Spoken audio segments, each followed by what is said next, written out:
You are now tuned into Then Radio. If you enjoy our videos, we ask that you consider joining our Patreon to support our channel. Don't forget to like and subscribe so that you never miss a new video. We hope you enjoyed today's episode, and as always, thank you for watching.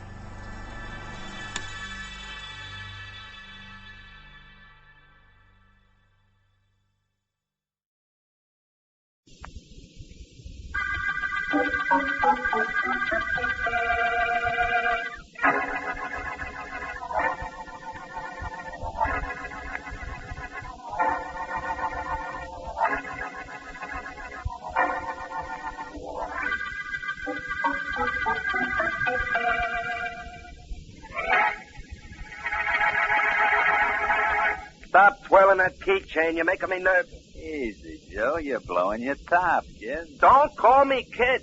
Now, look, Eddie, I'm trying to be calm. Trying to be calm ain't easy with a guy like you. Now, tell me what happened and tell me fast. Solid. Nothing to get excited about, kid. Don't call me kid. Now, look, I'm your boss, Joe D'Angelo. You call me Mr. D'Angelo or Joe. But you don't call me kid. You get that? Okay, kid. What? You want a report? Here it is. I passed 2 of the $100 bills you're making in competition with the government. No trouble. You like that? 2, huh? That's good. Where? One of them I got rid of down at the restaurant on Green Street. No trouble. The other I got rid of at the haberdashery. Guy looks the bill over good, and he gives me the change as nice as you please. We're in business, Joe. You bet your life we are. Only this local stuff is small time, see? Tell you what I want to do now, Eddie. Yeah? I want you to make contacts in different cities. Sell them the counterfeit bills I make. Can you do it? Match. Push over. What do you want from? 25%. I want $25 of good dough for every $100 phony. Can you get it? I'm going to get more than that, kid. I'm getting $30 instead of 25. Okay, I could use the other 5. Yeah, maybe you can, kid. The other 5 goes to me. That's my commission. Don't start anything, Eddie. Remember now, you just work for me. You do like I tell you. Yeah, who takes the risks of passing the quiz? You? No, me. And I'll do what I can for you here. Don't you forget, the FBI would like to know what you're doing. Now, if that's settled, I think... Wait a minute. Georgie! Georgie, come in here. Hey, what is this? We'll find out. Come in, Georgie. Really, Mr. D'Angelo, I wish you wouldn't scream my name. It's disturbing. Well, what is it you want? Georgie, Eddie here is, getting ambitious. Might have expected something like that from him. Look at what he's wearing. The suit coat is 3 inches too long, that keychain is in horrible taste, and the color of that suit, midnight blue. What is this, a lesson in what I should wear? What do you want with Georgie, Joe? You'll find out. Georgie, you're a good boy. So I'm going to let you have some fun. Right now. Let go of my arm. Joe. Mr. D'Angelo, Go ahead. Let go, will you? Georgie, I can't hold this character all day. Joe, let me go, will Got you? it? Of course I have. Right here. Joe, let me go. I'm ready to use it. No.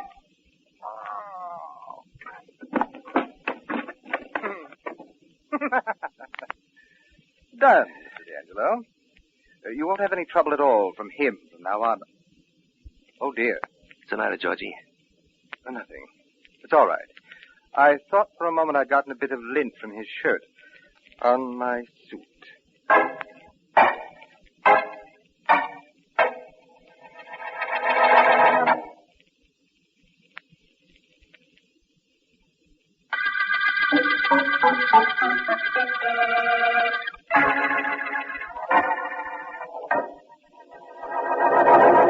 But, Mr. Markham, my boy is gone. And he was a good boy, Mr. Markham. I'm sure he was, Mrs. Macon, but there isn't anything I can do. Oh, you can't. I'm district attorney. You want the police department, Bureau of Missing Persons. No. I'll get them on the phone for you. No. It is not them I want. You and your friend Philo Vance, I hear about Mrs. you. Macon, I read about the 2 of you. And now my Eddie is missing. You can find him, Mr. Markham. He's a good boy. Well, if it'll help you any to tell me about him, Mrs. Macon, go right ahead. I'll turn the information over to the proper authorities. And Mr. Markham, last night, Eddie, he does not come home. Always he comes home. Every night. Last night he does not come home. 3 weeks ago he quit his job. It's a good job, Mr. Markham. He was a shipping clerk. Go ahead, Mrs. Macon. After he leaves that job, he have more money than when he work. And I said to him, Eddie, I said, where you get this money? But they won't tell me. And now he's gone. Something has happened to him, Mr. Markham. You've got to find out what it is. You and Mr. Vance. I hardly think this is a matter for Vance, Mrs. Macon, but I can promise you this. I have a description of your son Yes. and the photograph you brought me. Yes. I'll do what I can to find him. You can depend on that. I'll do what I can.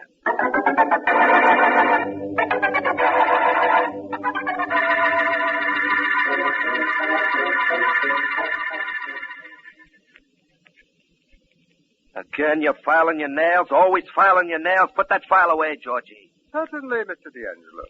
You sound upset. Is there something wrong? That kid. That Eddie Macon we knocked off.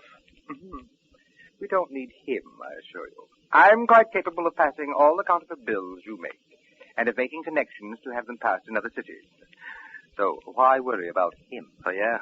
Suppose they find his body. Suppose they trace it back to us, then what? My dear Mr. D'Angelo, don't be ridiculous. First of all, they'll never find his body. It's down at the bottom of the lake, very carefully weighed with a very heavy stone. Second of all, even if they did find it, there is nothing that will lead the police to us. Absolutely nothing.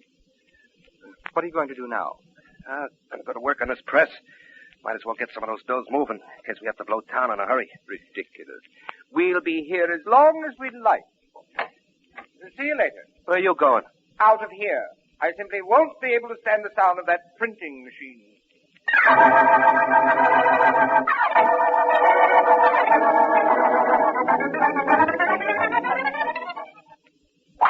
Beautiful drive, Vance.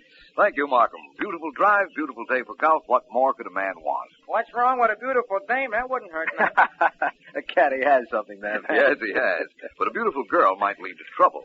And this is no day for trouble. I'll go down to your ball, Mr. Vance. I'll be there by the time Mr. Markham shoots. I hope I hit one long enough so that I have to really walk for it. I need the exercise. Well, here goes.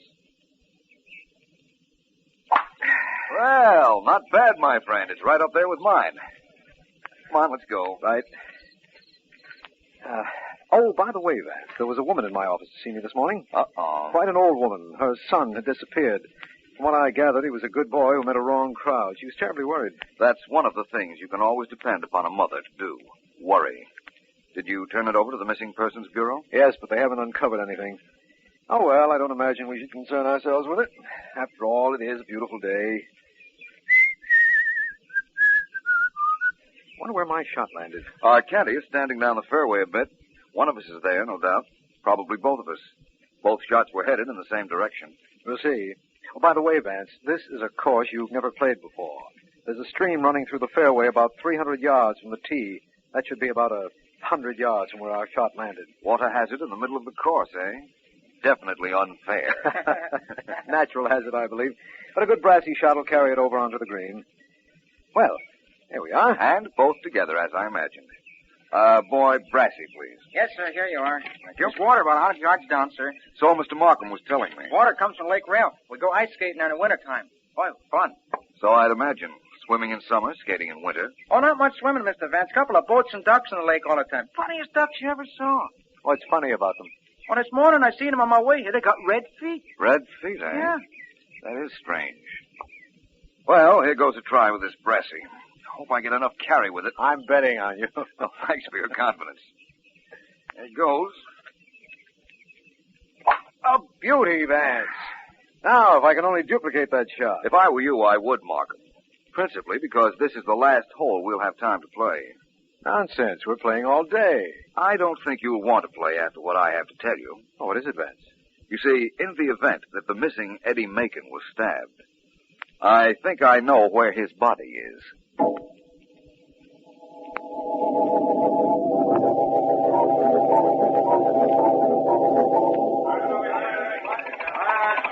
Well, Vance, the police driver found Eddie Macon's body at the bottom of Lake Ralph, and it'll be brought to the surface any minute now. But how did you know it would be there? The clue of the red ducks, Markham. Remember what the caddy told us? The only thing that would account for red feet on ducks would be blood in the water. And blood in the water could come from a body if it had been stabbed. Wait a minute, Vance, please. If there were blood on the water, it would have been noticed, wouldn't it? Certainly. But the blood became dissipated in and by the water, Markham. Only before it had, the ducks swam over the spot where the body was located, got blood on their feet, and then went on land. I'm enjoying this, Vance. You're even able to trace the movements of ducks. What a man. Well, it's reasonably simple.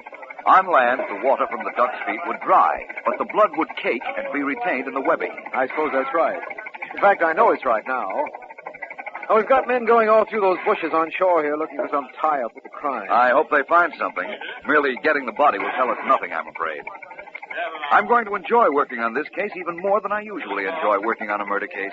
Why? Because the killers spoiled our golf game? Yes, that and the fact that we're not going to have very much to work with, if anything. You're a strange man, Vance. The tougher the problem, the greater pleasure for you. Most of the time, it's the other way. That's Sergeant Heath's voice. Over here, Heath. From the tone of the sergeant's voice, I'd say he'd found something. I certainly hope so. Hi, Mr. Markham.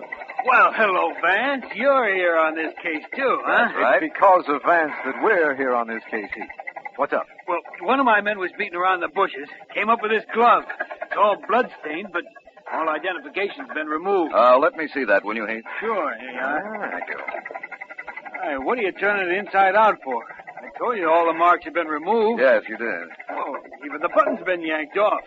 Guess it had the name of the maker on it. Well, that's true, of course, but this glove is very informative just the same. What do you mean, Vance? Well, for one thing, it hasn't lain in the bushes very long, which means it probably was thrown away by the murderer of Eddie Macon, who's only been missing 24 hours. Well, so what? What good is that if we can't tell anything about the murderer? We can tell a lot about him from this glove, Heath. Huh? If I were you, I'd send out an alarm for a tall, thin man, about 6'2", immaculate in dress, left-handed, carries a walking stick, and, yes, he's blonde. Huh? Vance, how in the world do you know that? Let's get in your car and drive over to see Eddie Macon's mother, Markham. I'll tell you all about it on the way.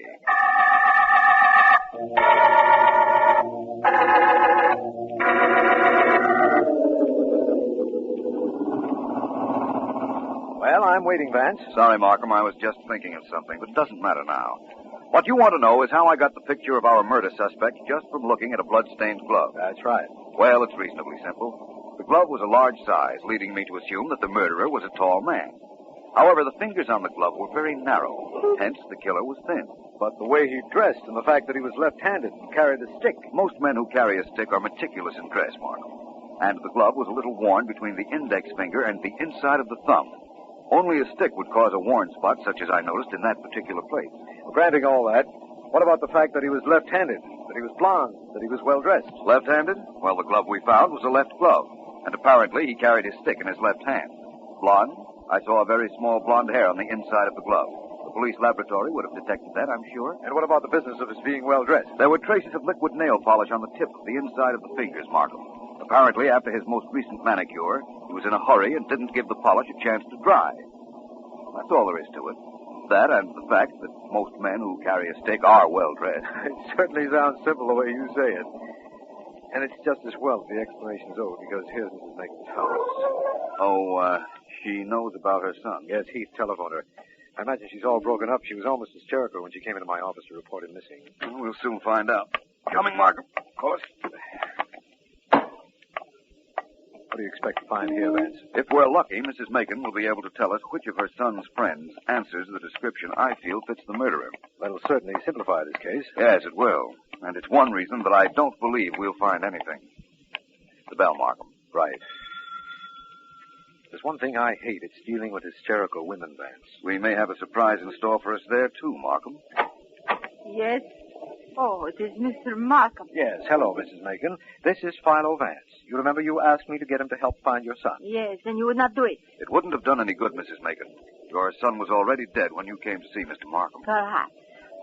What is it you want? We have a description of a man we believe might be your son's murderer. We'd like to know if you knew such a man. What does he look like? He's tall, blond, dresses very well, carries a walking stick, quite thin. I don't know anybody like that. And neither did my son. You can't help us?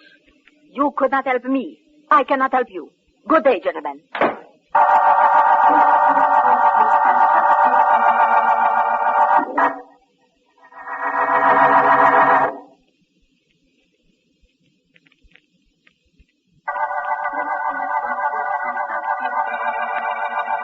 This is District Attorney Markham. The Red Duck murder case began with the finding of the body of Eddie Macon, who had been stabbed.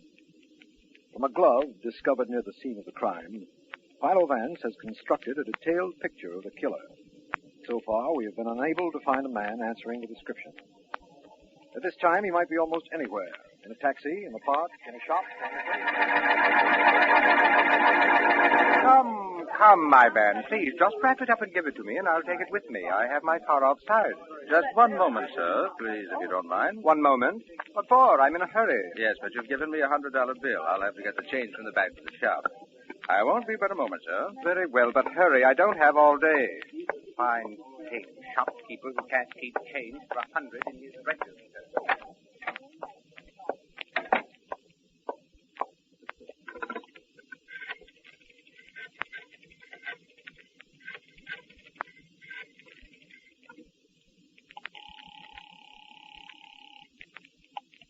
Police headquarters. Hello, this is Bailey at Bailey's Men's Shop on Main Street. A man is in the shop, tall, blond, and he's carrying a stick. He just gave me a $100 bill. It's one of those counterfeits we were told to watch out for. Good. Stall him there a few minutes. We'll be right over. Right.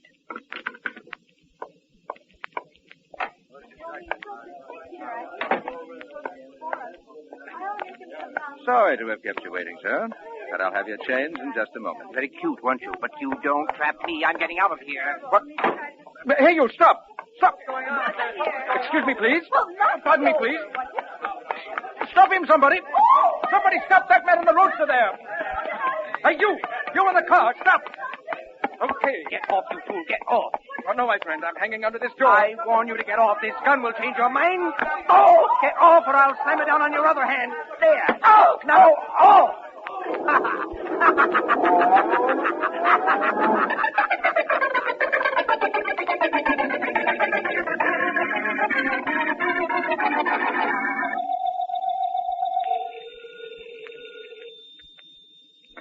Markham speaking. This is Vance, Markham. Vance, I've been calling you all over town.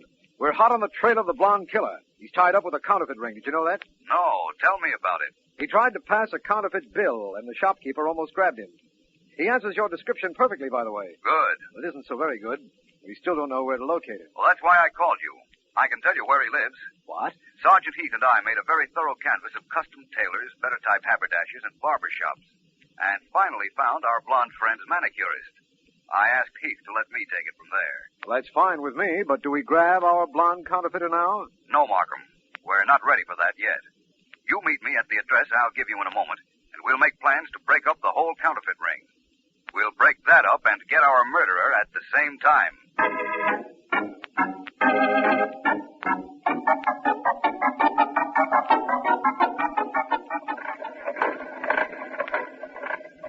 Please, Mr. D'Angelo, please turn off that printing press. Now, take it easy, Georgie. You file your nails, it gets on my nerves. My press gets on yours. Same tip. Please turn it off, won't you? Okay. Only every time it makes a noise, we make another load of dough, Georgie. Don't forget that. I know. And money is terribly important. It buys clothes, handmade shirts, this Hamburg hat. Yes, I must have money, Joe. Oh, you're going to roll in it in another week, Georgie. I know, Mr. D'Angelo. You and I are very clever, aren't we? We're the best, Georgie. The best. I make 'em, you pass 'em. When there's trouble, we handle it. You should have seen the face of the fellow I pushed off my car. Any chance of his tracing the car, Georgie? None at all. I had a rag over the license plate. Horribly dirty rag. Did an awful clean job for us. Don't forget that. No, that's true. Mr. D'Angelo, nobody is any closer to us than they were before we killed Eddie Macon. We're completely in the clear. And we'll stay that way until we leave town. Right? Right. 1 more week and we'll have enough counterfeit money made to start our own treasury department. Then, a month to drop it off in different cities. And then you know where I'm going, Georgie? No. Where? I'm going to spend the rest of my life on Easy Street.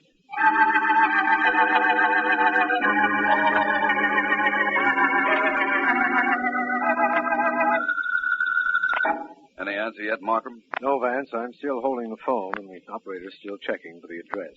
Quite a nice apartment the blonde killer has, isn't it? Excellent taste. I'm still not quite sure how you found it, Vance. Well, Markham, his type of man had to have his nails done very often, usually by the same manicurist. Sergeant Heath and I found a manicurist at one of the better hotels who had a customer answering our description. She once had to go to his apartment to do his nails and remembered the address. If It was as simple as that. Vance, everything is simple once you set to work on it. I sure wish this operator would answer. I wish our blonde friend had been here when we broke into his apartment. All we found was that telephone number on his pad. What happens after the operator gives us the name and address belonging to that number? It all depends on who the number belongs to. We think I'm sorry to keep you waiting, Oh, wait a sir. minute, Vance. It's all right, miss. I'm still here. The number is listed under the name of Joseph D'Angelo, printer, at 484 Jean Street. D'Angelo, printer. Thank you very much. Vance? I know, I heard. Well, it's all starting to tie up now, Markham. You get Heath and a squad of men. I'm going to 484 Jean Street.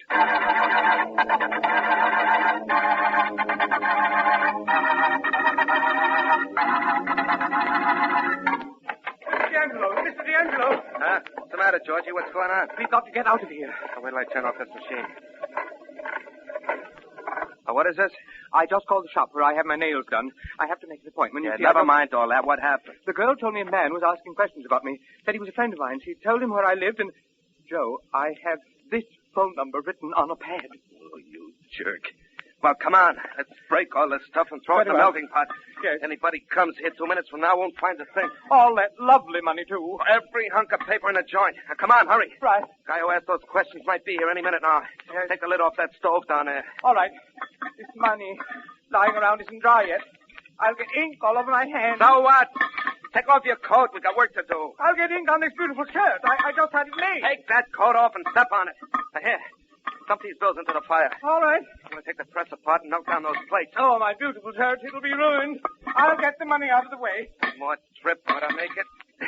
I'll bang this press into so many pieces nobody'll know what it was. Couldn't we save the plates? Those beautifully engraved plates on the table. They go next. Right into the fire, pretty boy. How you doing? I destroyed all the money. Good.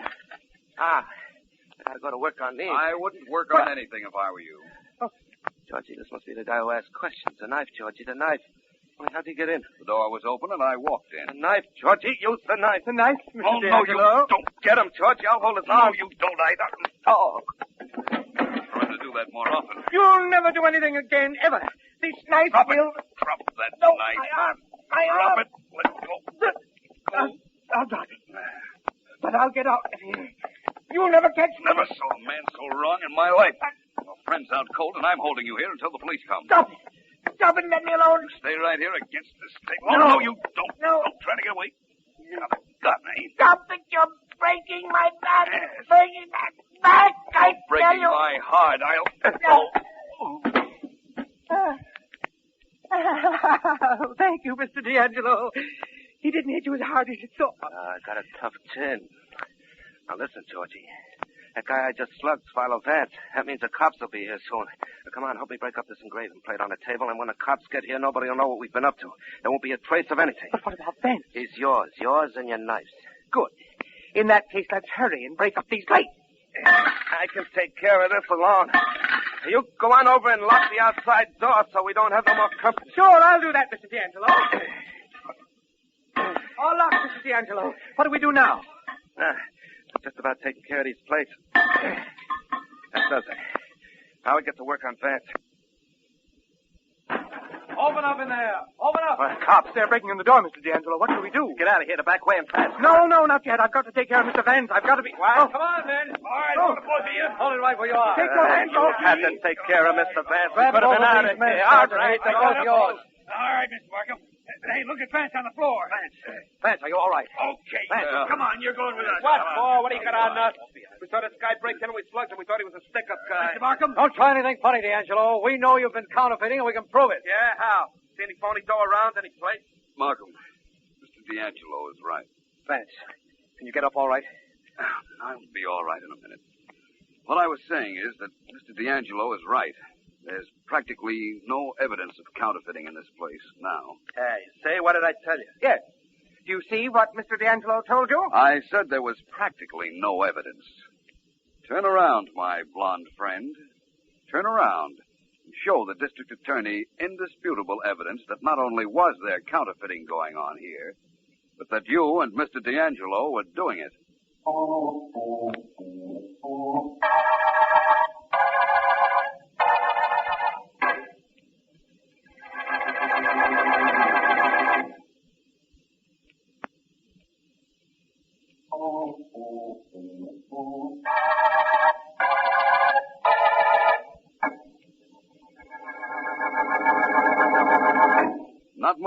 discuss in this case, is there, Markham? Just one thing, Vance. Our blonde friend George in the back of his shirt. Oh, that. Well, I suspected that D'Angelo and George would break up their plates if they succeeded in overpowering me. So, before they did, I forced George in his clean white shirt up against the engraving plate. So, when he turned around, you saw several counterfeit impressions of $100 bills on it. Yes, we did.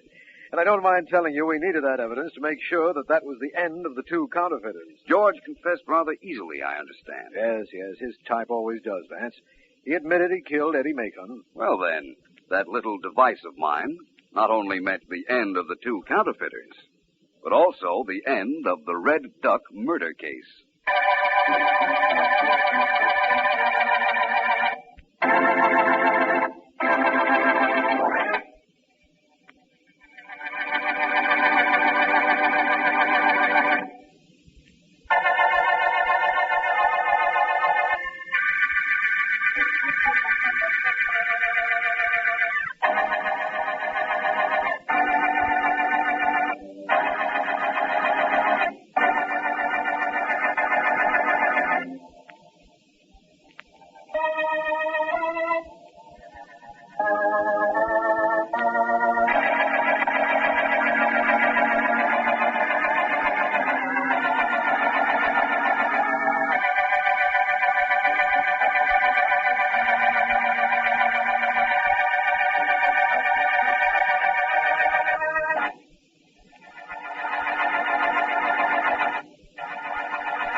Sorry, Sergeant Heath. I still say we ought to send for Philo Vance on this murder case. But, D.A., why?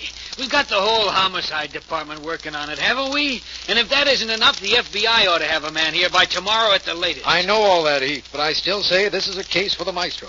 The maestro. Philo Vance, the murder maestro. Oh, sure, he's helped us on cases, but we don't need him on this one, I tell you.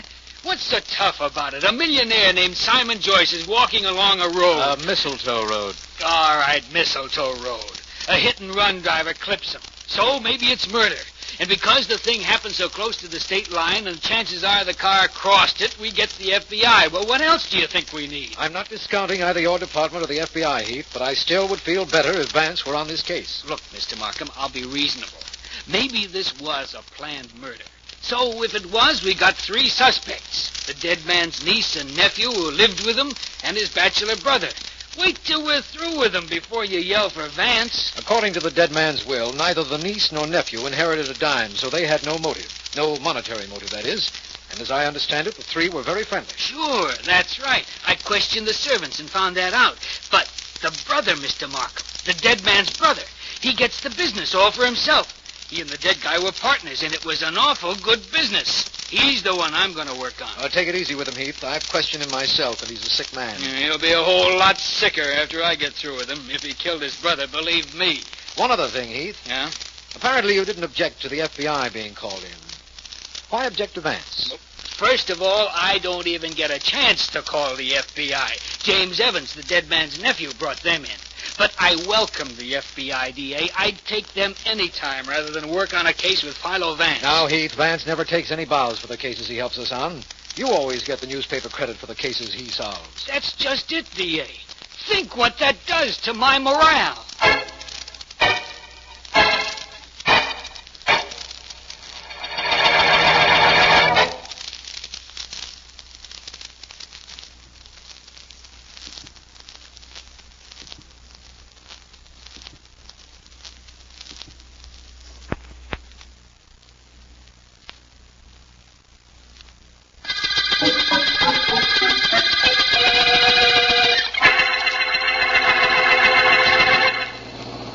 much further, Markham? Not too far. It's around a bend in the road up ahead. That's the spot where Mr. Joyce's body was found, eh? That's right. Knocked in a ditch on the left side of the road.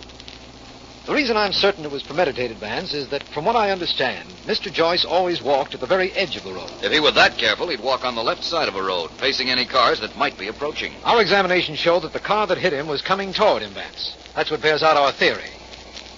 Sorry we're getting out here so late in the evening, but I couldn't reach you before. I was busy cleaning up another case. By the way, you realize, of course, Markham, that we're being followed. Oh, yes. Well, my turn to be surprised at you, my friend. I got a little tired of having you do that to me on every case we work on, Vance. You don't mind, do you? Not a bit. I promise to do it to you again on this one, too. Providing you'll tell me who's in the car in back of us. It's Dan Stevens of the FBI, Vance. He was on his way out here, and Heath told him we were coming out, so he said he'd follow us. Any objections? Of course not. He said he'd wait in his car until we were through examining the scene of the crime. He said he didn't want to get in the way. What he meant was that he wanted to make his own observations. But that's perfectly all right with me. Here we are, Vance. Here's the curve, and there's the spot.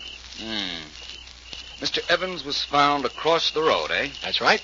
A little way down from that big tree. Very interesting. If your theory is correct, and a car came down this road the way we came, intent on hitting Mr. Joyce, he'd have to come very close to that tree as he made the turn. I wonder. You wonder what? Come with me and see. Better get out my side. All right. I'm right with you, Vance. Well, I see our FBI friend has stopped, Markham. He's keeping his word not to interfere till we were finished. Well, here's the tree, Vance. Tell me what there was about it that made you think. Made me hope, my friend. Hope that perhaps the murder car grazed it. And took some paint off, you mean? Mm-hmm. That wouldn't do us much good. As soon as the driver noticed it, he'd have the scratch repainted. Oh, of course he would, but... Oh, you found something on the tree, Vance? I most certainly have. A bit of paint. Dark green paint. Markham, we may have something here. Signal to Mr. Stevens of the FBI to come over here, will you? Certainly. Oh, Stevens! Stevens! Yes? Would you come over here, please? Of course. He's coming, Vance. Why do you want him? Markham, do you know the FBI can take that little bit of paint on the tree trunk and tell you what make of car it came from and what year and what model? Yes, I've heard that. It's true. J. Edgar Hoover, head of the FBI, mentioned it in a speech the other day. They can do the same tracing with a fragment of glass from the headlight and sometimes from a windshield. Oh, hi there, Markham. You yelled for me? Yes, I did, Stevens. I'd like you to know Philo Vance. The private investigator? My pleasure, Mr. Vance. Thank you. It's a privilege to meet a member of your great organization. Now we can consult the corpus juris secundum together. Latin wasn't my star subject in college, Vance. What does that mean? Nothing important, believe me. What is important is this. Mr. Stevens, I want you to look at that bit of paint on the tree. Where? Oh, yes. Yes, I see it. I understand the FBI laboratories can tell what make of car that paint came from, the model of the car and the year. That's right. I'll just take my penknife and remove that paint and a bit of the wood it's on. That won't hurt the tree any. By what process does your FBI determine all the details from just a bit of paint, Stevens? Well, it's pretty long and involved, and it isn't necessary for us agents to be familiar with the details, Markham. Being cagey, Mr. Stevens? No, not at all, Vance. I honestly don't know. I know enough to believe we've got a very valuable clue here, though. I think we have. Will you rush it back to town for analysis? I most certainly will. I'll phone Mr. Markham a report as soon as I get one. Oh, where will you be the first thing in the morning, Markham? They've fixed a spare room for me at the Joyce main house. I'll call you there. Where will you be, Vance? With Markham. I haven't met our suspects yet, and after a good night's sleep, I'll start on that niece and nephew first thing in the morning.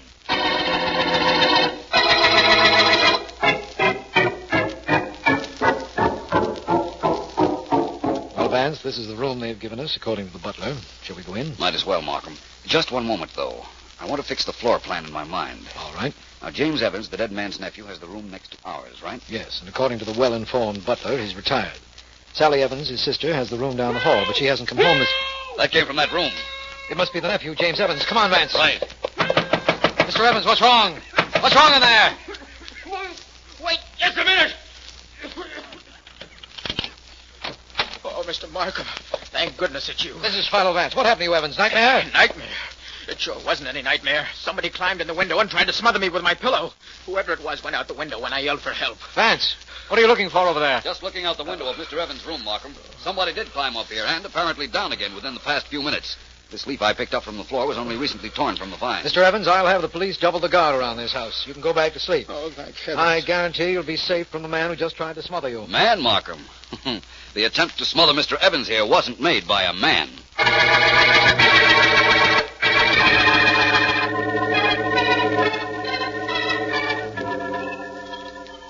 that you who just came in, Sergeant Heath? Yeah, Vance, it's me.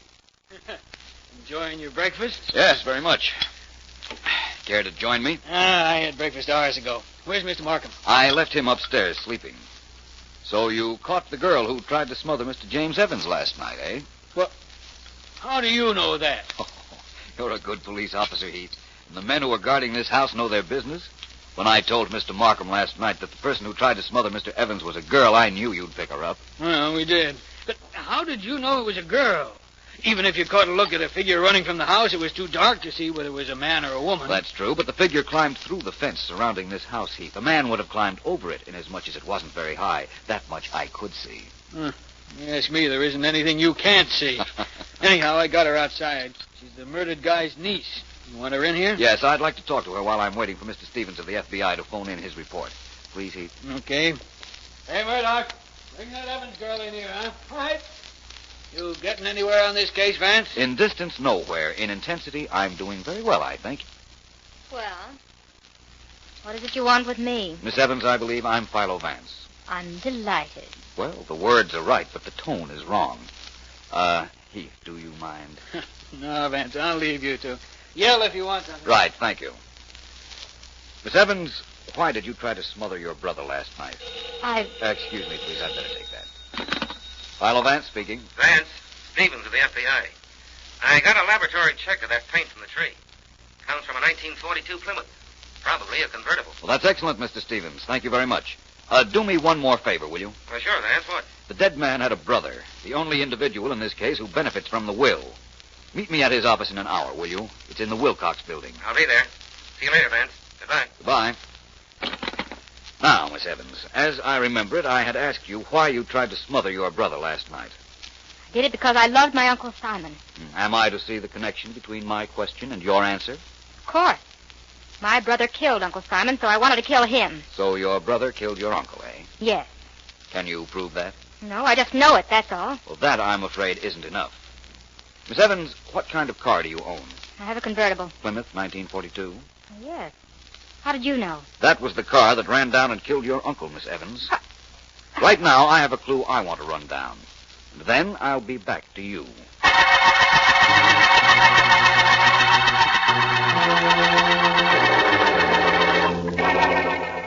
Oh, Vance. Vance. Hello there, Mr. Stevens. I've been waiting for you. I got here as soon as I could. Oh, old man Joyce's office is in this building, eh? On the ground floor. While I was waiting for you, I was looking around. Take a look at this car parked at the curb. 1942 Plymouth. Convertible. With the initials B.J. on it. That could mean Bernard Joyce, the dead man's brother. Well, let's go in and find out. Right. Mr. Stevens, in the event that Bernard Joyce, who was the partner of the dead man, was stealing from Simon Joyce, could you tell from looking at the books? No, but we have expert accountants over at the FBI. That's what I imagined. After you, sir. Thank you. Why do you ask about the books? Because everything points to the brother as Simon Joyce's killer. Oh. The entire business now goes to him. The car parked outside, which we now know was the same make and model as the murder car, is his. And it would be a plus motive if Bernard Joyce had been stealing from the firm. Well, we'll find out. Joyce and Joyce, architectural consultants. This is the office, Aunt. Let's go in, Mr. Stevens. Well, what do you two want? What do you want? Excuse us, please, Mr. Joyce. My name is Vance. I'm a private investigator. This is Mr. Stevens of the FBI. Don't care who you are, who he is either. I'm a sick man. Hand me that water pitcher. Time to take one of my pills. I'll pour it for you. That's enough. That's enough. What are you trying to do? Give me enough water to drown me? I'm sick enough as it is. Mr. Joyce, where were you when your brother was murdered? He wasn't murdered. He was out walking. He was hit by a car. It was an accident. Very well. The accident occurred early on Tuesday morning, about 8:30 a.m. Where were you at the time? 8:30 Tuesday? I don't know. I was driving around somewhere, I imagine. No place definite. Wanted to pick up my nephew, James. A fine boy, James. Only he wasn't home. His sister's a devil. He's a fine boy. Now, be quiet now, both of you. This is a business I'm trying to run. Hello? Hello, this is District Attorney Markham. Is Philo Vance there? Who? Vance? That's my name, sir. Yeah, he's here. Wait a minute. For you. Is there an extension I can use, Mr. Joyce, where I won't be overheard? What's the matter? Afraid I'll hear you? Yes. Now, go in that office there and close the door. Thank you. Stevens. Don't worry, Vance. I'll see that Mr. Joyce hangs up the minute you pick up that phone. Thank you. I won't be long, gentlemen. Take your time, Vance, old man. Right. Markham? Hello, Vance. What was that sound? Somebody listening in? That was Mr. Joyce hanging up the phone in the next room. What's bothering you, Markham? Vance, I'm completely restless about this case. Nothing's happening. I was wondering if you'd found out anything. I think so, Markham. For instance, I know who killed Simon Joyce, and I know why he was killed. But unfortunately, I can't prove a case against our murderer yet.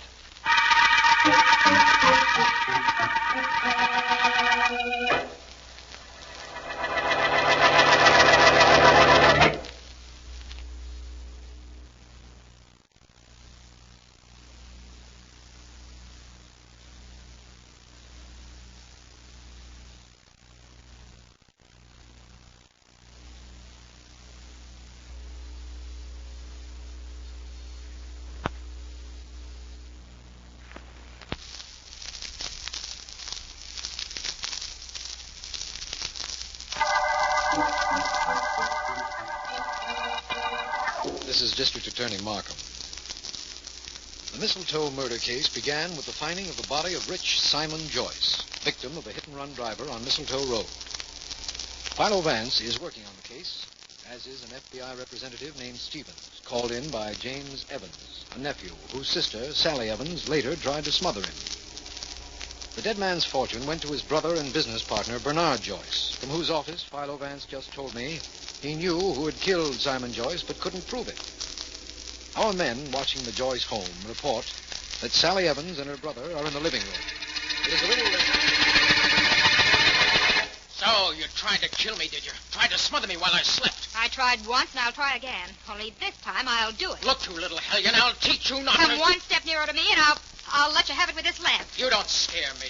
The place is full of policemen. You wouldn't dare. Oh, wouldn't I? Just try it and see. Why shouldn't I do it? You're a murderer. You killed Uncle Simon. Stop acting. You did it and you know it. Don't try to make it look like me, or I swear Don't do it, James. Don't touch me. I'll make you sorry you ever... Hey, what's going on in here? What does it look like, Sergeant Heath? Looks like I hit my brother with this lamp, doesn't it? Yeah. Well, that's exactly what I did.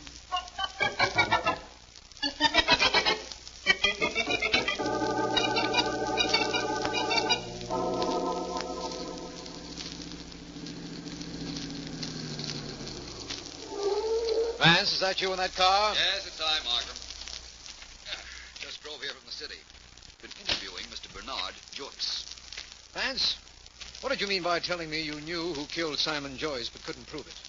Tell me who it is, and we'll find a way of making the guilty one confess. Sorry, my friend, not yet. Is that the garage where the family kept its cars? Yes. Is that where we're heading? That's right. How many cars in the garage, Markham? 2, both Plymouth convertibles. Belong to the nephew, James Evans, and the niece, Sally. What year Plymouth, Markham? I'm not sure. 41, 42, I'd say, as a guess. Why? I'll tell you when I see them, which should be now. Well, there we are. Now, this car on the left, initials S.E. That must be Sally's. Yes, that goes without saying. And the other one is James' car. May I repeat what you just said? That goes without saying, too. This model of Miss Evans is a 1942. That's interesting. Help me look for a scratch on the fenders somewhere, will you? Of course. While we're looking, I'll tell you that Simon Joyce's brother has a 42 Plymouth convertible. I saw it. It had a scratch on the fender, newly painted.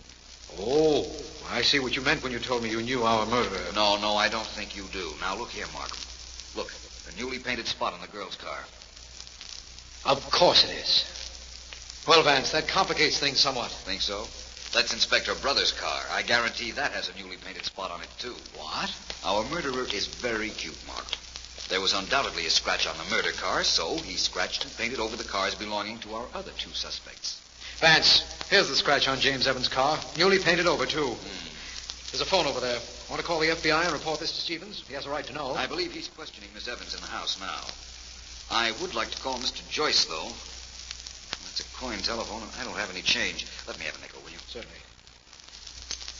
I'm sorry, Vance. All I have is $2 half. Well, it doesn't matter. We'll call from the house. We can use the room we had last night. Vance, wait a minute. What? I can be of a little help on this case anyhow. The FBI report said that the paint from the tree came from a 1942 Plymouth convertible, right? Yes, of course. Well, look here at James Evans' car. It isn't a 42 at all. It's a 40. He could have been driving Miss Evans' car, Markham. That's right, I suppose. No, I'm sorry, my friend. I didn't mean to confuse you, but it's wrong. Miss Evans' car can't be driven. I inspected the motor last night. The carburetor's been removed, and the dust around it indicates it's been out for some time. But Miss Evans could have been driving her brother. No, I'm sorry. She couldn't have. That's a 1940. I found that out myself. Confused, Mark? Confused is a charitable word. Well, you won't be in that state much longer. No longer than this evening, believe me. By that time, I'll have this entire case ready to lay right in your lap.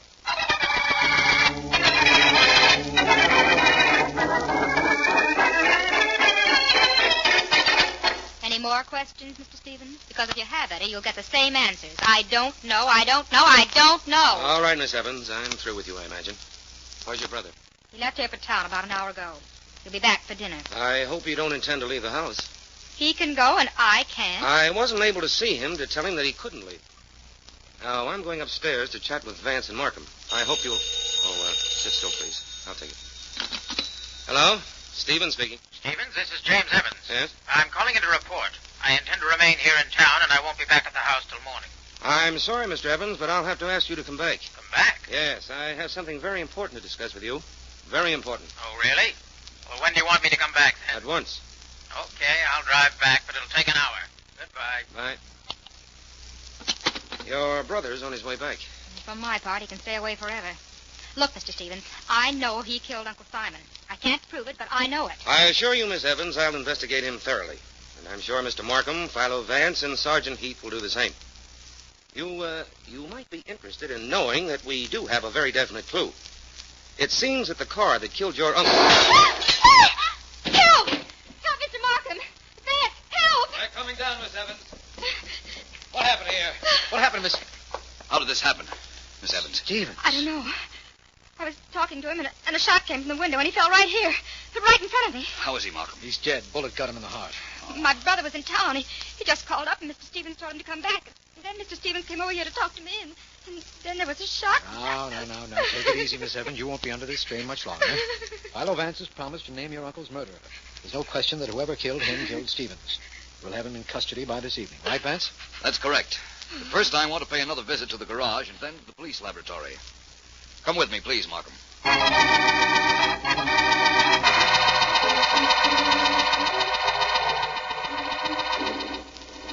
Mr. Vance, Mr. Markham, you'll soon see how we bring out fingerprints that are not entirely visible under a microscope. Now, this telephone dial you brought me... The one I took from the telephone in Simon Joyce's garage, Doctor. Yes, of course. Now, over it, I break this small vial.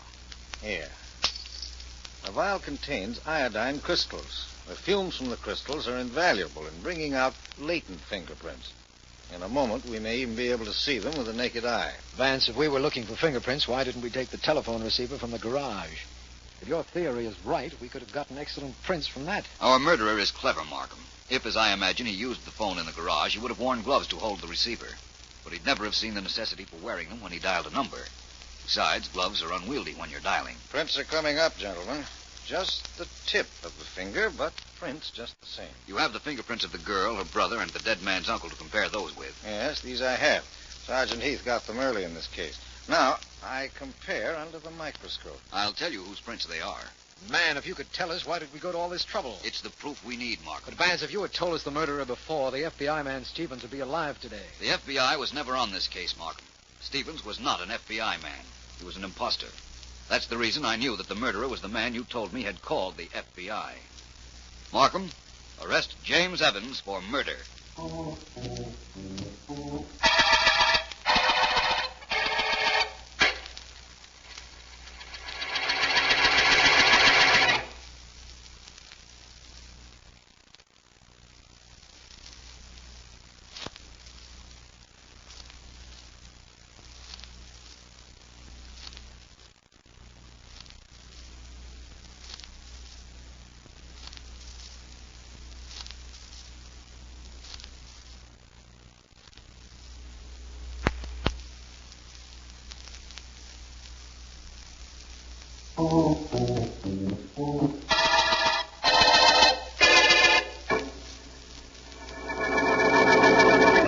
My nephew, James. My favorite nephew. I find it hard to believe.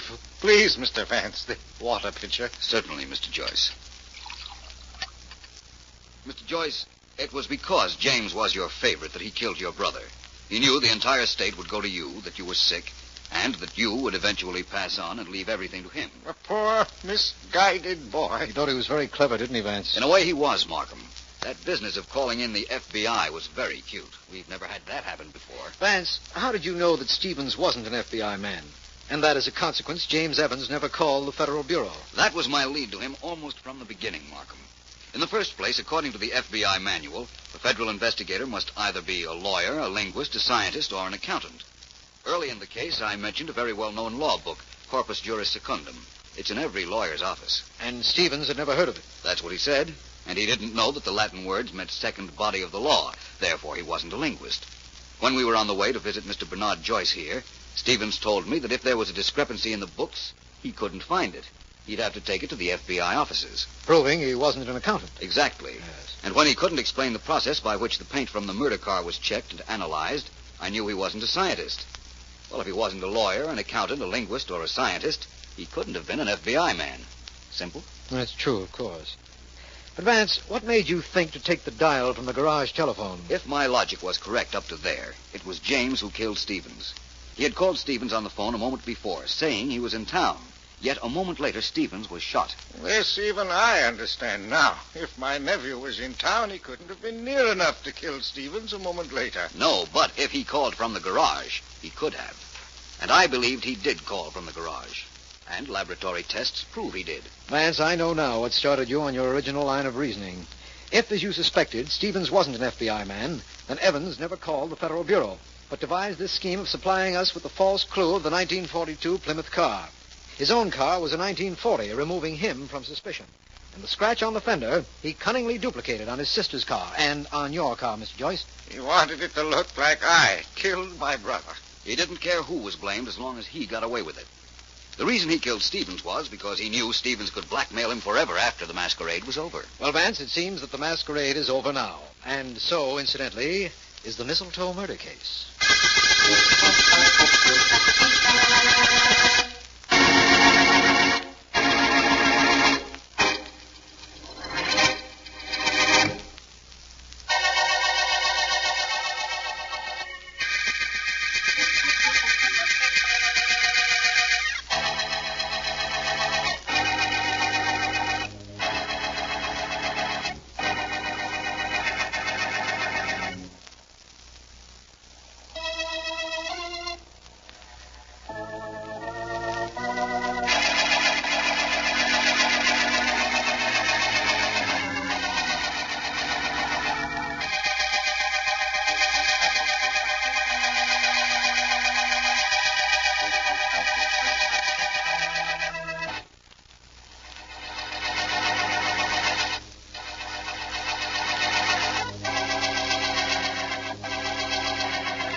Put the car in the garage for me, Jonesy. All right-o, Miss Dixon, right-o. I'm finished with the lawn anyhow.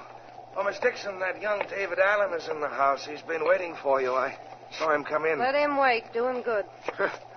I was a young fella. Gal didn't treat her fiancé like that, no, sir. Fiancé? You mean ex-fiancé? Well, in that case, I guess it's different. I didn't know. Neither did he till this morning. Where's he waiting? Inside somewhere, miss. I'll just put the car in the garage. Good enough. Take over, Jonesy. Yes'm.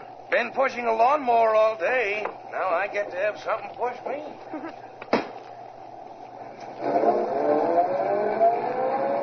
Now for a session.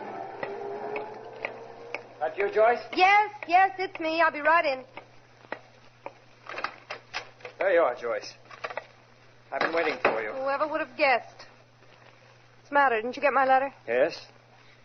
Came this morning. First thing this morning before I left for the office. Well, if you got my letter, what are you doing here? It said pretty plainly that you and I were washed up, didn't it?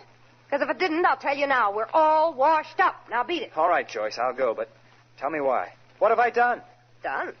You haven't done anything wrong, if that's what you mean. Except for the fact that you have no money, and that doesn't matter because I've got plenty. You're perfect.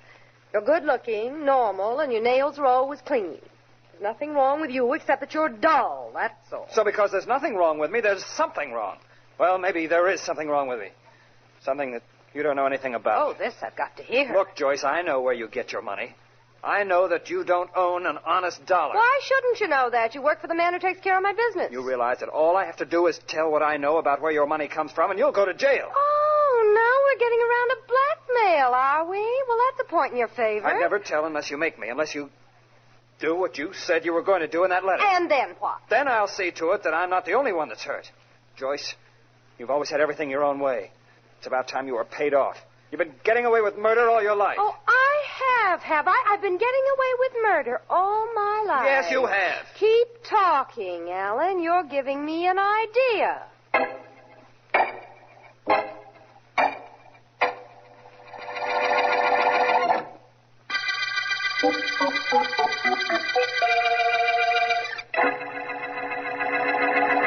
Good heavens, my boy. Stop sitting at your desk mooning.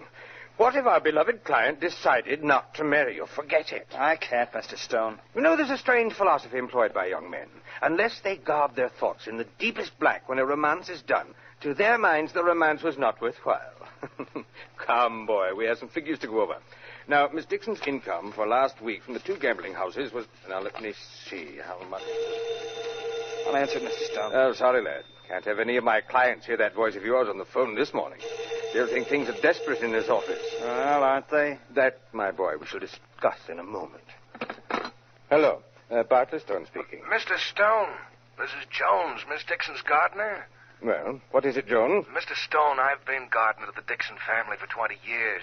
If Miss Dixon's parents were alive, I could go to them, but now I don't know what to do. Come, man, what is all this? Mr. David Allen, the young man who works for you, Mr. Stone. Yes? Last night, he and Miss Dixon had a terrible argument. After I put the car away, I heard them threaten each other, and, well, Mr. Stone, they both sounded as if they meant it. Oh, they both did, eh? I kind of would like you to do something about that, Mr. Stone. I definitely will. Thank you for calling, Jones. Goodbye.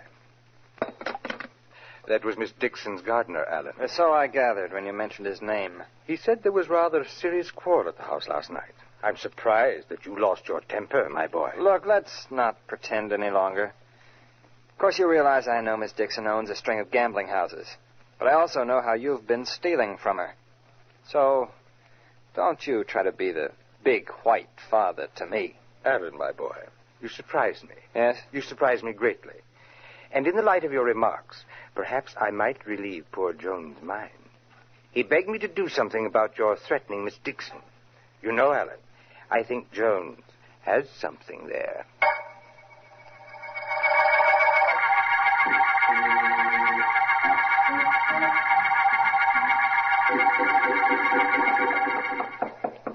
Come. Mr. Markham? That's right. Please come in.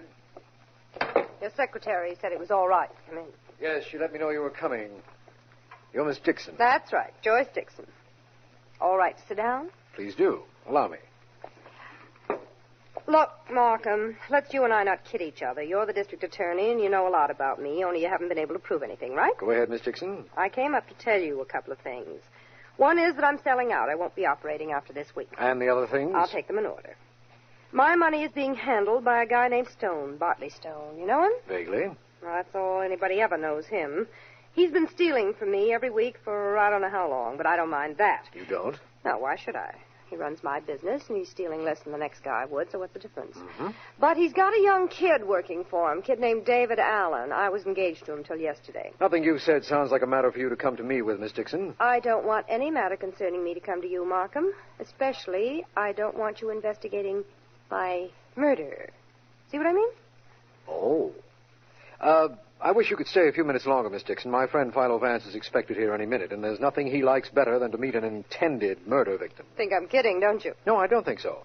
But I think you know you've caused my office a great deal of trouble in the past, and, well, you're not exactly one of our favorite people. That means it's okay for somebody to murder me? Not at all. But the point is that... Well, hello. Vance, come in. Thank you.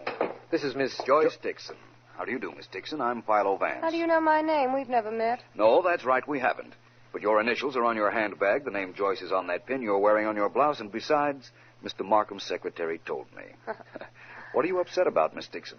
Who says I'm upset? You say it. Oh, not in words, but there's a bit of polish peeled from the index finger of your left hand. Women generally do that when their nerves are acting up. Not only that, but you undoubtedly left your home in a hurry. Now, wait a minute, Vance. If there were anything obviously wrong with the way Miss Dixon is dressed... Look, both of you, stop taking me apart. All right, so I'm nervous. I'm upset. I did leave my house in a hurry. Who cares? But how did you know, Vance? A woman's curiosity finally triumphing over her sophistication. Miss Dixon, your makeup is very revealing.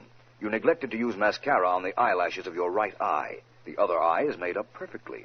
Either you were too upset to realize what you had missed doing, or too much in a hurry to leave, or both. Okay, so it was both. Now, let's stop this before you tell me what I had for breakfast. Look, Vance, I came up here to see Markham, but now that I get a look at you, I'd rather talk to you. Well, How'd you like to be my bodyguard? professionally? What else? I'm sorry, but I'm not interested. Now, Markham, Let's say my escort. Well, I'm on a spot, Vance. Markham will tell you all about it. There are at least two guys who'd be happy to see me dead. And I've got an idea they're not the patient type. Miss Joyce, if what you really want is protection, the police will supply that. Skip it, Markham. I don't only want protection. I want Vance.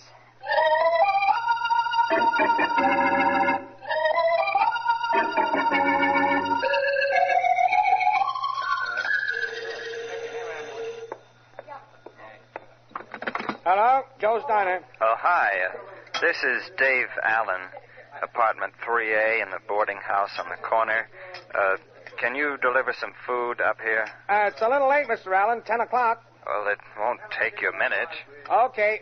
What do you want? Get me some tomato juice, a sandwich of some kind, and a bottle of milk. What kind of a sandwich? We got all kinds. Oh, I don't care. Anything. How about a combination sandwich? Okay. Have it up in 5 minutes. Tomato juice, sandwich, and a bottle of milk. Anything else? Yes, but it's nothing you can do anything about.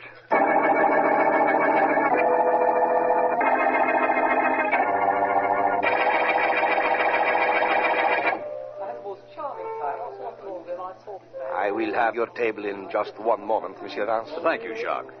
Well, Miss Dixon? Having wonderful time. Glad you are here. Thank you. The show you picked out was real good, Vance. And this joint is real classy. In any event, you have been safe all evening. That I have. Well, you brought me up to date on your situation, Miss Dixon, but you haven't told me too much about your ex-fiancé, David Allen. How about that? But Dave, well, let's see. He's tall, blonde, wears heavy glasses, eats only what's good for him, salads, stuff like that, drinks milk all the time, and wears 3-button suits, only he buttons all 3 buttons. You know the type? Quite well. Sounds rather conventional. Well, that in itself is enough for me to dislike the guy. Oh, here's the head waiter. Right this way, if you please, Monsieur Vance. I Thank think I have you. your Vance. table. Oh, Vance. Oh, excuse me just a moment, please. I'll be right there, Markham. Markham, wonder what he wants. Jacques, would you please escort the lady to my table? My pleasure, Monsieur. Don't be long, then. You should have enough conceit to believe that I'll want to hurry. Excuse me, please. This way, if you please, Miss Dixon. The table is right this way. What is it, Markham? Vance, I'm glad I found you. Your very efficient secretary told me you were here. Her very efficient employer always gives her his itinerary, Markham. What's the matter? Vance, David Allen, the ex-fiancé of the young lady you've been escorting all evening, was found shot to death an hour ago. Really? Where? In his room. From what we can gather, he came in at 10 o'clock and immediately ordered something from a place called Joe's Diner on the phone. At 10:15, the man from the diner found the door open and Allen dead. Well, this started out as a pleasant evening. Now it's becoming an interesting one. I'm going to go to work on this case at once, Markham. And perhaps I'll get some food for thought at Joe's Diner.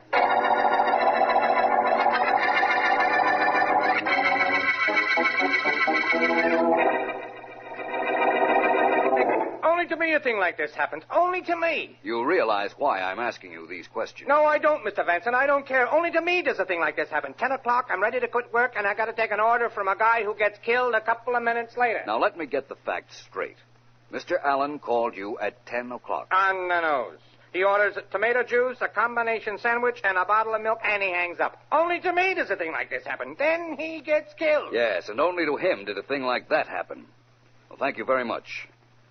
I have an idea that what you've told me is very important, which makes it exceptionally important that I find out what it means.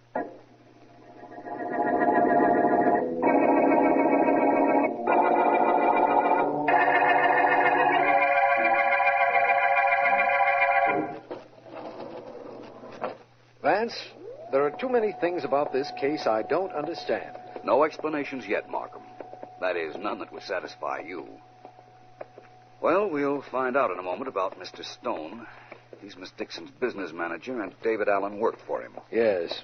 Now, let's hope he's at home. There's one way to find out. That's his apartment door. I see what you mean. I don't hear anything from inside, Vance. I don't either. You know, it is possible that Mr. Stone isn't at home, even though it is 2 in the morning. Yes, it is. No question about it. It's also possible Mr. Stone took a sleeping pill, fell asleep, and is too drowsy to hear our knocking. Oh, please, Vance, stop being so logical. All right. I'm coming. Oh. Who is it making all that... Oh, the district attorney. Hello, Stone. This is Philo Vance. How do you do? At some other time, under some other circumstances, meeting the great Philo Vance would indeed be a pleasure. Gentlemen, I've been asleep. I've taken a sleeping pill. Vance figured as much, Mr. Stone, but we've got to come in and talk to you. Very well. Come in. But if I fall asleep, it won't be the company. You understand that, my friends. Neither the company nor the hour. Merely the pill I took. And please come in. Thank you. And now, gentlemen, what is it that I can... That undoubtedly must be for one of you. It can't be for me at this hour. Why not try answering it, Mr. Stone? Excellent idea. Yes. Hello? Hello, Bartley. Oh, Joyce. What is it you want at this time of night? Bartley, come over to my house at once before the police get here. My gardener, Jonesy's been murdered, and I've got to talk to you. Oh, I see. Well, I'll call you later. You can talk to her now, Mr. Stone. We could hear Miss Dixon very plainly. The police are here now, Joyce. Oh. I'll be right over. Goodbye. Goodbye. So Miss Dixon's gardener has been murdered. I'll get Sergeant Heath on the phone at once. Do that, Markham. Oh, by the way, Mr. Stone, how long had you been sleeping, would you say? Well, I don't know. I'm not sure.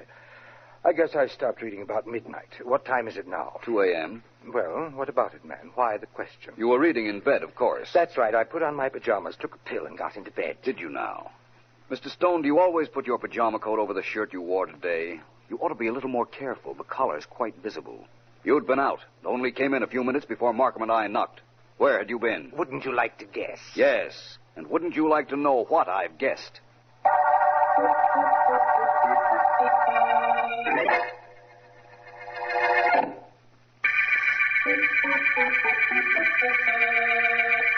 This is District Attorney Markham. Philo Vance says to call this the combination murder case. It opened with a completely conflicting situation. David Allen, former fiancé of Joyce Dixon, was found dead in his room at 10:15. And a nearby restaurant reported he had ordered a light snack at 10 o'clock. While the medical examiner is conducting his investigation, Vance and I have learned of the death of a man named Jones, Miss Dixon's gardener. My men report that Bartley Stone, business advisor to Miss Dixon, is at her home now.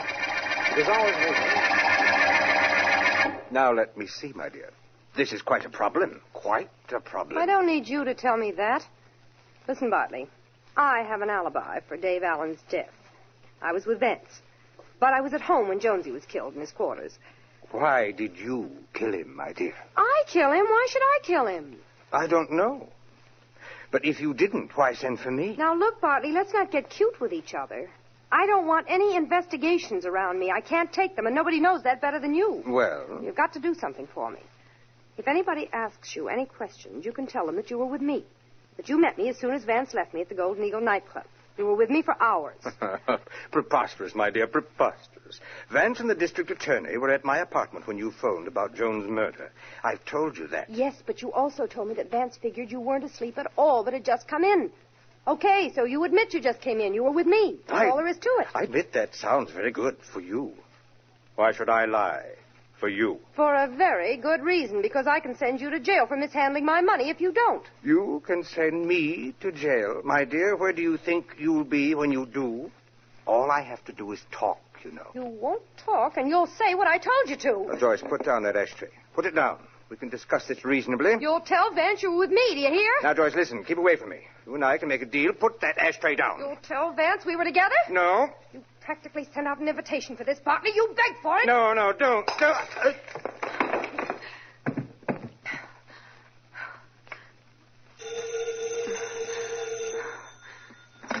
Hello? Miss Dixon, this is Philo Vance.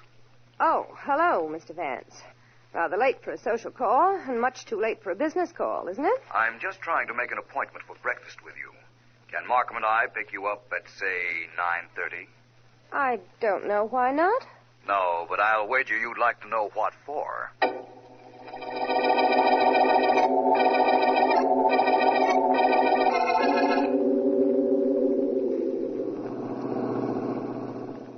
Now, Markham, please stop concentrating.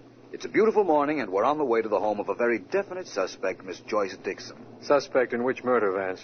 Both murders. She has a slight alibi for the time when Dave Allen was murdered. She was with you. So it would seem. But I'm not certain she was. Well, we know Allen came into his room and ordered something to eat at 10 o'clock and was found dead at 10:15. Or do we? The murderer would like us to believe that, I'm sure. In fact, that might be the reason poor Jones was murdered. Vance, you're going much too fast to suit me. And much too slowly to suit me. Drop me at the corner of Miss Dixon's house, Markham. I'd like to go in there alone, if you don't mind. I'll do it on one condition. Tell me when this case will be over and why you think that Allen might have been killed long before 10 o'clock, at which time we think he called Joe's Diner. All right, Markham, I will. Wait a minute. What is it, Vance? I've just thought of something. You drop in on Miss Dixon, Markham. Stay with her all day if you have to, or get a police guard for her. What's going on, Vance? I'm going on to see Bartley Stone again. One piece of information, and by this evening, Markham, I think I can promise you, this will no longer be an unsolved murder case.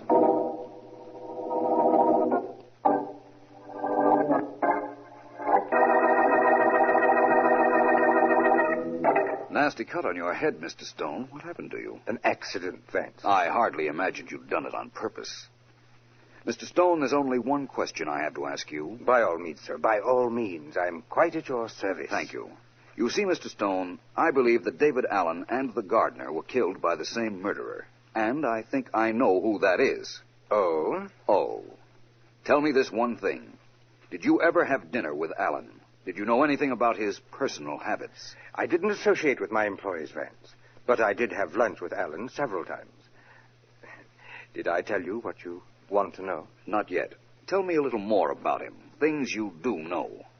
He was quiet, reserved, conservative. He was a vegetarian, and he never drank anything but milk. Very healthy young man, sir. You'd think he'd have lived to be 100. Now, have I told you what you want to know? You most certainly have. And now I'll tell you something you might not want to know. By midnight tonight, you'll be in jail.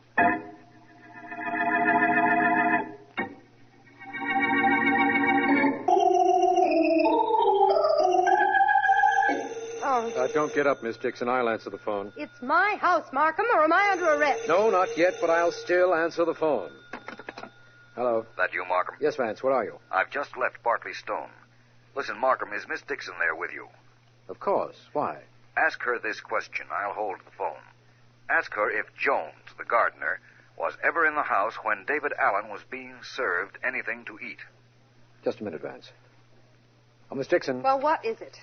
Vance would like to know whether your gardener ever saw your ex-fiancé, Dave Allen, have dinner at this house. No, he never did. I didn't allow the gardener in the dining room. All right, so what does that make me, a snob? I don't know yet. Oh, Vance. Yes, Markham, I heard Miss Dixon. Tell her it doesn't make her a snob. Tell her it makes her a murderer.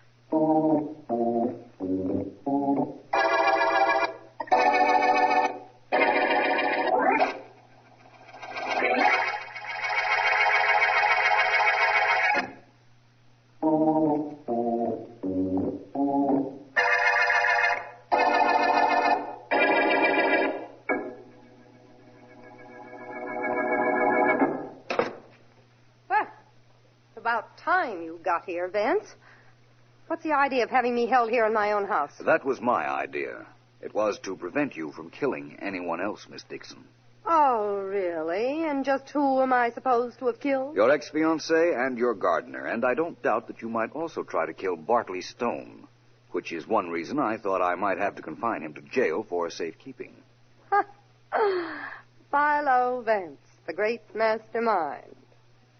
You stand there and tell me I murdered a man who was killed at 10 o'clock at night, while I was with you at 10 o'clock. Oh, brilliant deduction, Vance. Don't understand how you do it. David Allen wasn't killed at 10 o'clock. The police believed he was because of that phone call made to Joe's diner. Only Mr. Allen didn't make that call.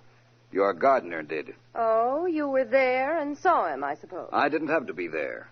You see, your gardener picked up the phone at your orders, and he told Joe's diner to send him some food.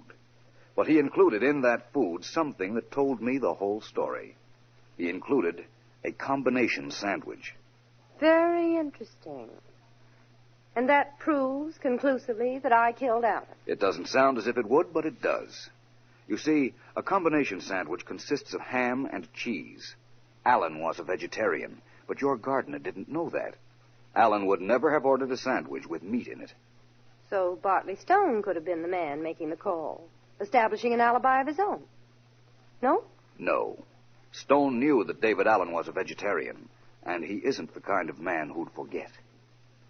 I'm not the kind of girl who forgets. You know, you really are brilliant, Vance. By the process of elimination, you figured I killed Allen, then killed my gardener so that he could never say he covered up for me. Exactly. And right now you're imagining you're going to kill me. No. It's more than imagination. I'm going to do it. Right now. Please put down that gun, Miss Dixon. Mine is pointing directly at you. Markham, where did you come from? I'll take that gun, young lady. And in answer to your question, I've been in the back of the drapes in this room. Vance asked me to be on hand. I'm very glad I did. Well, now you know I killed 2 men. I made the mistake of practically admitting it. Vance, what made you suspect me? Tell me that. It'll make me a little happier. What made me suspect you? Merely the fact that you wanted me around the night David Allen was killed. You wanted it to be known that you were with me at 10 o'clock, at which time you had your gardener presumably establish the time of death. It was a little too rigged. Didn't strike me right. That's fine. You get a hunch, I get a murder rap. Well, that's the way things go, I suppose. I'd like to know one thing, Miss Dixon. Why did you kill your ex-fiancé? He was going to turn rat. Tell what he knew about me. Just to convince me he wasn't such a goody-goody. And that was the end of him, even though he didn't know it at the time. Yes, Markham, that was the end of him. That also was the end of a faithful servant who tried to cover up a crime for Miss Dixon. And this is the end of the combination murder case.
Yes, come in, please.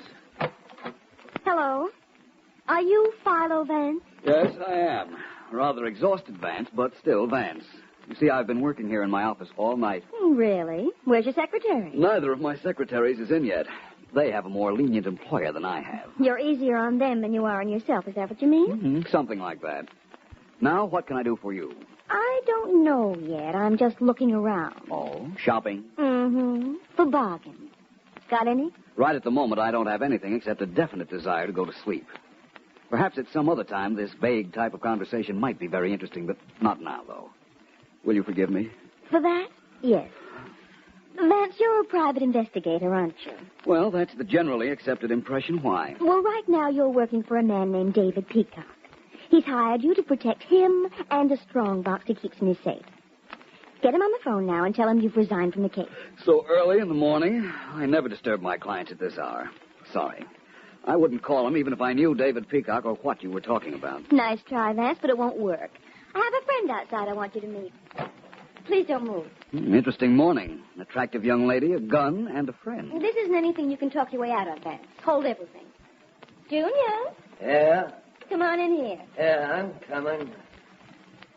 Well, here I am, eh? That's Philo Vance, Jr. That's Vance, huh? Nice-looking fella, hey? Huh? Hey? A curious fellow at the moment. This is a rather unusual visit, I might say. Oh, you don't know how unusual. Vance, this David Peacock you're working for. Are you going to resign as I asked you to? I don't think so. Make up his mind for him, Junior. And remember, Vance, I'm holding this gun. How could I forget either you or it? Don't you know you should be quiet, eh, Vance, eh? No, I don't, as long as you asked. And if I'm not... What? Maybe that'll teach you, eh? And in case that isn't enough, maybe this will. No. Well, I don't like your method of instruction, my friend. It's time I took a hand in this education course. You wouldn't put that gun down for a moment, miss? Oh, now, Vance. Well, no harm in asking. Well, it's your gun or Junior's fist. You'll have to admit that isn't much of a selection. You get one break. You can make your choice this time. But if you don't quit working for David Peacock, remember, this is just a sample. My dear young lady, whoever you are doesn't matter, but this does. I told you before I don't even know David Peacock. But this afternoon, I'm going to see him and apply for the job you're so sure I already have.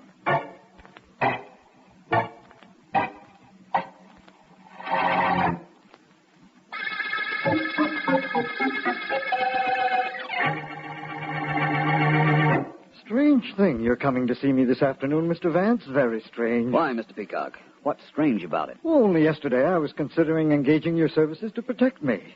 I already have a bodyguard, a private detective named Moran, Jimmy Moran. Do you know him? No, can't say that I do. He can't be a licensed operator, or I'd have heard of him. He's not from the city, and he's very rough and not very smart. That's why I thought I might call you. I see. Perhaps you'd be good enough to tell me why you think you need protection, Mr. Peacock, and why you don't call in the police. Why do I think I need protection? Yes. I'll tell you why, Vance. In this house, there's a strong box in my safe. The safe has an unusual combination, and I've been assured that it's burglar-proof. I'm the only one that knows the combination. I'm listening. The safe is in a room for which I alone have the key. Yes, and I've been informed also that the room is burglar-proof. That's quite necessary, you see, because my entire fortune is in that safe. And you wanted to hire me to protect you and it, right? Well, I was considering it, as I told you. I haven't quite made up my mind. Though how you happened to come down to see me this afternoon is more than I can understand. I could explain that, but I'd rather not. Mr. Peacock, who gets all your money when you pass on? Well, my niece, a very charming, well-bred young lady. Wait till you meet her, Mr. Vance. You'll like her. Does she live here with you? No, but she visits me every day. Wonderful girl, wonderful. Completely self-reliant. And she can protect herself, too. Carries her own gun and knows how to use it. Ought to. She practices enough on the range out and back. A social young lady who carries a gun. She does sound like someone I want to meet. You probably will someday. Vance, I'm sorry you had this visit for nothing. For the time being, I think I'll stick with my present bodyguard. Just as you say. Although I did have a personal reason for coming here. Oh? Uncle David! Uncle David, where are you? Oh, that's my niece now. In the library, Polly. Come in here. I'm on the way. Well, it looks as though I will get to meet your niece, doesn't it, Mr. Peacock? It most certainly does, and you'll find her charming, believe me. Uncle David, Oh. Well, that's all right, Polly. Come in. Polly, I'd like to present the very distinguished private investigator, Philo Vance. Introductions aren't necessary, Mr. Peacock. I've met your niece in my office early this morning.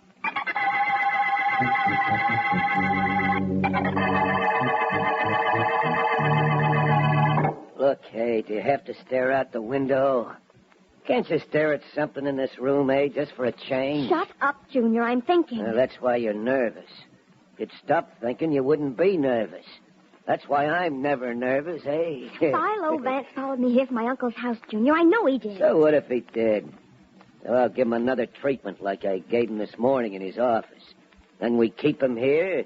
That means your uncle is alone with that guy Jimmy Moran we planted in his house. That's what we want, ain't it, hey? Yes, sure it is. But I don't like it. With Vance in the picture, it changes things too much. Maybe we could buy him off. Yeah, a guy you can't scare off, you can't buy You off. don't know how true that is, Junior. Oh, so you came back for a second lesson, huh, Vance? Hey? Okay, I'll give you a little homework this time. This time you'll learn something. This time I'm handing up the assignment. Well, young lady, that takes care of your friend, Junior. He and I are even. But how about you and me? Feel like talking now? Not especially. There's one thing you ought not mind telling me. What is it? I know you always carry a gun. How is it you didn't use it just now when I was evening up matters with Junior?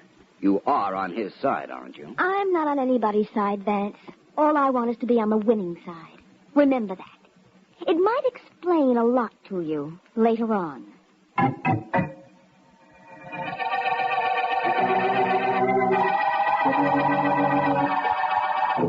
Step back, Mr. Moran, if you please. Okay, Mr. Peacock.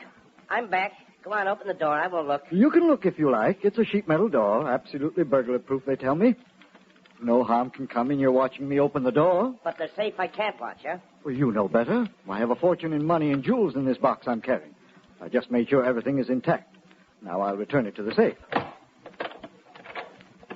Come with me, please. I'm a real bodyguard. When I'm on duty, where you go, I go. That's why you're being paid, young man. Here's my wall safe. Please hold this box while I open it. Go ahead. Turn your back, please. Okay. I'm turned. I trust you, you understand, but no one knows this combination but me, and I'd prefer that situation to stay just as it is. What was that? Sounded like a shot. Shall I go see? No. Please stay where you are. You may turn around now and hand me the box. Okay. Here you are. Thank you. There. A few spins of the dial. There we are. Well, Mr. Moran, your work is practically over for the day. Nobody can get in the safe. Nobody can even get in this room after I close and lock the door. So that's that. Your job isn't very difficult, is it, Mr. Moran? No, Mr. Peacock? That's what you think.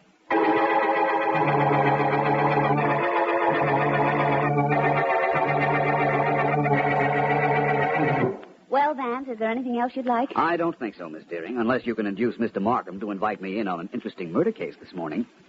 You know, I applied for a job yesterday afternoon, but was turned down by Mr. Peacock. All I know is he showed bad judgment. Now you want me to use my influence with the district attorney and get him to invite you in on a murder. Mm-hmm. Why don't you commit one, Vance? Why? I guarantee you do it so cleverly that even you couldn't solve it. Vance against Vance. Sounds interesting. Whom would you bet on? Vance? Ellen, dear, you're wonderful. Take the laugh out of your voice and those words would sound wonderful. Vance, I found the cutest restaurant. Could we have dinner there tonight? If you like. I'm wearing my agreeable disposition this morning. I'll get it, Ellen. Which phone is it? 1561. Got it. Hello. Vance Markham. Well, my favorite district attorney. Ellen and I were just talking about you. No matter what you said, it isn't true. Well, we were saying some nice things. Oh. In that case, I reserve the right to change my testimony. Motion granted. What's up, Markham? A murder? None that I know of. Oh. Sorry to disappoint you, my friend. This is strictly a social call. I'm surprised, but not disappointed. It's nice of you to say that, but In a minute, Ellen. Oh, Markham, let me call you back, will you, please? I have another call. By all means. Bye, Vance. Goodbye.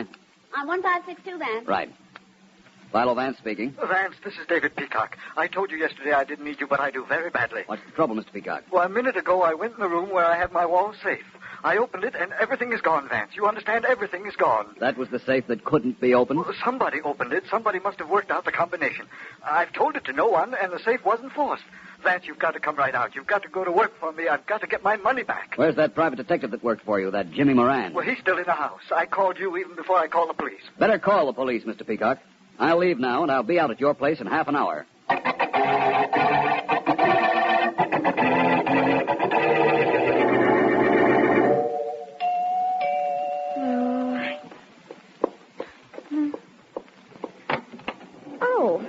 Oh, it's you, Vance. Good afternoon. Nice to see you without your friend Junior around. Is your uncle in his study? He's expecting me. I suppose that's where he is. You don't learn very easily, do you, Vance? I'm a very apt student when I'm learning the right things.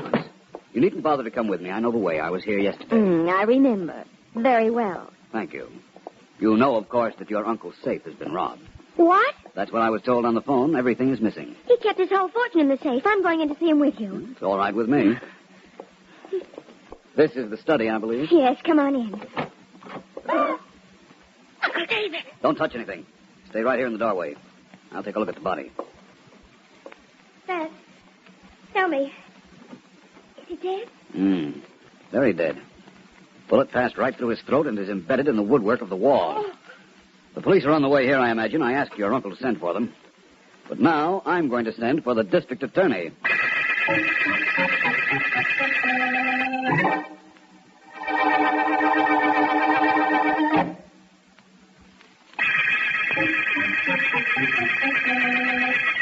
This is District Attorney Markham. The Peacock murder case opened when Philo Vance found the body of David Peacock. Immediately after Peacock had reported his burglar-proof safe had been opened and a strong box inside rifled. Vance has already met the dead man's niece, Polly, and her friend, Junior, and told me that Polly always carried a gun. From the shooting range at the rear of the Peacock house, we took a bullet that had been fired from her gun and have sent it to headquarters to be compared with the murder bullet. Vance and I are in the murder room examining the bullet hole Markham, who removed the bullet from this wall? Sergeant Heath. He's very careful and very thorough. He wouldn't have made this scratch on the wood next to the bullet hole. Would that be important, a little thing like that? In covering up a crime, a murderer generally knows enough to wipe out the big clues, Markham. Well, that may be headquarters. I've been waiting for a report on the bullets I sent to my lab for that. Markham speaking. Walters Police Laboratory, Mr. Markham. Oh, yes. Just want to let you know the bullet we took out of the wall and the bullets you told us came from the gun belonging to Peacock's niece were both fired from the same pistol. Thanks, Walters. Bye. Hear that, Vance? Yes, I did. I'm glad I told you about the shooting range the girl used. Of course, you're holding her, Markham. Of course. Good. Before we go any further on this case, I want to pay a visit to a friend of hers, a strange young man named Junior.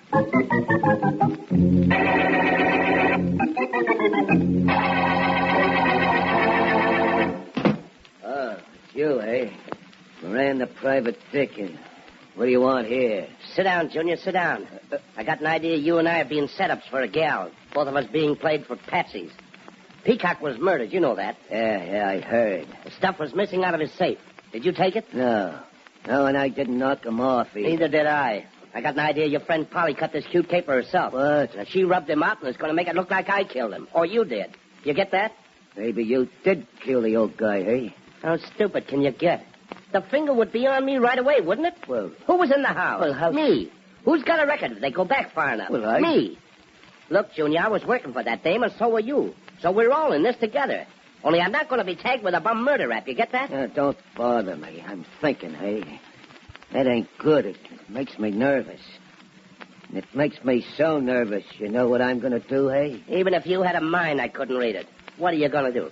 I'm going to give you 1 minute to scram out of this joint of mine. And if you ain't out in here by then, I'm going to toss you out on your ear. And the way I feel about you, I hope you make me do it. You hear, hey?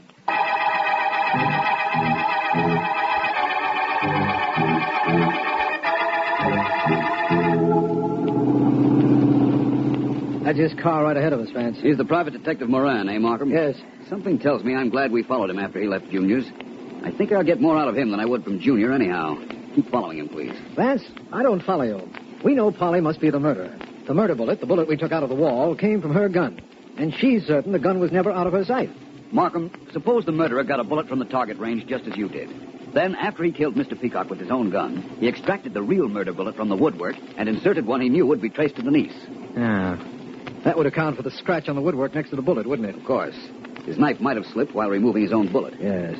And now that I've told you my theory, I think it's time I talk to our friend Moran. Speed up a bit, Markham. Right. Pull up alongside of Moran, let me transfer to his car, and then, if you will, you can do me a favor. You know I will. What is it? Find that junior whom Moran was visiting. Pick him up and bring him to the Peacock house. I'll phone you there, and please be sure the niece is there, too. Vance, you just practically exonerated her with the bullet theory. Not quite. She's a very clever young lady, Markham. I might be thinking just exactly the way she wants me to think. Have her there, will you? I'm a little confused, but I'll do it your way. Thanks. And now that we're practically alongside Mr. Moran, signal to him, will you, please? Right.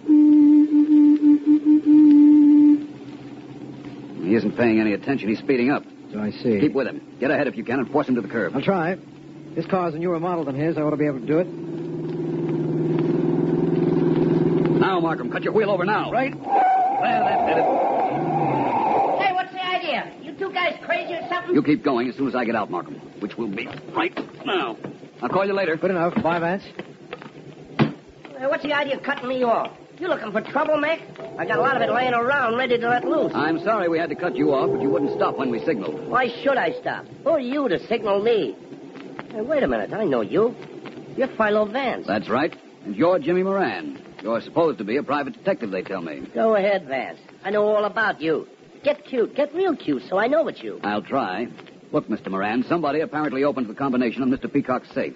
That same somebody first found a way to get past the sheet metal door of the room. And what's most important, somebody killed Mr. Peacock. Well? Who could have opened that door and that safe? Anybody with talented fingers could have gotten in the door and the safe, Vance. Such as? I wouldn't know. Well, that's too bad. Now I'll have to find out for myself. That's too bad, too. Now, is it all right if I drive where I want to go and drop you off? Of course. But do me one favor, will you? Meet me at the Peacock house in 2 hours.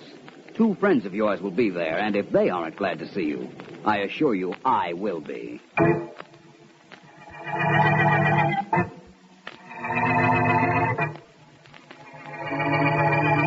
Well, go ahead. Go ahead and arrest me. You're the district attorney. Yes. You know my gun killed my uncle. You know I'm supposed to inherit from him, so arrest me. Go on. But see if you can prove why or how I'd open a steel door and a safe and grab everything in that safe, especially when the stuff would be mine anyhow. You have a point there, and it's one of the reasons you're not being arrested. Yes. You might be interested in knowing that we picked up a man known as Junior. Well, what about... And in another room in this house, we're holding a private detective named Jimmy Moran. Well, what's next? Well, right now, we're waiting for Philo Vance. He wanted all 3 of you here when he arrived. Which is right now. Good evening. What's good about it? Hello, Vance. That remains to be seen. Where is Mr. Moran being held, Markham? In the den, the room where the safe is located. The door unlocked? It is now. The key's in the door, though. I had the police expert who opened it leave it there. Good. Well, Markham, I have one phone call to make, and then I can promise you a break in this case.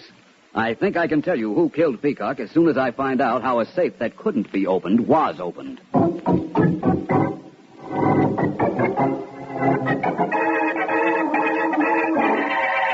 It couldn't be opened, Mr. Vance. Not without the combination. We guaranteed that safe when we made it. Of course, if an acetylene torch was used, that would be different. No torch was used. The safe is in perfect condition. Could somebody figure out the combination? It isn't very likely. I'm sorry, I should have known better. The combination contained 4 numbers, and it would take days, months maybe, to get the right figures in the right order by trial and error. Tell me one other thing, if you will, sir. Anything I can. Did you make the safety box, the one that fitted into the safe? It's about 16 inches long, about 3 inches high. It's possible we did. Well, I wish you'd check, and if you did make it and you sold one recently, I'd like to know whom you sold it to. I'll hold the wire.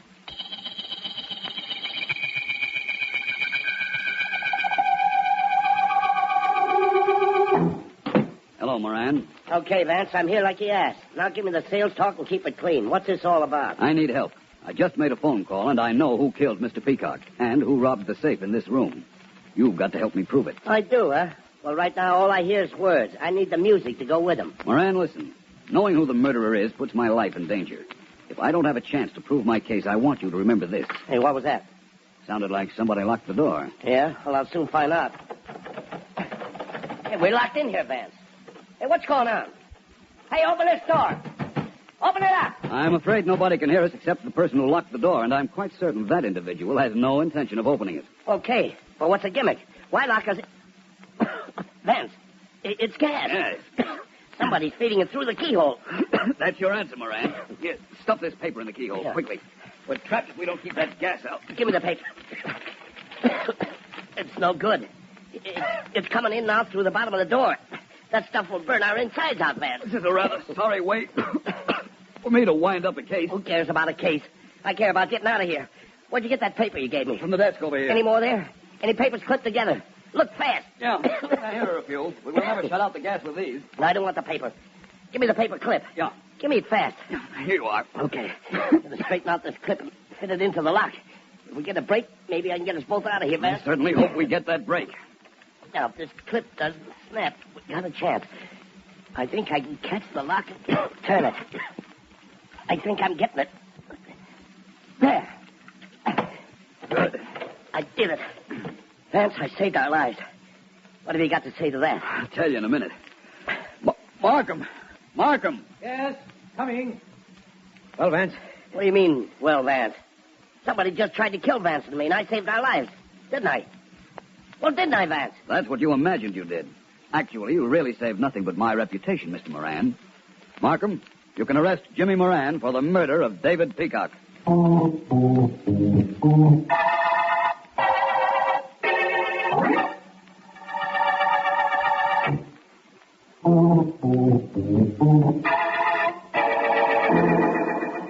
Hello, Vance. Sorry I kept you waiting. How late am I? Not very, Ellen. It's only a few minutes past 8 o'clock. Sorry. I had a lot of trouble with this hat. Just couldn't get it to sit right. Oh, well, its posture is perfect now. Good. Now let's sit down and we'll order. All right. And you can tell me all about the Peacock murder case. Well, I told you over the phone that Jimmy Moran, the self-appointed private detective, was the murderer. He's confessed, and we've recovered the money. You never told me how you knew it was Moran. Well, let's start from the beginning. Peacock phoned me to say his safe had been robbed, Yes. but that he hadn't given the combination to anyone. And you knew that nobody could open the safe without the combination. Nobody did. Peacock opened the safe himself earlier today. Moran was carrying the deposit box. Peacock made him turn around so he wouldn't see the combination. Then, while his back was to Peacock, Moran slipped the real deposit box into his trouser leg and handed Peacock a duplicate he had ordered. Peacock put that one in the safe. And found out later that it was empty. And called me to report it. Then he must have realized what happened, that Moran must have distracted him momentarily and switched boxes on him. He accused Moran, and Moran shot him. Wait just a second. Why did Moran switch boxes? Didn't he try to open the safe? When he first started to work for Mr. Peacock, he undoubtedly tried, but couldn't get anywhere with the combination. I see. In order to get into the room to work on it, though, he had to get past a sheet metal door. How did he do that? Ellen, that door was my best friend. When I got Moran to open it when he thought we were in danger from the gas which Markham planted, he showed me he could open the door without a key. Tell me just one more thing and then we'll leave. Why did Polly and her friend Junior try to keep you off the case in the very beginning? They had the whole deal set up with Moran as an accomplice. Murder wasn't included, however. It's true that Polly would inherit when her uncle died, but she didn't want to wait that long. So she hired Moran, an expert around safes, to steal the money. But he double-crossed her. And then when Moran killed Peacock, he planted the bullet from her gun in the woodwork after removing his own bullet. That's right. But I figured that out at the beginning. Okay, so let's stop worrying about the beginning and start to eat. After all, this is the end of the Peacock murder case.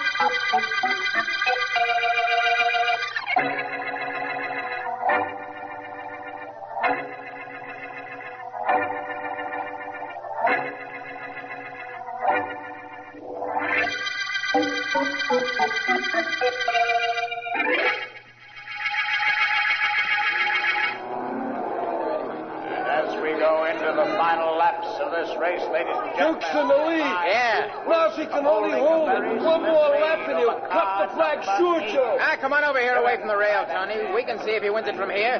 Even if he does, I'll still take him when I get my own crate. I never saw a grease monkey yet who didn't want to be a racing driver. Except me. Yeah. Me, I'm happy. I don't crack up. I don't go through no fences. I'm happy. I fix a tire. Sure, Feed him sure. gas. But I'm just a mechanic, and I know it. Look, I'm not trying to run your life, Tony. You're happy here in the pit. Okay, so you're happy. Hey, there goes number 8 out after Duke. He's catching him. And they're coming around the bend and into the stretch. Hey, did you see that? Sure, Duke tried to push number 8 through the fence. That's Duke for you. That's him all over. Hey, here they come. Hey, look. Number 8's nosing in front. Duke's eating dust. That's even too good for him. They're heading for the finish. There's a guy with a checkered flag. It's between number 8 and Duke. It's Duke. No. There's a finish. It's number 8. So what? Somebody's got to win, don't they? It don't have to be Duke just because we're here in his pit. I'm going over to the rail. Here he comes rolling toward us. Okay, I'm with you. He'll be fit to be tied, Joe. Now, ain't that just too bad? I'm going to talk to him. Hey, Duke. Yeah? Gee, that was a tough one to blow, Duke. You only lost it by a nose. I didn't lose it. It was lost for me. What do you mean, Duke? What do you mean? Yeah, Duke, what do you mean? Which one of you guys checked my tires before the race started? Joe here did. That's right. One of them blew on me halfway through the race. Yeah, I know. We put the new one on, didn't we? Tony and me practically broke a track record for speed, too. Oh, you changed it fast enough, but number 8 didn't have any tire changes. That's the reason he got up there in front of me. Gee, Duke, that could happen to anybody. A tire blows, boom. It happens all the time. Sure, but it's generally an accident. Sorry if my checkup on the tires wasn't right, Duke. They tested okay. Sorry if that made you lose a race. You want to be a racing driver, don't you, Joe? Yeah. Figure you can drive for old man Roberts someday, too, don't you? Huh? Yeah, I do. What about it? You know what's liable to happen when a tire blows when you're going around a turn beating 100 miles an hour? I said I was sorry I'd made you lose a race, didn't I? I'm not talking about losing the race. I could have cracked up, gone through a fence. You cost me the race, all right, but you almost cost me my life. It's all right to be ambitious, Joe, but don't overdo it.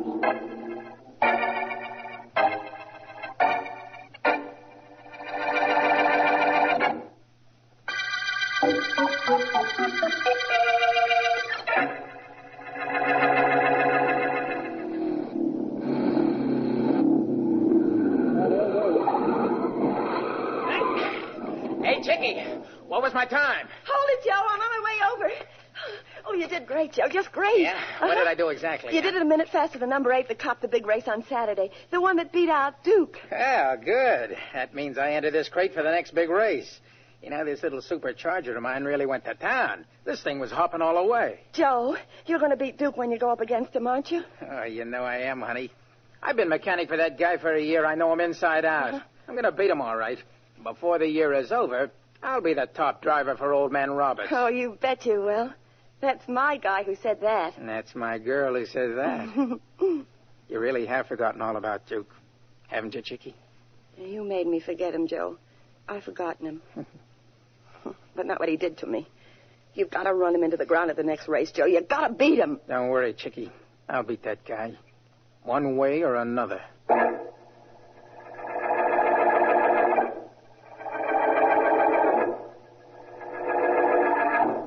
I knock with 9 points. Kings, 10s, and 6, 7, 8 of diamonds. How many do you have, Duke? I don't know you, Mr. Roberts. Got to figure it out. Here's a king I lay off on you. 10 I lay off. That makes it 3 5s, 3 deuces, 3 and an ace. 4 points, undercut. Well, how do you like that? Tony, did you ever see anything like the luck that Duke has in gin rummy? He's awful lucky, Mr. Roberts. Oh, stop turning around and look at Tony after every hand, Mr. Roberts. That isn't going to help you win, you know. Well, something better helped me. I haven't won a hand all night. And in my own office with my own cards, too. Now, Mr. Roberts, if I was you, I wouldn't hold no high cards. Maybe that's a way to beat Duke in gin rummy. Save the small. Now, wait a minute. Wait just a minute. Tony, how is it every time I play, Duke, you're standing in back of me? Well, I just like to watch you play, that's all. I don't open my mouth, do I? I don't say nothing. No, you don't talk.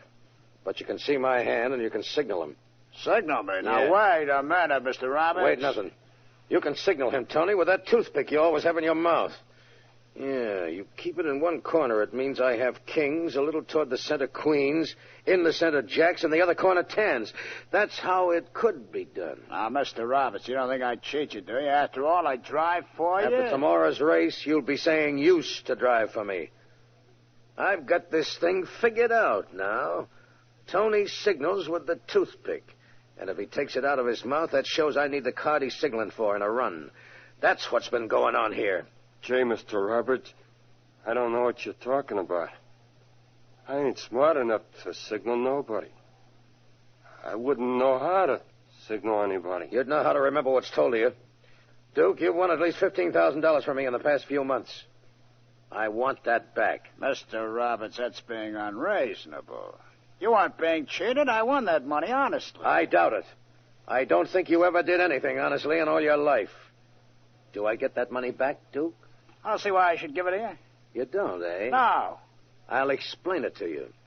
I hate losing. But worse than that, I hate being cheated. Something is going to be done about it, believe me. And very soon.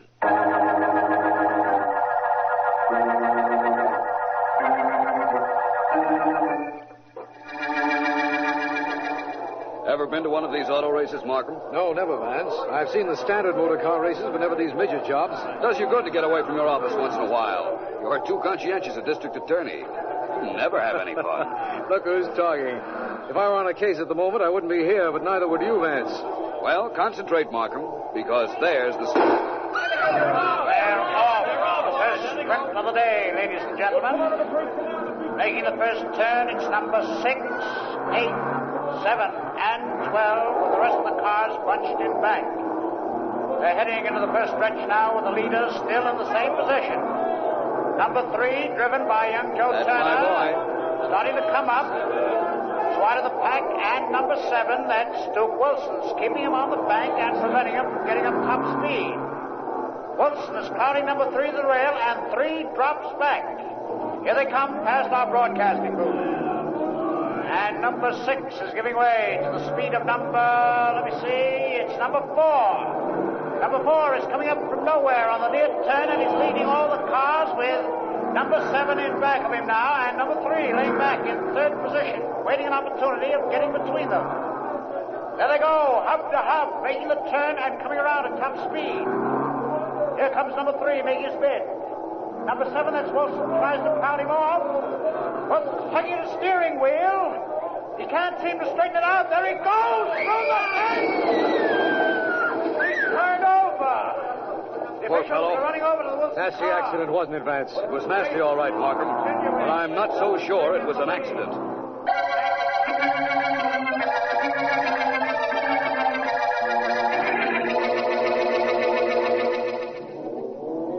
Sure was a tough break for you, Mr. Roberts. Your car was leading all the way when Duke went through that fence. It was a tougher break for Duke. The ambulance doctor said he doesn't have a chance. Yeah, that's what happens in this racket, Mr. Roberts. You never can tell when you start a race where you'll end up. That's the reason I don't want never to drive. Me, I'm a grease monkey. I'm no auto racer. But I still say it was a tough break for you, boss. How do you figure that? You got kind of sore at that game last night. You promised Duke something.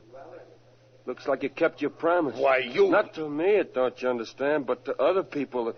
If they should happen to be told what you said after the game busted up.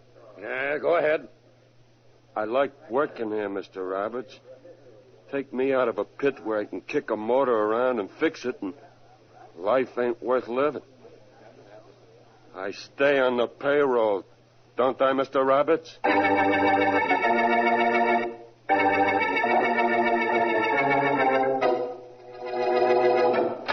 Hello, Mr. Roberts. Who are you, and what are you doing in my office? My name is Vance, Philo Vance, and I've been waiting in your office for you. I'd like to talk to you. About what? Well, originally it was because Duke Wilson, who was killed at the racetrack this afternoon, drove one of your cars. And I suspected it might not have been an accident that caused his steering wheel to go haywire. Yeah, go on. Police investigations showed that the steering mechanism had been almost severed, so that a yank at the steering wheel would throw the car out of control. I didn't know that. As I said, that was the original point in my coming to see you. Oh. Since I've been here, I happened to notice this gin rummy pad on your desk, with the score of an unfinished game and scores of a lot of games that you did complete. What about it? Someone with the initials DW won all of the games, and was winning the game which you quit on. Could that be Duke Wilson? I played with him quite a bit. I've never heard of a gin game being called off before it was over unless it was interrupted by someone or something like a quarrel. And after looking at these scores, I can see what you might have quarreled about. Didn't you ever win? No, as long as you asked, I didn't. What about it? Who's there? Me, Mr. Roberts, Joe Turner and Miss Dale. Turner won today's race, didn't he? Yes. Please ask him to come in, Mr. Roberts. Come in. Mr. Roberts, I didn't know you were busy. Come on in. This is Joe Turner and his girlfriend, Chickie Dale, Philo Vance. Hi, How do you Mr. do? Vance. Congratulations on winning that race, Turner. Nice driving. Thanks. Mr. Roberts, I came up here to see if you could use a guy like me, testing your stock cars and driving for you. Now that Duke's not around anymore. You didn't waste much time, did you, Joe? Huh? Do you know Vance and the police think Duke was murdered? Murdered? The steering wheel was fixed, so the first yank at it would send the car out of control. You were a mechanic, I understand, Joe. Yeah, that's right. Were you near Duke Wilson's car before the race started or late last night? Of course not. Are you sure? Well, I was in the garage, just getting some tools of mine. I used to work there. But I never went near the car. Perhaps you didn't. Don't believe him, Vance. No. Well, it seems that we have a young man with opportunity and motive right here in the office. What do you mean? Quite interesting. It's a good thing for you, Miss Dale, that you had no reason to hate Wilson and that you weren't near his car last night. Good thing? It's a bad thing. I used to go with Duke, only he threw me over. And I was in the garage last night. I went there with Joe, only I was walking around while he got his tools.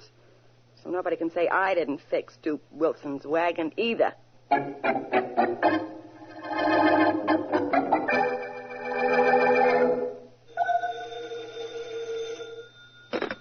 Hello? Chicky, this is Joe. Oh, Joe, darling, what happened after I left you and Vance in Mr. Roberts' office? Well, nothing much while Vance was there, but after he left, Mr. Roberts offered me a job. Oh, Joe, that's wonderful. It's great, only I don't understand something he said. Well, tell me about it. What was it? Well, he said that starting right away, I could start driving for him, providing that I forget about what I saw last night. Uh-huh. But, honey, I didn't see anything last night. Didn't you, darling? Well, no. Well, I did. Hey, what are you talking about? When you went into the garage to get your tools, I was walking around like I told Vance. And who do I see right near Duke Wilson's car but old man Roberts himself? He's hiring you to keep my mouth shut.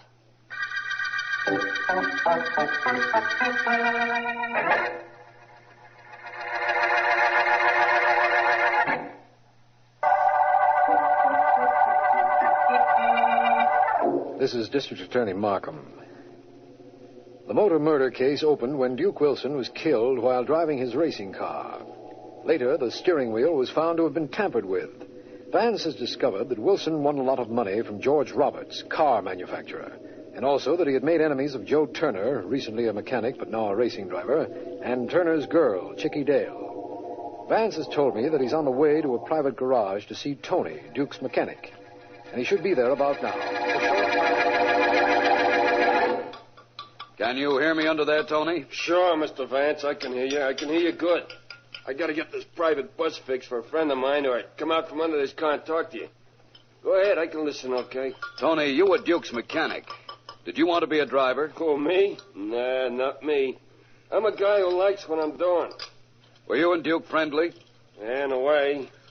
I was with him last night, Vance. Where was that? Old man Roberts' office. Wait a minute, I'll slide out. Oh, I sure am a mess, ain't I? Well, that's what overalls were made for, isn't it? Yeah, it sure is. Well, listen, like I was saying, I was in Roberts' office, and there was a gin rummy game going on between the old man and Duke. And it wound up... In an argument because Duke won so consistently. Who told you that? Roberts? No, he carefully refrained from going into that subject, but I gathered he believed Duke was cheating. You gathered? Brother, he really told Duke off, but good. Tony, do me a favor, will you? Sure. What do you want? There's a telephone pay station right over in the corner. Here are 3 nickels. Wait till I wipe my hands here. What do you want me to call? 3 people. Chicky Dale, yeah. Joe Turner, and Mr. Roberts. Okay. What do I say when I get them? Tell them who you are, and tell them you know something they wouldn't want you to talk about. Then tell them you are leaving town for a day or so, and we'll call them when you get back. Okay? Right. Here we go.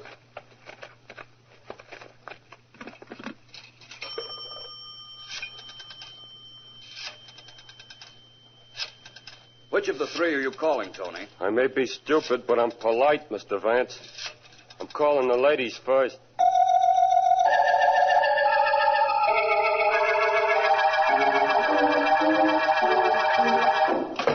You sent for me, Mr. Roberts? Yes, I did, Turner. Sit down. Thanks. I offered you a job last night after Vance left this office, remember? Sure, I remember. Not only did you offer me a job, but I took it. Well, I've changed my mind. There is no job with my company for you. Wait a minute. Hey, now look. You said something about my not talking. I don't care now whether you talk or not. I can't bribe everybody in the world to keep quiet about my fighting with Duke or my being near his car the night before he was killed. I don't want to know what you can or can't do, Mr. Roberts. I got a job with you. You said so yourself. I told you I changed my mind. You can't do that. I counted on that job. It means a lot to me. It means Chickie and I can get married. Who cares about Chickie and you? I care about Chickie and me. You're not going to do anything to hurt us. Do you understand? Well, do you understand? Get out of here. Oh, no. This means too much to me. I'm staying right here till you decided you've changed your mind again, that you do want me to work for you. I said get out of here. Get out or I'll throw you out. Don't try it, Mr. Roberts. Don't. Hey, take your hands off me. Take them off, I told you. Okay, this'll take them off. You'll be a sorry young man for that, Turner. A very sorry young man. You'll never drive another racing car on any track in the country. I'll see to that. Go ahead.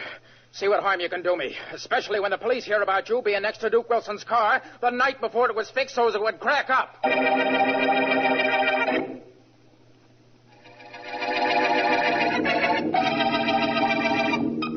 I don't understand exactly why Vance wanted me to see him here, Miss Dale. I hope you don't mind our using this apartment for a meeting place. I don't mind anything. I've got worries. Really? Tell me about them. Spill to the DA? Not me, Markham. Not while I can think the answers out myself. Oh, that must be Vance now. Well, I've got something to tell him if it is. And I'll soon find out whether it is or not. Press that buzzer on the wall, will you? It opens the door. All right. Hello, Miss Dale. Markham. Good evening, Vance. Hi, Vance. I want to talk to you. Something's going on that I don't understand. What's the trouble, Miss Dale? A couple of hours ago, I got a call from that stooge grease monkey, Tony. He says he can louse me up, and he'll see me in a couple of days when he gets back in town. Well? Well, that call came only 15 minutes after I get one from some guy who don't give his name, but says that if I'm a smart girl, I didn't see anything around the garage the night before Duke Wilson got killed. It does sound rather involved, doesn't it, Vance? A little. Miss Dale, did you ever go out with Tony the mechanic? Me? I should say not. I used to go with Duke Wilson. I know that. How about Mr. Roberts? I just want a point covered. Did he ever try to take you out? Him?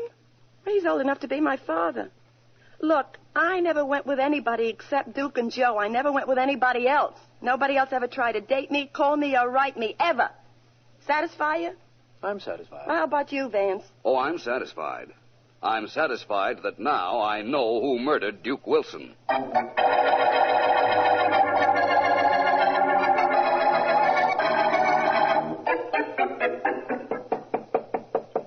Come in. Oh, hello, Mr. Roberts. Well, what do you want, Miss Dale? And make it quick. Oh, take it easy, Mr. Roberts. I came here to make a deal, not to start a fight. What deal would I possibly want to make with you? Oh, let's put it this way. Vance and Markham just left my apartment. But they left after Vance insisted he knew who killed Duke Wilson. How can that possibly affect me? Oh, stop kidding, Mr. Roberts. You're not talking to a dope. I've been around, which isn't important, but I was around the garage the night Duke's car was gimmicked, and that is important. I went through all that with your boyfriend, Joe Turner. Yeah, he told me. Look, Mr. Roberts, Vance maybe knows who fooled around with that steering wheel, but he can't prove anything because he wasn't there the night before Duke went through the fence, but I was. Somebody else was there, too, apparently. Somebody who called me up and threatened me. Tony. That was a gag, a trick of Vance's. He tried it on me, too. Mr. Roberts, Joe Turner's got to have that job if I'm going to keep my mouth closed. You'll keep it closed. You've got nothing to say except that you saw me in the garage. That could be enough. You won't say that to anybody, Miss Dale. You won't tell it to a soul. Because what I was doing there had nothing to do with Duke Wilson's death. But it might look as if it did. So you'll keep your mouth closed, Miss Dale. You'll keep it closed or I'll close it for you.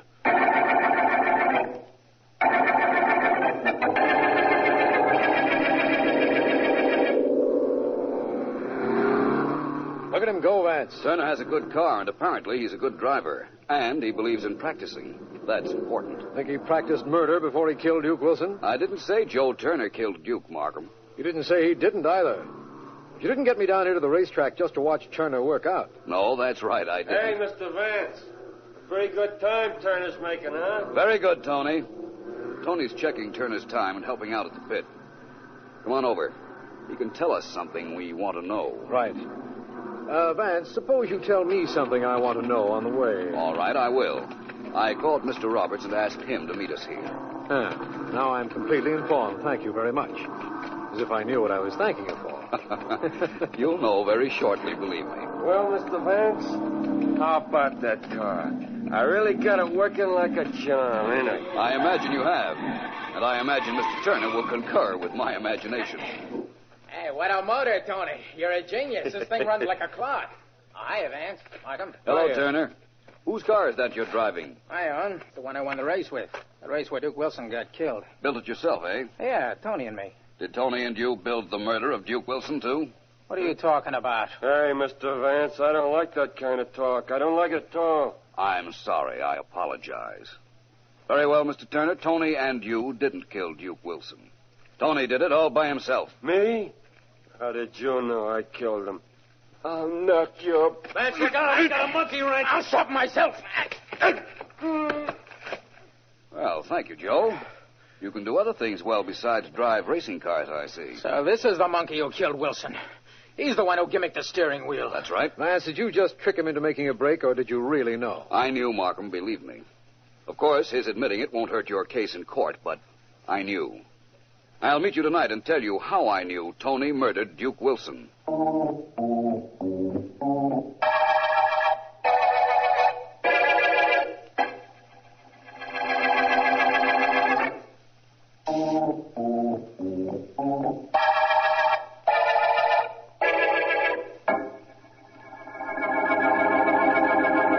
It was really very simple, Markham. The only complicated part of this case was that there were 4 suspects. That's quite a few. It most certainly is, especially when 3 of them had motives like Turner, Miss Jael, and Roberts. And it turned out the 4th was the killer. Why did Tony want Wilson dead, Vance? Apparently because he was Wilson's partner when they both were cheating Mr. Roberts at gin rummy, and apparently Wilson wouldn't split with him. Reasonable. Especially in view of the fact that he knew Roberts and Turner hated Wilson and that he'd never be suspected. What made you think it was he? I didn't think. I knew. Remember, Markham, when we were in Miss Dale's apartment, she said she had received 2 phone calls. One from Tony, and one a quarter hour before that from somebody who threatened her if she told what she'd seen in the garage the night before Wilson was killed. Oh, yes, I remember that. Well, there's no question in my mind but that the first call came from the real murderer who knew Miss Dale was at the garage that night and thought she might have seen something. The second call did come from Tony, and he made it at my request. Well, who made the first call? Tony. Only I didn't know anything about that one. All I did know was that he dialed Miss Dale's number without having to look it up in the phone book when I asked him to get her on the phone. Oh, which means that he'd called the number before. Very shortly before. Yes. After Miss Dale told me he'd never called her previously, never had tried to date her, then I knew that the only way he could have known her phone number was if he'd just called it. And if he had called it, he was the murderer. Well, you certainly call that, Vance. Congratulations. Thank you. And you know something? I never suspected Tony, not once. Not even in the beginning. The beginning isn't important, Markham. What is important is that this is the end of the motor murder case.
blonde mink, Daddy. It's got to be blonde. Or you don't want it? Well, now, Ricky, let's not go to extremes. But you did promise it to me, didn't you, Daddy? Yeah, sure. And if everything works out, you'll get it.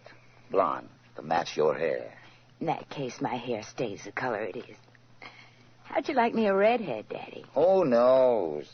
I want to know where Harry is. Sent him out an hour ago. Should think you'd want to be alone with me. There are lots of men Look, baby, go run away someplace and hide till I look for you. I got a big deal cooking, the biggest thing I ever tried to do. I don't think too good with a dame on my mind or my lap. Get off. Well, I like that. You got me smelling like a beauty parlor. Boss, I got to talk to you. I've been waiting for you, Harry. Come on in. Goodbye, baby. Far be it from me to interrupt an important business conference. Goodbye, baby. Okay, Ricky, I'm going. That mink, Daddy. Just make sure it's blonde, will you? Well, Harry, what is it? What goes on? Boss, that extortion we got with Peter White is off. He's hot as a two-bit pistol. I'm listening. I just trailed the guy White like you told me to. You wanted to know everything he did today. Okay, so there I am trailing him, and where do you think he goes? How would I know? He goes right to the office of Philo Vance, that's where. Philo Vance, the private investigator? Well, there couldn't be two guys with that name, and Vance is one guy I don't want to mess with. He's too smart, boss. You know that. Sure, he's smart, Harry. But I've had this racket planned for too long to let any one guy spoil it. We're going through with it, Vance or no Vance. Well, if this guy White has hired Vance, you still think you can put the heat on him? That's right. That's what I think. Oh, but, boss, we're putting our head in a sling. We can't grab Peter White with Vance around. That's just the point, Harry. You and I will see that Vance isn't around.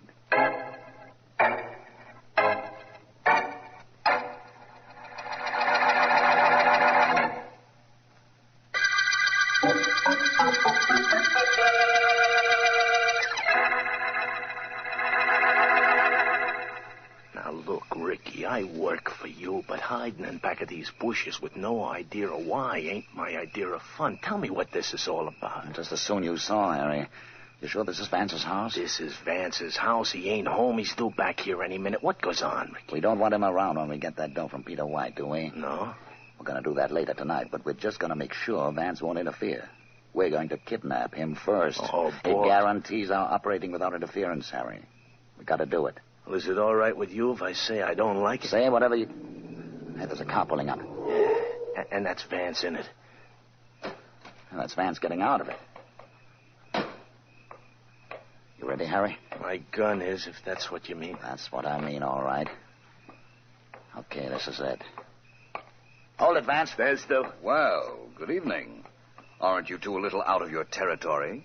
Guns and handkerchiefs over faces belong exclusively in Western movies, don't they? Maybe. Maybe we're looking for a screen test. Okay, Harry, the blindfold. Right. Perhaps I'm only a disinterested party in this endeavor, but I might like to know what's going on regardless. Yeah, I got the blindfold on, boss. The gag, Harry. Really? Now, let's stop this melodramatic... That's enough. Now, Vance, you're entitled to know this much. Hmm? We're going to stuff cotton in your ears so you can't see anything, you can't hear anything, and you can't do any talking. Then we're driving you somewhere. Only you won't have any idea where. And we're holding you overnight. And in the morning, we let you go with no harm done. Nod your head if you follow us. Mm-hmm. That's fine. Let's walk back to your car, Vance.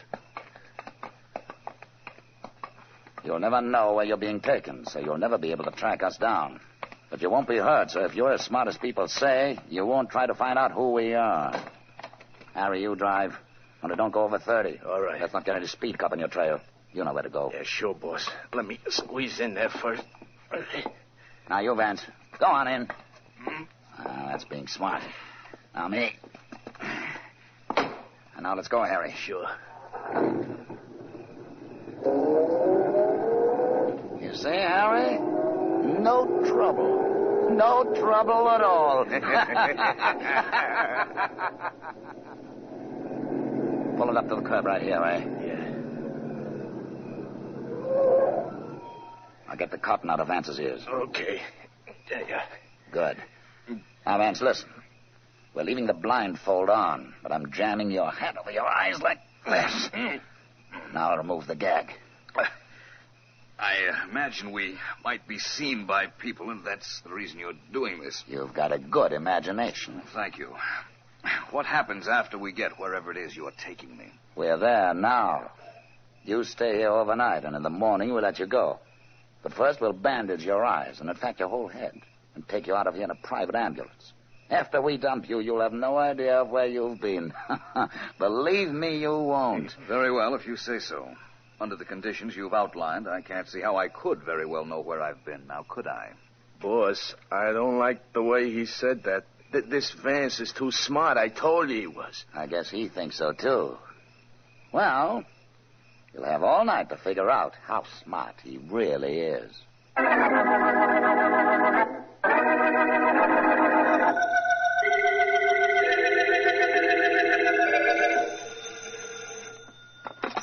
Hello, Philo Vance's office. Hello, Vance, come in yet? This is Markham. Oh, hello, Mr. Markham. No, we haven't heard from him. His secretary, Miss Deering, has gone up to his apartment to see what she might find out there. It's quite urgent. I talked to him.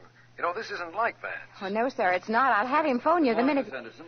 Oh, he's here now, Mr. Markham. Just a minute. Markham on the phone for me. I'll take it in my private office. Oh, just a minute, please, Mr. Markham. Mr. Vance will pick up his call. I've got it, Miss Henderson. All right, Mr. Vance. Hello, Markham. Vance, where have you been? This is the third time I've tried to reach you this morning. Well, I had a rather unusual experience last night, Markham. I was kidnapped, but I don't know why or by whom. Kidnapped? Don't let it concern you. I've been released, and I'm completely unharmed, except for the fact that I haven't slept. I'll tell you all about it when I see you. Why have you been trying to get me? Well, there's been another murder, Vance. Peter White was killed. You know him? No. He was in my office yesterday, but I was out. I spoke to him on the telephone, though. He told me that he'd been threatened by extortionists. I advised him to go to the police. Well, he never did. And it's too bad he didn't, because there was a terrible struggle at his house sometime after midnight, and he's dead. Any clues, Markham? None of any importance. We know he drew $100,000 in cash from the bank yesterday, and that's gone. And we picked up his brother, who claims not to have seen the dead man in years. But that's all. That might be enough. You've had a tough night, Vance, but are you too tired to meet me at Mr. White's house? There's been a murder, hasn't there, Markham? Believe me, I'm not a bit tired now. But I've another stop to make first.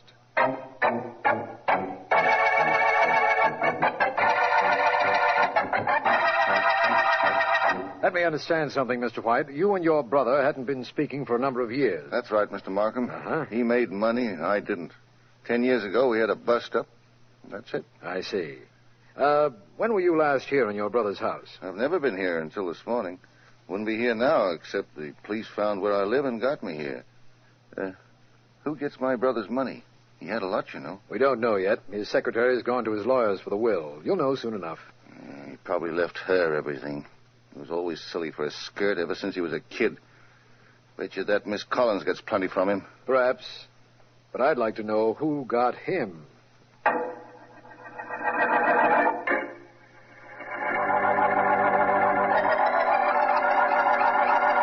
Well, Daddy, I'm here.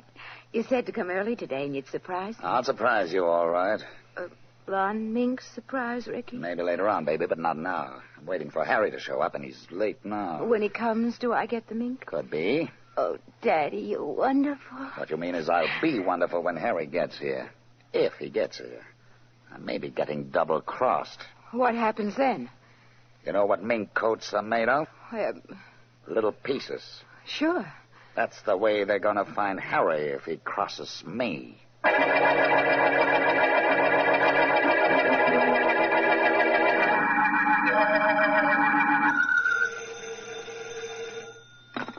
Hello, Philo Vance's office. This is Mr. Vance, Miss Henderson. Oh, yes, sir. Miss Henderson, do you know where to reach Mr. Markham? I could try his office, sir. Well, I just tried, and he's not there. He's not at the home of the late Mr. White, either.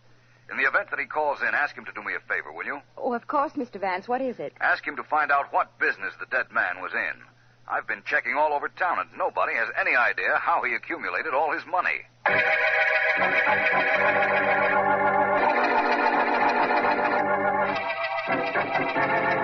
You were a little late, Harry, but you brought the dough, so it doesn't matter. Well, I overslept. Tough night last night, Ricky. But I brought $50,000 worth of doesn't matter, huh? That you did. Did a good job of cooping Vance up all night, didn't we? Oh, sure did. And when I dumped him this morning, he didn't have no idea of where he was or where he'd been. We kept him out of the way good, all right. I kept him out of the way all night while you went to collect from old man White. Well, let's split up this dough. Yeah. Here you are. 20,000 for you, 30,000 for me. What? There we are. Hey, wait a minute. What's the matter with 50-50? That's what we were supposed to split. You weren't supposed to kill Peter White, but you did. You do something you're not supposed to do. I do something I'm not supposed to do. Oh, but, boss, Well, apparently I'm here just in time. Boss, it's Vance. Only it can't be. He never could have Shut up, traced Harry. us. Vance, this is ridiculous. We had your eyes taped up. You couldn't possibly have known where we took you last night. Which is the reason you thought nothing of renting the room under your own name. That's how I traced you here. Hey, boss, you were so sure he wouldn't know where we were hiding out. How did you find us, Vance? What do you want? Never mind how I got up here, my friend. But you are entitled to know what I want. I want to break even on this case. You two held a gun on me last night and took me where you wanted me to go. I'm doing the same with you. You don't have to, you know, Vance. There's an awful lot of money here on the table. Part of it's yours, if you walk out of here right now. Sorry, I like it here. How much is there? $50,000. Was that all? Where's the other 50,000? What other 50? Well, I know for a fact that Peter White drew $100,000 out of the bank yesterday. What? I imagine it was to pay you two, wasn't it? $100,000, Harry. Don't believe him, boss. He's trying to make us battle. I didn't get no 100 G's. All I got is on the table. All you have to do is call the bank and find out how much White withdrew, you know. I know, and you'd be a sap to come up here with that kind of story if it wasn't true. The other 50,000, Harry? There wasn't any, boss. Honest, there wasn't. This was all he gave me. You little double Oh, no. Holding out 50,000 on me, was he? Thanks for letting me take that poke at him, Vance. He raided it. Holding out on me and knocking off the old guy. That wasn't part of this. You got to know that, Vance. Do I? Yes. Apparently there are a lot of things I have to know. And I'm not satisfied I know them all yet. Look, Vance, I'm no chump. You've got us both. Though how you found out where we took you last night so you could trace us here, I don't know. But that guy White was NG. You know where he got his dough? No, but the district attorney will be delighted to find out. I'll save him trouble. White was a racket king, Vance. He backed tough guys who wanted to set up gambling joints. The talk I hear is that he crossed the last guy and was on the spot. Now you're trying to tell me that a racketeer killed White. I'm not telling you anything. Chances are this punk Harry killed him. I don't know. I'm giving you information, and I'm trying to make a deal. You're wasting your time. Pick up your friend Harry, and we'll get going to police headquarters. Okay, Vance, but... Well, this is different. What is? Well, there happens to be a very good friend of mine in back of you right now, Vance. A friend with a gun. It's quite possible. I thought I heard a door open a minute ago. That really earns me my mink coat, Ricky. You were a lifesaver, baby. You sure let Vance have it. Did I kill him? No, he'll be asleep, though, for a long time. Come on, let's blow this place. Suits me. But how about that mink coat, Ricky? I'll buy you 2 of them, baby, after this. 2 of them, so you can keep real warm. Okay. But the second one isn't to keep me warm. It's to keep me quiet.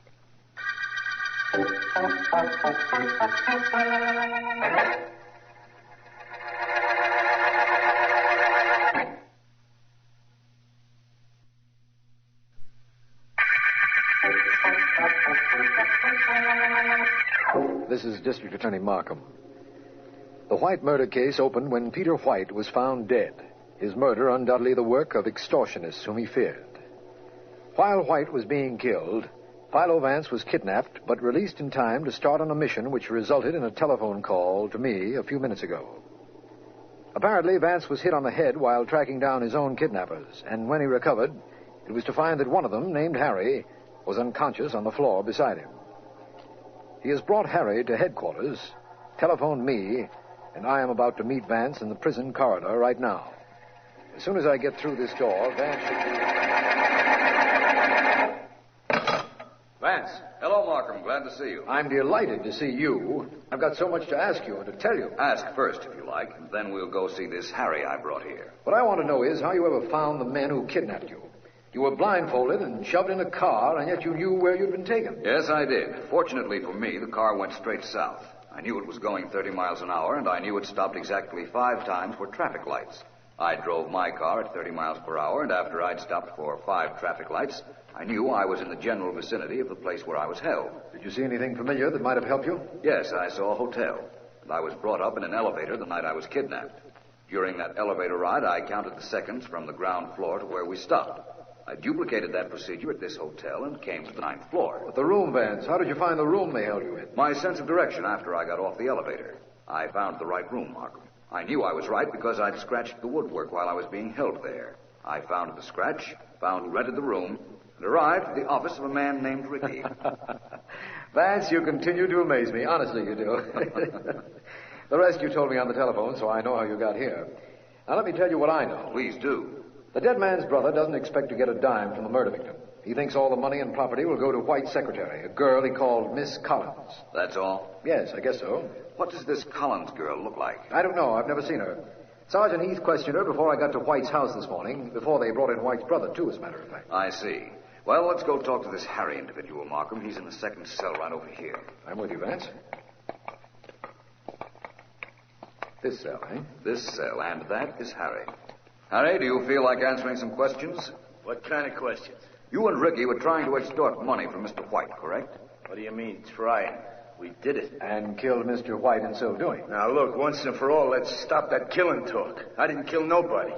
I got the dough from the old guy, and I scrammed. He was alive when I left him. Oh, of course. Now, look, you, whoever you are, I said I left him alive. Remember that. Ricky didn't believe me either. That's why he poked me one. It's still sore. Ricky ran out on you, you know, Harry. Yeah. Left you on the floor unconscious so I could bring you here. Don't I know it. And ain't I sore about that, too? Angry enough to tell me where I might pick him up? That I wouldn't know. All I do know is that he promised to buy his gal a mink coat. And Baby ain't the kind of gal you say you'll do things for and then don't do it. Baby? That's right. She's the dame that tipped us off to old man White. She worked with us on account of she was sweet on Ricky, and he promised to buy her a fur coat at Bixby's. We don't have very much there to go on, do we, Vance? No, but it may be enough. Markham, would you let me borrow Sergeant Heath for a while, please? I'm sure he'll be anxious to cooperate, Vance. What do you want him to do? I want you to go back to Mr. White's house while Heath and I go on a shopping tour.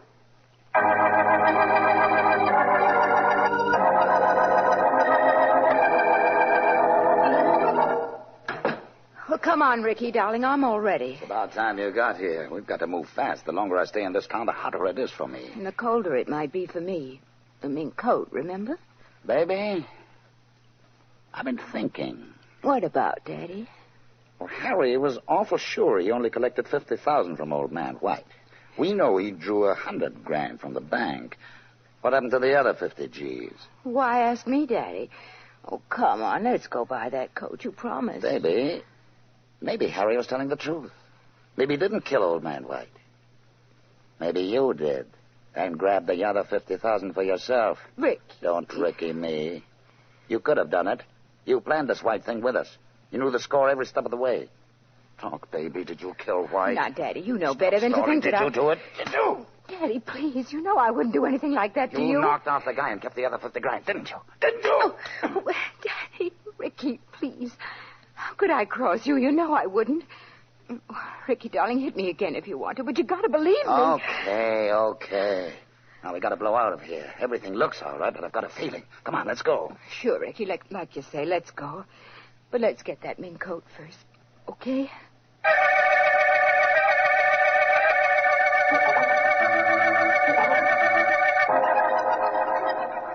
Baby, you've been looking at mink coats for an hour. Make up your mind. I want to get out of this store and out of town fast. But Daddy, darling, you just don't walk in and buy a fur coat just like that. You got to look at it and blow on the fur like this. Make sure it's a good mink. I don't care if it's a good or a bad mink. Get what you want and let's get out of here. Daddy, you're so silly. Now step away from the mirror a minute. Okay. That's better. I kind of like the way this one looks, don't you? Sure. I like it. Take it. Have it wrapped. Wear it out. Do anything you want, but let's do it fast. Oh, you're so impetuous, Ricky. Okay. Oh, I think I'll take Hello. this one. I don't think either of you will take anything except a walk with me. Vance. Not you again. This is getting to be a habit. Yes, isn't it? Look around you, Ricky. You'll see Police Sergeant Heath and a dozen men, so don't do anything foolish. We're surrounded, Ricky. Yeah. You and your mink coats.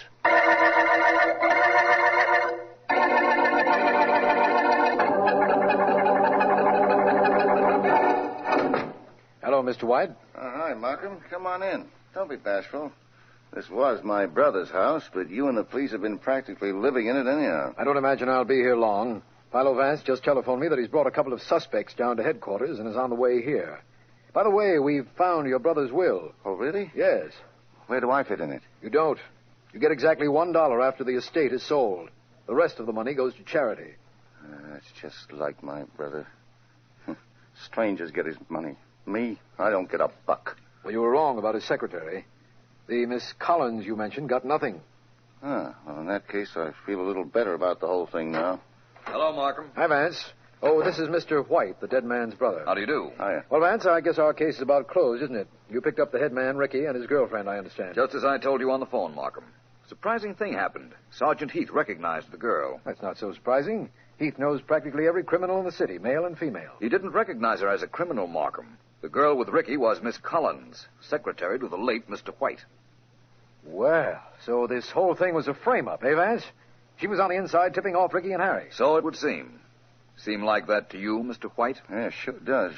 Only goes to prove no blonde is any good. There's something in their blood, I guess. I've never heard that opinion expressed before. Mr. White, I've been meaning to ask you this when you and I met. Where were you when your brother was murdered? I sleep in my room in the other part of town. Why? When had you seen him last? 10 years or so ago, he told me, Vance. Yeah, that's about right. And when you got here the morning of the murder, whom did you see and talk to? Me? Why, nobody. They brought me in a room and held me there practically all morning. Only person I saw was Sergeant Heath and a couple of cops until Markham got here. Are you sure? Look, I don't know what you're trying to do to me, but of course I'm sure. Markham, who identified the body of the victim as Peter White? This man here and the secretary, Miss Collins, as I understand it. But not at the same time, of course. You're sure Peter White had a brother? Positive. We checked on this man's story. Why do you ask, Vance? Well, all I can tell you is that he is not Peter White's brother. Now, wait a minute, Vance. Vance, if he's not Peter White's brother, who is he? He's Peter White. What? And you can arrest him for murder, Markham.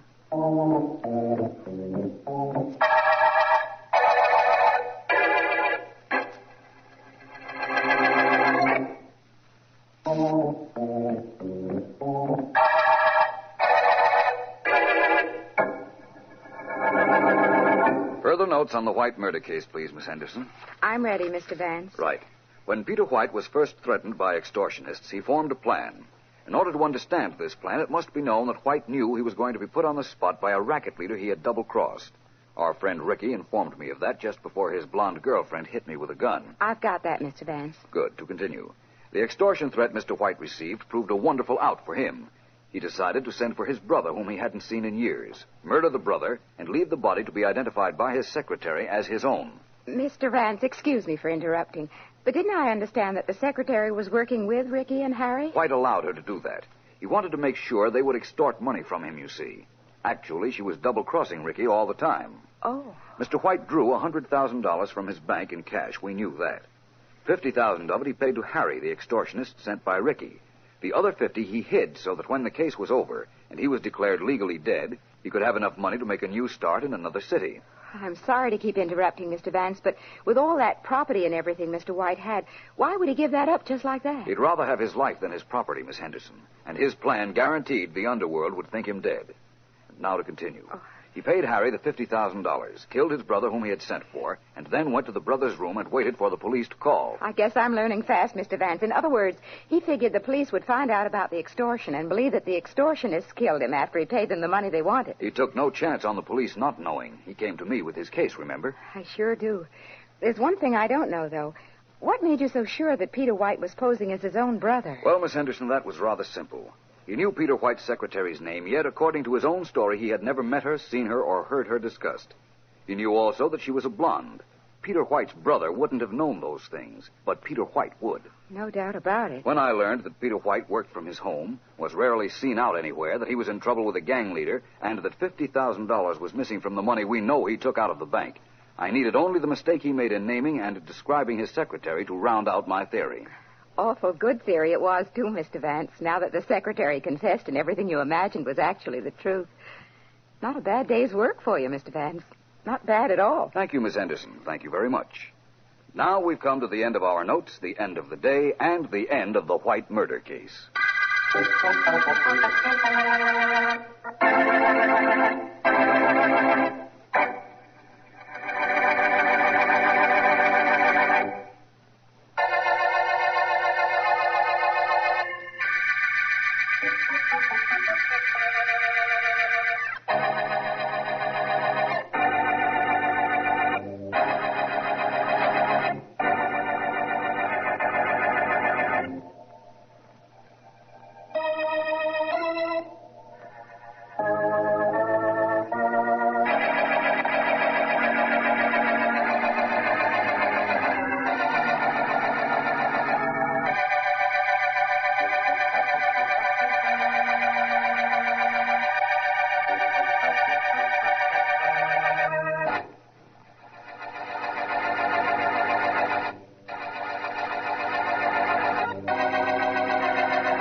Joe Baker, please. Boss, in back at his office if he's in. Thank you. Oh, Mama, buy me that. Wow. Who wants to look at those pictures of machines? I want to look at that. Brother, you said it. Wonder how many pennies that'd cost if you put it in a machine, huh? Pigs. Well, Dale, come in. Come in. What do I owe this unexpected pleasure? Sit down, Dale. Sit down. I'll stand, Al, and I'll tell you why I'm here. I'm going to Hollywood, Al. Yes, so I heard. I was very glad to hear about the break you got, Dale. Very glad. You don't know how glad. I was getting a little tired of this penny ante penny arcade I'm running. You haven't changed a bit, Al. I was hoping you would. That's why I came down here to see you.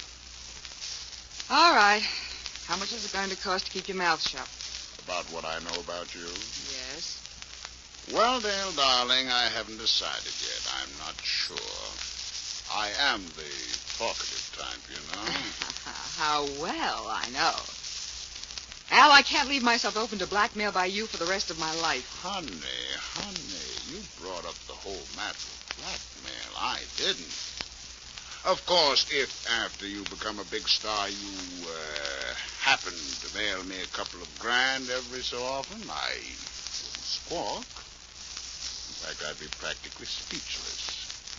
You know what I mean? I know. I'm sorry to say. Al, I can't go out to Hollywood with you hanging over my head, and I don't have the money to buy you off. I thought maybe if I came down here today, you'd be willing to forget what you know about me. But I see that was a mistake. Offhand, I'd say it was. Well, that means that something's got to be done about you, Al. And I know just the guy who can do it.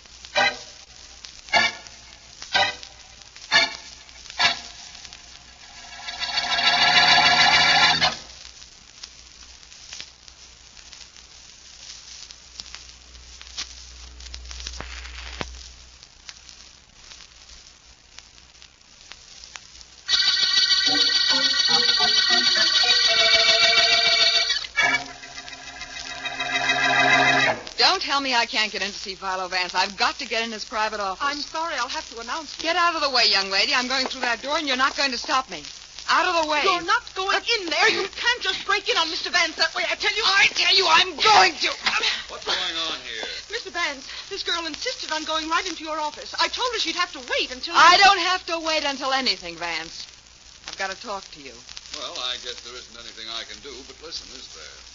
Come in, miss, please. Thanks. Sorry I caused a disturbance, Vance, but I'm upset. You rather upset my office assistant, I noticed. Must be catching. Please sit down. Thanks, Vance. I'm Dale Leslie. I'm supposed to sign a contract for Hollywood next week, only there are complications, and I'd like to hire you to straighten them out. I'm at your service. Okay, thanks. A fellow named Al Baker owns the Penny Arcade on South Street. Yes? A couple of years ago, before I broke into show business, I did something I'm not very proud of. He knows about it. He'll bleed me for life if I make good in pictures. You want me to see him? Well, that wouldn't do any good. I've seen him. What I want you to do is to see a man named Davy Rowland. He's my manager. He's also in love with me and a little on the tough side. You told him about Baker? That's right, and he didn't like it. He took a burn. He said he'd get Baker. Maybe that's what I wanted him to say, but what I really wanted was for him to throw a scare into Baker. Now I'm afraid what's going to happen. In other words, you want to hire me to prevent your Mr. Rowland from doing anything that might be regretted by you and him. Not to mention by Al Baker, Vance. You see now why I had to get in here to see you. I didn't dare take a chance of being turned away. I understand. Paradoxical, of course, you're wanting me to keep Mr. Rowland away from Al Baker when you'd so much rather see Mr. Baker dead.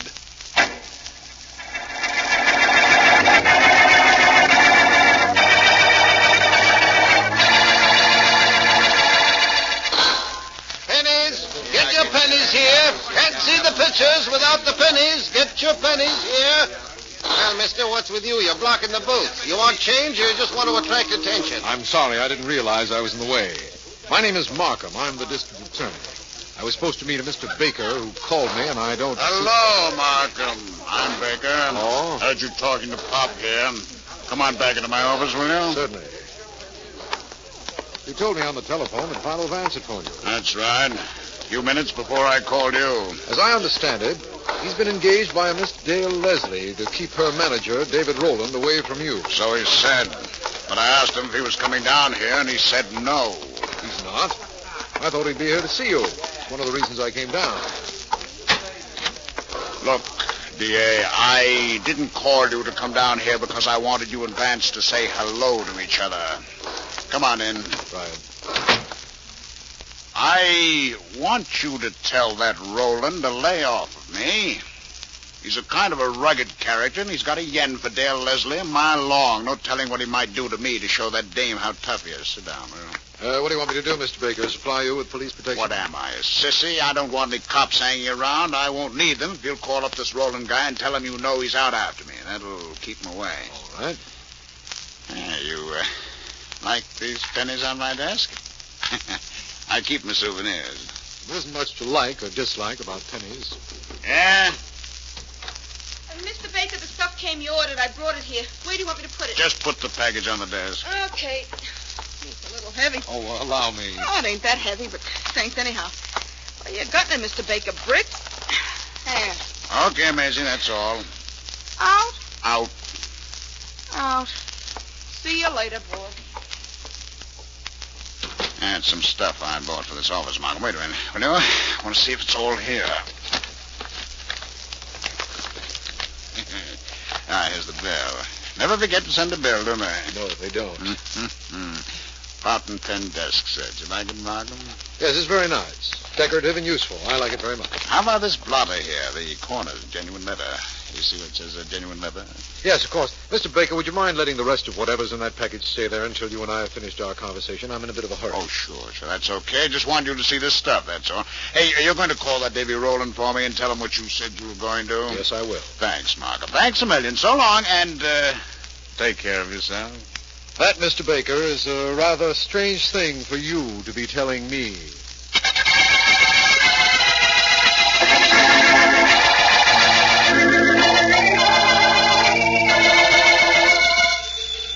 Oh, excuse me, Mr. Kraft. That could be Dale calling now. One way to tell, and that's to answer it, my boy, don't you think? Sure.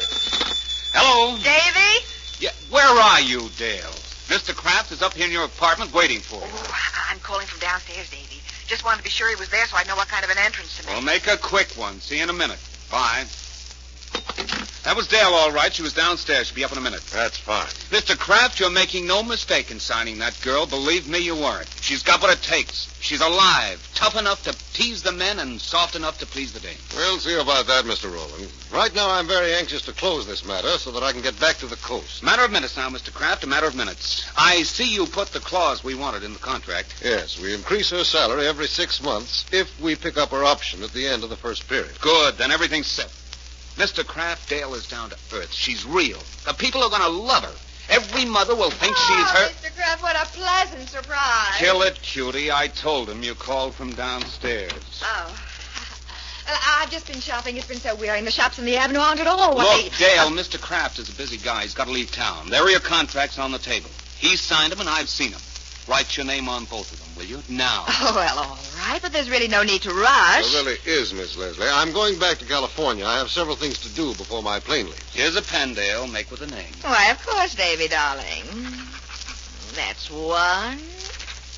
That's the other. There you are, Mr. Kraft. Thank you very much. Forgive me for rushing, but I really have to leave. You'll hear directly from the studio, Miss Leslie, as soon as I get back. Well, thanks a lot, Mr. Kraft. I tell you, you haven't made a mistake. Thank you for your assurance. Goodbye, and best of luck to you, Miss Leslie. Oh, I'll take you to the door.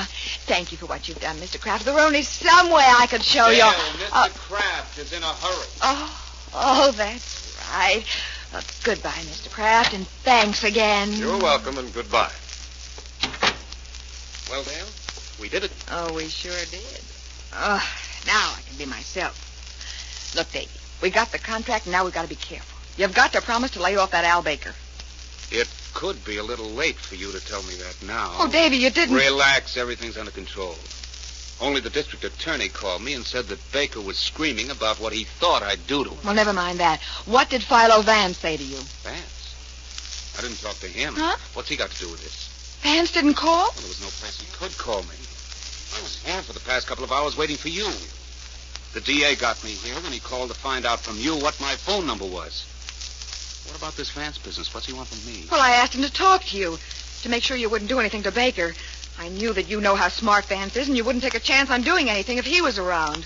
You're smart. You're a genius. What? You're the most stupid dame that ever walked. You told Vance about you and Baker and me? Well, I had to. Don't you see? I'd rather take a chance of having Baker talk than be mixed up in a murder story. So no matter what happens to Baker, I'm the fall guy. What? Dale, I could kick that pretty face of yours all over this joint.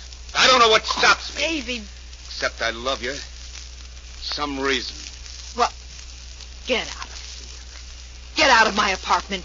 Get out or I'll call the cops and I'll have you thrown out. I'm not kidding, Davy. Get out, I said. Get away from that phone. You getting out? All right, dope. Prize dope. Most stupid dame that ever lived. I'll get out.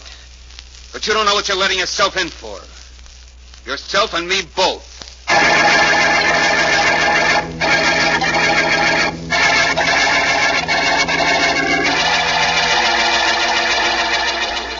Pennies, get your pennies right here. Change your dimes, nickels, and quarters. Get your pennies here. Excuse me, sir. My name's Markham. I had an appointment with a tall gentleman wearing a Homburg hat. He was supposed to meet me. Have you seen him? Mister, I don't see anything but pennies. Pennies and people. Only I don't see their faces, only their hands. Been doing this for 10 years. Bet I can tell what a fellow looks like from his hands. Thank you. I doubt very much whether Vance would ask you for change. Hello, Markham. How are you? Sorry I'm late. It's all right, Vance. Just a minute after 2 o'clock. Glad you got here. Pennies, get your pennies here. Change your dimes, nickels, and quarters. Pennies right here. Interesting-looking man, isn't he, Markham? Yes, he is. Okay, Pop, lunchtime for you. I'll take over. Thanks, Maisie. I'll be back in an hour. Okay. Well, Markham, it seems that you and I are working on this case together, although we were brought in it by parties on different sides of the fence. As I explained on the phone, Vance, I'm not really in it.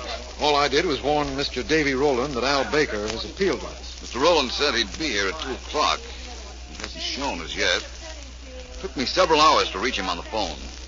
I have an idea that if we get him and Baker together, we can straighten everything out amicably. I imagine so. I wonder what it is that Baker knows about Dale Leslie. Well, that shouldn't be hard to find out.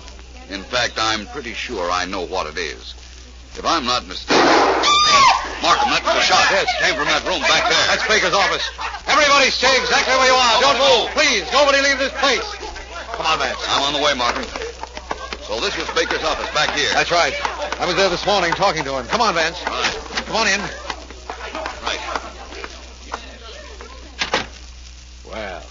It's our friend Baker, all right. With a bullet in his head.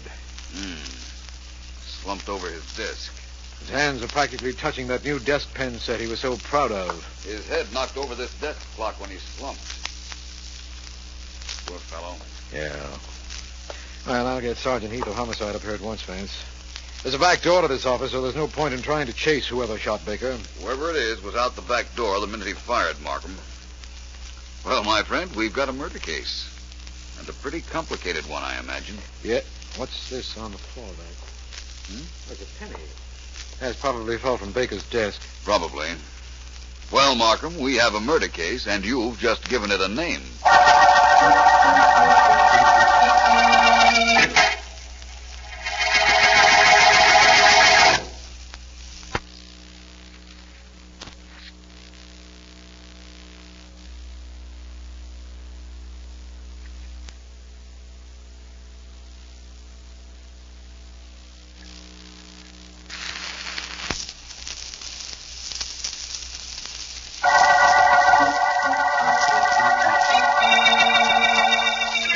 This is District Attorney Markham.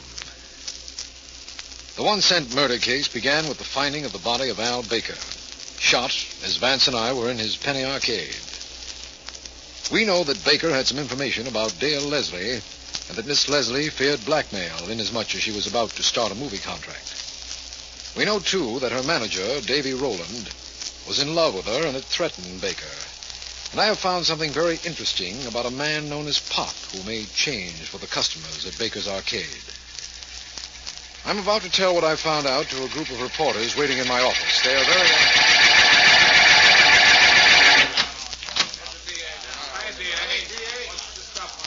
Good afternoon, gentlemen. All right, now, quiet down, please. I won't waste your time. You want to know what developments the police have made on the 1-cent murder case? That's right, C.A. What's going on? Well, we've made no arrests as yet. We're holding a man named George Dobbs, known at Baker's Arcade as Pop, the changemaker. What's with him? Well, Sergeant Heath and I questioned him after the murder.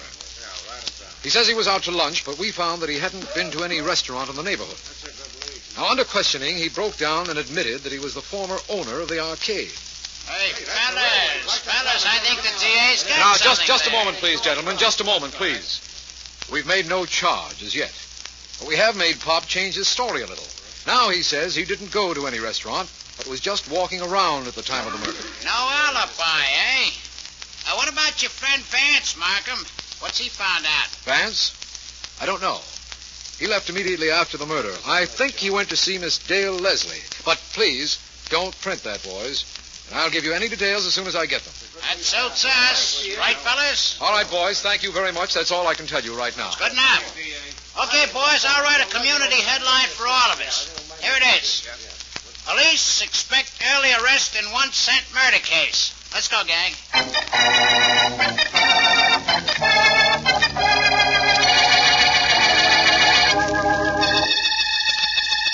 All right. All right, I did it. You want to know why, don't you? Well, I can tell you why, but I won't. I'll tell you this much, though. He deserved to die. And if I hadn't killed him, it wouldn't have made any difference. Somebody else would have. But I didn't wait for that somebody. Can you understand that? I did it because I wanted to be the one who shot him. I wanted it known that I wiped him off the face of this earth. I wanted everybody to know I did it. What's most important is I wanted to know that I killed him. Now, do what you want with me. It doesn't matter much what it is. In fact, it doesn't matter at all. Would you put on the lights, please, Mr. Kraft? Yes, of course, Vance. Thank you. Well, Miss Leslie, a very good piece of emoting. Thanks, Mr. Vance. It's the screen test we made here a couple of weeks ago. We shipped a print to the coast. They told me to sign her right up. Which you did, I understand. That's right. Hey, sorry I had to ask you to cancel your plane trip to Hollywood, Mr. Kraft. But it's quite urgent I talk to you. And I did want to see what kind of an actress Miss Leslie was, though thanks for arranging this screening. Well, the screening wasn't any trouble. Holding me here in New York is upsetting my plans a lot, Vance. I won't keep you here any longer than is absolutely necessary. Well, why are you keeping Mr. Kraft here at all, Vance? He had nothing to do with Al Baker's shooting. Of course I didn't. I never knew the man. I had no reason to want him dead. Perhaps you never knew him, Mr. Kraft. That's possible. But I wouldn't say you had no reason. For example, perhaps you thought you had a potential star on your hands in Miss Leslie. A star that could make a fortune for your company. You wouldn't want anything to interfere with her career. Anything like what Mr. Baker might have had to say about her. You think I'd kill Baker for that? Vance, that isn't very logical. Murder so rarely is, Mr. Kraft. Now, before I ask you this next question, I'd like to warn you. It's the seemingly innocuous question. The one which a murderer has no reason to lie about, but often does. That in many cases traps a killer. Now, were you ever at any time in Baker's Penny Arcade? Well, no. All right. If that's the way you want it. You were there, Miss Leslie? Well, of course, yesterday morning when I went to talk to Al. What time yesterday morning? 10:30. You're sure of the time? Positive. You're not wearing a watch? I wasn't then either.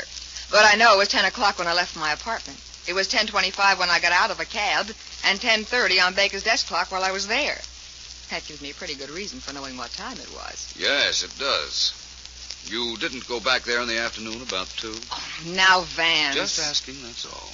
And what did you find out by all these questions, Vance? Now that, Mr. Kraft, would be telling.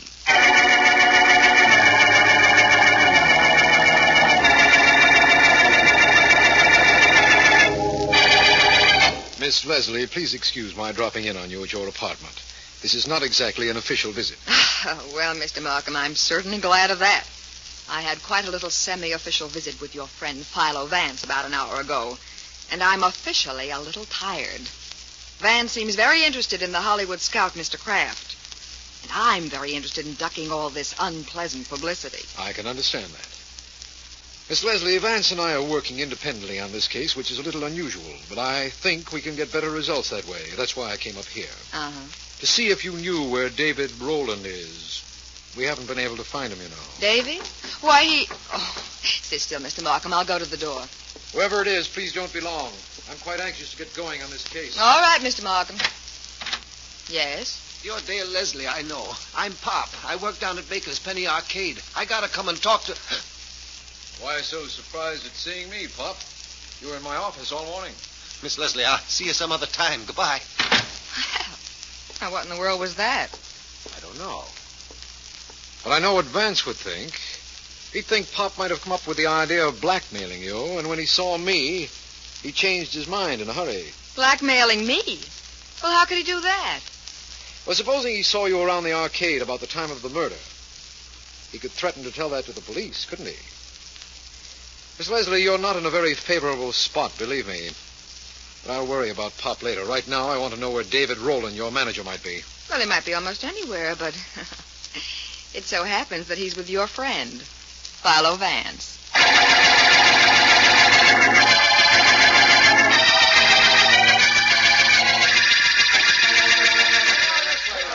Close the door, will you please, Mr. Rowland? Noise isn't very conducive to concentration. Why, sure, Vance. Up to now, I was a manager. Now I'm a door closer.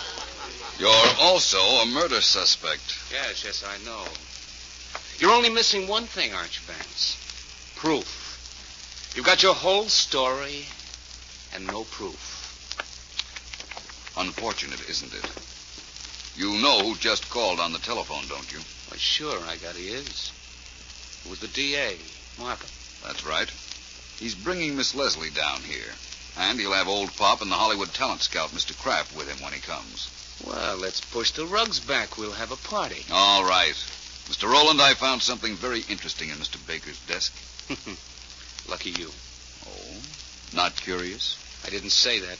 In that case, I'll tell you what I found. It was a bill for several articles that Baker purchased the day he was killed. He bought a fountain pen desk set, a clock, a blotter, and that paper knife on the table. Hmm? Setting up housekeeping, I guess, huh? No. But he was supplying us with proof of the identity of his murderer. What? Sit down, Mr. Rowland. You, really know who killed Baker, Vance? You wouldn't bet I didn't know, would you? No. Only you're not going to be able to tell anybody that you know, Vance. I'm going to see to that right now. They told me you were tough, Mr. Rowland. Let's see. Out!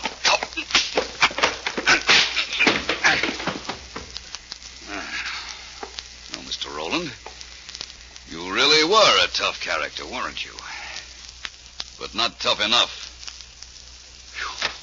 Vance, I'm sorry that... Davy! What happened here? Mr. Rowland objected to my knowing the identity of Mr. Baker's killer, Markham. This is a little silly, this whole thing, Vance. I've got to get back to the coast. Do you now, Mr. Kraft? Well, I won't keep you long. Oh, Markham, you know Mr. Davy Rowland had no alibi for the time of the murder, don't you? I realize that, Vance. But you must have found out something else, and when you did, apparently he tried to get you. Davy was just the guy who would try, I guarantee that. He tried all right. As soon as he knew that I knew who killed Al Baker, he tried desperately. Well, you can't blame him. He was fighting for his life, wasn't he? No, Miss Leslie. He was fighting for yours. You murdered Al Baker.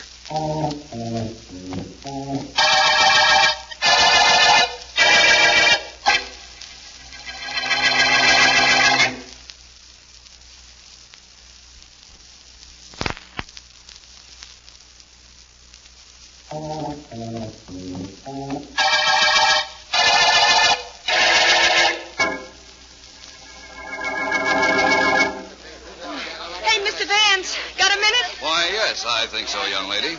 You're the assistant cashier at this arcade, aren't you? Oh, I'm everything around here. But now that Pop's the new boss, at least I get paid some real dough. Hey, Mr. Vance, I read in the papers where this gal, Dale Leslie, confessed after you accused her of killing Baker. But it didn't say why she did it. Your former employer knew that she'd served a jail sentence at one time. That was the reason. Oh. And the paper said how she tried to throw the heat on that manager of hers. She's a kind of a rat, I guess. Huh? Well, considering the fact that he tried to kill me to prevent my revealing that she was the killer, I'm inclined to agree with you. Yeah. Hey, would you want to tell me how you knew she did the job? Certainly. Miss Leslie admitted that she had been in Mr. Baker's office the morning of his murder, but denied that she'd come back later. There was a back entrance to Baker's office, and that's how she got in and out. Well, I get that so far. Well, she said she was positive she was here at 10:30 in the morning because she saw the time on Baker's desk clock. But the desk clock wasn't delivered until noon. Hey, that's right. I brought it in there myself. Yes, I know. Well, when Miss Leslie started to talk about a desk clock that wasn't delivered until hours after she was here the morning of the murder, I knew that she had come back. Well, sure. How could she know about the clock? That is exactly it. And if she lied about coming back to Baker's office, it could only be for one reason. To hide the fact that she killed Baker. Oh, I see now. Gee, thanks, Mr. Vance. Now I can go relieve Pop for lunch and be happy. I gotta go begin to hand out those pennies again. Go ahead. Begin to hand out the pennies right at the end of the 1-cent murder case.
Yes, Ellen, what is it? Mr. Vance, will you pick up the phone in your private office, please? There's a call for you. Thank you, Ellen. And if it's all the same to you, please finish that little rhythm pattern you played on the buzzer just now. It's like waiting for someone to drop the other shoe. That's what I wanted. Adds a little novelty to the pure office routine.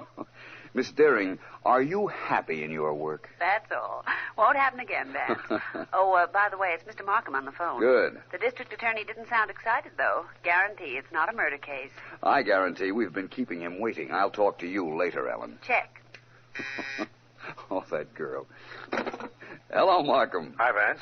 Sorry to have kept you waiting. Miss Deering was playing games with the buzzer. How did she make out? She had the last buzz. What's going on, Markham? Nothing of any importance. We're shutting down early today. Criminals have been kind, and so business is pretty bad down here. I'd like to meet you. Can you make it? I'll check over my schedule and see.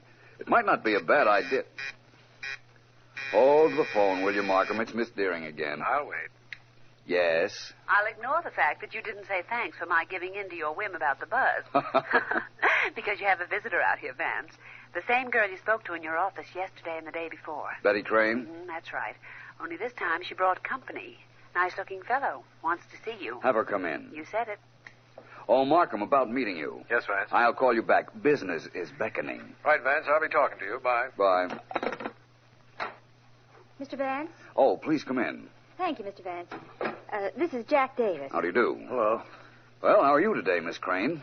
Crane? Jack, did you hear that? Yeah. Even he calls me Crane. Hey, what is this? I might ask the same question. You are Miss Betty Crane. Even Philo Vance calls me Betty Crane. Jack, I can't stand this any longer. Well, Listen, Vance, I came up to talk to you because I needed help. But not from you. Not if you call me Betty Crane. I'm not Betty Crane. I never heard of her. But you're the third person today who's called me Betty Crane. Jack, we're getting out of here.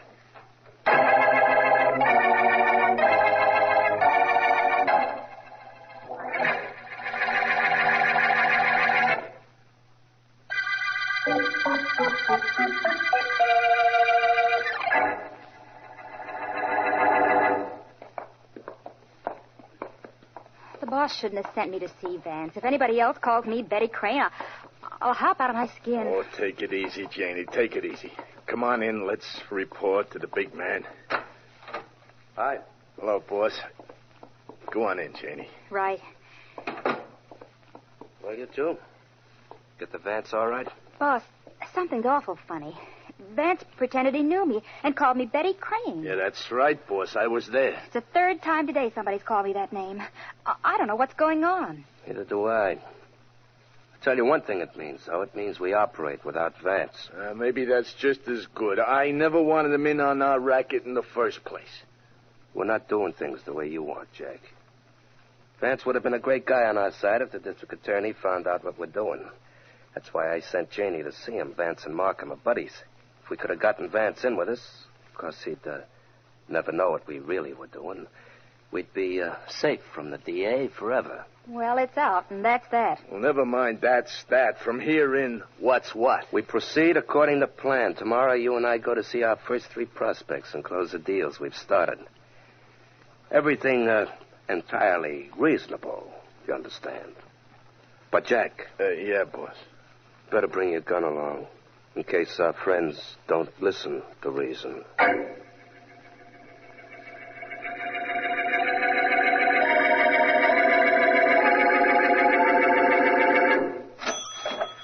$2.40 out of $3. Here you are, miss. Thank you. Yes, sir. What can I... Oh, it's you two, huh? Yeah, Mr. Blake recognizes us. You see, Jack? You're right, boss. That's because we got charm. That right, Mr. Blake? Yeah, I suppose so. Had a chance to think over what we spoke to you about, Mr. Blake? Well, I Good, good. That's fine. I'm glad to hear you're going to be with us.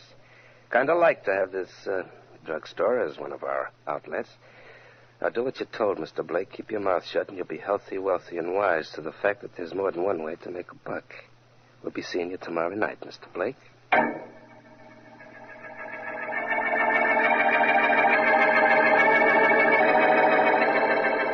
Hey, there's the man we want over in the back of this store, right, boss? Right, Jack. I have a banana sundae. He sees us, too. Only he isn't making any effort to duck. That's a good sign. Hey, you know, boss, maybe we do have a little charm at that. Hello, Mr. Barney. Oh, hello, gentlemen. I've thought over what you wanted me to do. How much of a percentage do I get? 10% of the profits. It'll pay your rent, Mr. Barney. Easy. Same as slot machines, only nobody can see what you're doing. Glad you'll be with us. Start doing business first thing in the morning, but only with customers you trust. Get that? Yes, I understand. Good. Well, so long, Mr. Barney. Glad you're with us. And you're going to be glad, too. Am I? I wonder.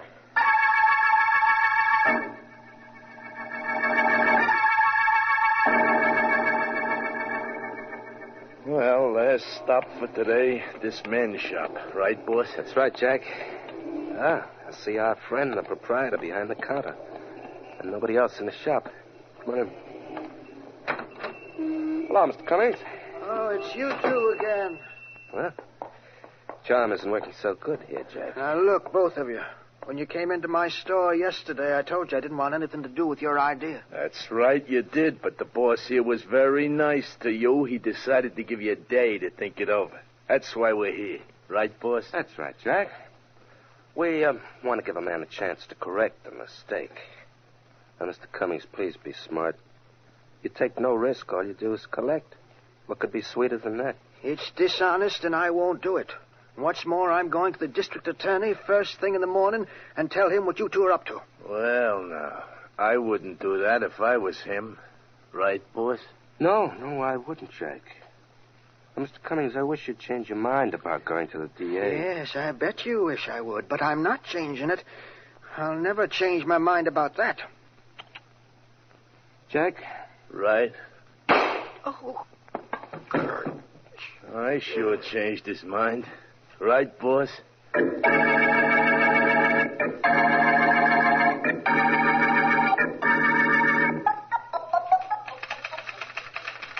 Ellen. Oh, Vance.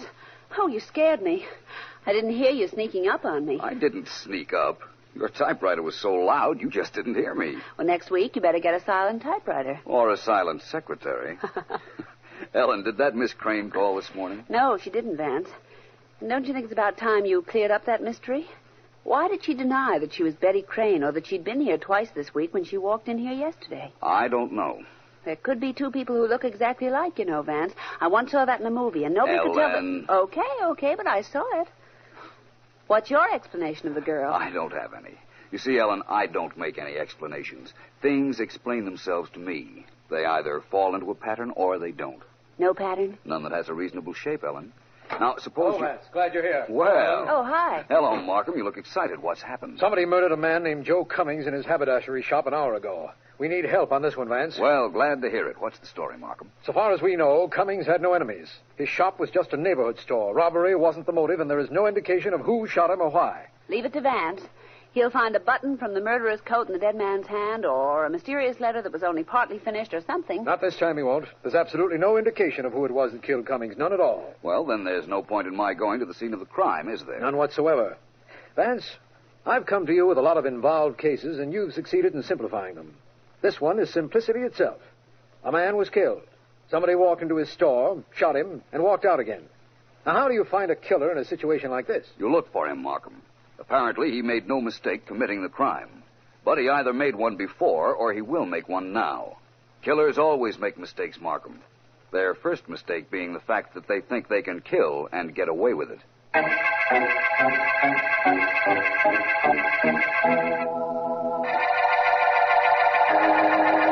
All right, Jack. Let's see the list of people we got to call on tomorrow. All right, boss. Here you are. 6 spots, huh? Yeah. Not bad for a starter. And there'll be more when they find out what happened when that Cummings guy wouldn't play ball. Right, boss. Are you going to need me tonight, boss? You, Janie? Yeah. No, I don't think so. That business of Vance thinking he recognized you's got me thinking, Janie. I just hope I'm not thinking correctly. See, you're all good. Well, I don't know what you mean. Supposing you had been to Vance's office before. That would make you a nice double-crossing dame, wouldn't it? Why, you don't think I'd do that.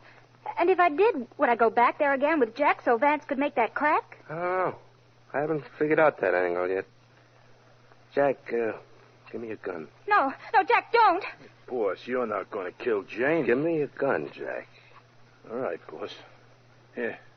But I wish you wouldn't. Kill Janie? Yeah. I'm not going to. Yet. But your gun killed that storekeeper Cummings, Jack. I don't want you walking around with it in your pocket. Oh. Okay, boss. Thanks for looking out for me. Oh, I look out for everybody who works for me, Jack. I take care of them all. One way or another.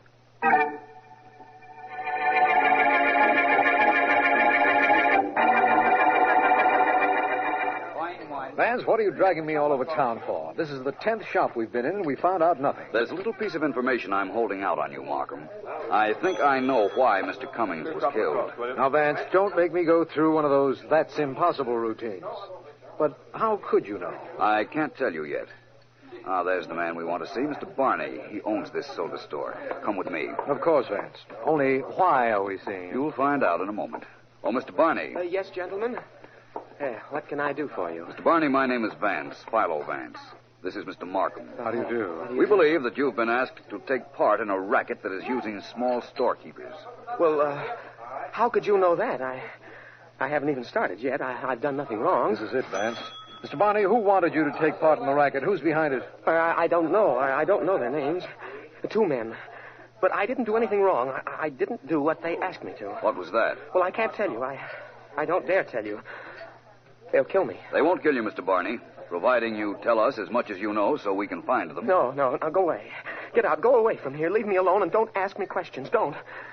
They'll kill me if I talk. Who'll kill you? I won't answer you. I won't. I don't want to die the way Cummings did. I don't want to be murdered. Now go away. No matter who you are, go away and leave me alone. I won't say another word. You'll never find out anything else from me. Now go away. And if you won't go away, I will. Well, Markham, we've made some progress. Have we? I don't see it. Outside of the fact that there is some racket going on that utilizes small storekeepers, I don't think we've found out a thing. We're not even close to the men who killed Cummings. I wouldn't say that exactly, my friend. I'm sure I know who murdered Mr. Cummings. Now all that remains for me to do is prove what I already know.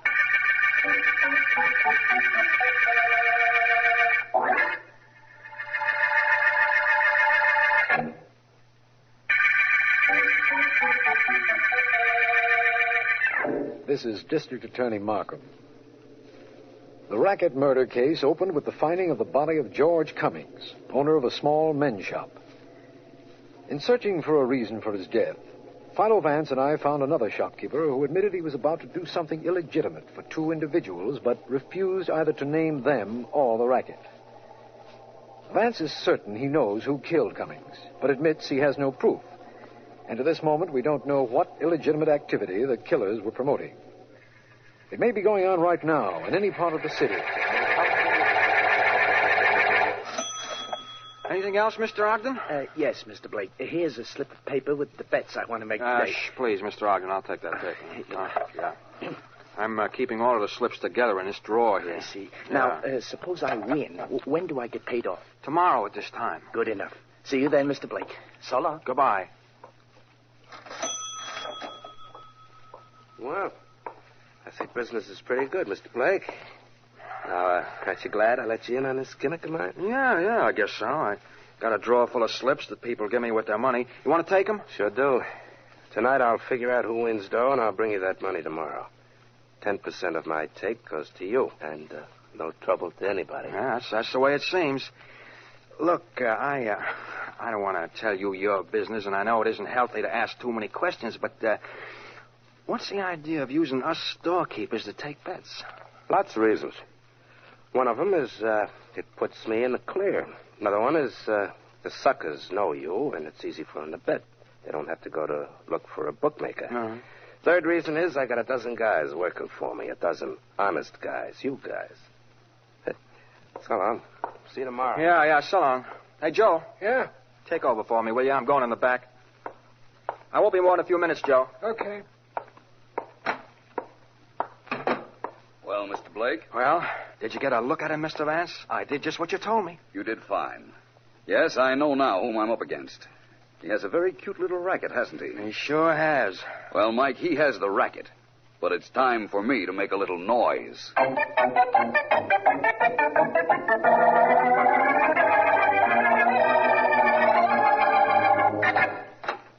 Boss. Take it Easy, Janie. What's up? Plenty. Well, whatever it is can wait. I'm figuring up our take for today. Not bad, ain't it? Listen to me, boss. I'm not playing games. We're in trouble. What kind of trouble? Boss, when you went in to see Mr. Blake, the storekeeper, today, you made me wait in the store until after you'd gone. Oh, I was just covering for myself in case Blake got gay. He got gay, all right. He walked right in the back room of the store. Was in there for a minute, and then Philo Vance walked out. I had to duck or I would have been spotted. Boss, Mr. Blake's double-crossing you. Oh? Janie, I'm a little surprised that you're telling me that. You just changed my mind about you. It's a good thing you did. I don't care what you did about me. But what are you going to do about Mr. Blake? Don't rush me, Janie. You know, I thought you were crossing me with Vance, and that's why I recognized you when you walked into his office the other day. Jack was with you, so you thought fast and scrammed. What would I have been doing with Vance before that? I don't know. Maybe telling him what was on my mind. I never knew what was on your mind. I didn't know about this racket until today. Okay, Janie, I'm happy. Now, go get hold of Jack and tell him I want to see him here in my office. Right. I think I know where I can find him. Make sure you get him. I'm going to give him back his gun. He and I are going to make sure that Mr. Blake sleeps tonight for a long, long time.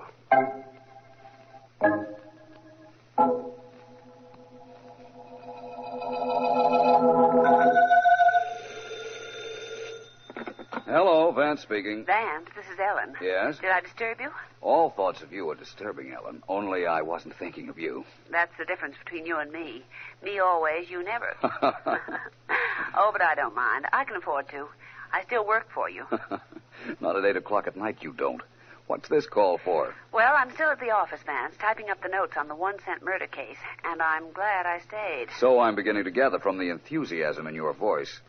Would you care to tell me what's making you so happy? Sure, I'll tell you. I have a phone number for you to call, and I guarantee you it's going to make you happy, too.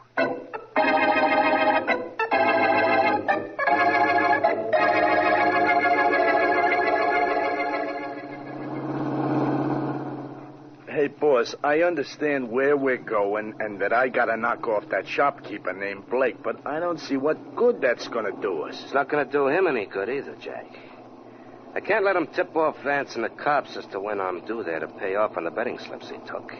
And I can't let him pick me out of a police lineup later, can I? No, that's right. You can't, boy. And I can't let him set a bad example for our other clients, either. All right, now that that's settled, let's relax. In 10 minutes... Hey, boss, there's a motorcycle cop on our trail. What do I do? Speed up, shake him off. Okay. No, wait. Just speed up a little. I gotta figure something. Right. Who tipped them off to us, boss? And why don't I let them have it? Get your gun out and keep it handy. Yeah. I think your friend Janie crossed us, and if she did, I want to get that cop, and then we get her. He's coming nearer and nearer. I got a hot gun on me, boss. I'm going to step on it. Okay. Maybe we better make a break. How much can you get out of this bus? 70, 75, maybe. We're crowding 70 now. It's not enough. That guy's right alongside of us. Get over there! All right. You better stop. Only keep that gun handy. Okay. One wrong word and he gets me.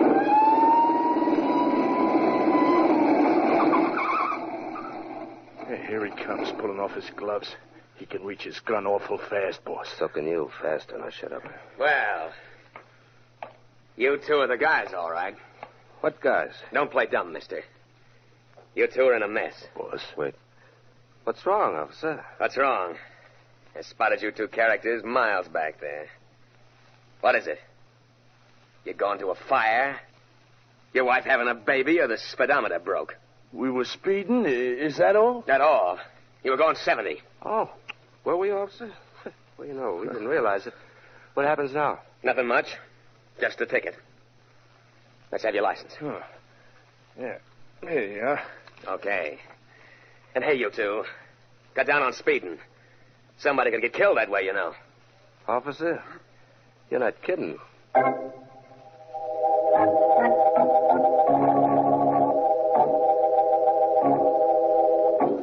No. Just tell him his boss, Mr. Blake, called. Yeah. That's right. Tell him I'm going to sleep late tomorrow morning and for him to open up the store. Uh-huh. Okay, thanks and good night. Oh, now for heaven's sakes.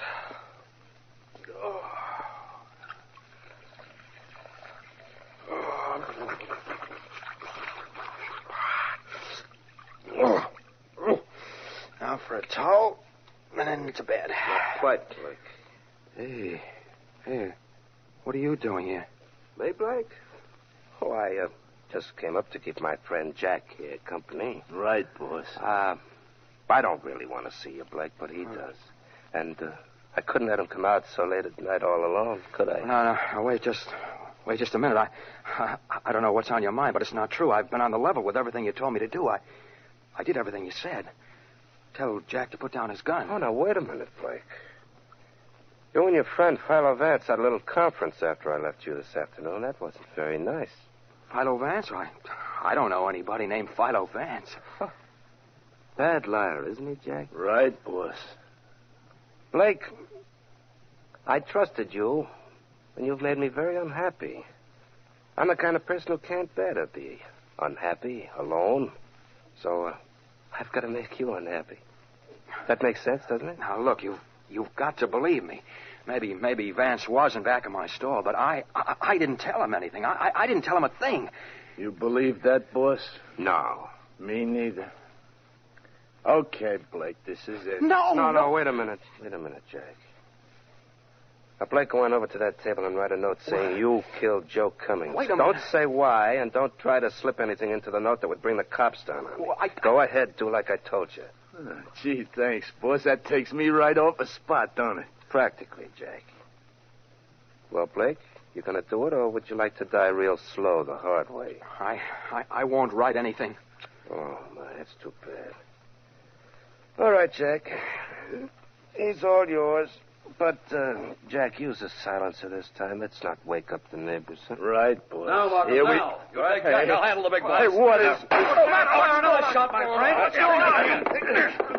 How are you doing, Markham? Haven't had so much fun in months. Good. Only my fun's almost over. Here it goes. Oh. My turn with this lug, Vance. Hey, boss, Well, Markham, that was a pretty good night's work, don't you think? It needs a lot of explaining. How you knew all about this and everything else. Glad to tell you, my friend, after I see what's happened to Blake. Yeah. Maybe he was hit by the bullet that Jack fired. I'm finding out right now. No, Markham. He wasn't hit. He just simply passed out.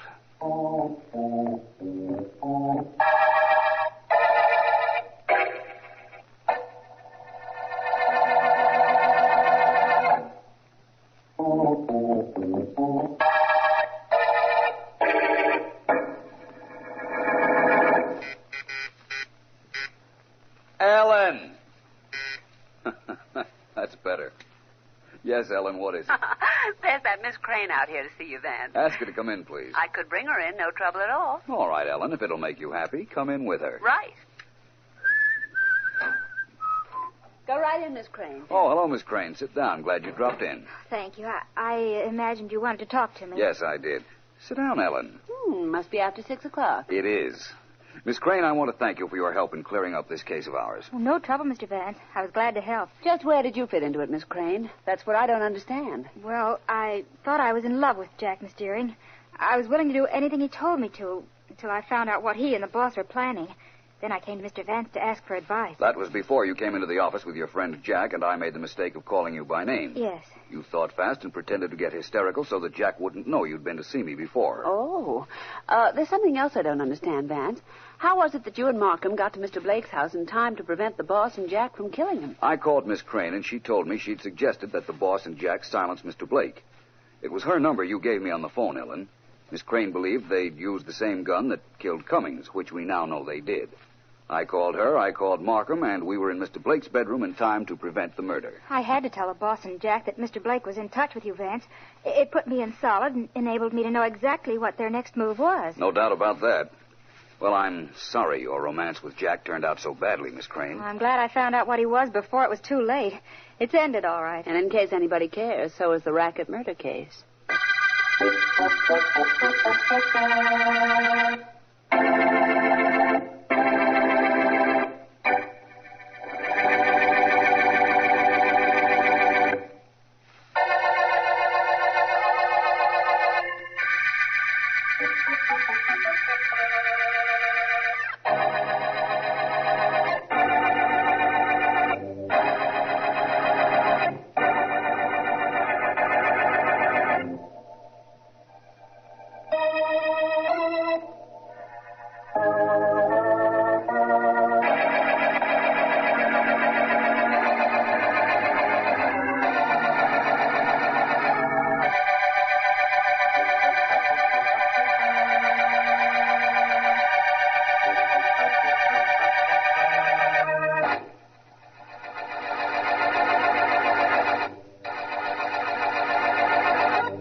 Dolly, stop.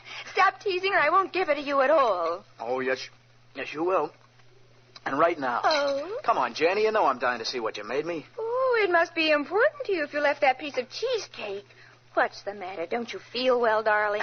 I feel very fine and very curious. Oh, sorry. You're going to have to wait, and you're going to have to stop pestering me while you're waiting, and that's all there is to it. Pestering? You think I've been pestering you? Oh, yes. Well, wait till you find out what a pest I can be. Jane Ashley, you made me a present. I want it. At least I want to know what it is. Yes. Cheesecake. You made me a cheesecake. Oh, you think I'm that silly? Cheesecake has been my rival for your affections ever since I've known you. No cheesecake. Uh-huh. Pair of socks? What? So I'd have another pair of socks to wash after we get married? Oh, nope. No socks. Well, a sweater. That's what it is, a sweater. Oh, you're not even lukewarm. Oh, All right. You little imp. I've taken enough of this. Are you going to tell me or aren't you? Depends on what you have to tell me. I love you, darling. Very much. Oh, well, in that case, I've got your present right here in the drawer. Good. Here it is. You like it? Hey, that's swell, a mask. That's right, Billy. Oh, I get awfully worried when you go out to do a job. Somebody might recognize you sometime. Wear this mask I made you. Sure I will, honey. And thanks. Pretty good idea, too. That guy last night could have identified me, sure, if he'd lived. With my record, they'd have grabbed me in an hour. I'm glad you like your present, Billy. And that's pretty, and it's practical. Shows you think of me when I'm not here. I like that. I like thinking about you when you're not here.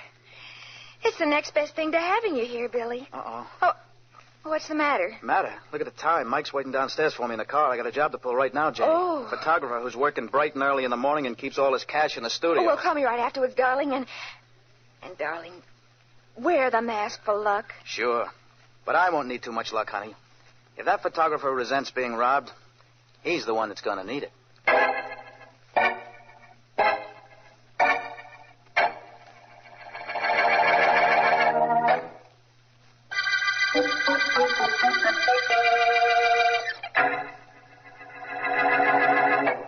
Tired, Sally? Bored. It's a little trying being Miss Outdoors at 7 in the morning.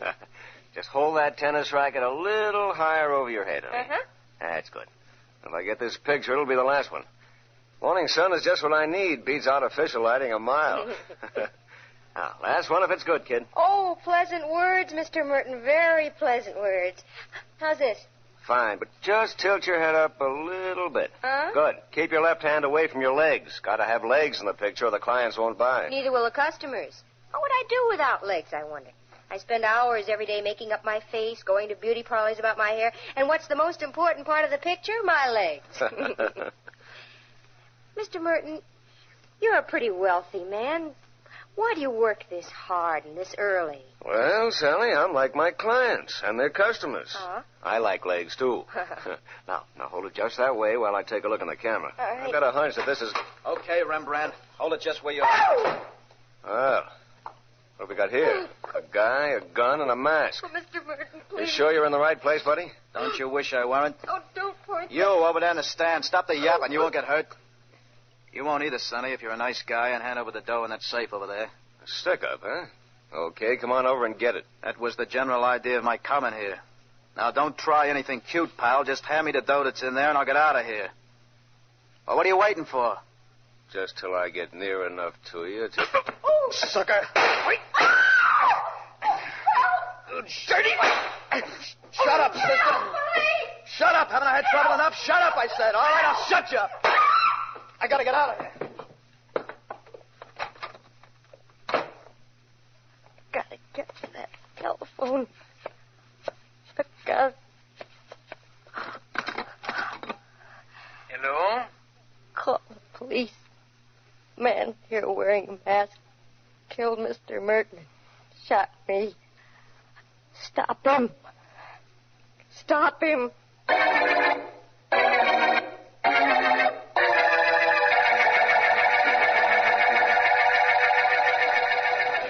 you don't mind dropping into this hotel lobby, Vance. No, not at all. My secretary was to leave an envelope for me at the desk so I wouldn't have to go all the way downtown to my office this morning. I don't mind, Markham. We still have an hour before court opens. Will you be long? Just long enough to pick up the envelope so I can have it with me in court. That's the trouble with being a district attorney. You have to spend so much time in court. Personally, I prefer trying to find criminals whom you can take to court. It's more exciting, more of a challenge to the imagination. You ever hear of murderer's alibi, Vance? That's generally the height of imagination. But today's case isn't a murder. It's a case where two men... Just a moment. Markham on the telephone, please. Phone call for me? Apparently. A boy. Oh, boy. Yes, sir? I'm Mr. Markham. There's a call for you in booth 3, sir. Oh, thank you, boy. Just a moment. Here you are. Thank you. Come on, Vance. It's probably my secretary just telling me that she didn't finish the papers in time and that she'll bring them directly to court, but we'll see. I hope that isn't what the call is, Markham. You'd like it to be a murder, wouldn't you? No, but if there were a murder, I'd like to be in on it at the beginning. Here we are, Markham. Booth 3. Here it is. Excuse me, Vance. Certainly. Hello, Markham speaking. DA, Sergeant Heath, homicide. Your secretary told me where I could reach you. What's up, Heath? Murder, DA. Stick up and murder. Guy broke into the studio of a rich photographer named Merton early this morning. Shot him when he tried to resist. Merton? Yeah, he's dead. Guy also shot Merton's model, but she was able to call downstairs to the switchboard. Go on, Heath. Well, the switchboard guy tried to stop the killer, but he took a smack on the head from the guy's gun instead. Staggered out front in time to see the guy race away in a sedan. Got the license number and called it in. Good. We get one break on the case anyway. Oh, we get more than one, DA. Just got a call at headquarters that a radio car spotted the sedan and is chasing it. Thought you'd like to know. I certainly would. I'll come down to headquarters with Philo Vance. Heath, wait there for me, will you? Sure. Oh, look, do you have to bring Vance? This is no case for a mastermind, DA. If we get the car, we'll get the guy in it that shot Merton. Why bring Vance in on this? I'll tell you why, Heath. He and I were going to court. As long as we're together, and as long as there's been a murder, there's no way I know to keep Philo Vance away.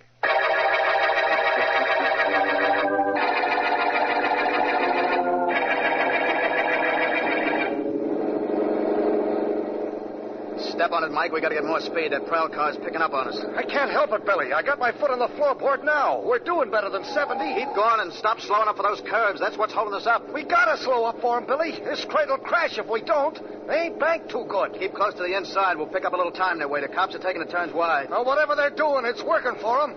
Hold on. This is a tough one. The wheel, Mike. Stay with that wheel. The curve. We gotta... Mike!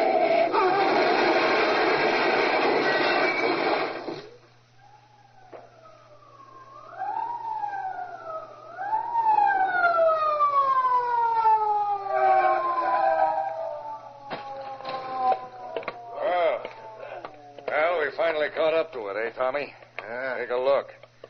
That's what I call a real crack-up. Sure is, Pat. It sure is. And the guy we were chasing is still inside nice and pretty, just waiting for us to show up. Of course, he can't very well do anything about being hospitable or nothing on account... Yeah, he's dead. That's a good morning's work for us. Sure. Guess I'll go back to car and radio headquarters, huh? Why not? Just tell him that some guy tried to stick up and we chased him. Of course, we didn't catch up to him, but that doesn't matter. On account of death, did.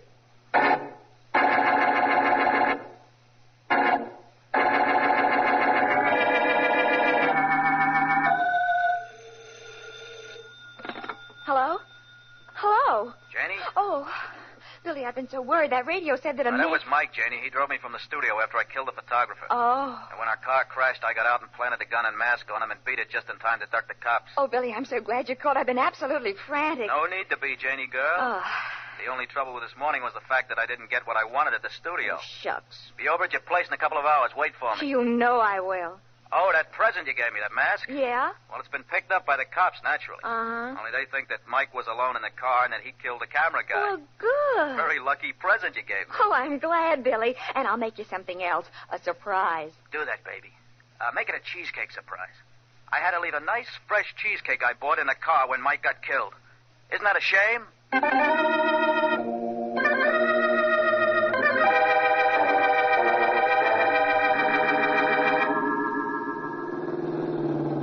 You're quite a good driver, Sergeant Heath. You got us out here to the scene of the crash very quickly. Right, Markham? Right, Vance, although I don't know what you can expect to find out here. Except a wrecked car used for a getaway after a stick-up and a killing. But dead killer's body has been removed, Vance, but nothing else has been touched. Why did you want to take a look at the car? I'm not sure yet, Markham. Perhaps I had no reason. But I'll know that better after I take a look inside it. Coming, Markham? Yes, of course. Heath? No, not me, D.A. I've been out here once this morning. It's too hot in the sun for me. You two go ahead. I'll wait in the car. We wrapped up this stick-up murder in short order, don't you think, Vance? Well... And we got a hospital report that the model the killer shot will recover. All in all, it sounds like a good morning's work. Even though you didn't get to court. I have several capable assistants, Vance. They took care of matters there for me. Well, here we are. The car's not wrecked as badly as I'd thought. It crashed into that tree with enough force to kill the driver. And the driver was the man who held up and killed Merton, the photographer, so I guess that's all that could be asked of it. I suppose that's right. Markham, there's a folded topcoat on the back seat of the sedan. Next to it, a package. There's a cheesecake in that package, Vance, and that's where the police found it, and the coat. They went through the coat, but there were no means of identification in it. Fingerprints told us nothing either, by the way. Something is telling me something, Markham. What are you doing with that sunshade, Vance? Putting it back up to its normal position, my friend. Just want to see if it could have been jarred down by the crash. Well, could it? I doubt it very much. In fact, Markham, I'm not even sure whether you've got your killer or not. Now, Vance, please. The man was seen running out of the studio building. He was chased by the phone operator who got this license number. Police cars picked up the trail almost immediately, and one of our cars was chasing this one when it crashed. The murderer wouldn't have had a chance to get out and turn the car over to a Confederate while the chase was on. Oh, that's right. But I still think there were two people in this car. And it's very possible that the murderer got away. I don't know why you think that, but as long as you do, what are you going to do about it? Up until this minute, we thought we had a complete case in the killing of Mr. Merton. We found the murder gun and the mask here in the car. We have what we want. I doubt whether you have. And I doubt whether I'm going to be of any help to you till I find the other man that was riding in this car when it crashed early this morning. And that, Markham, is going to be a man-sized job.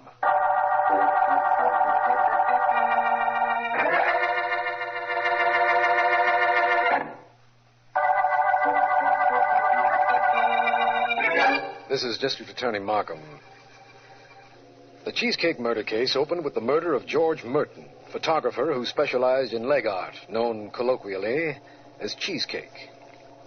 His model, Sally Burns, is in a hospital recovering from a bullet wound. And Philo Vance and I have inspected a car in which we believe the murderer fled the scene of the crime. The car, the driver dead at the wheel, seemed to have solved the case, but Vance is of the opinion that another man was in the car and escaped. His identity, if there was such a person, is unknown. Who he is or where he is... Read it to me again, Jenny. I like to hear it. Uh-huh. Just the part where I fooled it. All right. Gee, this is good cheesecake. Where'd you get it? Huh? Oh, the usual place, Rowley's. Uh-huh. Okay, Billy, here we go. Sergeant Heath of the Homicide Department is confident that the murderer of George Merton was killed in the crash that followed a wild chase through the suburb of Arlingville. The car was identified as the one in which the killer fled, with the telephone operator in Merton's building supplying the identification. Great. Sally Burns, Merton's model, identified the mask found on the dead driver as that worn by the hold-up man, and the gun in the driver's pocket has been checked and proven to be the murder weapon. Well, that's it, Bill. I guess I'm pretty smart, huh? Oh, I never doubted that for a minute, honey. Well, hey. Hey, listen to this. Another story on the murder. What? It says, Philo Vance, noted private investigator, in an interview today said that he believed a second man was riding in the car, which the police believed to be the one used by the murderer of George Merton. Give me a paper. Vance refused to give any reasons for his belief, but it is understood that District Attorney Markham is placing great faith in Vance's theory and has referred it to Homicide Sergeant Heath. What do you know about that? I don't get it. Me neither. How could Vance think there was somebody else in that car? Gee. How could he know about me? The cops chasing us never got a look. They couldn't know there were two people in the car. Golly. I didn't leave anything there except the cheesecake. Hey, what could Vance mean? What could Vance mean, Billy? Well, Vance could mean that he's just as smart as you are. Don't bet. Sweetheart, this little clam bake this morning didn't work out according to plan. I got no dough from Merton, but I know where there's a load of it just waiting to be taken. Where, Billy? There's a factory payroll getting made up this afternoon. I got the place cased. It'll be a snap. After that, wedding bells. Okay with you, sweetheart? Oh, sure. Do a good job, honey. I will. A good job, and I buy a string of pearls for you. Oh. A bad job, and the state gives me a rope for free.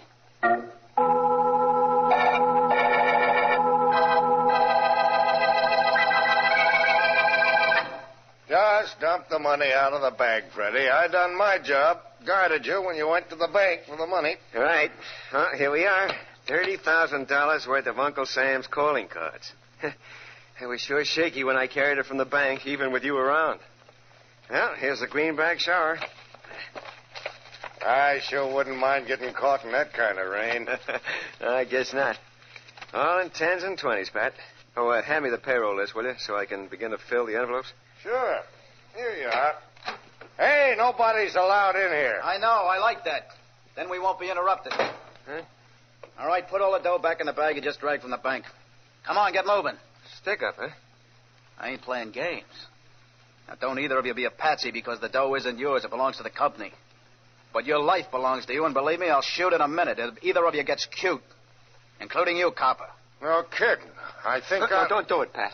Don't start anything. I'm giving them the money. Ah. Well, that's being smart, pal. I want the money. I don't want either of you to turn around and get a look at me. And I want 5 minutes to get away before you start screaming. Well? Everything your own way, huh? Sure. I like me. I'm entitled to that.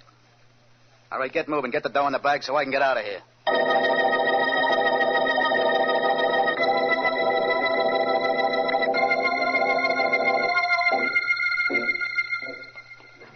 I suppose you're wondering why we're going to see the model who was shot, Markham.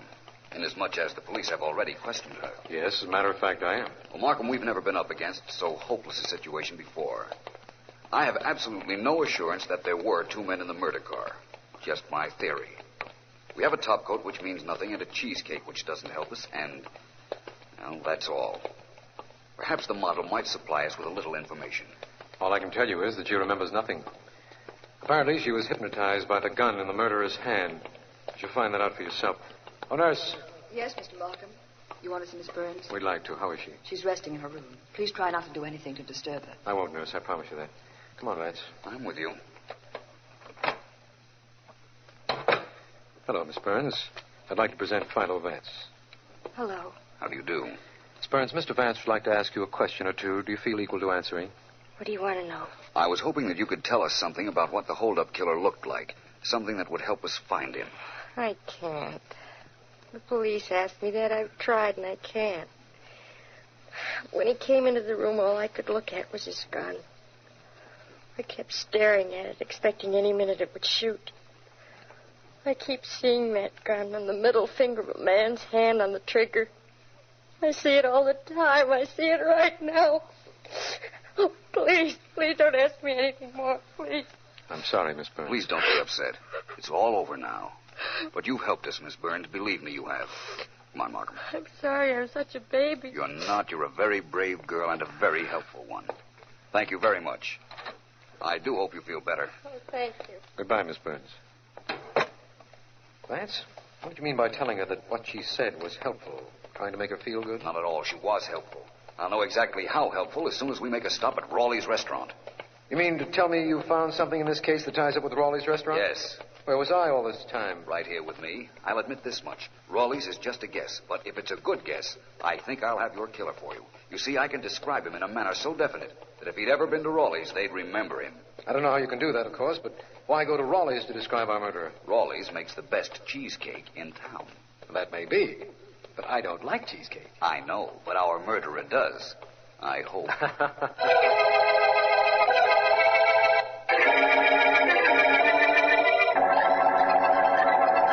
Of course, I'm proud of our cheesecake, Vance. It's famous all over the country, and this cheesecake you have is definitely ours. That's what I thought when I borrowed it from the police, Mr. Rawley. You might be of great assistance to me and the police. If I could describe a man with a completely distinguishing characteristic, one whom I imagine is very fond of cheesecake, would you identify him? Oh, well, I hardly think so. So many people like cheesecake. I was hoping that perhaps you'd sent cakes to his apartment at some time or other. And if you had, that perhaps you could give us the address. We have a record of every customer's name and address, Vance, but you'd have to describe the man pretty well if I'm going to come even close to recognizing him. I'll describe him so well that there isn't a chance of your not knowing him if he happened to be one of your customers, Mr. Raleigh. And if he did happen to be one of your customers, he's as good as caught right now.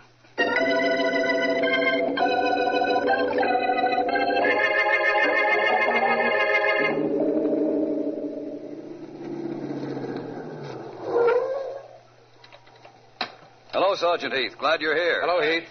I drove down to this address just as soon as I got word that you and Mr. Markham wanted me to meet you, Vance. What's up? Heath, Sally Burns, the model, told Vance that she was fascinated by the killer's middle finger around his gun when he broke into Merton's studio. Well, sure. That's why she couldn't even come close to describing the guy. That and the fact that he wore a mask. I'll take it from there, Markham. Okay. You wait down here, if you will. Heath, come with me. All right. Where? Up the stairs of this house. Keep your eyes open, Markham. I will. Luck to you, Vance. Thanks. Now, Heath, when that model told me that the killer's middle finger was around the gun, that got me thinking. Nobody shoots a gun with his middle finger. It's always the index finger. Yeah, that's right. Lower your voice now, Sergeant, please. We have to walk up a flight of steps to grab our killer.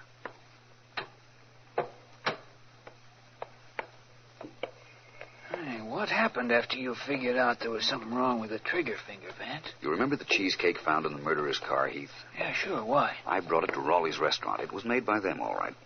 So? So I gave Mr. Raleigh a description of the man I knew was the real killer, Heath. I told him the man we were looking for had a paralyzed index finger. Hey, that's probably right. Else why would he shoot a gun with his middle finger? No reason. Heath, Mr. Raleigh remembered a customer whose finger was paralyzed. Yeah? He looked up his records and found that he had delivered cheesecakes to him several times. Gave us his name, Bill Avery, and his address. Yeah, I get it. And we're crawling up to his apartment now. Is that it? That's it. Now, I know he's in there because while Markham and I were waiting for you, we spotted him. And this is his apartment door. Wait. What for? Just wanted to try the door. Might have been unlocked, but it's not. Quiet now. There's nobody inside? Shh. Yes, there is, Heath. I hear somebody moving around. Go on, help me break down this door now. One more ought to do it, Vance. There you are. Hey, there goes a guy trying to get out the window of the fire escape. Grab him, Vance. Don't worry, I will. Leave him to me. Get downstairs and help Markham head him off in case I don't get him. Right? Pretty smart, aren't you? But you haven't got me yet. Slight difference of opinion, my friend. I'm getting out on that fire escape with you. Now, that's what you think. Oh, well, that won't stop me from getting out there with you. Okay, smart guy. You're going down the fire escape the hard way over the rail. No, I'm not. I doubt it. Help! Help me! I'm falling! Hey, Vance, is this the killer down here? Yes, Markham. That was our murderer.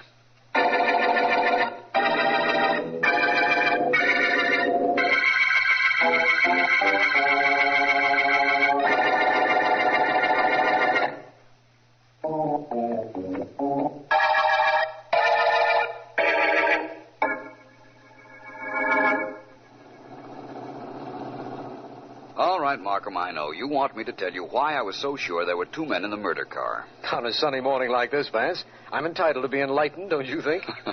I think. Well, Markham, the first reason was this.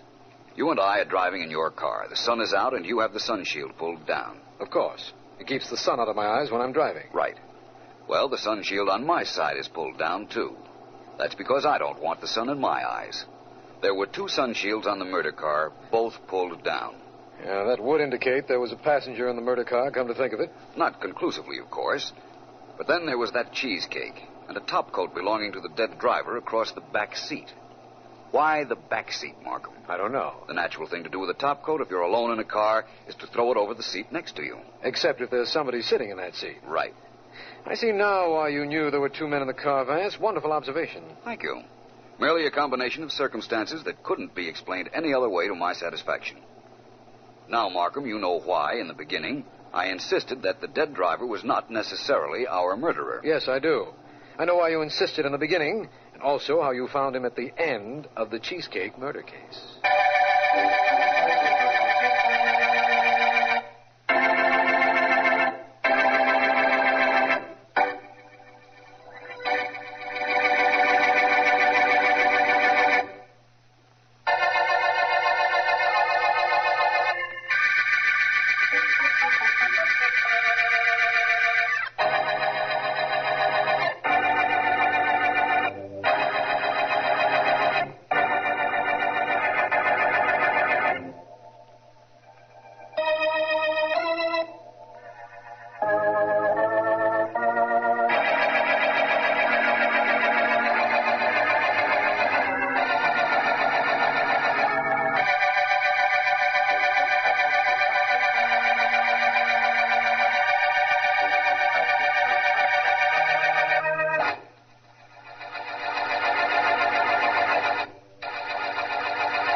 That gives me 80 kings. I've got 120 points. Want to keep playing, Billy? If I had your luck, I'd quit the police force and play pinochle for a living. I'm packing you in, Dan. Okay. Let's see. Now, you owe me exactly 28 cents. Yeah. I'd let you keep it if we could get some action down here at headquarters. It's tougher sitting around waiting for something to happen than it is to catch a murder gang. You're not kidding. I think maybe I'll try you once more before I quit you. Deal cards, Dan. Maybe I'll break your luck this time. Anything you say, pal. Usual stakes? Suits me fine. Just don't give me my usual cards. I'm about due to... Hey, robbery alarm, Dan. Last we get some action. Let me take a look. Uh-huh. It's the office of the Wellington Loan Company on Rugby Street. Burglar alarm wired to the safe. There go the boys. Get going, Dan. We'll miss the fun. Yeah, if we get a break, we'll grab whoever it is messing with that safe. Rugby Street isn't far. Come on, get in the old bus, Dan. I'll drive you there in no time. That suits me. Let's step on it, though. Some of the boys are on the way out already. Get the car and we'll catch them. Catch the other cops or catch the crooks? Other cops first. Flip on the siren, Dan. Alarm and letting whoever's robbing that safe know we're coming. They heard the alarm go off anyhow. Right. Hold tight, laddie. Here we go.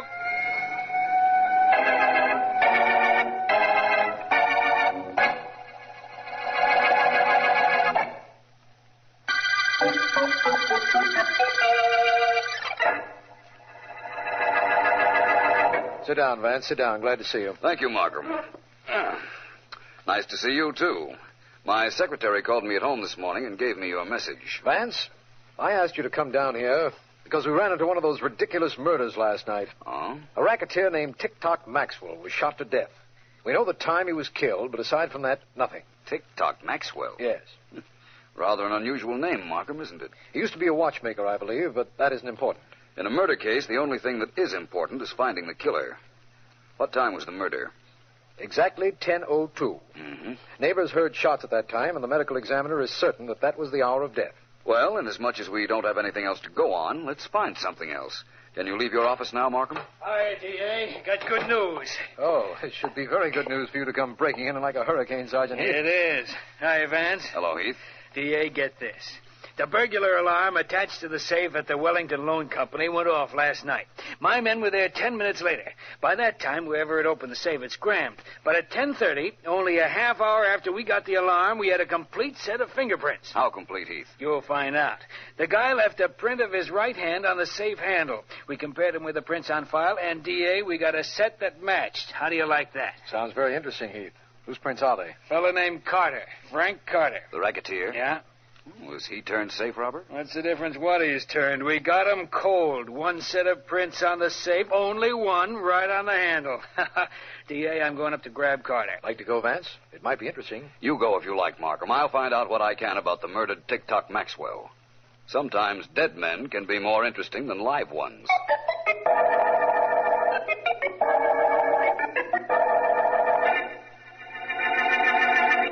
While Sergeant Heath is searching your apartment, Carter, perhaps you'll tell me where you were at 10:02 last night when the Wellington Loan Company's safe was robbed. You're the district attorney. You find out. He won't talk so tough in a minute, D.A.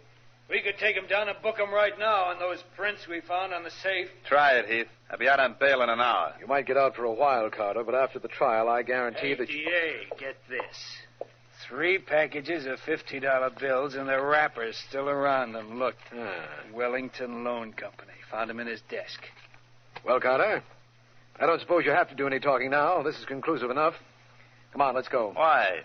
Because that Heath planted some dough in my place? You still got nothing on me, D.A. Oh, the tough type, huh, Carter? Tough enough not to take any kicking around from you, and this'll prove it. Oh. Taking a punch at an officer, huh? Mr. Markham, would you turn around a minute? I think I'll go into the kitchen and get a glass of water. Hey, D.A., don't do that. Don't leave me with Heath. I won't be long. Carter, we got everything we need on you. Let's hear you do.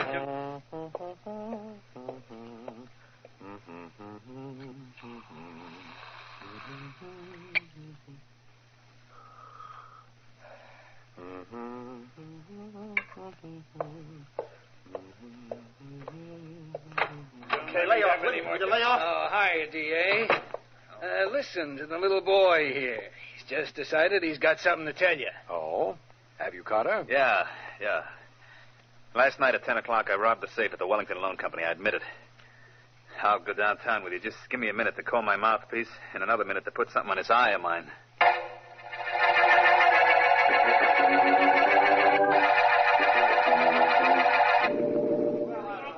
Oh, look, girls and boys, let's do it right this time.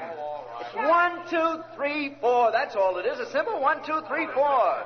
Like this. Look, I'll show you the step for the last time. And will you watch me, please? Pick it up, Tommy.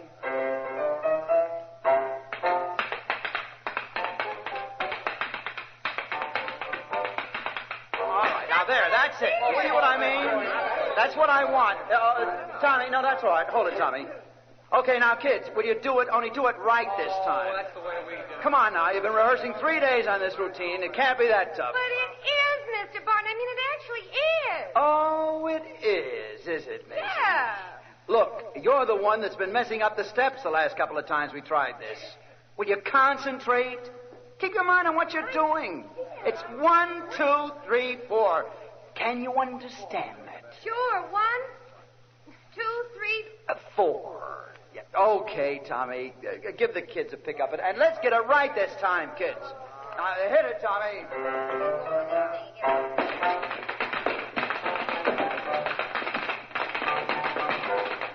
All right, hold it. Wrong now. Maisie. Yeah? Maisie. You want me, Mr. Barton? Yes, I want to talk to you. Did I do something wrong? Did you do anything right? Maisie, Mr. Connor's in the audience watching us. He's going to wonder why I don't get rid of you so these rehearsals won't take so long and cost him so much money. Oh, I don't think he'll mind. I mean, I actually don't. All right. Never mind what you think. If you think. Just do it right this time so I don't have to... Come on down here in the audience. I want to talk to you. Oh, I'm coming, Mr. Carter. Okay, Maisie, go on over with the other kids and relax. Take 5, everybody. I'm on my way, Mr. Carter. Good. Hey, Barton, how long does it take you to teach a chorus a routine? 2 months? Oh, I'm sorry, Mr. Carter. I guess the kids are a little tired. But they'll do better. Well, they better do better. What's going on here? This is my first crack at show business, and I need straightening out. All I know is I got 40,000 in this clam bake already, and we ain't past the chorus routines. Maybe I need a new dance director. But I'll have everything smoothed down by this afternoon, Mr. Carter. I think I'll have to change one of the girls, though. That's another thing I want to talk to you about. There's a girl in the line, Maisie Evans. Take her out of the chorus. Thank goodness. And make a star out of it. I don't know how, and I don't care how, but do it. I promised her, and I keep my promise. But Mr. Carter... Are you going to do it, or do I have to get somebody else? Well, I'll try. Okay, kids. Places again. Now, I'm coming on stage, and we'll run through the number once more. Now, come on now. Places. Let's go, Tommy.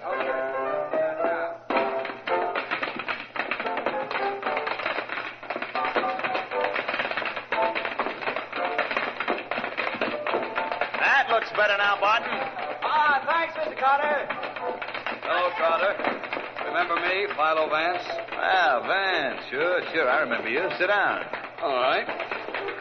Come down to watch my show? No, I came down to see you. I went to headquarters to find you, but Sergeant Heath told me you were out on bail. Oh, that robbery rap. The Wellington Loan Company thing, you mean? Yes. Yeah, I think they got me on that one, Vance. I was a sucker to leave Prince, but when that alarm went off, I just wanted to get out of there. That's how Sergeant Heath reasons. Carter, did you know Tick-Tock Maxwell? The guy who was killed the other night? Yeah, I knew him. Casually, of course. That's not the way I hear it. I understand you were his partner. News sure gets around, doesn't it? I see what's on your mind, Vance. You think maybe I killed him. I was robbing a safe at the Wellington Company when he was knocked off. It was the same time, I understand. Lucky for me, I got an alibi. Yes, it is. You really take over for him now, don't you? You're the number one boss now. So people keep telling me. You want to know the truth, Vance? I'm retired. I'm going into show business. I'm back in this show here. I'll have something going for me when I get out after taking the rap the jury's going to give me on that safe job. Of course, I don't believe you're retired, but I don't suppose that interests you. What don't interest me is you around here. You want to get lost, Vance, or you want I should throw you out? It might be fun having you try. What makes you so tough, Carter? The fact that I'm out on bail, and I haven't been judged guilty of nothing yet. Right now, I'm a respectable guy, and I can have you tossed out of here legally if I like. Make sense? Yes. It so happens I was leaving anyhow, but I didn't want you to get the idea you could throw me out. Does that make sense? So long, Carter. I'll be seeing you. You think? Go on out across the stage, Vance. It's easier for you. Only keep away from the dame. I will. And Carter. Yeah? I've got an idea about you, and this little talk hasn't changed it a bit. All right, now, kids, we'll see what we can do. Mr. Vance. Vance. Oh, hello. Mr. Vance, you don't know me. I'm in the chorus of this show. My name's Maisie. Maisie Evans. When could I see you? What's the matter with right now? Oh, no good. Too many characters around. One too many. Frank Carter. Oh? What about him? I know something about Tick-Tock Maxwell's murder, Mr. Vance. He was Carter's partner, you know. I want to tell you about it. Well, I most certainly want to listen. When can you see me? Oh, we'll probably quit rehearsing around 11:30. How about midnight in your office? I'll be there, waiting for you.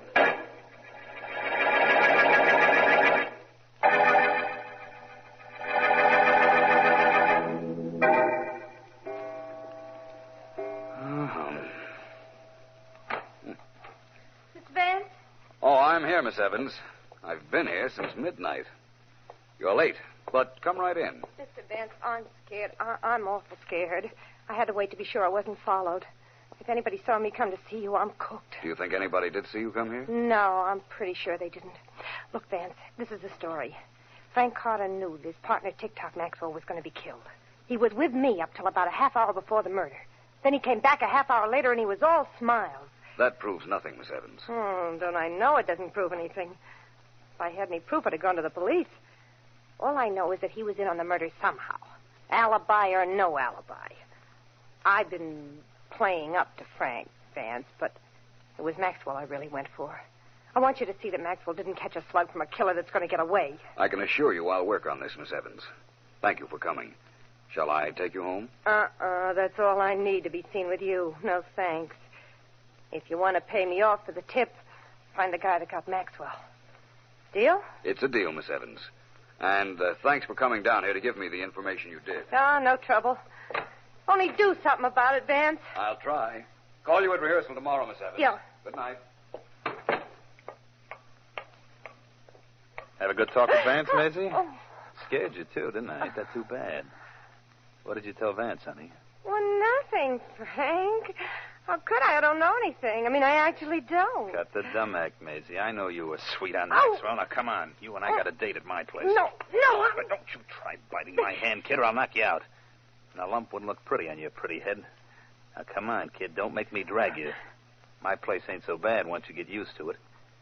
Only I ain't sure right now whether I'm going to give you that much time.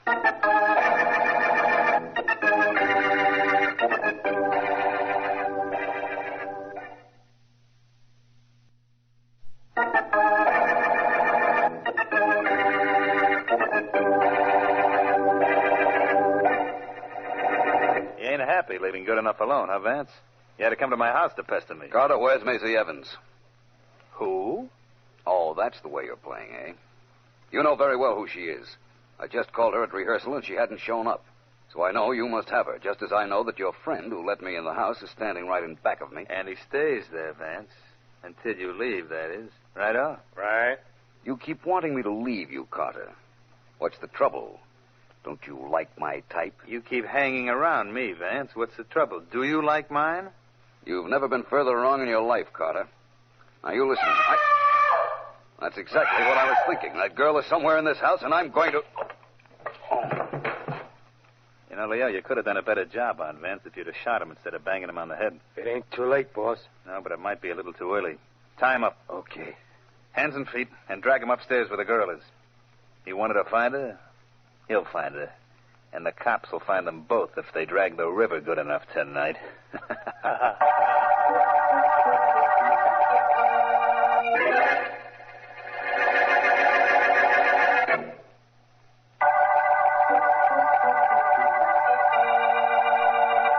This is District Attorney Markham. The Tick-Tock murder case began with the finding of the body of Tick-Tock Maxwell, racketeer. Philo Vance suspects his former partner, Frank Carter, who, we believe, was robbing a safe at the time of the murder. Carter is out on bail, and Vance, who has been investigating him, has been missing for several hours, and I can't understand what's happened to him. He may have run into trouble while investigating the Maxwell murder. Oh. Who is it? Who is it? Oh, that you, Miss Evans? Yes. Philo Vance. Oh, Apparently, I've been thrown into the same room where Frank Carter was keeping you. grabbed me when I left your office. He's afraid I know something. Well, that's a good sign. Good's going to do it. My wrists are tied, my ankles are tied. I can't move. I'm tied up in the same way. Exactly where are you, Miss Evans? It's so dark in here, I can't see a thing. You keep talking, Vance, and I'll roll over to where you are. Your voice will show me the way. Very well. You know, it seems to me that we're being kept here only as a temporary measure. I think... Oh, here you are, Miss Evans. Right next to you. Vance, are we really sunk? Maybe not. I'm going to roll over to my left side. There. Now, you lie on your right side with your back to me. Okay. There. What's this for? My wrists are tied, but my fingers are free. If I can reach the ropes around your hands... Yeah, there, I've got them. I think I can untie those knots. Yeah, now they're coming loose. Keep working on them, Vance. Only hurry up. We don't know when they'll come back for us. Doing the best I can. There. My hand's free, Vance. Good, now work on mine. Quickly, Miss Evans. I don't know how long I was unconscious, but I do know I want to get away from this room. There. The rope's off your wrist, Vance. Work on your ankles. I'm getting the rope off mine. Right. We're still in Carter's house. Yes, this is a room in the attic. I've yelled myself blue in the face, but nobody heard me. I did, which accounts for my being here right now. There, I'm untied. There's probably a guard outside. You think so? Well, there's only one way to find out. Now, listen, Maisie. Go bang on the door and yell, "Let me out, let me out." Then the guard will know I'm untied. That's right. He'll come in to investigate, and that's all I want him to do. Okay, if you say so. Let me out. Let me out of here. Hey. Let me out, somebody. Hey, what's going on in there? Let me out. What's... The boss would take the light out of here so I can't see... You can't see anything, but you could feel that, couldn't you, my friend? Well, that makes us even for smacking me over the head with your gun. Come on, Maisie, let's get out of here.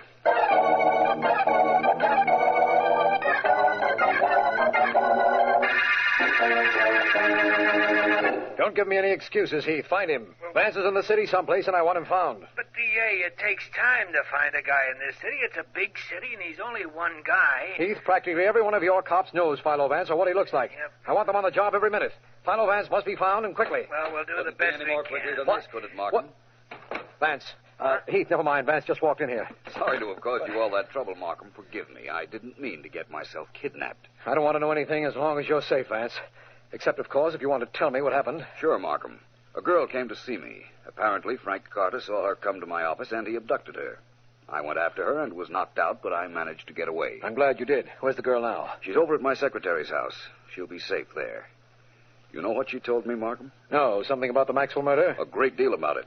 She said that Carter was with her up until a half hour before Maxwell was killed, and he joined her a half hour after that. You're trying to tell me that he had the time to kill Maxwell. I know that. And I know that he had the motive, too. He was Maxwell's partner. But I told you, Vance, he has an alibi. He was robbing the Wellington Company's safe at the time of the murder. Then we'll break down that alibi, Markham. That's going to be difficult, Vance. I know. But I'm going to do something about it in just about an hour.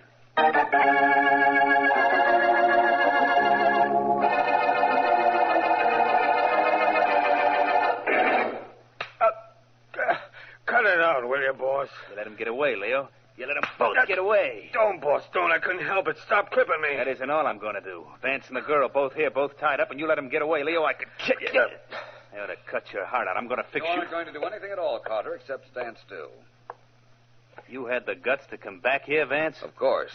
I don't have a great deal of apprehension about taking care of you, Carter, when there's nobody in back of me.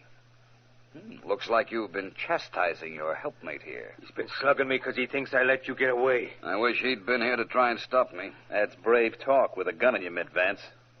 Toss it away and let me hear you talk then. I may do that, Carter. Your name's Leo, isn't it? That's right. Get out of here. Get out fast before I change my mind. Don't worry, I'll be out of here before you know it. You made an awfully funny picture darting out that door, Carter. I got no sense of what's funny or not about a picture. What's going to be with you and me, Vance? The first thing I'd like is for you to tell me you killed Tock Maxwell. Well, I could tell you that, and it wouldn't mean a thing. The police know I was robbing a safe at the time the murder was committed. They think that, Carter. A minute ago, you wanted me to throw my gun away. Remember? You're not going to be sap enough to do it. I think I am. There. There's my gun. And now do me one great big favor, please, Carter. Try and get out of here. I've been looking forward to this moment for quite a while. Please, try and get past me to that door.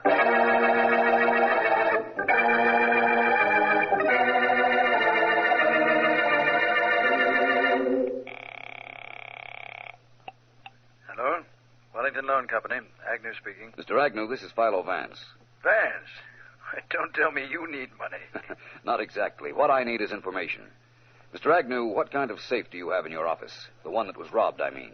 Well, it's a large safe, Vance. Large and unwieldy. We kept all our cash and records in it. Why do you ask? How is the burglar alarm connected to it? It's wired to the handle. When the handle turns, the alarm goes off. I see. And you say the safe is unwieldy. It's pretty old. The door's heavy and sticks. Takes quite a tug to open it. Strictly a two-hand job unless a fellow's pretty strong. Thank you, Mr. Agnew. I was hoping for a break like that in this case. You've helped me a lot. Thanks again. You're welcome. I appreciate what you've told me, even though Frank Carter won't.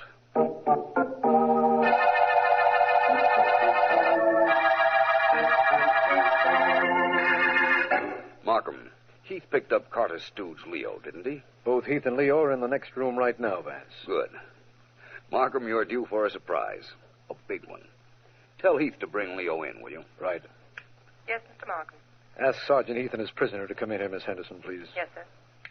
Markham, Frank Carter tried one of the cutest tricks I ever heard of to cover up the fact that he killed his partner, Maxwell. Carter killed Maxwell? Mm-hmm.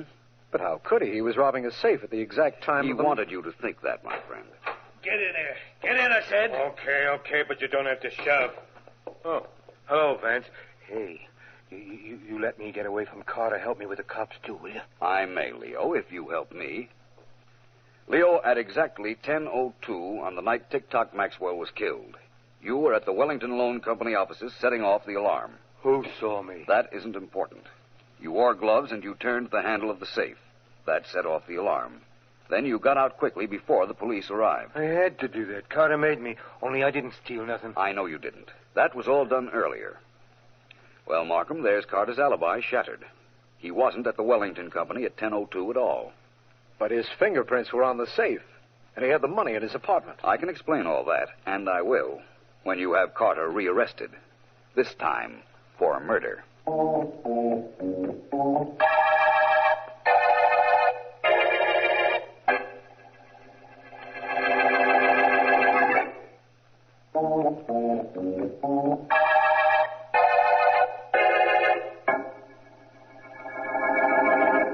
Quiet again tonight, ain't it, Bill? It's okay with me. Just deal the cards, and I'm satisfied if no alarms go off and nobody wants any cops at this hour of the morning. Thinking of the Wellington loan safe job that Philo Vance busted for us, huh? Yeah. You know how he knew that Frank Carter wasn't in that office at 10:02? No. I saw the report. Seems it was a big safe. Hmm? After you got the combination and turned the handle, you had to really yank to get the box open. Mm-hmm. Well, Vance reasoned that a guy would use two hands to do that. But we only found one set of fingerprints on the handle. Just the right hand. Well, that wouldn't mean anything definite, Billy. Maybe not. But if you were opening a safe that was tough, and you were using only your right hand on the handle, you'd put your left hand on the side of the safe to give you leverage. Anyhow, that's what Vance claims. He ain't wrong either, come to think of it. And come to think of it, there weren't any left-hand fingerprints on the side of the safe. Well, what did happen anyhow, Billy? Who did steal that dough? Well, here's the whole story. You deal the cards while I tell it to you. Okay. Carter got up to the Wellington place right after it was closed. He gimmicked the burglar alarm so it wouldn't go off and opened the safe, stole the money, and then closed the safe door, making sure he left a nice, clean set of prints of his right hand on the safe handle. Then he left. Go ahead. Well, when he was killing that Maxwell guy, he had this Leo, his stooge, go up to the Wellington joint and trip the burglar alarm. I see. Carter knew the cops would find enough evidence to lead them to him, and he actually wanted to take a burglary rap. He did? What could it mean? Maybe 5 years. And he'd be in the clear in the murder he'd committed. He'd be out and have all the dough he and Maxwell would have had to split. See why he did it? I sure do. Kind of cute. That Vance is awful smart. Well, let's get our pinochle game going. Time we started to play. Yep. We start right at the end of the Tock murder case.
Well, here we are, Dad.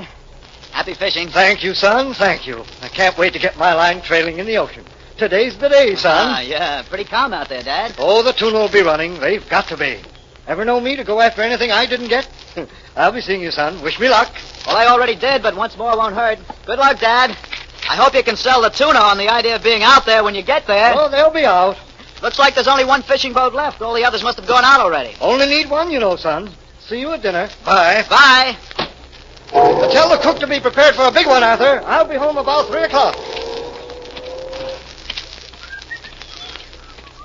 Ahoy there! Ahoy, the fishing boat. Ahoy! Ahoy yourself. What do you want? My name is Case, Millard Case. I'd like to hire your boat to go fishing. Sorry, can't do. Try some other boat. But there are no other boats. They've all left. You're the last one here. I'll pay you anything you want. I've got to go fishing this morning, and you've got to take me.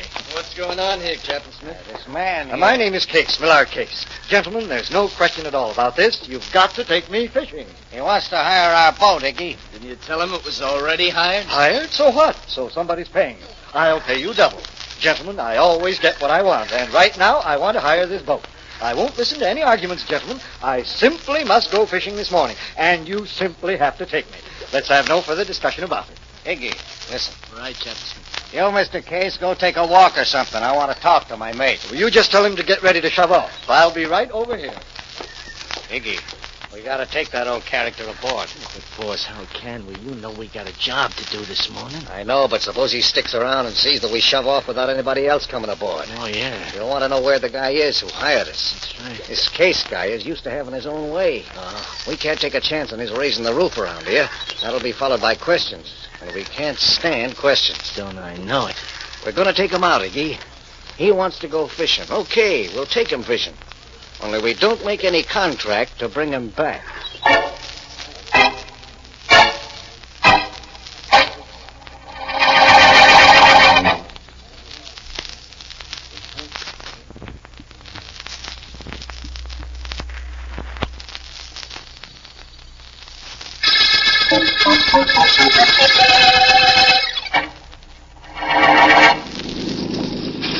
Oh, Captain Smith, how far out are we? We're pretty near the spot where the tuna's running, Mr. Case. Well, I'm all ready for the tuna when they start to bite. Nice rod and reel you got there. Oh, it's the finest. I paid... Oh, Captain Smith, I've got something on my line. Tuna, probably. Well, reel it in, Mr. Case. Careful, she may give you a fight. Oh, I'll be careful, all right. I'll give it plenty of play. Let it tire itself out. See that it doesn't tire you too much. No, don't you worry about me. Higgy, come up on deck. Yeah, Captain. What goes? Our client is very happy. He's busy hauling in his first strike of the morning. And we wasted enough time. I'm ready whenever you are. That's right now. Let's go back to where he is. You two are just in time. I've almost got him in. Watch me. We sure will, Mr. Case. Another 10 or 12 feet, and he's all mine. You won't be sorry you took me out this morning, gentlemen. Believe me, you won't be sorry. We won't be, but you will. Okay, Iggy, over he goes. Over it is, Captain. Don't, please don't. Well, we did it, Captain. And that gets rid of him. Yeah. Can't help wondering, though, how big that tuna was that he hooked.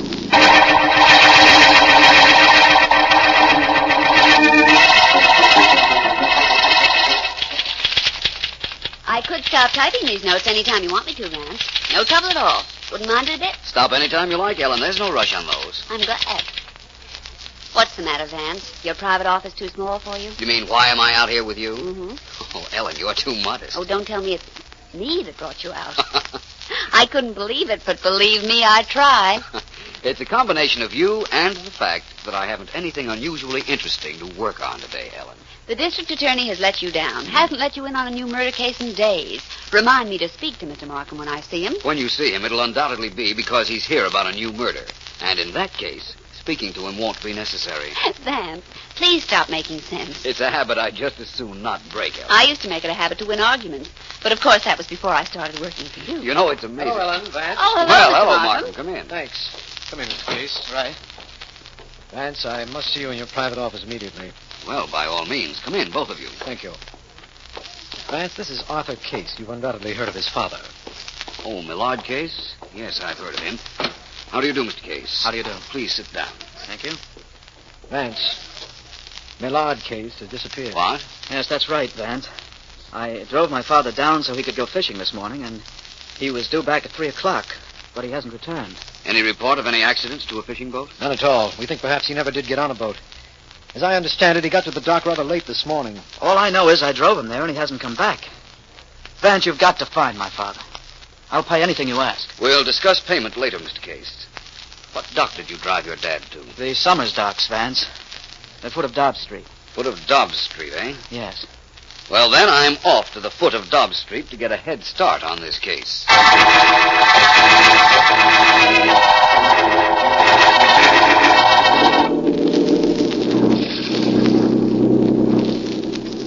Okay, Iggy, cut it down. There's the buoy we're looking for. Right, Captain. Thanks. Now we stick around till a friend of mine shows up in his boat, and we'll get what we came after. Well, suits me if he hurries. How about you, Captain? He'll be here. We couldn't very well have that old Case guy around when we grabbed this stuff, could we, Iggy? No, sir. He's better off where he is anyhow. Chances are he caught a lot of fish in his time. Maybe by this time some fish caught him. Poetic justice of a sort at that. Huh? Never mind. Well, this is where we park till our friend shows up. Well, I'll throw the anchor overboard. Do that. Here we go.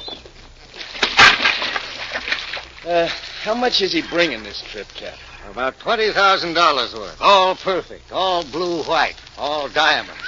And all coming in without paying a dime in duty. Good. Our friend will pass in his boat, throw him in the dory in back of ours, and we're off. You know, Iggy, this is real fishing.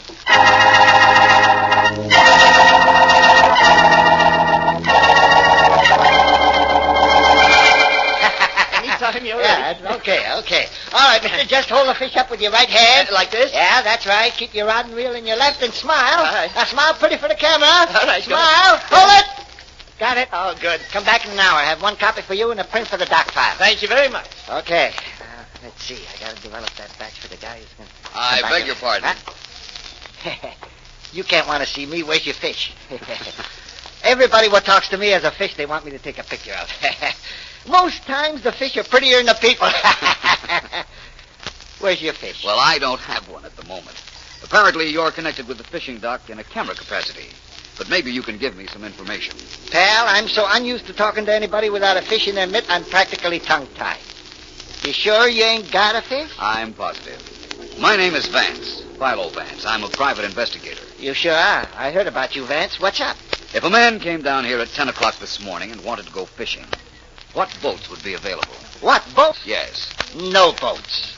All of them are out by then. They're out and I'm sleeping. Time to get back. I'm here with my camera ready to shoot pictures of anybody who catches anything over 2 pounds. I bet I made 1,000 pictures this year already. People are vain about their catches, I know. Vain? They're out of their heads. Catch a fish, take a picture, catch a fish, take a picture. I bet we got 10,000 pictures of guys and fish they caught and where they caught them, how they caught them, what boat they were on, how much the fish weighed, how much they weighed. Honest, Vance, you never saw so many guys fish foolish. Well, fishing's a great sport and a lot of people enjoy it, my friend. Tell me this. Yeah? If one boat did happen to be around at 10 o'clock this morning, who would know what boat that was? See that shack across the street? Yes? Belongs to Captain Smith. His boat's called the Daisy. He goes out a little late some days. Ask him. Maybe he can help. Well, thank you. I will. Anytime you grab a fish, Vance, and you want a picture taken, don't forget me. You get him on the line, I get him on film. Thanks. I'll remember that.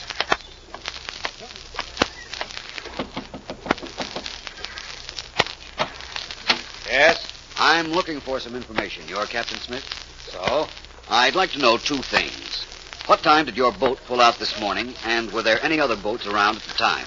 We shoved off at 9:45. We were the last boat to leave. That all? Well, yes, I suppose so. Thank you very much. That's all right. Hey, who was that, Cap? Didn't give his name, McGee. And he didn't have to. I recognized him. That was Philo Vance. Hey. Young Mr. Case here gave us a good tip. Yes, I did. I knew he'd be down here checking my father's disappearance. Glad I warned you 2 in time. Hey, look, kid. You know, when that old guy came to us on the dock, we didn't realize it was your father, or we would have taken him with us. You know that, don't you? I know it, Smitty. I didn't know it was your boat at the dock, or I never would have suggested he take it when I dropped him off. Okay, as long as that's understood. We told the old guy we wouldn't take him. He slung his rod over his shoulder and started walking, saying something about he'd find somebody to take him out. Well, he's gone. That's all I know. And for that matter, that's all I care about. I own everything all by myself, now that he's gone. Well, look, let's forget your old man and get on to this business here. You got the stones we got from the buoy. You got the cash like you're supposed to have? Yeah, of course I have, Piggy. Now, right here. I ought to get rid of these stones for about $30,000. I pay you guys $20,000, is that right? That's right. Here you are. And now that I'm in the chips, I'm through with this racket. Smuggling's too dangerous. In fact, it's completely ridiculous now that I'm to inherit all Dad's money. So this, gentlemen, is our last transaction. You're being a little hasty, aren't you, young fella? No. We gotta have somebody sell these stones after we get them. You've been doing fine up to now. You're sticking with us whether you like it or not. And don't get any ideas about quitting. We wouldn't like that, would we, Iggy? No, Cap. We wouldn't like it at all. You two don't bluff me. I'm walking out of this racket, and if either of you thinks he can do something to stop me, I'll do something you really won't like.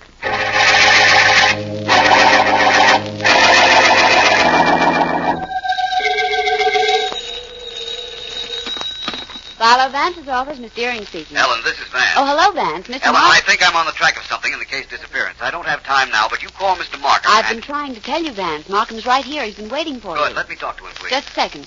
Please pick up that phone, Mr. Markham, will you? It's Vance. Right. Have you got it, Mr. Markham? Okay, Ellen. Yes, Vance. Markham, I guess I live right or something. I have a lead on Mr. Case's disappearance. If you do have, it isn't because you live right.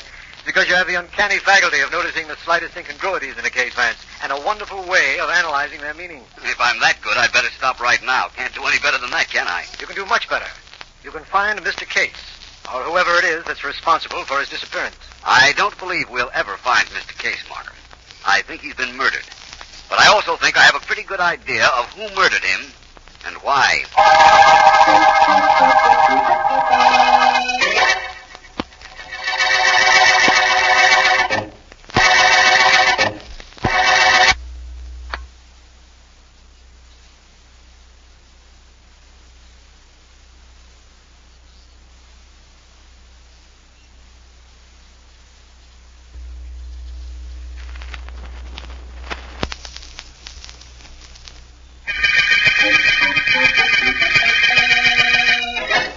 District Attorney Markham.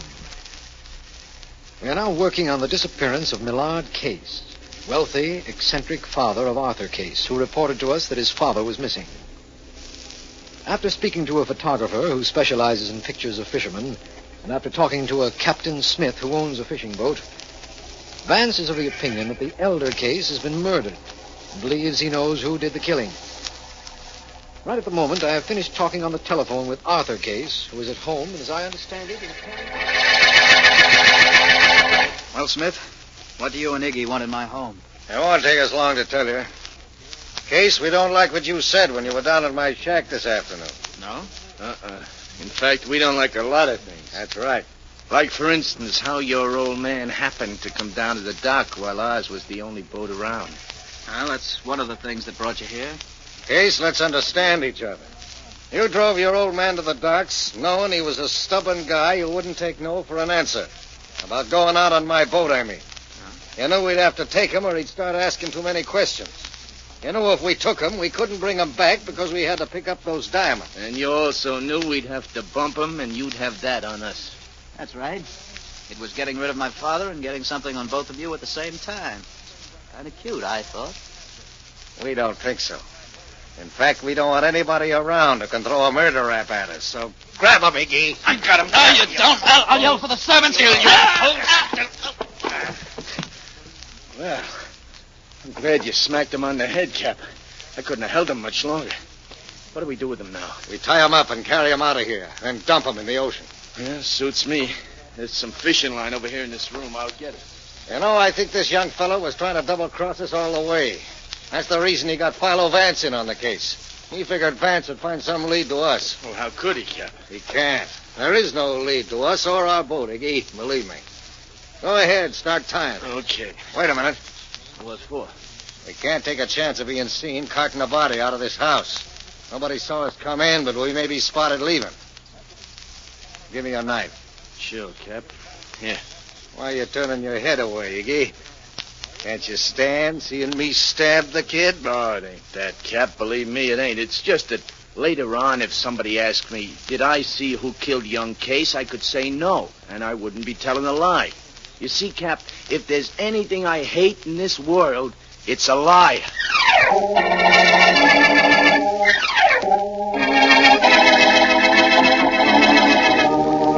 Well, Vance, there's young Case, stabbed. Looks to me as if somebody wanted to wipe out his entire family, and has pretty well succeeded. I wouldn't waste too much sympathy on him, Markham. What's that? Thanks for calling and getting me up here, though. It simplifies things quite a bit. How do you mean? Young Case told us he drove his dad to the fishing dock yesterday morning. He wouldn't have left him there if there weren't a boat at the dock that could conceivably have taken his father. The father wouldn't have stayed either, for that matter. That's right. That means there was a boat.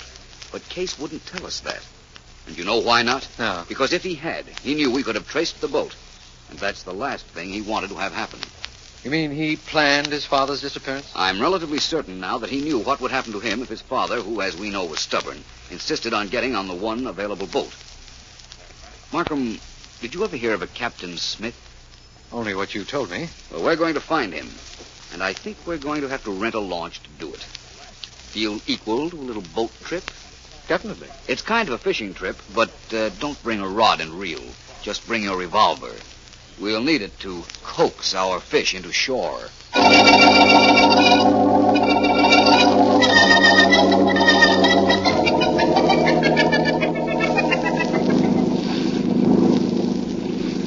little further out, Iggy. We drop anchor and wait. We ought to make contact in about 20 minutes, I figure. We're a little ahead of time, huh, Cap? Better to be early than late. If we weren't here, our contact wouldn't come back. He'd be scared. Now all he has to do is come in by his boat, throw a package in that dory we got in the water, and keep going. You know, I'm kind of glad we got rid of that young Case, Cap. So am I. Now we got only the two of us to split the take, and we don't run no risk of nobody finding out we tossed the old guy overboard, huh? That's right, Iggy. Perfectly right. Cut the motor. Aye, sir. Well, I'm getting just like a regular sailor, Cap, huh? You'll do, Iggy. Hey, there's a boat coming our way. Where, Cap? Off the port bow. Well, say it in English. I ain't that good a sailor yet. Off the front of the boat to the left. Oh, yeah, I see it. Is that the boat we're waiting for? No, I don't think so. I'll take a look through these glasses. It isn't a boat at all. No? There's two guys in this one, and one of them is Philo Vance. What do we do, boss? Run for it? Why should we? We're in the clear. Why give them something to think about? All I know is that they must want something, coming all the way out here to look for us. We don't know they're looking for us. Ahoy there aboard the Daisy. He's looking for us, all right. Ahoy! You want us? That's right. There we are. We're coming alongside. What do we do, Cap? What? We keep quiet and let them do the talking. We'll find out in a minute what they want. Are you Captain Smith? That's right. I'm District Attorney Markham.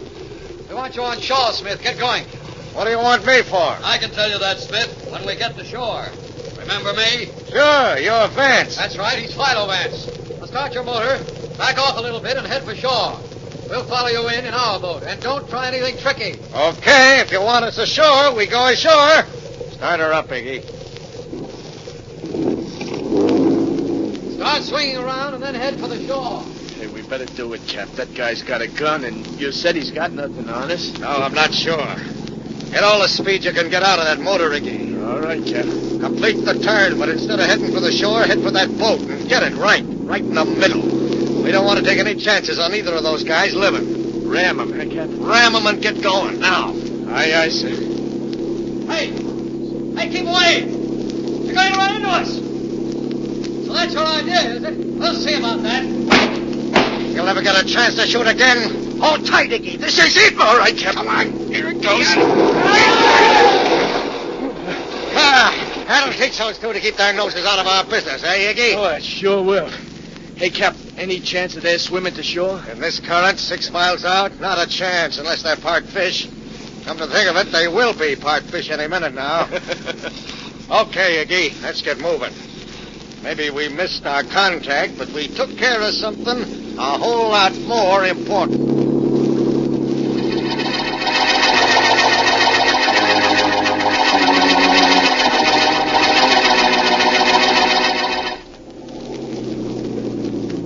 Lead it close to the dock, Iggy, and I'll throw a line around that post. Aye, Cap. Here we are. I'll hop on the dock and tie us up. Hold on to the dock till I make the jump, Iggy. Go ahead, Cap. We're steady as a rock. There we are. Now to tie us up. Come on ashore, Iggy. Okay. There I am, and glad to be here.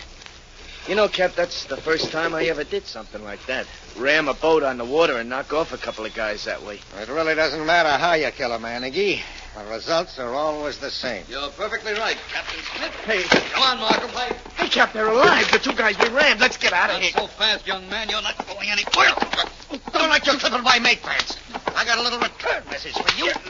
Here, hold him off for a moment, Vance. I'm coming. Right, don't you. Don't get him to me. I want to... My stuff. That did it. Okay, Vance, I'm through. Don't hit me again. Captain Smith is lucky. He's still able to talk. His mate is slightly unconscious. Good work, Markham. Hey, you two guys. Maybe you wouldn't mind telling me how you ever got to shore after we rammed your boat. You're supposed to be out in the middle of the ocean. We would have been if we hadn't jumped overboard before your boat rammed us. We simply swam underwater to your dory and held onto it while you very obligingly towed us back to shore. So you see, Captain Well, Smith. what's going on here? Oh, it's you, Vance. A little bit wet, ain't you? A bit.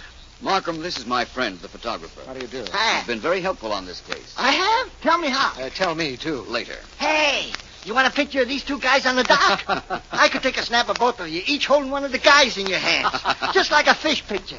I'm so tired of snapping pictures of guys with fishes in their hands. Oh, thank you. No pictures. But there is a resemblance between these two characters and the pictures you generally take. Yeah? These two poor fish thought they could get away with murder.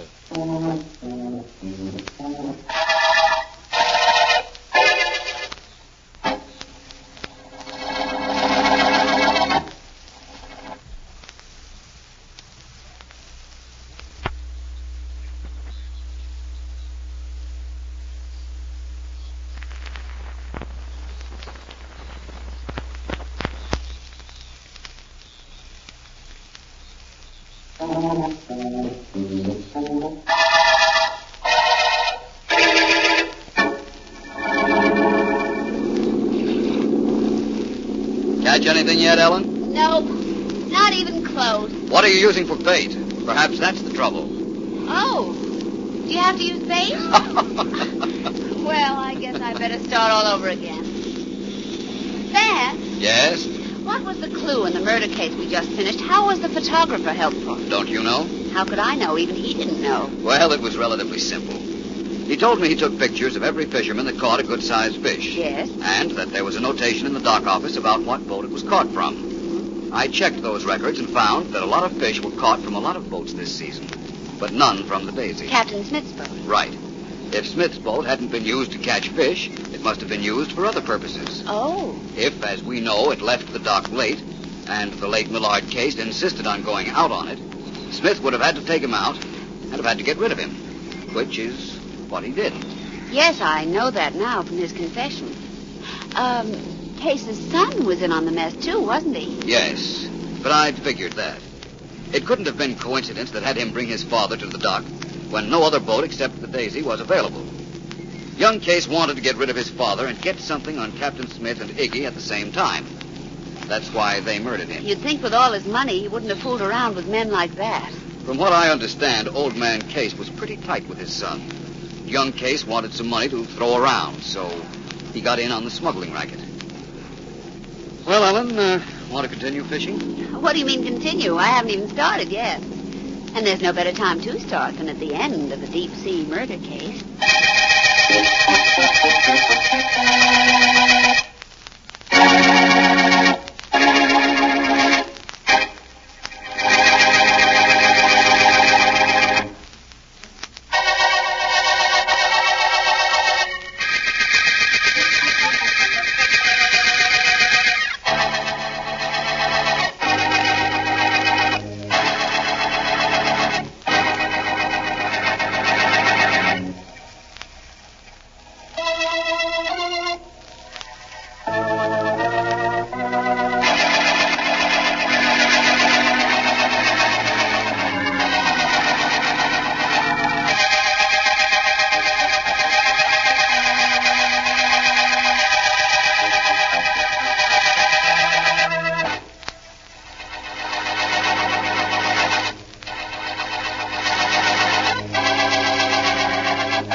Just ease this crate to a stop, Mike.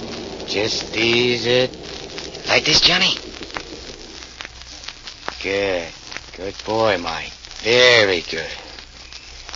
Now let me have the shotgun. You want me to come with you? If you like. You might be helpful in spreading the talk around about what happens to a guy who crosses Johnny A. Very helpful. You know, he was making a deal with Big Eddie Morris? Yeah. I sure wouldn't like to be in Nick's shoes when he grabs the lead from that shotgun, boss. You mind your own business like you've been doing, and you'll never catch lead from me, Mike. Never. Come on. Don't make no noise. Right.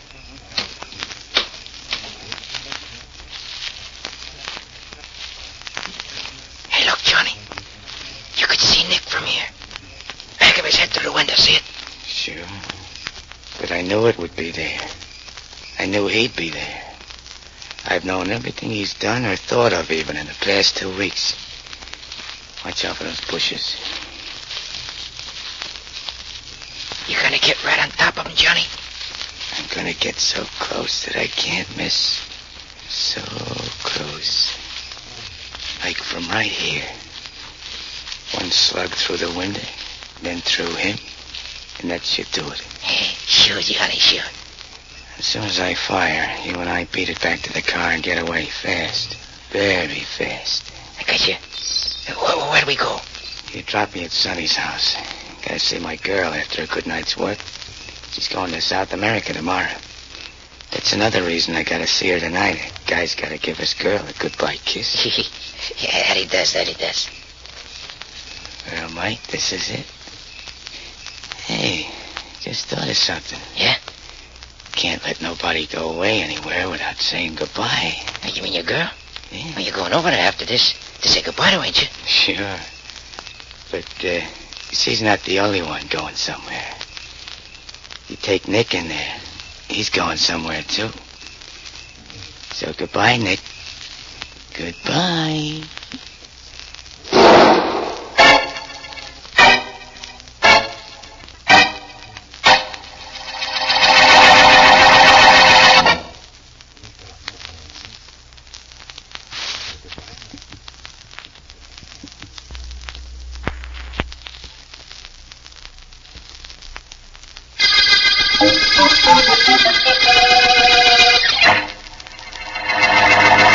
Please sit down, Miss Belmont. Thanks, dear.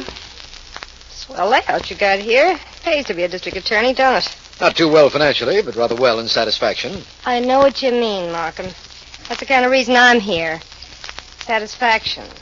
I'm going to pay off a guy named Johnny A. Ever hear of him? Yes. He rates way up there on our list of public enemies. Well, Markham, I was his girl. I was up to this morning. In an hour, I'm off to South America, only before I go, I got this to tell you. You know Nicky Keating got blasted last night? I know of him. Johnny A. did that job, Markham. He killed Keating and came running to my place after he did it. I threw him out. You see, Nicky Keating was my brother. That's what I got to tell you. Get Johnny A., Markham. In view of what you told me, I don't doubt but that we will. We'll need your testimony, of course. You're on your own from here. Johnny A.'s got too many friends. He's all yours, but I've helped all I'm going to.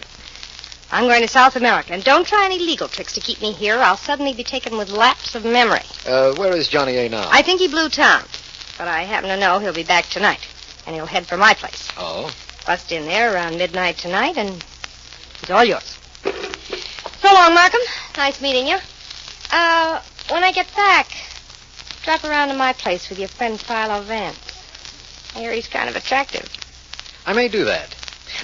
Where will you be in South America, Miss Belmont, in case we need you? Well, now that's kind of hard to say, Markham. South America's such a big place.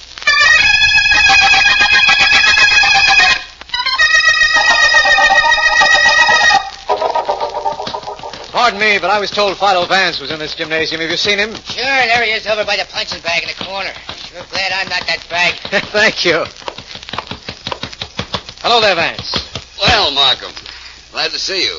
I'd ask you to sit down, but there isn't anywhere for you to sit except that exercise horse, and you'll be much more comfortable standing, believe me. I'll take your word for it.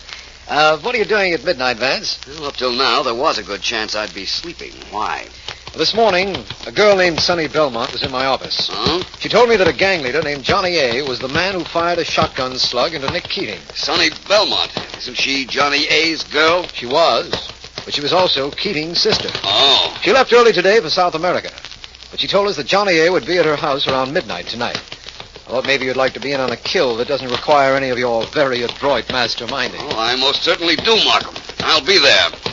Rather unusual social event, though, isn't it? What do you mean? With the hostess out of town, there'll be a party at her house.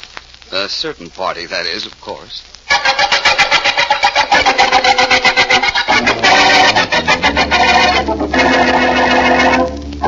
Drop his head in the water and keep it there a little longer.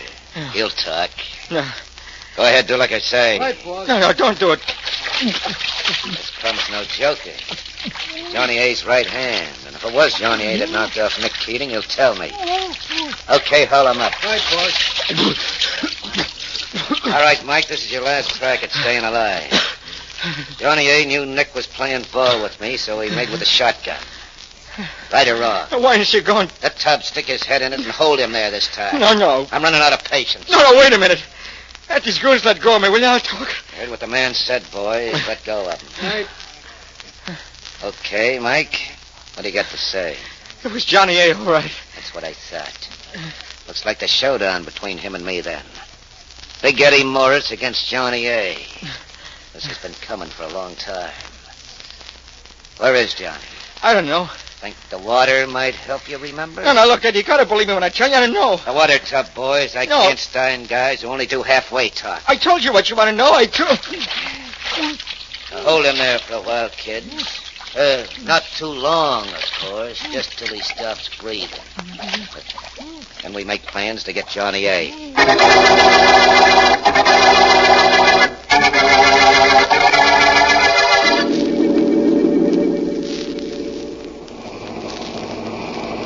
That's the second time that car's passed you, Vance. I know. And at midnight, it is a little unusual for a car to circle a block twice. You know, I think I recognize the man next to the driver, Big Eddie Morris. He's Johnny A.'s leading rival for gang dishonors in this town. And he, too, is watching the house of your friend, Miss Sonny Belmont. All I can mean is that Johnny A. is inside that house across the street, Vance. I think I'll signal to Sergeant Heath and close in on it. You imagine that Johnny A. is in there asleep? Yes, I do. I believe Miss Belmont's tip. Heath and his men are waiting for me to wave this white handkerchief, and I think I'm going to do it. Well, it's exactly midnight. You might just as well. That house, Vance, that explosion came from Miss Belmont's house. I know, and if Johnny A. was in it, that's the end of him and the end of our case. Or so it seems. But somehow I doubt that very much.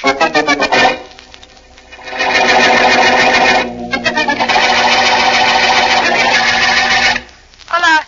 ¿Es usted el señor que llama señorita Belmont? See, the operator has her, Markham, I think. Un momento, señor, por favor. Gracias. Adelante, por favor, señor. Just sit tight, Markham. I'm sure I'll contact Miss Belmont in South America. The operator's trying to get the call through now. Vance, it's only an hour since the explosion, but we've already done some great work on this case. The body in that house was identified without a shadow of a doubt as Johnny A.'s, and you succeeded in finding where Miss Belmont is. Not too difficult, Markham. There are only 2 airlines to South America. I checked them both. Found which one took a girl answering Miss Belmont's description and where they took her. The operator's now checking the hotels in that city. We'll be talking to her shortly. Wait and see. We're going to a lot of trouble just to inform the young lady that her ex-boyfriend is dead. I think I'd rather go after Big Eddie Morris. It was undoubtedly he or one of his gang that planted the bomb that wrecked Miss Belmont's home and killed Johnny A. I'm sure I'll be seeing your friend. Aquí es señorita Belmont. Hello? Hello, who is it wants me?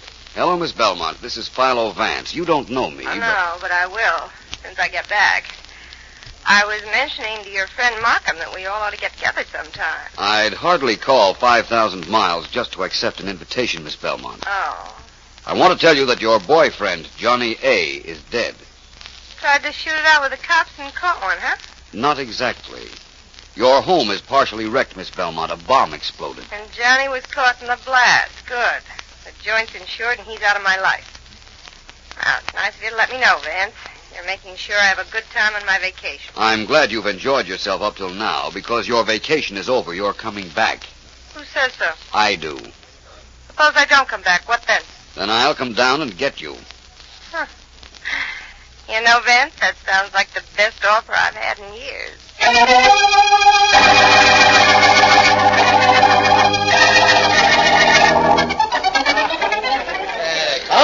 Okay. Quiet, all you guys. Quiet down, will you, please? Now, listen, you guys. I talk better with a gun in my hand than I do with my face. But I got something to say. All right, go ahead. Hey, you mug. Give Big Eddie a chance, will you? He's paying for this party. Let him talk if you want. Yeah, that's better. Quiet, please. Now, get this. We're gathered here tonight to mourn the passing of a beloved...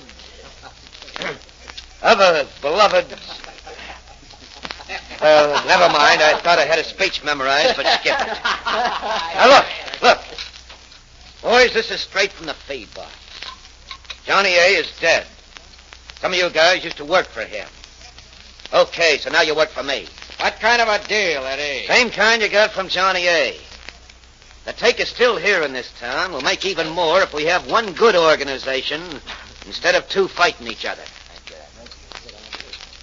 Well, what do you say? Sure. That's what I want to hear. All right, fellas, enjoy yourselves. I'll be back in a minute.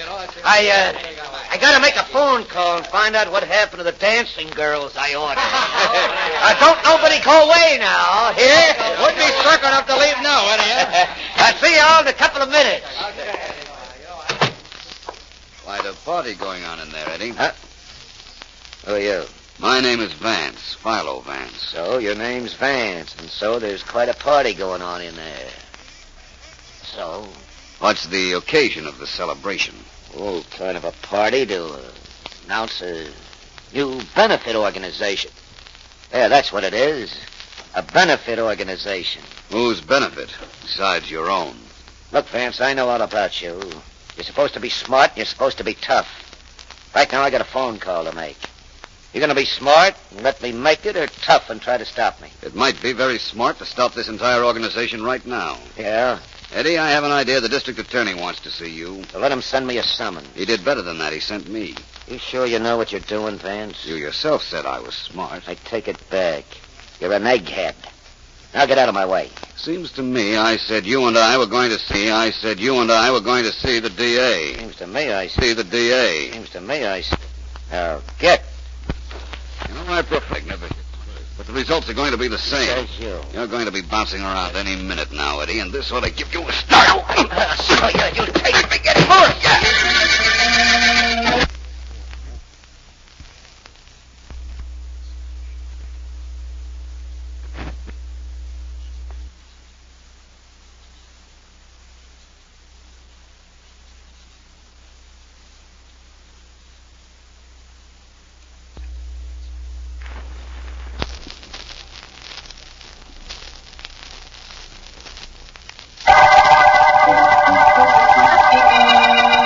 This is District Attorney Markham.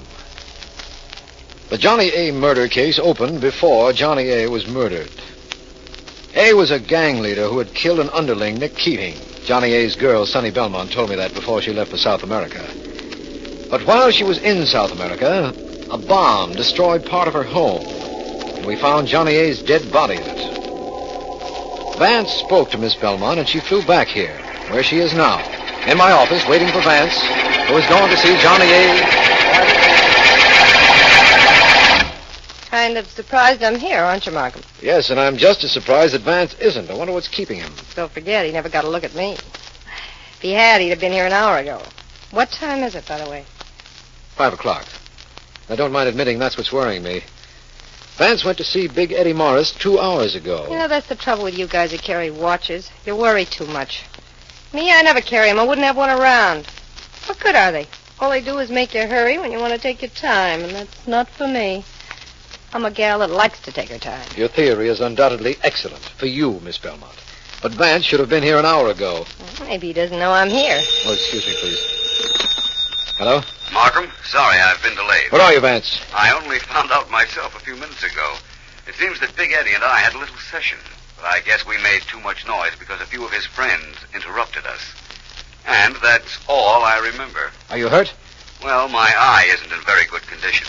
There must have been 5 or 6 of them, so I don't feel too badly, although I guarantee a few of them do. I'm glad it was nothing serious, Vance. But listen, Miss Belmont is here in my office. We've been waiting for you. Meet me instead, will you, Markham? At what was once her home. And bring Miss Belmont with you, if you will. I'm sure she can help close this case and round up an entire gang of criminals and killers. All right, Vance, we'll be there. I'll bring Miss Belmont and a squad of Sergeant Heath's best men. Never mind them, Markham. Just bring Miss Belmont and a piece of beefsteak for my eye.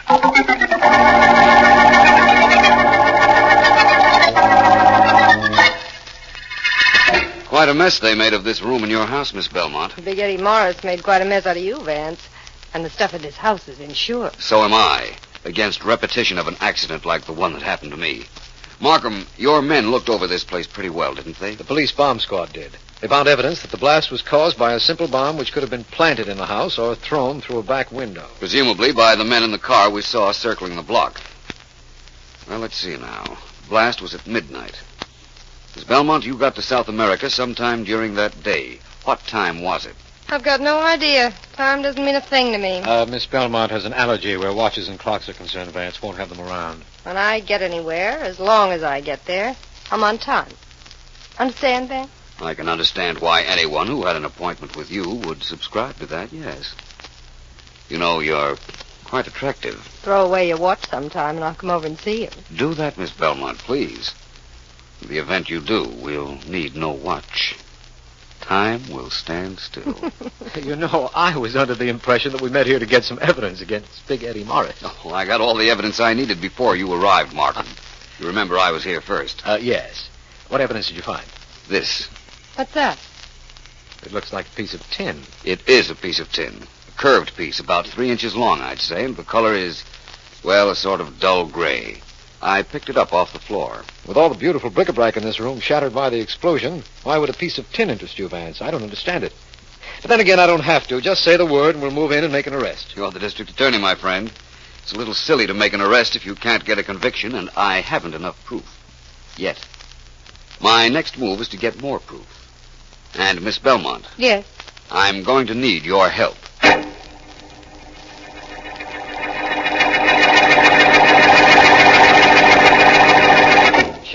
Sure, I know you. You're Johnny A's girl. Right? I was Nick Keating's sister, Eddie. Long before I was Johnny A's girl. And Johnny killed Nick. Oh. Well, what do you want with me? Look, Eddie. You know I was the finger in every jewel lift Johnny ever made. I went to a nightclub, spotted the dames with the biggest diamonds and the best-looking furs, and put the finger on them for Johnny. I could do that for you. Yeah, you could. And you could double-cross me, too. Do you think I'd do that, Eddie? To the guy that did me a favor and rubbed out the guy that killed my brother? I don't know. I'll let you know after you work your first job for us.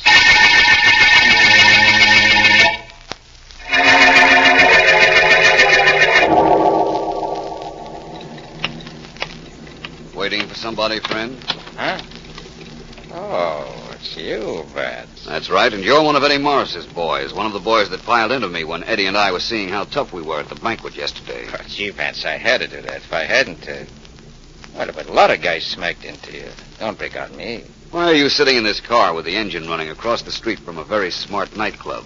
As if I couldn't guess. Look, Vance, don't interfere with us. Keep out of it. Don't mess around. You're getting Big Eddie's hair. Get out of the car. I'm sitting in for you. Not a chance, Sam. Sorry, my friend. If my information is right, I can't waste time. Out you go. Come on. There, that's it. Now, you will keep right there until the police... Uh-oh. Okay, Joe, get moving. Hey, fellas, wait for All right, me. get going quick. Piling you guys. You too, Sonny. Yeah, I'm in. Wait a minute. Sid. Come on, I said so. Get this car moving.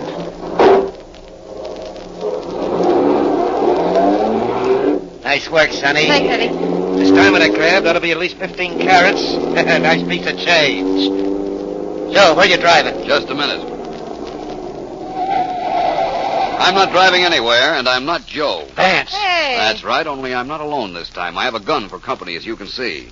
And there's a car full of policemen right in back of us. You crossed us, didn't you, Sonny? I oughta... Please, Eddie, don't do anything you won't live to regret. Miss Belmont had her choice of crossing you or helping us, right, Miss Belmont? That's right, Ben. And you're so much better looking than Eddie.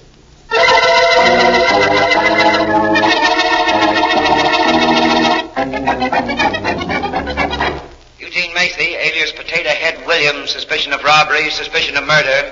Step down. Got the whole Eddie Morris gang, eh, Markham? The entire bunch, Vance. And that includes all of Johnny A's boys, too. Eddie Morris, alias Big Eddie Morris, suspicion of robbery and murder. Step down. Now, that winds it up, Mr. Markham. Thanks, Healy. Keep them all nice and happy until we need them. Okay, dear. Vance, you know who really deserves a vote of thanks? Sonny Belmont. She certainly helped us. She most certainly did. Which reminds me, I have an appointment with her at her new apartment. I want to thank her for her help. But you already thanked her, Vance. In my office an hour ago. Yes, I did, Markham, but not enough. I couldn't. There were too many people around.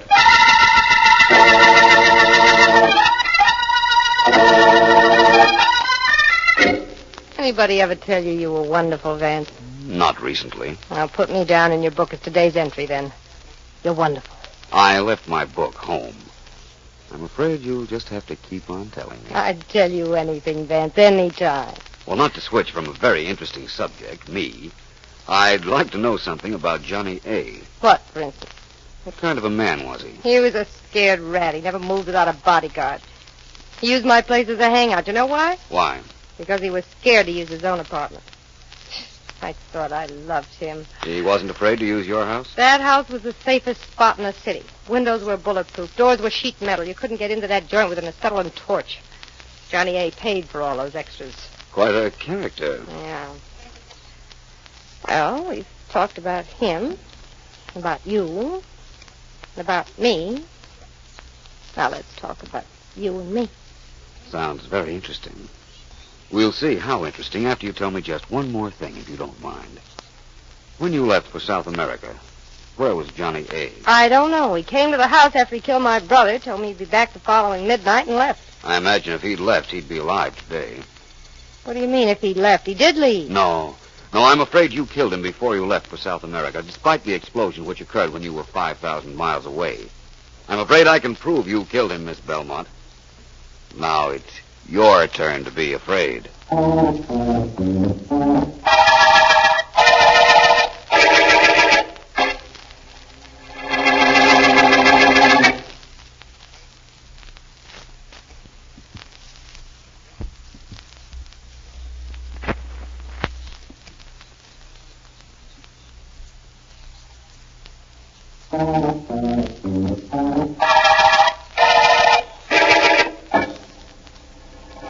Please, Vance, let's not waste time with this. I've got to know how you built the state's case against Sonny Belmont. All right, let's start from the beginning, Markham. All right.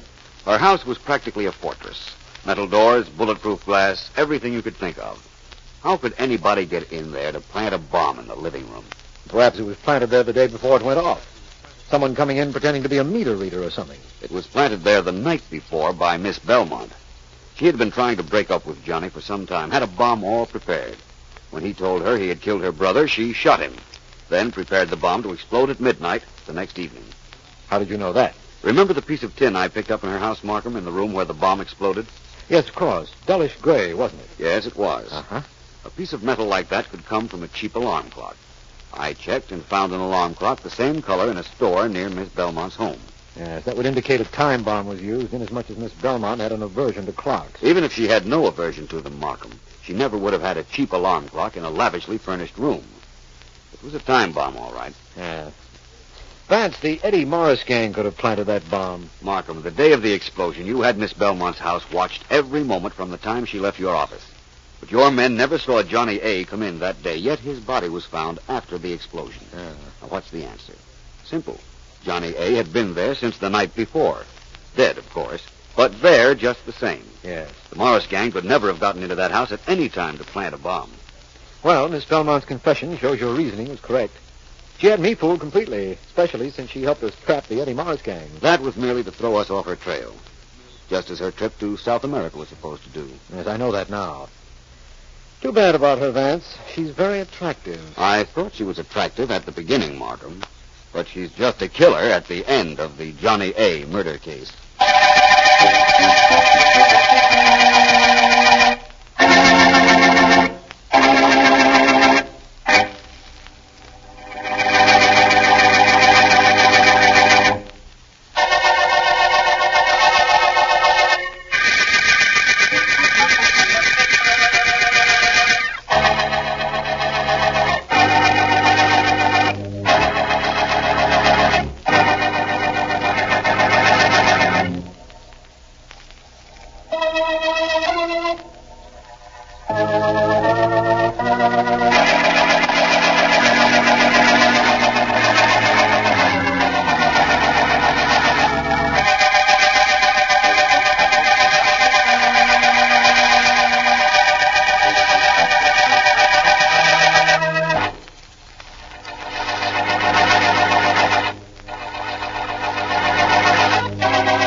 Ready?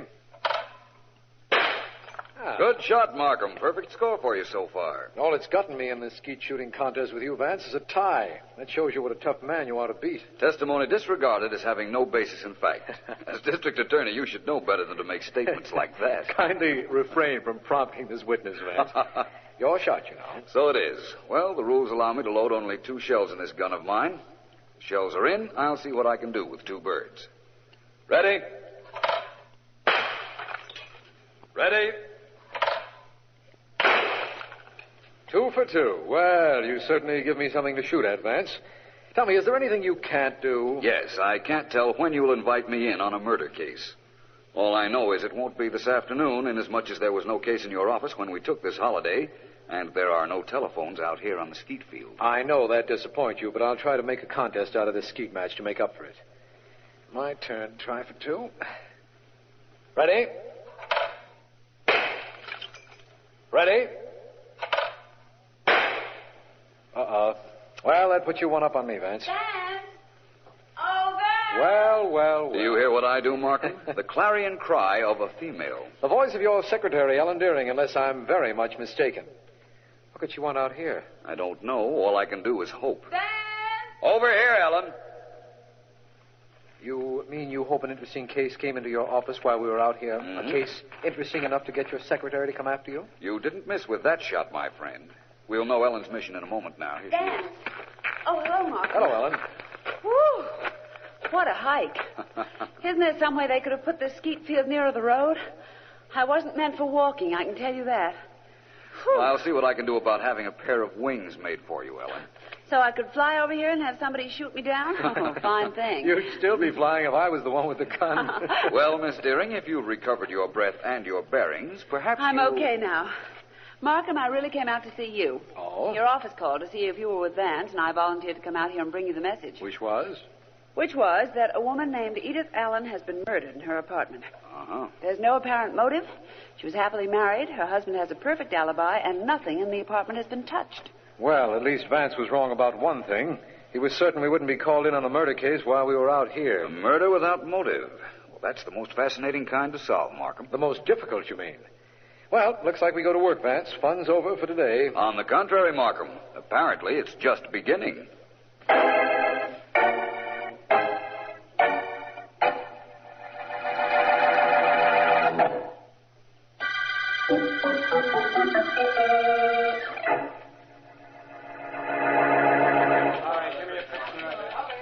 The slain woman had led an exemplary life and was respected by everyone in her community. Police are baffled by the lack of motive. Mrs. Allen was found by a maid lying on the floor near the piano in the Allen living room, strangled. With no motive and no clues, the police face one of the most baffling crimes in years. Homicide Department Sergeant Heath admitted to the Chronicle representative today. Good story, Joe. Nicely handled. Right to head for it yourself and give yourself a byline. Okay, Chief. Unknown assailant Look, strangles you didn't bring me Mrs. what I J.C. wanted. For Allen. heaven's sakes. I haven't Bye, got all day. I got J.C.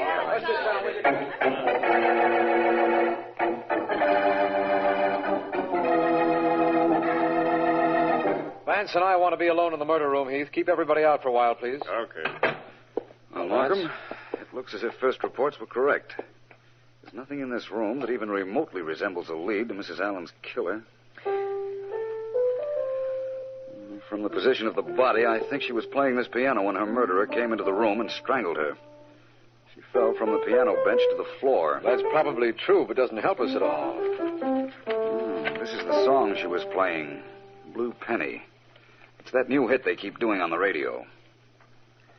Isn't that a rather unusual title page, Markham? Not too. Picture of a girl who's apparently the penny in the title, the flowing blue summer dress, the names of the writers and the publisher. What's unusual about it? I'm not sure. but a little of the blue ink just came off on my thumb. I've handled a lot of sheet music. That never happened before. Vance, we're working on a murder. I know, but this blue ink that came off on my thumb may supply the color in this case.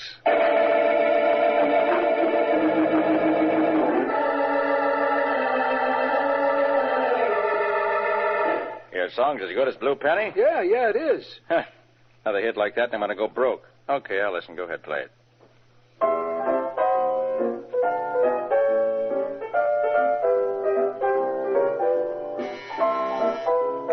Yeah? Mr. Morris, there's a man named Philo Vance here to see you. Philo Vance? Tell him to come in. Bye, Daddy. I'll hear the rest of that song later. I got a visitor. Okay. Oh, I beg your pardon. I thought... It's all right. Come in, Vance. This guy was just leaving. So long, Daddy. So long. Well, Vance, what can I do for you? You write a song or something? No, Mr. Morris. I want to talk to you about your Blue Penny number. Now I know why you're here. It's a crime the way that song's getting plugs and ain't selling. You want to investigate the crime, huh? Not exactly. Mr. Morris, when do you print a song you publish? When? Well, we take it from the writers. We give an order to our printers saying how many copies we think we'll need. They print it. We work on the song for a couple of weeks. And it generally starts to sell. Only not Blue Penny. Blue Penny, we printed up to 50,000 copies when we took it. We still got half of them. Is that so? I thought it was a big hit. You thought. Everybody thought. Only it's just one of those things, get plugged, but nobody buys it. Who prints your music? Acme. Only 3 firms in the city that print music. I'll write the names and addresses down for you. What's this all about, Vance? It's about the murder of Mrs. J.C. Allen. You've read about it in the papers. They say there was no motive for her death. I'm inclined to believe there was. A motive I not only know, but after I make my next stop, I think I can prove.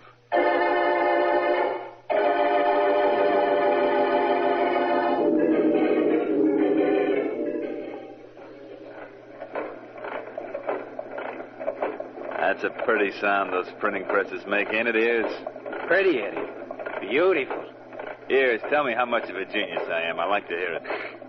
Boss, you got a beautiful head. Beautiful. How you ever figure this out, I don't know. Neither will anybody else. How we can be making all this dough on something that sells for only a quarter at 30 cents?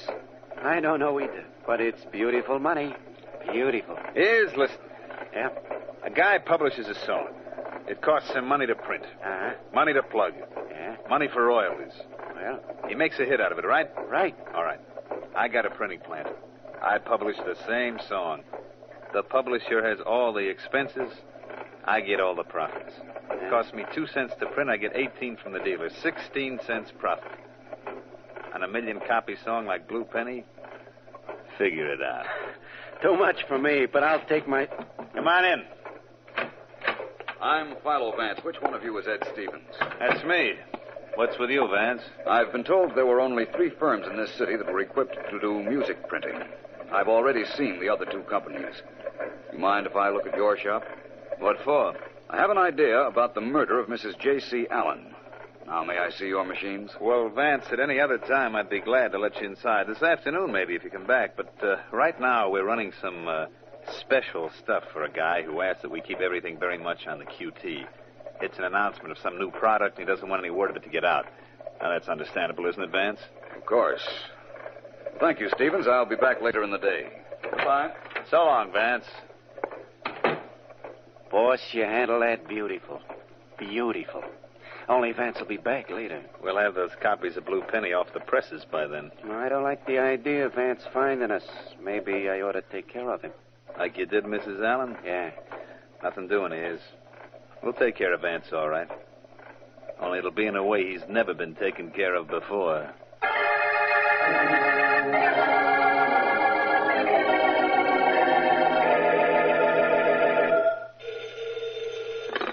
Philo Vance speaking. Vance, this is Marie Dale, Wentworth Apartments. You don't know me, but please come over here quickly. I've got to see you. What's the trouble, Miss Dale? Hurry, Vance. You've got to get here before he does, because if you don't, I'll be dead.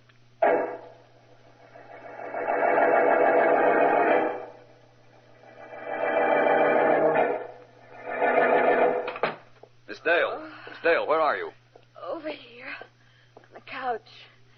That you, Vance? Yes, what happened, Miss Dale? He was here. Vance, bend down. Look. Look at my neck. His fingers. Fancy was going to kill me. Now, take it easy, Miss Dale. The police are on their way here. I called them after you called me. Who was it? I don't know. Someone phoned me and said he was the man who strangled Mrs. Allen. He was going to do the same thing to me. I'd read your name in the newspapers, knew you were working on that case, and I phoned you. You sound better now, Miss Dale. I'm sorry I didn't get here in time. Oh, I'm sorry, too. But I'm all right now, Vance. And I'll be fine when the police get here. Thanks for coming. No trouble, Miss Dale. I'm very close to the man responsible for Mrs. Allen's death. Oh? I have an appointment at a printing plant in an hour. And I have an idea I'll wind up 3 things at that time. I'll find the individuals responsible for killing Mrs. Allen, the man who choked you, and I'll break up a very unusual racket.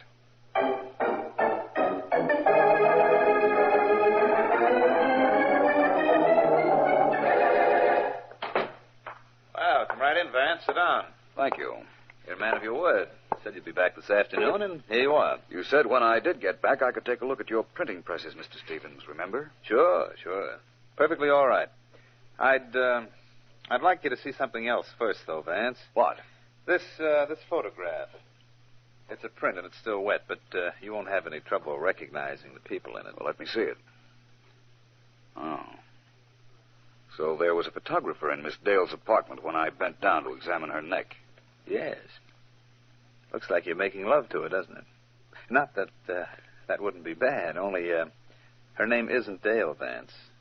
It's Williams. Marie Williams, and she just got out of jail last week. I'm beginning to see what this is all about. I'm going to... Now, Vance, that won't do you any good. Oh, but it'll make me feel better, I guarantee that. Now, wait a minute. Wait a minute, Vance. Slugging me won't help you any. I don't want anything from you. Just leave town for 2 weeks, that's all. 2 weeks.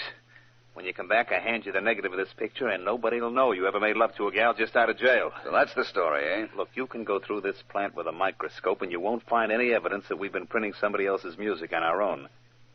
I don't know how you figured our racket, but there isn't a thing in this shop to prove what you think now. There was this morning when I was here, though. So? Look, Vance. You leaving town, or do I make 1 million copies of this picture and flood the town with them? Philo Vance, leading crime fighter in the city, and his girlfriend just released from jail after serving 7 years for manslaughter. Well? May I use your phone? Wait a minute, Vance. Calling the cops would be stupid. You've actually got nothing on me, not a thing. And if I go to the coop, I've got a friend who releases these pictures. I wasn't going to call the police, Stevens. I merely wanted to call the airport and find out what time the next plane leaves.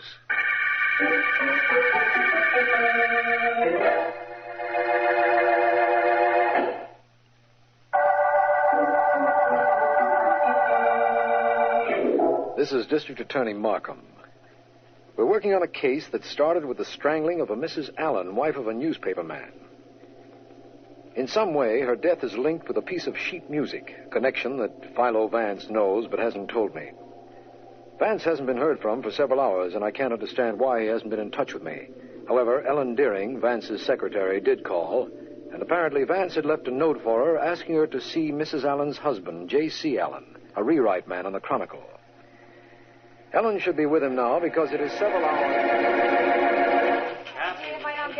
Look, Mr. Allen, Vance left a message for me to see you. You've got to help me. How? Don't you think I want to find the man who killed my wife? What can I do to help you? Just one thing. Your wife played piano, didn't she? Yeah, sure, of course she played. Where did she buy her music? That's one question Vance wants answered. Where? Yes. That little shop around the corner from our house. Cut-rate music shop run by a man named Baker. What difference does it make? All the difference in the world, according to Vance. You see, his note said he knew who killed your wife. He knew why she was killed. But there's only one way of proving it. That cut-rate dealer is the one way a murderer can be made to face the music. And I'll see him after I see a certain young lady.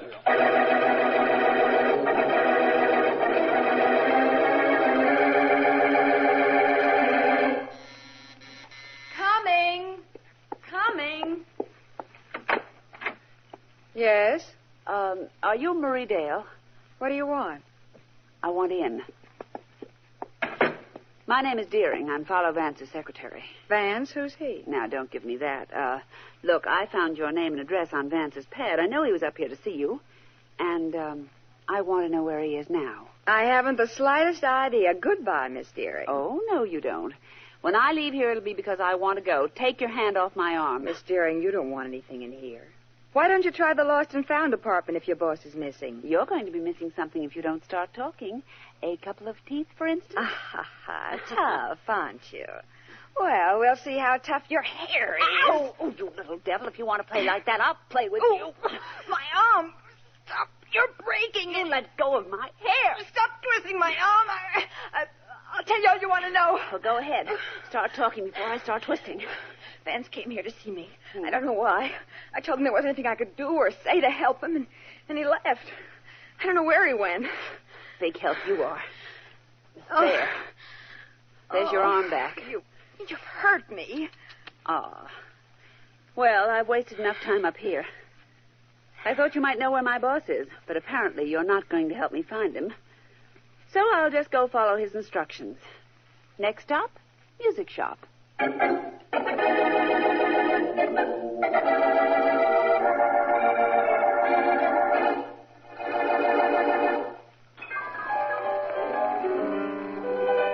take that record off, Mr. Baker. I can't talk to you with all that noise. Best-selling piano record on the market. She don't like it. Okay, lady, off it goes. By the way, lady, what happened to your cheek? Oh, I got caught on a couple of nails. Mr. Baker, tell me, who sells your sheet music? A lot of people.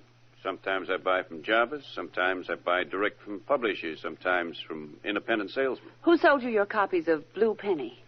Blue Penny? Yes. Fella named Ears Mackley. So you know something funny? Right now, I'm not looking for laughs. Where do I find this Mackley? Wait a minute. You know this Mrs. Allen who was killed? I should know her.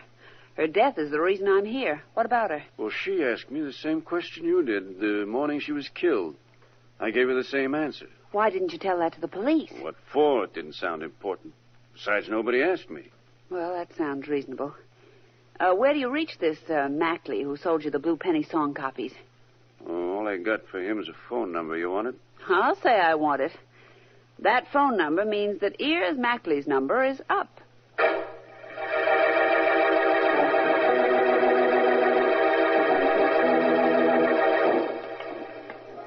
This is the printing place, Markham.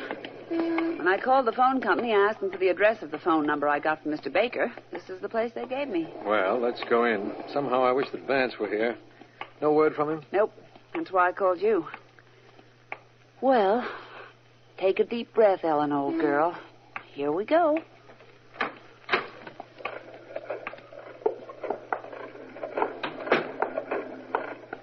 Well, what do you two want? Hey, Eddie, the guy's the district attorney. That's Markham. That's right. This is Miss Deering. I want to see Ears Mackley. What about? You, Mackley? My name is Stevens. What do you want with Mackley? Awful tough, isn't he, Markham? Maybe I ought to soften him up. Sometimes I'm a little unhappy with my official position, Ellen. Look, Stevens, Ears Mackley is a direct lead to the killer of Mrs. J.C. Allen. We want him when we know we can find him here. Is this Mackley? A beautiful guess, D.A. Beautiful. Okay, Mackley, you're coming with us. He isn't going anywhere, but you two are. Markham, he's got a gun. He'll never get a chance to use it. Ow! Shut that dame up. You shut her up. I'll handle this guy. Got her, Eddie. Get this gun butt down on this guy's head. Hey, you did it, Eddie. You did it. Take this dame off my hands. She's kicking my ankles off. I'll take care of her, then we'll wait until dark and take care of both of them permanently.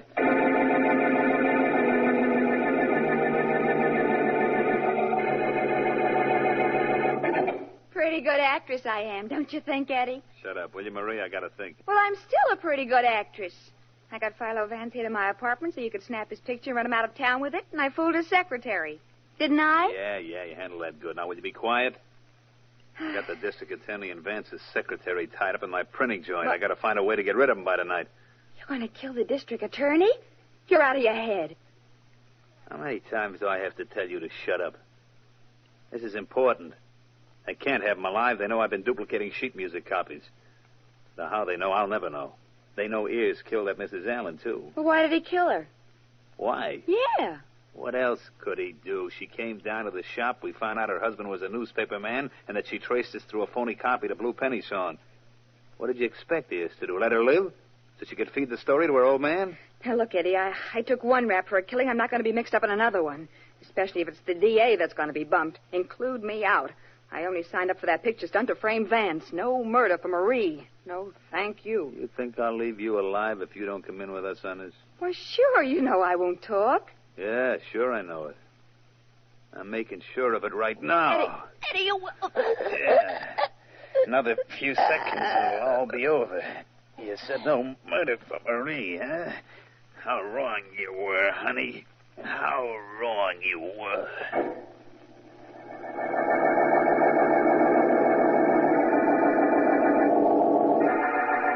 Markham. Oh, can you hear me? Yes, Ellen. I'm all right now. My head feels like a pumpkin. What about mine? I got slugged, too, right after they knocked you out. But we're still in that printing joint. I know that much. Yes. It's getting dark out. Oh, I wish I'd left word where we were bound for. Nobody knows we're here, Ellen. And nobody knows how tight these ropes are around my hands and feet. I'm tied up to a printing press, I think. I think I'm pretty well anchored here myself. I wish I had the explanation for all this. It's very simple. Or at least it's simple to Vance, wherever he is. I know where I wish he was, right here. Shh. Listen. What? The door just opened outside. It's Vance. He's come down to find us. Oh. Vance. Vance. In here. Beautiful voice he's got, right, Eddie? Beautiful. It's those two characters, Ellen, Stevens and Mackley. That's right. Who did you expect, your friend Vance? Let's not say expect. Let's say hope. Good word. Lady, you're soon going to join Mrs. Allen and an ex-girlfriend of mine in another world. You killed them? Why? Don't take all the credit, Eddie. I knocked off Mrs. Allen. Yeah, you did, Iz, and very nicely. You mean beautifully? Have it your way. Markham, about your friend Vance, he'll be going for a couple of weeks. And the way things are going, by the time he gets back, we'll be out of this country. Okay, Iz. Slug the dame again, and we'll cart him out of here. What? I'll Okay. take care of the DA. You just untie me You and keep I'll... away from me, you goon. Watch this, Eddie. I'll show you an artistic way of knocking a dame on the noggin. I Watch doubt you. that. Vance. Vance! Vance, where did you come from? You should be more concerned about where you're going. Go on, slug him, Vance. Slug the bum. Ellen, remember, you're a lady. Slug the bum, Vance. Really let him have it. Trying. Pretty tough. You're so right. I'm going to... Oh! Vance, Well, that last Mac was a dilly. A beaut. Whew, I'm glad you're not angry with me. Not at all, Ellen. While I'm getting you out of these ropes, I'll tell you I'm very pleased with you.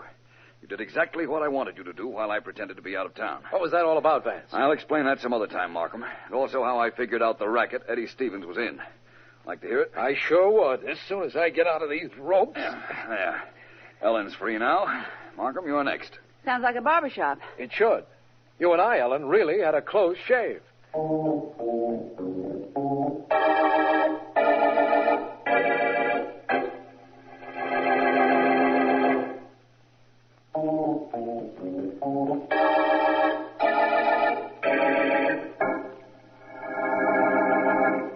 Ready? Don't you ever miss Vance? Of course I do, once in a while. Your turn, Markham. Hey, wait a minute. What about me? I'd like a shot at one of those clay pigeons. Use my gun, Ellen. Thanks. Okay. Ready? Oh, well. Here's your gun back, Vance. Not very good. Doesn't shoot where I aim. Well, it doesn't. Vance, I think I've waited long enough. Will you please tell me what the lead was in the Blue Penny murder case? Of course, Markham. It was very simple. The ink wasn't dry on the title page of that song we found in Mrs. Allen's apartment, right? That's right. Some of it came off on your finger. Well, Markham, if that was a legitimate copy of the song, it would have been printed months ago. Apparently, someone was bootlegging copies of Blue Penny. But who? Always a good question. I found out Eddie Stevens' plant could handle music. And when I went there, he wouldn't allow me to inspect the presses. I was sure then that I was on the right track. I pretended to fall for their blackmail photo scheme and had Ellen check the shop where Mrs. Allen bought her music. That led her and you to Stevens and his friend. And I came out of hiding in time to handle them when they were about to mishandle you. They killed Mrs. Allen because she was on their trail and they knew she'd give her husband the whole story and he'd print it, eh? That was the motive. A little hard to find, but the motive just the same. I heard enough from Stevens while I was tied up to convict him, Vance. So I guess when I put him and Ayers on trial, that'll be the end of them. Of them and the Blue Penny murder case.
Any more speed out of this thing, Tommy? Not without wings, boss. Are we shaking them cops? They're not gaining on us. Take this corner in case they get ideas about shooting. Hold on. What now? Shall I head for the hideout? Not yet. Just keep the wheel steady. Your arm okay? Well, it hurts where that bullet went in, but it ain't bleeding much. Good. We're only a couple of blocks from our place, but the cops don't know that. I'm going to try and shoot one of their tires. Go to it, boss. I ain't got no desire to get grabbed right now. All right. Here goes. I got it, Tommy. I got it with the first shot. Take a look at the mirror. Look at that patrol car wobble. Wow, that was close. All you had to do was get nabbed with this loot we're carrying, and they'd throw a library at us. You're not kidding. Okay, slow down right here. We're out of trouble. Yeah, we're lucky to get away, Tommy. But the next job we pull isn't going to have any risk attached to it. A lot of dough, no shooting. We don't even show our faces. How does that hit you? Like a crossword puzzle. Unless... Hey, boss... We ain't going to work, are we? No. We aren't going to do anything at all. Somebody else is going to do it, and our job is simply going to be sitting back and collecting $100,000. $100,000 for doing nothing? Yeah. You feel all right, boss? Sure. Hey, what's the idea of stepping on it, Tommy? What's the idea? What do you think the idea is? If we're going to have to wait for $100,000, I want to get over to the hideout and start waiting as soon as possible.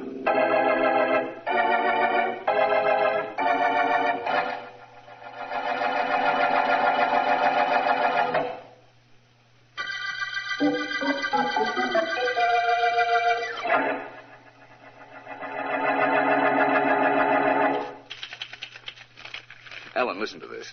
It's from this morning's Herald. It says, J. Henry Wheeler, executor of the will of Donald Burke, retired shipbuilder who died last month, says that he is satisfied that one of the missing Burke sons, heir to the fortune left by the deceased, has returned. Wait a minute, Vance. I don't get it. The lawyer's satisfied that one of the sons is returned. What does that mean? It means that Burke had two boys. Yeah? Both of whom left home years ago and were never heard from again. As I understand it, the old man was kind of a tyrant. The kids couldn't take his abuse and ran away from home. Mm-hmm. Burke left all his money, about $250,000, to the boys in the event they returned. How is anybody to know that the son who came back is Burke's son? Well, Wheeler, the attorney, is apparently satisfied that the man who claims half the inheritance is the missing Fred Burke. The article in the paper goes on to say that he's been in China for 10 years and has no idea where his brother Ben is, but believes him dead. That's all? That's right. That's all I wanted to know. The whole thing sounds rather dull, Vance. What you need is District Attorney Markham to call up with news of a murder.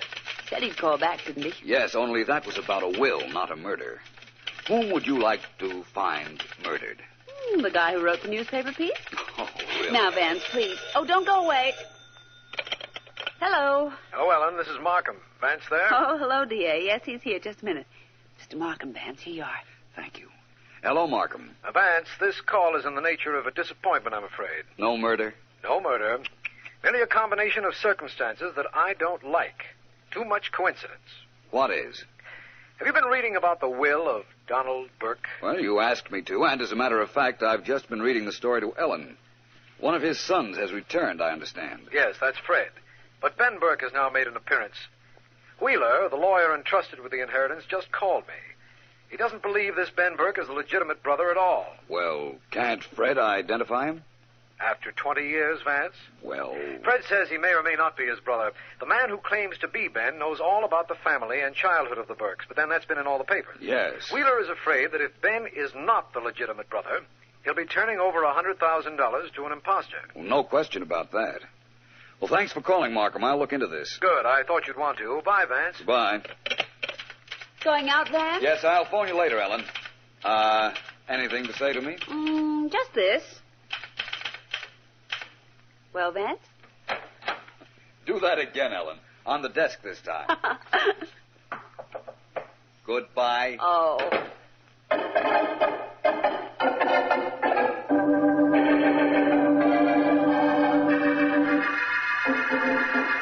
Look, let me tell you this, whoever you are. This business of you pretending to be my brother isn't going to work. Can you prove I'm not your brother, Fred? How can I? That's all there is to it, then. What's the matter? You want the whole $250,000 that the old man left for yourself? Maybe. Maybe I'm just sure you aren't Ben. And maybe I'm getting a little tired of this conversation. Suppose you get out of here. Suppose I don't. His house is half mine. Will be in a couple of days, anyhow. If you don't get out, I'll throw you out. Get somebody to help you and make it an even fight. I don't need any help. Start something and you'll find out. All right, I will. Come on, you. Get out of here. All right. Well, no wonder nobody heard me knock. I'm Philo Vance. I wouldn't care if you were Dick Tracy. This is a private house and a private fight. Keep out of it. Vance, I know you. I'm Fred Burke. This is the man who claims he's my brother. Claims? Is he kidding? Well, you're no more my brother than Vance here is. I'm going to call the police and have them throw you out of here and into jail. 20 years hasn't changed you, Fred. You're still a kid, a dumb, selfish, willful child. Yeah? Vance, listen, if you want to leave here, I'll go with you and tell you a couple of things on the way. I wasn't thinking of leaving yet. As a matter of fact, neither was I. This is my home. I'm staying here. You're getting out of here. And if you don't, I will. In a couple of days, when I prove you're a phony, they'll throw you out of here. Now, wait just a minute, Fred. If you're leaving, I'll go with you. You're the one I came to see. Well, I'm leaving, all right. And if you're coming, come with me now. Well, I'm ready. I'm with you, Fred. And Ben, or whoever you are, I'm making you a promise. I'll be seeing you. Be seeing me, Willie.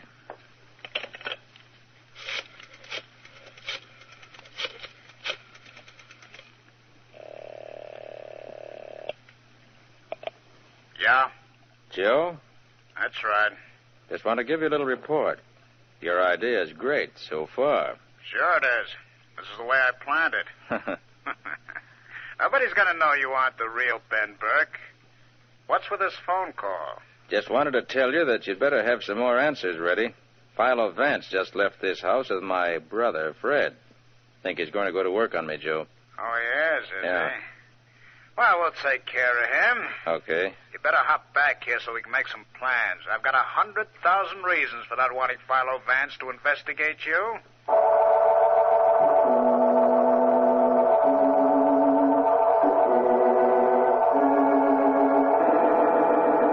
Well, Joe, you got any ideas? A couple. The afternoon paper gave me one. What's in it? Tell you in a minute. Right now I'm thinking about Vance. Let's see now. You're supposed to be the missing brother.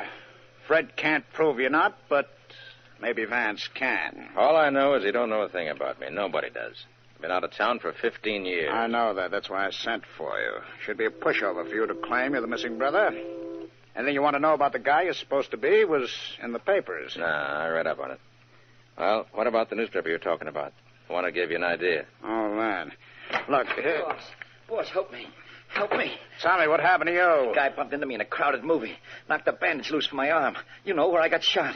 Help me, boss. I'm bleeding to death. Get his coat off. We got to work fast. Okay, I'll help. Give me that shirt of his, will you? All right. I'll take this strip and tie it above the bullet hole. Now, stop whimpering, Tommy. We're stupid enough to get into a crowd. Be quiet so I can fix you up. Tourniquet, Joe? Sure, what else? It'll stop the bleeding. Don't do it, boss. Don't do it. Don't put no tourniquet on my arm. It'll kill me. Shut up. You know what a tourniquet is? No. That's what I thought. Oh. A couple more twists of this shirt stuff around your arm. The bleeding will stop. Hand me that coat hanger there, will you? Okay. Here you are. And just twist it around a couple of times. Hey, that hurts.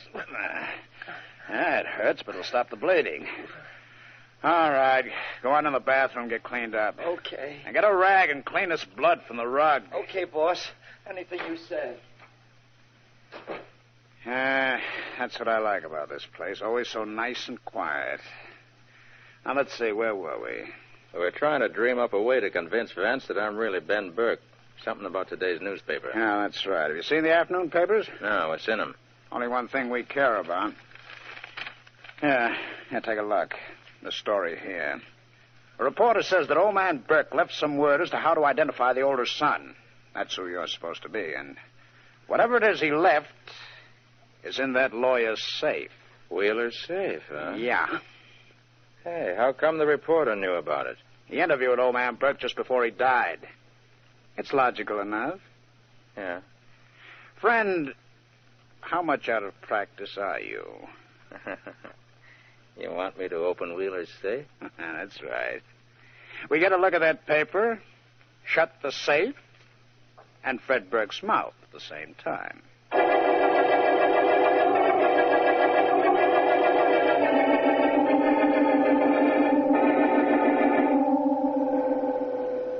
Do you think this will work, Vance? I don't know. When you're trying to anticipate human reactions, Markham, you're never sure. You can only try to lead people on to committing themselves. That's why I had that phony story planted in the newspapers. And that's why we're en route to Mr. Wheeler's office right now. It's your theory that the man who pretends to be Ben Burke will try to get at Wheeler's safe and learn just what it is that will positively identify him. Mm-hmm. Ninth floor. Mr. Wheeler's office, 928. Watch your step. Thank you.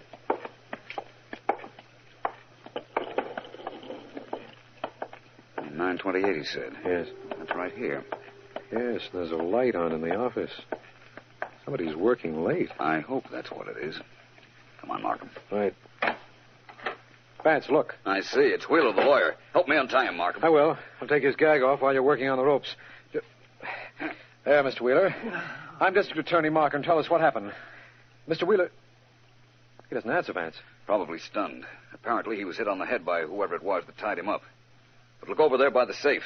It's a man lying on his back and shot through the chest. Yes. Take a look at that fellow, Markham. Ever see him before? No. I have. It's the man who wanted to be known as Ben Burke. Oh? Apparently he came up here to rifle this safe, which is just what I figured he'd do if he were a phony. Vance, I know what happened now. This man, whoever he is, came up here with a Confederate. Yes. He went to work on the safe. Wheeler came in, saw him, and shot him as he was bending over the safe. Uh-huh. This man's Confederate then hit Wheeler over the head and tied him up. Oh, look, Vance, Wheeler's moving. Mr. Wheeler? Mr. Wheeler? My head. My head. Mr. Wheeler, this is District Attorney Markham, and I'm Philo Vance. Tell us what happened. Came in office. Man at safe. Saw his back. Shot him. Got hit on head. That's all I remember. You see, Vance, I was right. I told you exactly what happened, didn't I? This dead man isn't Ben Burke at all. He's an imposter. Our case is ended. You've told me what you thought happened, Markham. And apparently what Mr. Wheeler here says bears out your story. But actually it doesn't. Wheeler didn't kill this man. And because he didn't, our case is just beginning.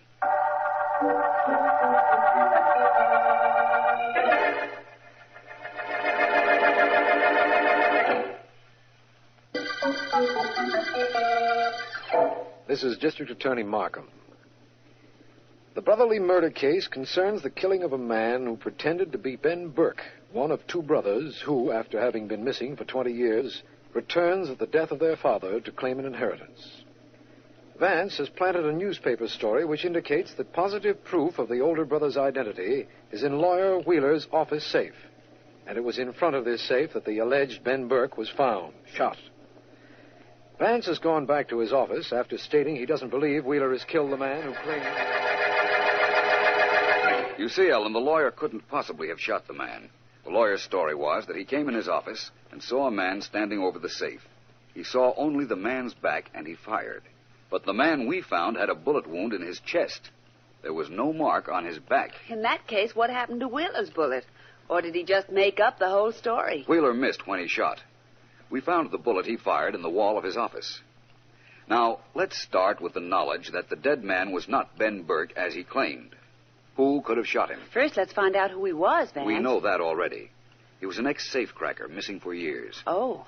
His fingerprints were on file at headquarters. In that case, I know the whole story. Well, I hope it's more accurate than Markham's idea of what happened in that shooting. You want to listen or you want to talk? Go ahead. Well, this ex-safecracker was brought out of hiding to open that safe. And as soon as he did the job, whoever hired him killed him. And whoever that was now has the proof of how Ben Burke can be identified. Simple? That's very cute. Only two things wrong with it, Ellen. What? One, there was no proof in the safe. And two, whoever hired the man to pose as Ben Burke wouldn't kill him after hiring him. In that case, either the lawyer or the legitimate brother, Fred Burke, killed him.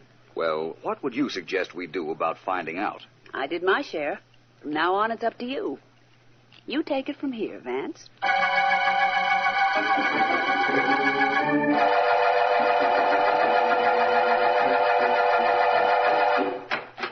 This the room where you doctor up accident patients? Yes. You'd better sit down, young man. We'll take care of that arm. I ain't got no time to have no arm taken care of. Just fix it so it stops bleeding. Of course we will. Now, please sit right where you are while I take a look at it now. Okay. There we are. Hey, Doc, don't. Huh? Don't take off that bandage. I'll bleed to death. Well, how did you get this wound? I'll fix it up. Don't ask no questions. But I've got to ask a few. We've got to report this to the police. Oh, no, you don't. I don't want anything to do with no cops. Huh? They'll tie me up to that Ben Burke murder. Get your hands off me. Get them off. Now, look, you've got to sit there until I can get... I said let go. You should have let go. Now I got to get out of here and get a phony doc to take care of me. You're not going to leave here until I can... Look at me. I only got one good arm, and I knocked this guy stiff.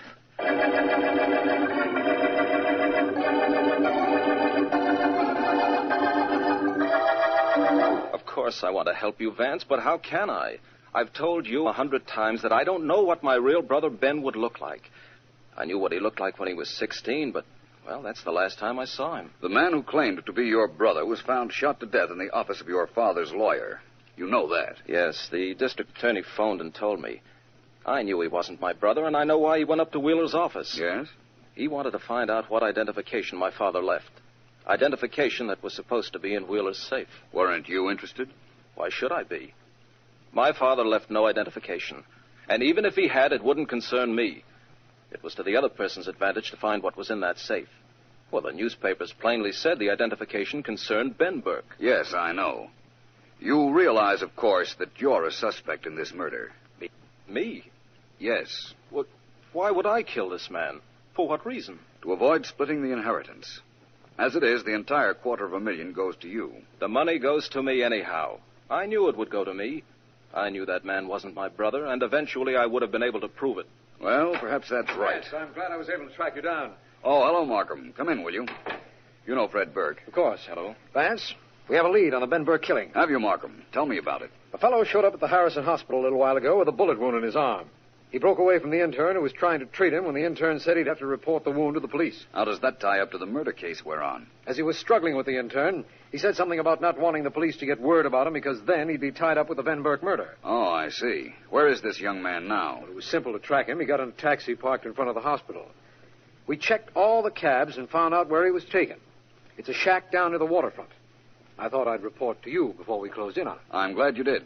Because you realize, of course, that you have no proof against this fellow. Yes, I know. Well, let's go get him. We'll worry about the proof later. Vance, I'd like to go with you. You, Mr. Burke? Why? Excitement. I'm bored to death sitting around here. Take me with you. Have you a gun? No, but I've got a pretty good pair of hands. Well, what do you say?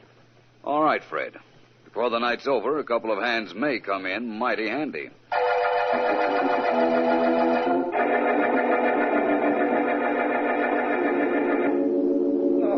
Oh, yeah. Hold still. All right. How's that feel now, Tommy? Better, Joe. You ain't sore because I ran out of here and tried to get in the hospital, are you? It's okay. I got scared. I got real scared. I thought I was going to bleed to death, boss, but when they wanted to report me to the cops, I scrammed. I done right, huh? Yeah, you did. Now that arm better heal in a hurry. Yeah. We've got to go back to doing stick-ups, and I need you to drive the car, and you need 2 hands for that. I'll drive it one eye for you, boss, if you want. But what happened to this gimmick of yours where we were going to make that $100,000 doing nothing? That blew up when Pete got shot at Wheeler's office. Oh, so that's what it was. You got him to pretend like he was Ben Burke. In that case, why did you kill him? Don't move, either of you. What? Come on in, Vance, Burke. That question your friend just asked you is one thing I'd like the answer to. Why did you kill this fellow Pete who was masquerading as Ben Burke? Hey, Joe, who's this? That's Markham, district attorney. Next to him's Philo Vance. The other bum, I don't know. He's Fred Burke, but I'm still waiting for an answer to my question. We heard enough outside the door to tie you two up with the murder, but I thought you might tell us why you did it. Who said I killed Pete? Well, your friend here just asked you why you did it. That seems to imply you did it, doesn't it? Does it? Tommy, listen to this, huh? Yeah, boss. Tommy, why did you shoot Abraham Lincoln? I shot Abe. You hear that, Markham? I just asked Tommy why he killed Lincoln. That means he killed him? Just a minute, my cute friend. All right, Vance, what's with you? You hired a safecracker named Pete to impersonate the missing Ben Burke. You told him to go to Wheeler's safe and to get the identification papers you thought were there. But you found out he was going to double-cross you, and so you killed him. If you say so, Vance, you must have proof, and that's enough for me. Come on, you two. You're coming with us. Oh, no, we're not. Come on, Tommy. They won't shoot. We'll make a break. You'll make a nothing. Oh, Well, quite a right hand you have there, Mr. Burke. Yes, isn't it? You flattened our friend very nicely. Look, nobody clipped me here. I don't know nothing. I didn't see nothing. Besides, look at me. I'm wounded. See, my arm, wounded. We won't hurt you. However, we will take you downtown with us, you and your friend here, when he wakes up. Well, Vance, that's that, I believe. Are you indicating that we've reached the end of the brotherly murder case? Of course. You yourself said I just that wanted to see what reaction my words would have, Markham. This Joe individual didn't kill the man pretending to be Ben Burke. He didn't? Well, then who did murder the man who claimed to be my brother? You did. Me? Are you kidding? Why would I kill him? How would I kill him? And even if I did, how could you possibly know? You told me. I? Not in words, but you told me just the same. You actually told me something just as important when you did. You told me that you aren't Fred Burke. What? That you, too, are an imposter. Why, you... Arrest him, Markham, for murder. And for not being half as clever as he thought he was.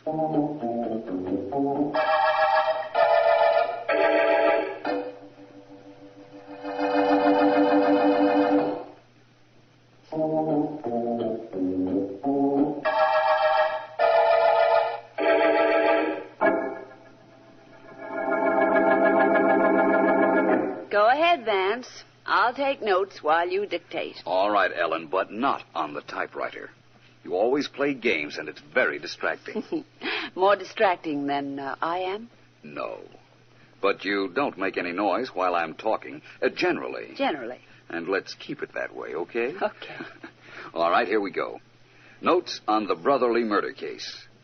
I knew the man pretending to be Fred Burke was not Fred Burke because I knew it was he who killed the man pretending to be his brother, Ben Burke. Oh, brother. Does that make sense? It will when I cut it down like this. Fred Burke told me that there were no papers in Lawyer Wheeler's safe that could identify his older brother. Uh-huh. Now, how could he know there were no papers unless he went through the safe? No way. Okay. Then that's cleared up. Now, why did he go through the safe? Don't look at me. I'm just taking notes. He did it because he was afraid the man posing as his brother was the real Ben Burke. And if he were, and if he found the papers establishing his identity, he might also find the papers that could have identified the real Fred Burke. Yes? All this was on his mind when he crept up to Wheeler's office, only to find our friend Pete there before him, bending over the open safe. Well, but where does Wheeler come into this? Don't rush me. The phony Fred Burke shot Pete as he knelt before the safe. Then he went through the papers in the safe and was there when Wheeler walked toward his office. Pete was dead, but Fred propped him in front of the safe and hid behind the door. Then Wheeler came in, saw somebody at his safe, and fired. Fired and missed. The man who claimed to be Fred Burke didn't give Wheeler another chance. He hit him on the head and tied him up. Phew. And all this happened because you gave the newspapers a phony item about there being proof of identification in Wheeler's safe. Well, I had to do something to force a move from the bogus Ben Burke. I'll tell you honestly, I didn't know that Fred was an imposter. But it all came out in the wash. It sure did. That the end of the notes, Vance? Yes, Ellen. Good. That means it's also the end of the brotherly murder case.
Want me to tell you what's the matter with people, Mr.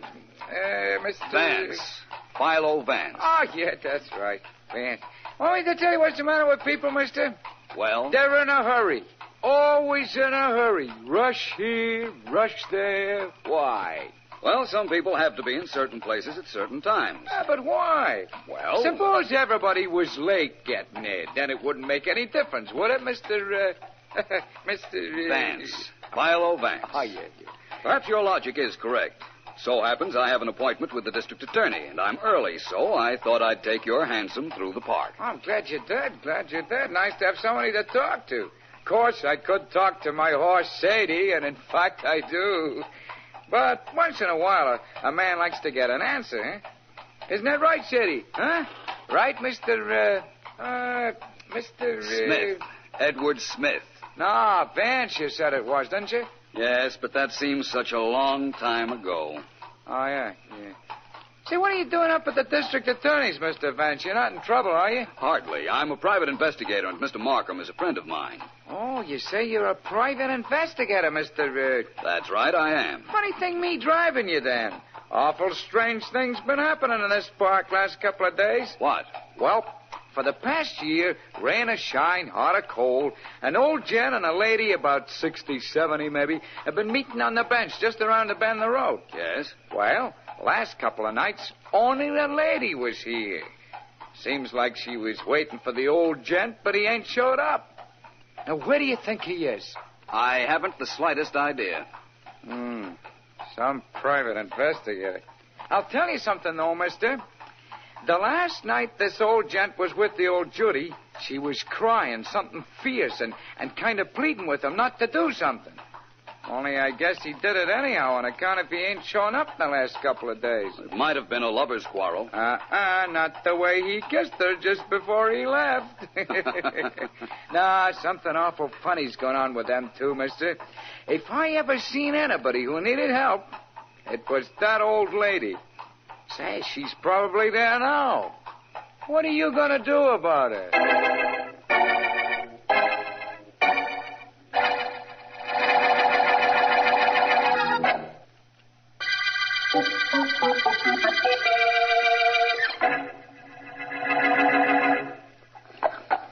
Well, let me know what happens, will you, Mr. Vance? Yes, I will, Cabby.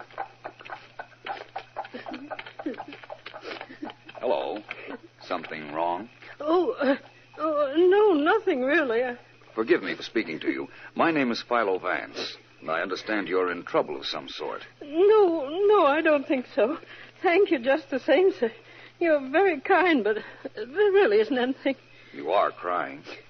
Mr. Vance, when you reach my age, there are so many things a woman can find to cry over.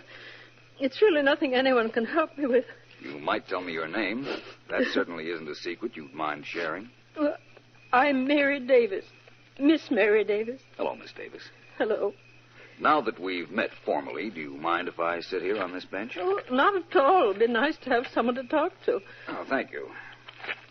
Miss Davis, I'm a private investigator. Oh, really? How nice. Apparently you don't understand. Well, to be perfectly honest about it, I don't. Well, when people are in trouble, I try to help them. You, for instance. I know you're in trouble. Won't you let me help? Oh, please leave, Mr. Vance. But why? Only a moment ago you seemed anxious for me to sit down. Go away, please. Go far away. Leave me alone and never come back. Never. I don't understand, Miss Davis. I don't want you to understand. I don't want anybody to understand anything. Just go away. That's all I ask you to do. Go away. Well, I only wanted Mr. Vance, I'm an old woman. I love only one thing in this world. One man. And if you don't go away and go away quickly, Jason will be killed. Now will you go away?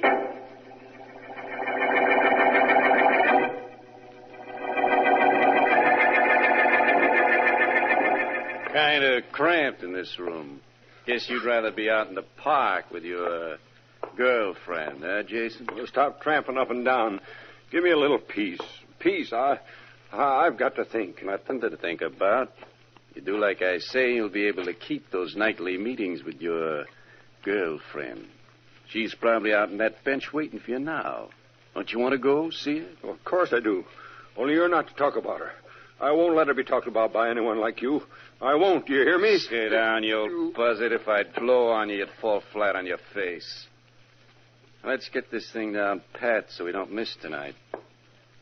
What time do you unlatch the door so I can get in? Mr. Woods, I've been butler for the Oxford family for 20 years. You can stay there another 20 for all I care. Nobody will suspect you. That's why I dreamt this whole idea up. You open the front door. I come in. You hand me the combination of the safe. I pick up all that cash and those jewels in the library safe. Go out before anybody knows I've been there. Oh, I can't. I can't do it. I can't get you the combination. I can't let you in the house. Okay, so you stay here till you decide you can. Look, I just made up my mind. You're getting out of here right now, reporting for work. You know Oxford opens the safe every night. Watch him close and get the combination, and at midnight you're coming down and unlatching the front door. Am I? You don't. Now take care of that Judy you're so in love with, that Mary Davis. I told you never to mention her. I'll do more than slap you and mention her if you don't do like I say. How come you never married her, Jason? Oh, shut your mouth. Okay, I guess that is none of my business. But money and jewels are my business. You're going to do as I say about that door and the safe, so that at midnight tonight, business is going to be very, very good.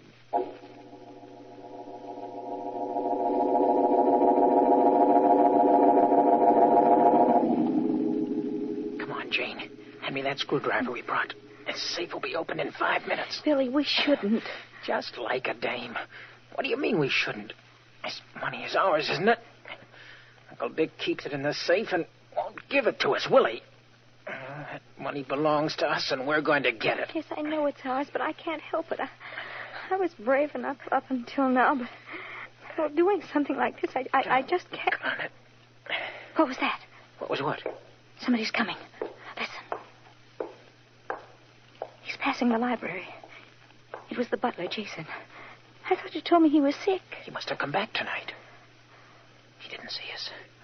Wonder where he's going. Shh. All right. Come on in. He's letting somebody come into the house. Yeah. Come on, Billy. I don't want to be caught. Let's get out of here.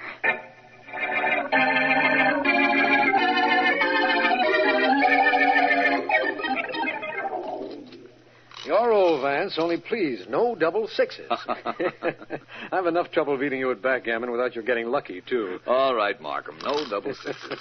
Here we go. Oh. 4 and an ace. Well, I think I'll make a board point. There. Your play, Markham. Yes, I know. Now, let's see. What points would I like to throw? The dice won't be able to hear even after you decide. Oh, you can't be too sure. They're my dice, you know. By the way, Vance, what delayed you tonight? An incident in the park with a charming old lady. It's still bothering me, by the way. I wish she'd have let me help her. I imagine by this time, so does she. Well, I think I'd like a 6-5 combination. I get it. I can close up a point on my home board. Here we are. 6-5. Well, Vance. Well, wait until the district attorney hears about the district attorney and his crooked dice. You know, Excuse me, Vance. Oh, surely. Hello? Mr. Markham? Yes? Rogers at headquarters. Yes?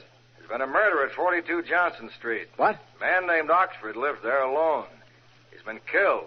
The butler's missing and the safe's been robbed. Right, Rogers. I'll be down there right away with Philo Vance.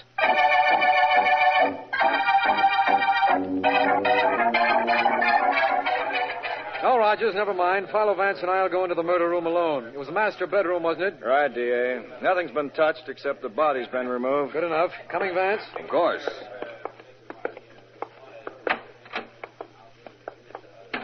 Well, it seems to be an open and shut case, Vance. The downstairs door wasn't forced, the windows hadn't been jimmied, and the butler's disappeared.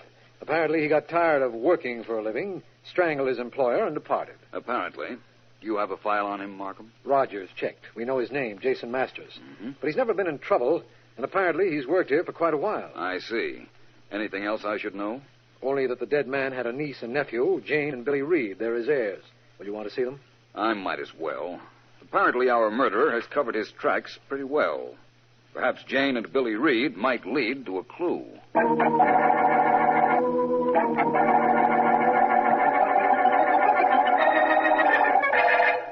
I'm going to tell the police, Billy. I'm going to tell them. Oh, you are you? Yes. And are you also going to tell them what we were doing in the library at the time?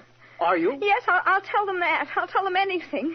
We needed our money, so I agreed to help you get it from Uncle Dick's safe. But we know who killed him. We've got to tell. Do we? Yes. Oh, fine. Well, then tell me, who killed Uncle Dick? The man Uncle Dick's butler let into the house while we were there. And who was that? Well, I don't know. All we know is that we were there and that some unknown man came into the house. You've got nothing to tell the police.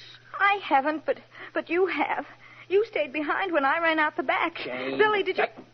Shh. That might be the police. Oh. Now, calm down, Janie. Come in. Good evening. I'm Philo Vance. Hi, I'm Bill Reed, and this is my sister, Jane. And look, Mr. Vance, if it's about Uncle Dick's death, we don't know a thing. Not a thing. Wait a minute. That's not true. Jane. I don't care. It's not. Vance, you're not the police. I know about you. Please don't have us arrested. We didn't do anything. Perhaps you'd better finish what you started to say when your brother stopped you. Well, we were in the house when Jason the butler let a man in. We don't know who it was. I ran out. But don't listen to her, Vance. She doesn't know what she's saying. It's true. Find the man that Jason led into the house, and you'll find my uncle's killer, Vance.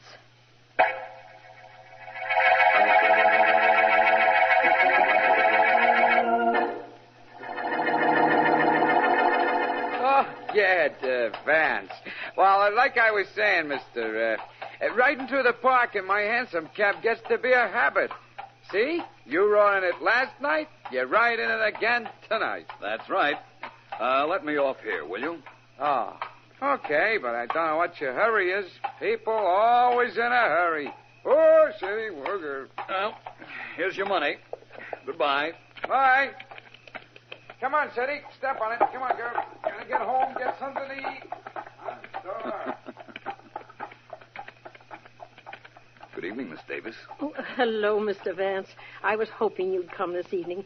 I want to tell you how sorry I am about being so rude last night. Oh, that's all right.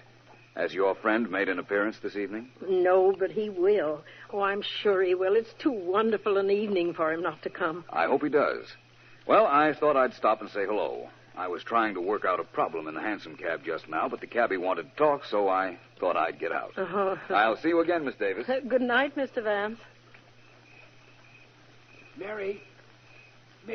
Darling, where are you? Right here. Oh, Jason. I was waiting until you finished talking. Jason, darling. Oh, it's been so long. Many, many years, Mary. Too many. But it's not too late. Whatever time we have left, we'll spend together. We'll go away and forget. Forget? Yes, darling. Forget everything. Especially last night. The worst night any man ever experienced in his life.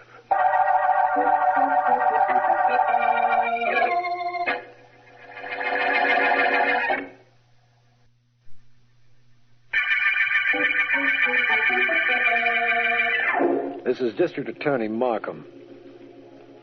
The Oxford murder case opened with the finding of the body of millionaire Richard Oxford. Vance has questioned his true heirs, Jane and Billy Reed, and has some information which he hasn't as yet disclosed to me, but feels that it pertains to the murderer. Jason, family butler to the Oxfords for many years, is missing. And the last I heard from Vance, he had decided to... No. Please. No, I can't tell you any more, Mary. Don't ask me. But, Jason, you must. We can't start off... Jason will tell me. Good evening again, Miss Davis. Mr. Vance. Mary, who is this? My name is Philo Vance, Jason. I was hoping you'd show up here tonight. You were Mr. Oxford's butler, weren't you? Yes, I was. But believe me... You had nothing to do with his death, I know. And by the way, in case you think my coming here just now was coincidence, it wasn't. Miss Davis here mentioned your name the first time I saw her, the time she ordered me away. Yes, I did. I didn't mean to, Jason. Believe me, I didn't mean to. No, I don't imagine she did. But the fact that the Oxford butler was missing, the fact that she hadn't seen you for a few days, was too much coincidence to ignore, especially as the name Jason fitted both of you. I decided to wait for you to show up. And here you are. All right, here I am. Now what, Vance? Now you tell me who it was that you let into the Oxford house. How could you know that? It doesn't matter, Jason. Tell him. Please tell him. All right. It was a man named Harry Woods. He threatened harm to Miss Davis here unless I did what he said. Then he killed your employer. Well, I don't know. When I let him in, I went to my quarters. Do you know where I can find him? I know where he lives. I should. I was kept there for 2 days. Good. Give me the address, and Mr. Markham and I will try and get his number.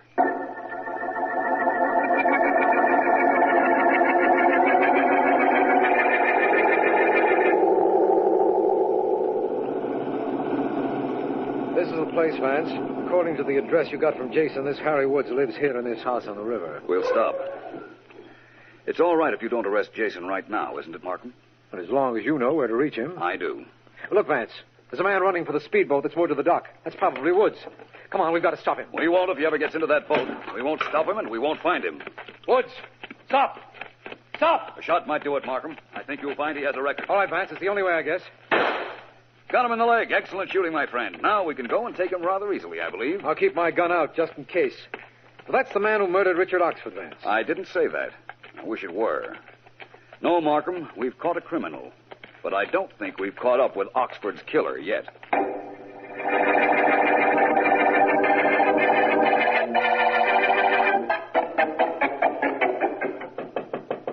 Come in. Mr. Vance? Miss Davis. Well, please come in. Thank you. Mr. Vance, I came to tell you that Jason and I are married. Congratulations. I'm glad you did tell me. And I came to ask a favor. He's told you all he knows about Mr. Oxford's death. Won't you let him leave town with me? We want to go away. Well, that's really up to the police to decide. I know, but you have influence. Wouldn't you use it, please, for us?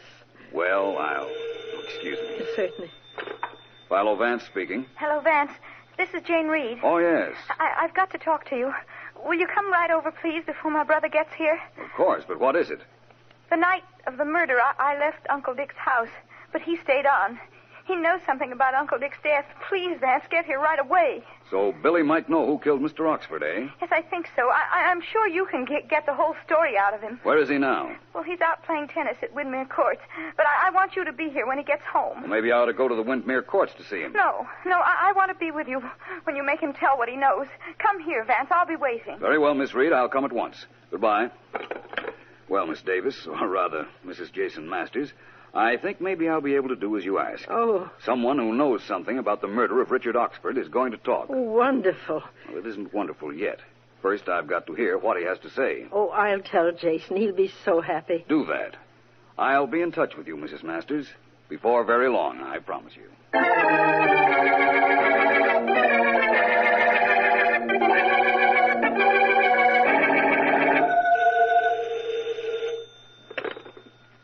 District Attorney Markham speaking. Markham, this is Vance.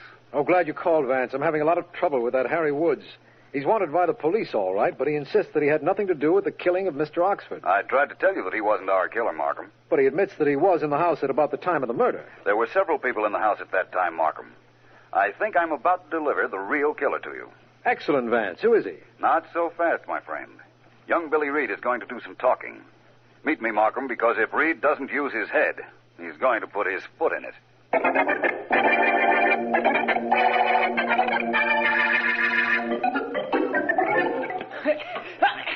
Hey, you're running me ragged, pal. Cut it out. Cut it out. Hey, let's see if you can hit that one back. Hey, you missed, friend. Outside. Well, looks like my game. Now me for the showers and home. See you later, Frankie. Okay, Billy. So long. Yeah, sure was.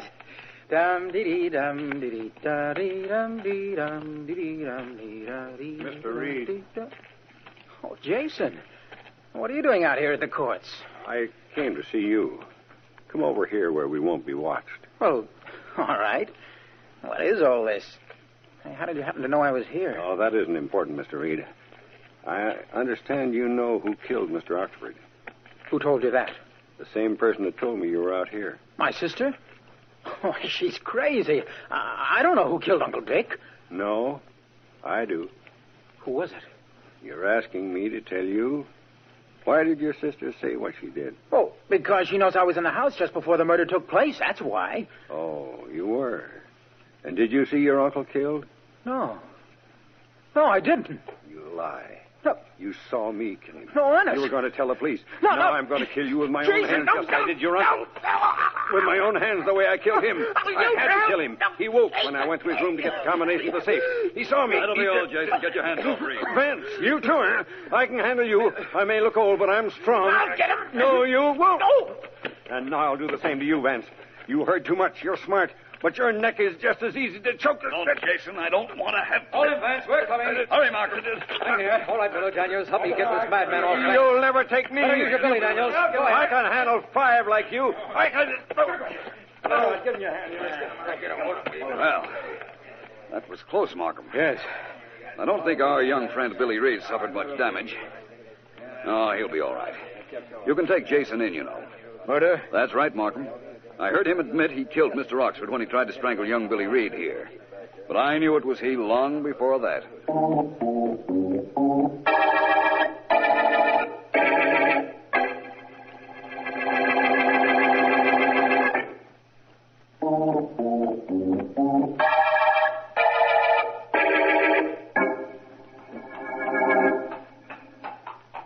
Say, I've been reading about your work in the Oxford murder case, Mr. Vance. That's right, Vance. Yeah. Hey, I've been reading about it. You're pretty smart. Only you solved the case in too much of a hurry. Everything everybody does is in a hurry. Why? Well, it seemed like a good idea at the time. Let's let it go at that. Hey, tell me something. Yes? The papers say you knew it was this old Jason guy even before you heard him brag about it while he was choking this Billy Reed. How'd you know? Well, that wasn't difficult. First of all, Mr. Oxford was killed in his bedroom.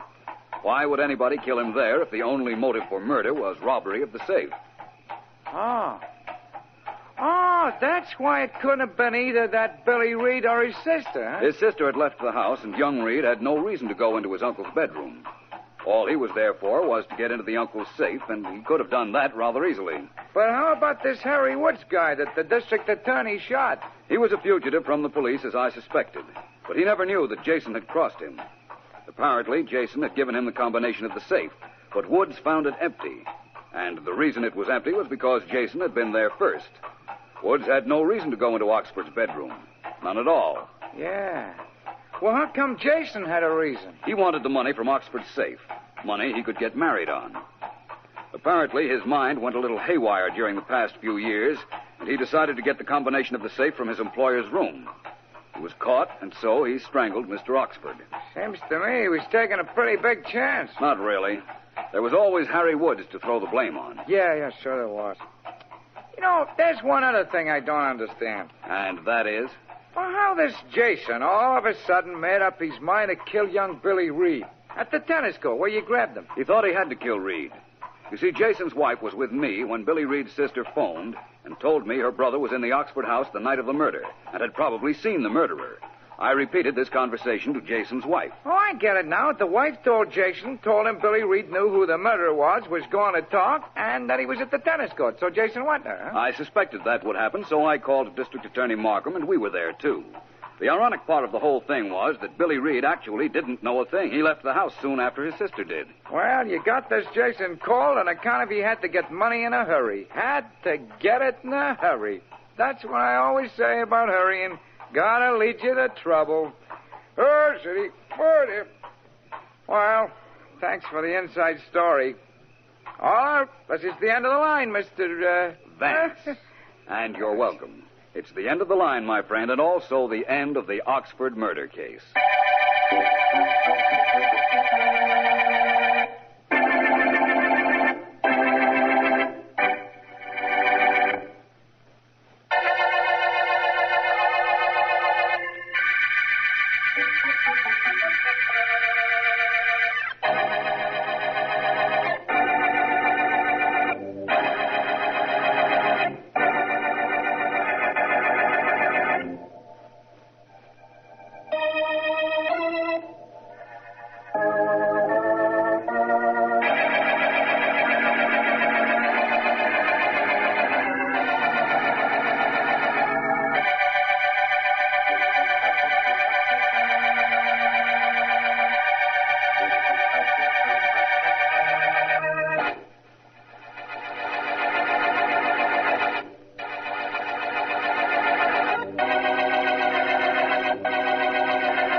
Don't move, you.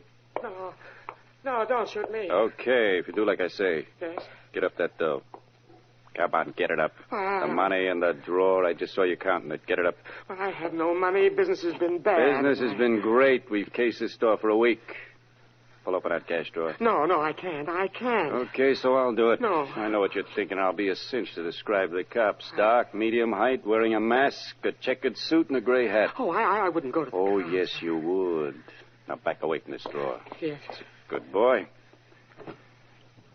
No money in here, huh? Business is bad. Well, You're the... No, don't. I'm an old man. You're lucky you lived this long. Take this money. And here's a receipt for you. Oh. You're not unconscious. Don't fake it. I don't want you to be out completely. You've got your money now. Now, what do you want? I want you to be able to describe me, and I want you to see this. Look at me. Keep looking at me. What for? I want you to be able to tell the cops you were held up and robbed at midnight by a guy wearing a checkered suit and a gray hat. And I want you to tell them This. Where are you? I can't see you. Of course you can't. I've made myself invisible. Tell the cops that. See if they believe you.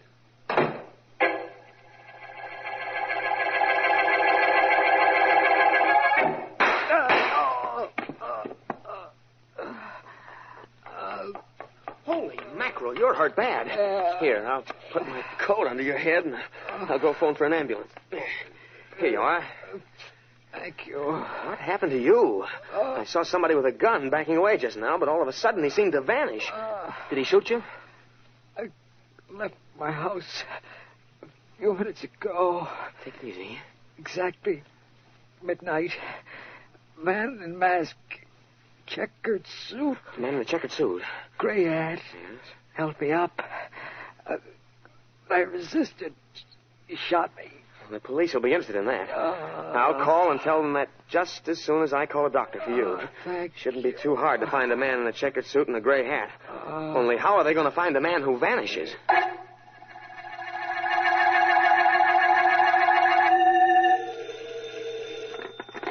Police department. Oh, police. Come quickly. My name is Martin. Yeah? I've got a store on Main Street. A little while ago, exactly midnight, man in a mask, checkered suit, and a gray hat held me up. What? He hit me on the head. Huh? He thought I was unconscious, and then he made me come to, and after he hit me, he stood over me a minute and told me to describe him. And then he disappeared into thin air. Wait a minute.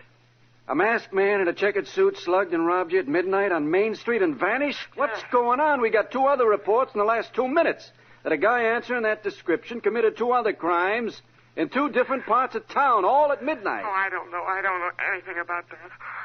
All I know is I'm hurt. Please, send someone over here right away. This is serious. Sure, I know, Mr. Morton. It's serious, but it sure sounds awful funny to me.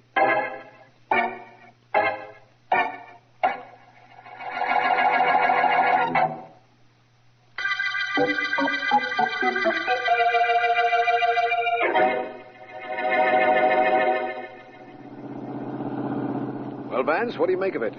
3 crimes, all taking place at midnight in different parts of the city, and all by a man answering the same description. I don't know what to make of it, Markham, except to dismiss it by saying it's impossible, which you answer immediately by saying, I know it's impossible, but it happened. I've left out the most startling bit of information of all, Vance. If you think the 3 situations are fantastic, I want you to hear a witness to one of the crimes. Wait till you listen to his story. Come with me. Right. I have a policeman guarding him in this store right here, Vance. Just wait till you hear what he has to say. All right, Markham, I'll wait. It will have to be something to be more unusual than 3 crimes by one man committed at the same time in 3 different parts of this city. It is.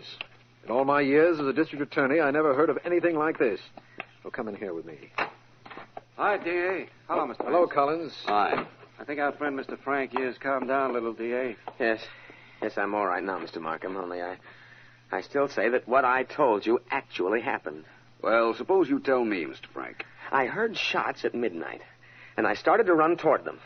I saw a man on the ground. He'd been hit. I saw a masked man in a checkered suit backing away, his gun in his hand. And then while I watched him, he whirled around and became invisible. Invisible? See what I meant, Vance? Completely invisible. I could see him 1 minute very plainly. A second later, he'd vanished. I know it sounds ridiculous, but it happened just that way. Well, perhaps, Mr. Frank, he passed beyond your range of vision. But that's impossible. I could see the drugstore on the corner, and that was 50 yards in back of him.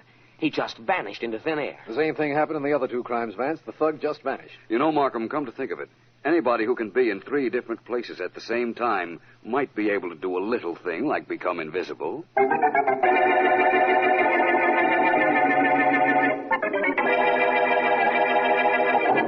About time the boss got here, don't you think, Pete? Yeah, sure. What's with you? Nothing. Just thought of something funny. Yeah? Can you imagine the look on the cops' kisses when they get a description of you? Yeah.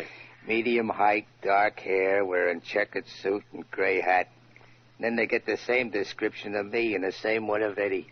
That's part of the boss's plan, Pete. Boss is awful smart. I'll say. Awful smart, awful cool, awful tough, and awful crooked. Yeah. You know, if I had my choice of any 4 things in the world, those are the 4 I'd want. Sure, if you had 'em, what else would you want that you couldn't get awful easy? But you know something? What? One thing I wouldn't want is for the boss to be sore at me. I know what you mean. Sometimes Oh, hello, boss.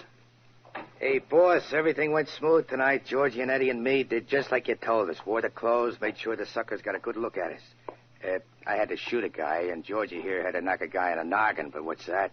The other boys haven't reported in. None of the rest of my boys is working tonight. You both did very well. Where's the money, the fruits of your activities? The results of my well-formulated planning? Fruits? What fruits? I got all the loot, Miss Walker. Got it all here ready for you on a table. Here, look. I can see it's there. And I think you know me well enough by now not to try holding out. And now, how would you like to hear about our next job? Personally, I'd like. What is it, Miss Walker? Gentlemen, where, besides the bank, is there better than $25,000 in bills of various denominations lying around, waiting for us to pick it up? Search me. That would hardly help us any. Hey, that's a pretty funny joke. Gentlemen, the situation I described is real.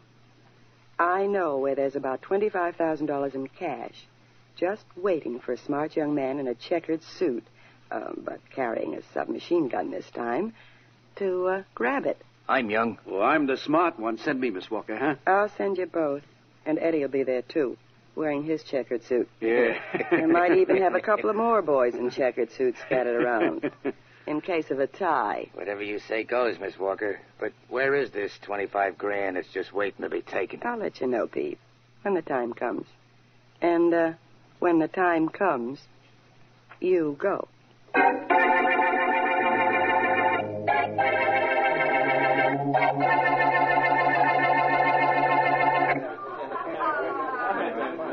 Just listen to the suckers having a wonderful time. Sure, Ted. Just listen to this. This is the money they paid for having that wonderful time. It'll be over $20,000 here. That's bad for one night, one nightclub. You better put that money away. It's making me nervous. Let's go into the office. Okay. I'll stick it in the safe in a minute. Kind of like the idea of holding this kind of dough in my hand. Makes me feel important. Now, one of these days, I'm going to have a club of my own. It's great when it shows a profit, but you can lose your shirt if things go bad. I'll take my chances. I'm a little tired of being here night after night, checking the waiters and keeping books.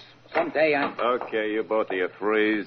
Stick up. That's right. We won't need all these lights in here in case somebody gets nosy and looks in. Is he good enough for what I want? And what is that? All the dough in front of you guys. Want to live to report that a masked man in a checkered suit did the sticking up, shove all that money in a bag, and make it quick. It ain't that I'm nervous, you understand, just this Tommy gun is. Do it, Ted. I'll be darned if I will. I'm going to show this... Silly boy. Now, you other guy going to be brave and dead or smart and alive? Work fast before somebody pokes his head in here. I'll get you your money. Step on it, then. Too bad the customers can't see this act. This would really be a floor show for them. Because as soon as I get that dough, me and the dough are going to disappear right before your eyes.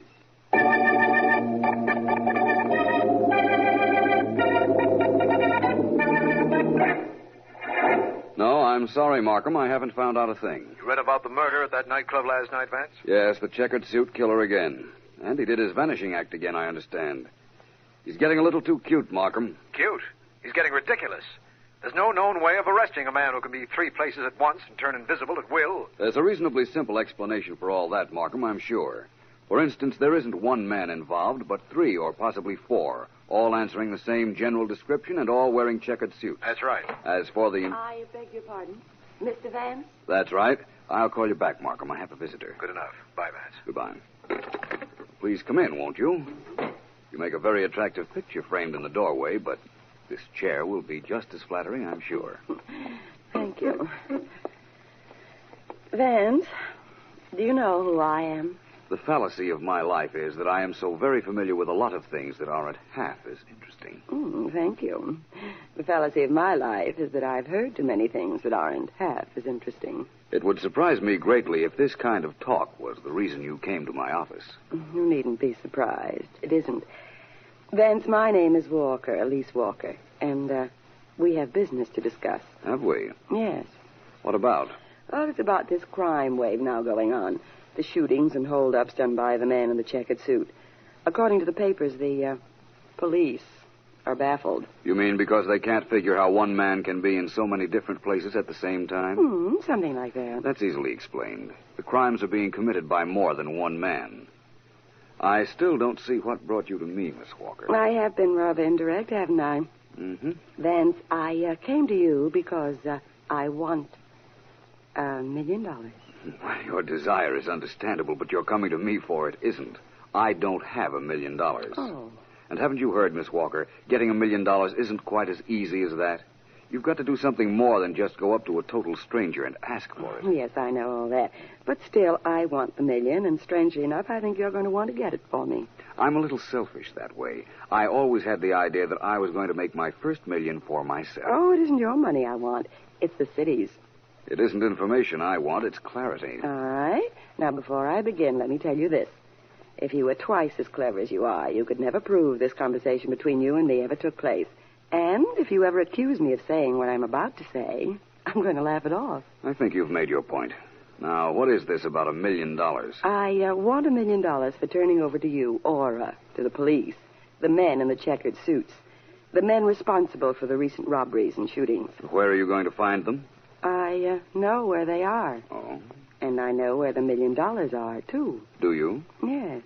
They're in the city treasury. You can go to your friend Markham, the district attorney, and act as intermediary in the deal. Yes, I suppose I could if I had any inclination to. Well, you have regard for people, Vance. You don't want to see innocent people being killed. That's right, isn't it? That's right. Very well, then. I can stop all that. But if you don't go to see Markham, and when you see him, sell him on the idea of giving me $1 million, then this city will see the greatest crime wave, the most horrible reign of terror in its history. Think it over, Vance. You have until tomorrow.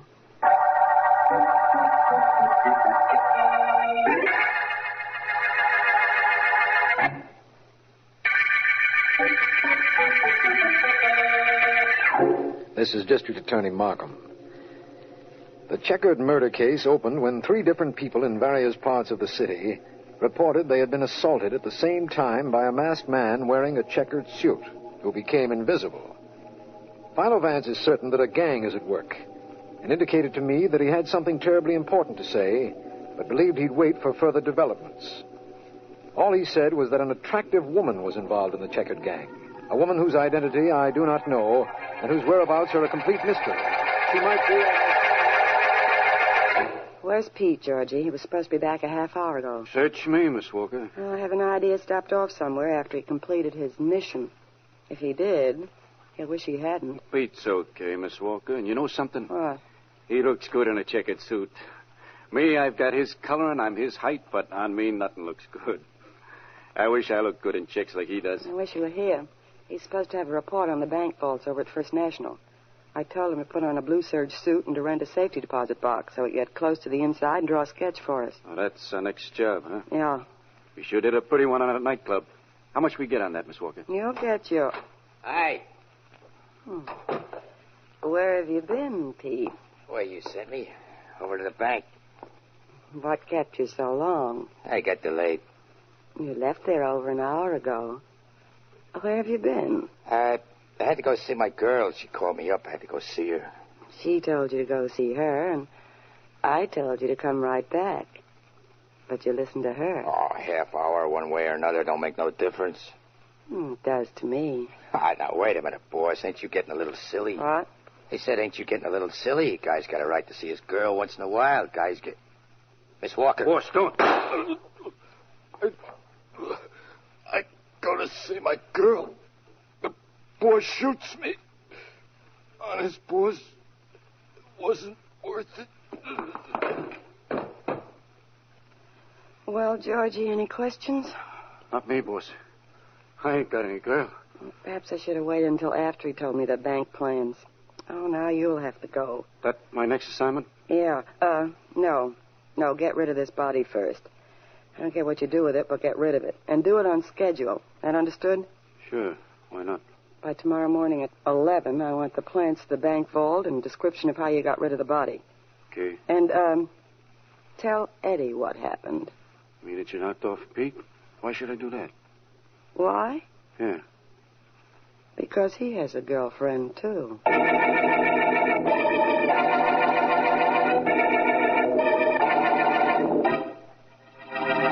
The day's almost over, Vance, and your mysterious lady friend hasn't called you. I know, Markham, but she will.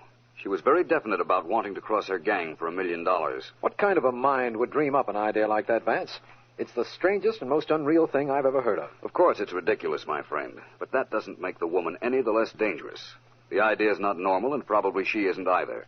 But the fact of the matter is that she is a menace. Well, what are we going to do when, as, and if she calls or appears? I don't know.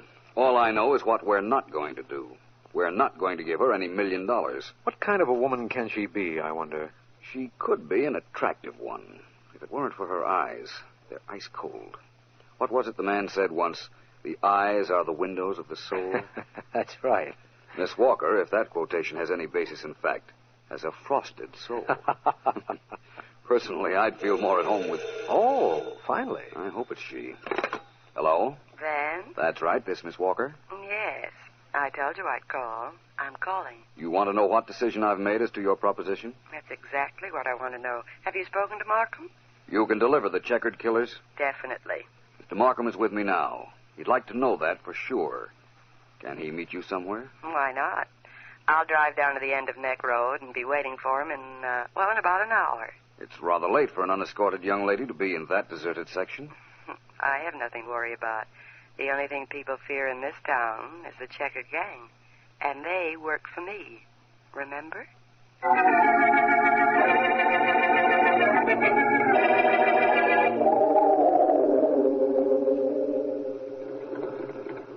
You realize, of course, that instead of sitting here in my car, I could arrest you this minute, Miss Walker, after what you've told me. Oh, you couldn't make it stick, Markham, and you know it.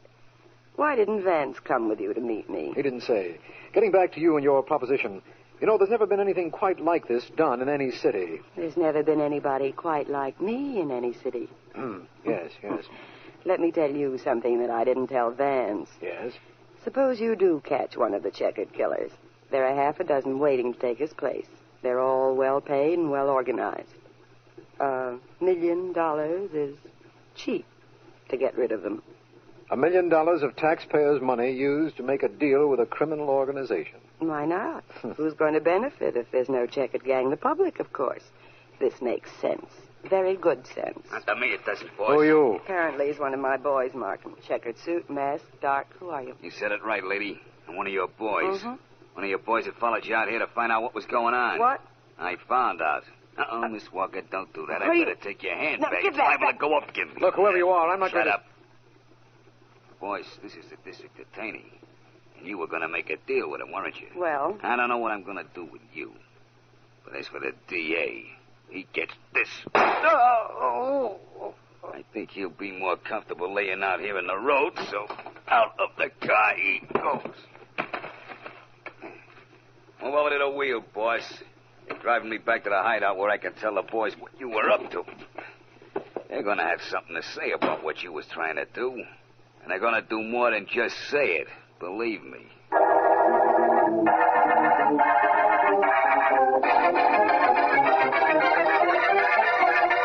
The next thing I knew, Eddie, she yanked out a gun and shot Pete. Yeah? Right where you're standing. Holy Shot him like she was smoke. putting on lipstick. That's how calm she was.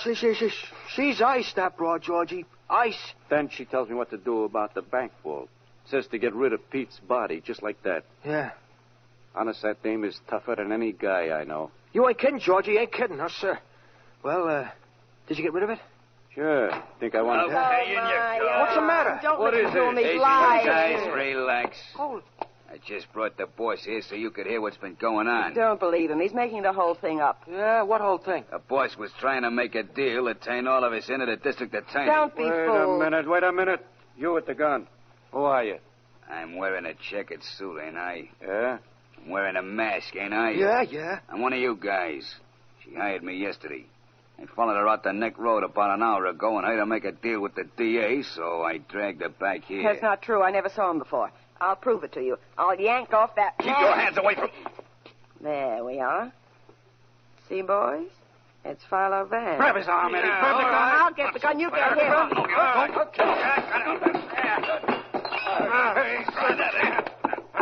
Eddie, use your blackjack. All right. Oh. Yeah. Well, Miss Walker, we done it. We knocked him cold. Good, grabbing his gun like you done. That made it easy. Only he put up quite a scrap. So that's Philo Vance, huh? He sent a friend of mine up. This one's on me. Give me your gun, Georgie, huh? Sure. Here you are. Thanks. Vance, you can't hear me, but just for luck, I'm saying goodbye. Nobody on that room move. What? My men have machine guns. That's Markham. He's bluffing. He's alone. Let him have it, boy. Hey, yeah. Okay. Hold it, everybody. Right. I said hold it. Now, keep me covered from here in case they're not as dead as they look. I'm going in through this window. Okay, right. Just hope we didn't get here too late. That's Vance lying on the floor. But he's been hurt. Vance. Oh, hello, Markham. Easy, old boy. Finally got here, eh? Yes. Just a swell scrap, my friend. I almost handled the two of them. Missed a rather interesting gun battle. Both of the men are dead, as you can see, and I think the girl... Girl is still alive, D.A. Oh, I don't think she will be much longer. Your cops shoot too straight. Yes, they do. Well, Miss Walker, I think the best thing we can do is get you to a hospital. Oh, don't kid me. I never last the ambulance ride. Well, I guess this is it, eh? Funny, I wanted $1 million, and this is how I got paid off. I wanted gold and got paid off in lead.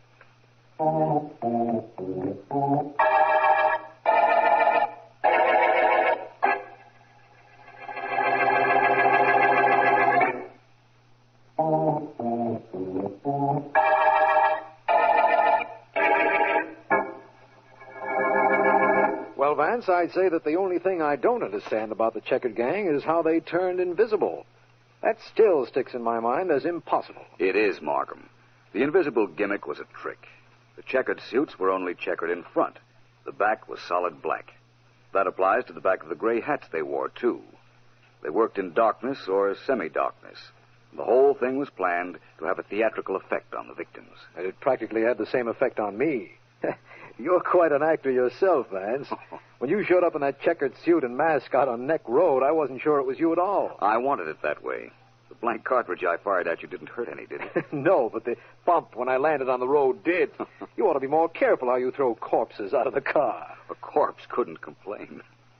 Only did it so it would be logical for Miss Walker to drive me to the hideout so you and the police could follow us. Oh, I see. It was the only way I knew to get her to take me to the gang. Well, you saved the city $1 million tonight, Vance. And tonight saw the end of Miss Walker's overambitious plans. That it did. But, Markham, most important of all, tonight saw the end of the Checkered murder case.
Dorothy Wayne to see you. By appointment? No, she says she has no appointment, but it's urgent. Is Miss Deering out there? Yes. Do you want her? No, just tell her I want her to take some notes later and ask Mrs. Wayne to come in, please. Wayne, where do I know that name? Mr. Vance? Oh, Mrs. Wayne, please come right in. Thank you. It's nice of you to see me, Mr. Vance. I know you're the busiest private investigator in this city, and I had no appointment. I'm never busy when a client has urgent business, Mrs. Wayne. Oh, won't you sit down? Thank you. Mr. Vance, how old do you think I am? I beg your pardon. I asked you how old you thought I might be. I'm sorry, Mrs. Wayne. The question is leading, and the answer might be incriminating. I can't possibly be that old. Oh, by the way, you recognize my name. Wayne, I was trying to place it, I'm but... Edward J. Wayne's widow. Oh, yes, of course. He died last year, leaving well over $1 million to you, didn't he? Yes. He was twice my age, but we were very much attached to each other. I don't doubt that you were, Mrs. Wayne. And now, please tell me just what is the urgency in your call. Vance, I'm 31 years old. Well, that's hardly the urgent age. Well, it isn't. The point of my coming here is that I want to stay 31. Well, the man who mixes the magic medicine is out, Mrs. Wayne. I didn't expect you could help me on that score. But there's a man who says he can. Oh? A man who insists he can keep me 31 for as long as he likes. Really? Who is this wonder worker? His name is John Bell, and he wants $100,000 for his secret. Well, it would be well worth it if he could do what he claims.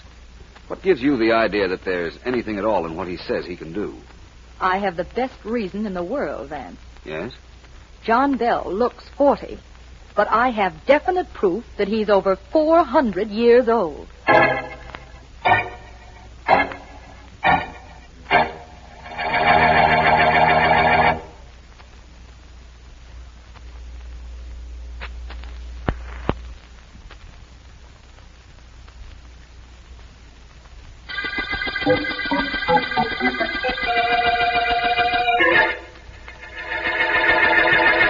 Gee, this sure is a classy-looking joint. You like it, do you? I never saw anything like it outside a museum. Gee, where'd you get all that stuff, Johnny? The battle axes and those spears and everything. Did you buy them? Sam, I didn't invite you up here to my apartment to have you admire my taste in decorations.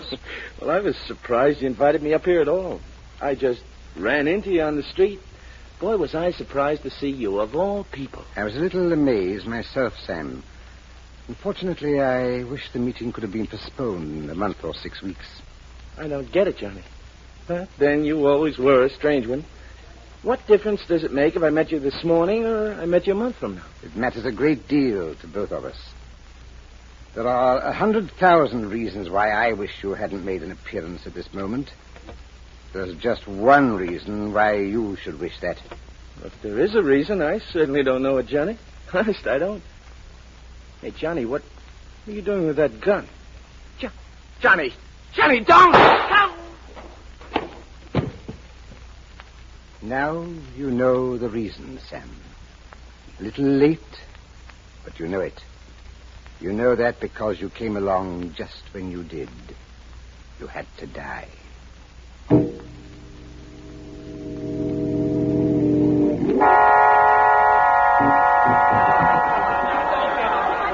Come on, get back, everybody. What do you think this is, a sideshow?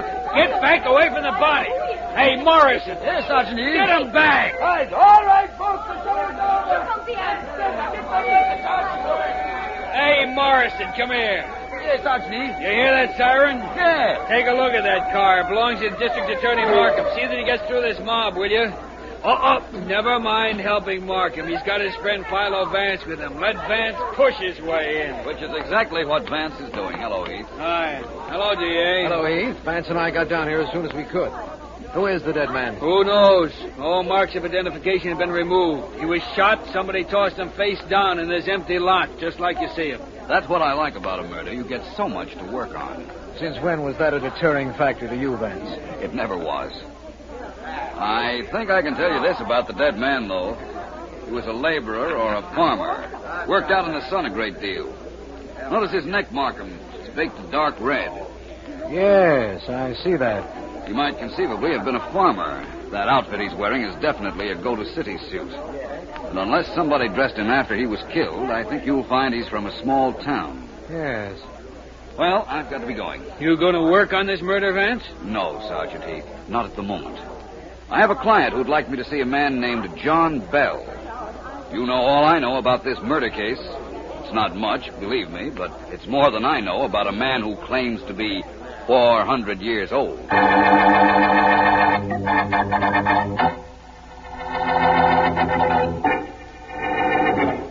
Please sit down, Mr. Vance. Thank you. Of course, you realize I know all about you. In that case, of course, Mr. Bell, you know that I don't believe you're 400 years old. How could you possibly know I am not? Logic, the laws of longevity, the complete impossibility of your being that old. How could you convince me that you are? Oh, I won't attempt to. I think you'll do that little thing for yourself. Vance, did you ever see a room like this before? Not quite like this. Those antiques are beautiful. Your library is complete. Thank you. Furniture and decorations are authentic. Mm-hmm. That much I can tell you. And you're right. Everything is authentic. I can attest to that because I didn't purchase these things at stores, Vance. I've kept them all these years. Oh, what years?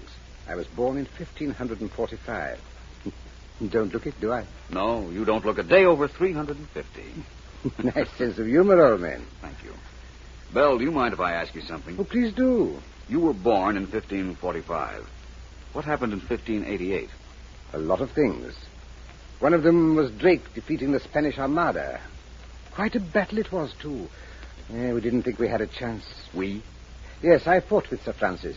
That was before I came to this country in 1607. I'm getting to sound silly, even to myself, but what did you do here in that year? My friend John Smith sent for me. Captain John Smith. He was in Jamestown, Virginia at the time. Quite a man, John was. You knew him very well, of course. Oh, of course. There was quite a thing between him and Pocahontas, you may remember. I remember reading about it, which is probably what you did, too. Stay skeptical, Vance. Please do. And don't allow me to try to convince you. I promised you you'd convince yourself. Yes, I know. Bell, what happened to Pocahontas? Married a fellow named John Rolfe. Most picturesque wedding ceremony I ever saw. You should have been there, Vance. No doubt. Bell, what is your secret of prolonging life indefinitely? I sell that secret, Vance. I'm doing nothing against the laws of this country, merely violating the laws of nature. I have selected 5 women who are willing to pay $100,000 each not to grow old. I guarantee each of them thinks she's getting a good bargain, too. Have you any proof that you're as old as you claim? Why should I need proof, Vance? I don't have to convince you. I've told you that. The Marquis used to say that only the individuals involved are entitled to all the details of an explanation. You're not involved in this, Vance. You have to prove I am not 400 years old. I don't have to prove that I am. That's true enough. And the Marquis whom you quoted had a point in his favor, too. By the way, who was he? Lafayette. I fought with him in the Revolutionary War. Admirable character, Vance. You fought with Drake in 1588 and Lafayette in 1776? In the War of 1812, too, but isn't this all beside the point? Believe me, I can prove, if I have to, that I am as old as I claim. But I'd rather you investigated me. It'll be so much more convincing to you if you find out for yourself.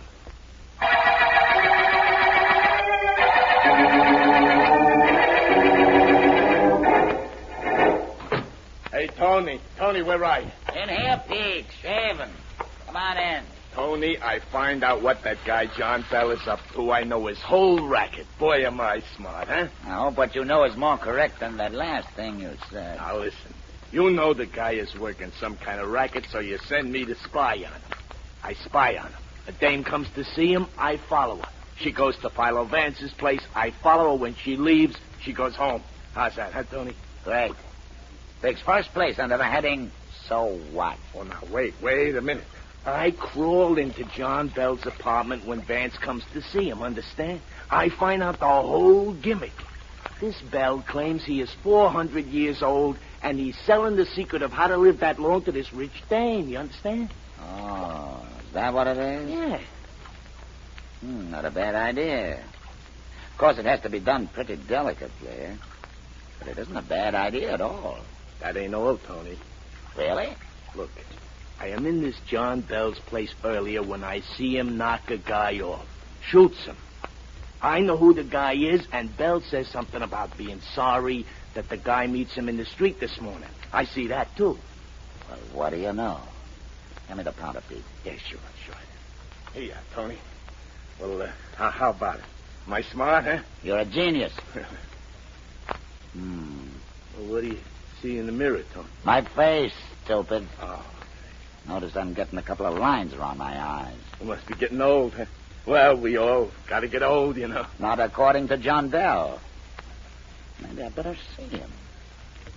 I got an idea I can cut into that easy dough he's going to grab. Yep, Pete. Bell's either going to cut me in, or I'm going to cut him out.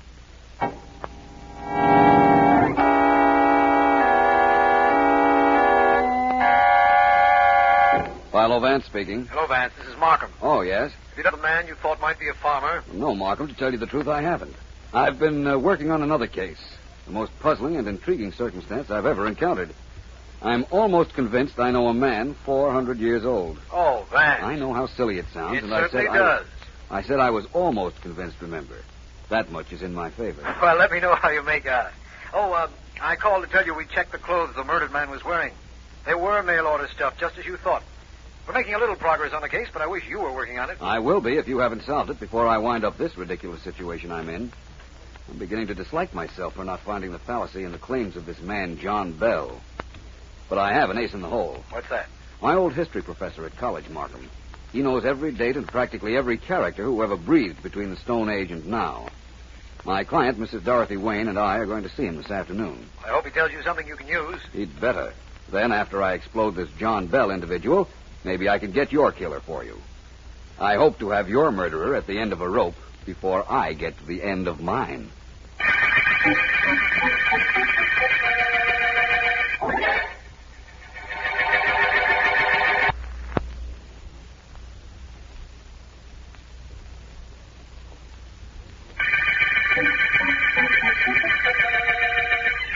This is District Attorney Markham.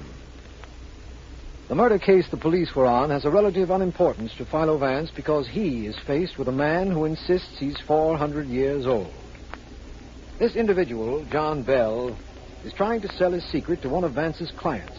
And up until now, Vance has found no way of disputing the man's claim.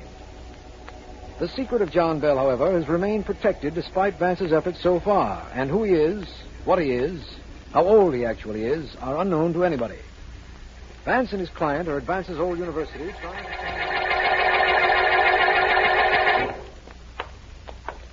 This college was your alma mater, Vance? They're not bragging about it, Mrs. Wayne, but was.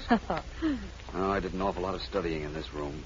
It contains practically every reference book on ancient history ever published. When do you think we'll be able to see your ex-professor? I made an appointment for 3 o'clock. It's 5 after now. He'll be here. He's pretty old. Takes him a little time to get around. Vance, when you saw John Bell yesterday, wasn't there some way you could have tricked him? Believe me, Mrs. Wayne, I tried. He told me, for instance, that he attended the first performance of Shakespeare's Hamlet at the Globe Theatre in London. Oh. Is that where it was given? Yes. Just to test him, I asked him who played the leading female role in Romeo and Juliet, the first performance of which he also claims to have seen. And did he know the lady's name? No, but he knew there were no ladies in the theater in those days. The females frowned on the stage until the following century. Oh. Mrs. Wayne, that man is... My apologies for being late. My sincere apologies for being late. No, don't get up, Vance. Of course I remember you. Now you sit still. And this lady is... Professor Claiborne, this is Mrs. Dorothy Wayne. Very pretty indeed. You've been well, Vance? You look well.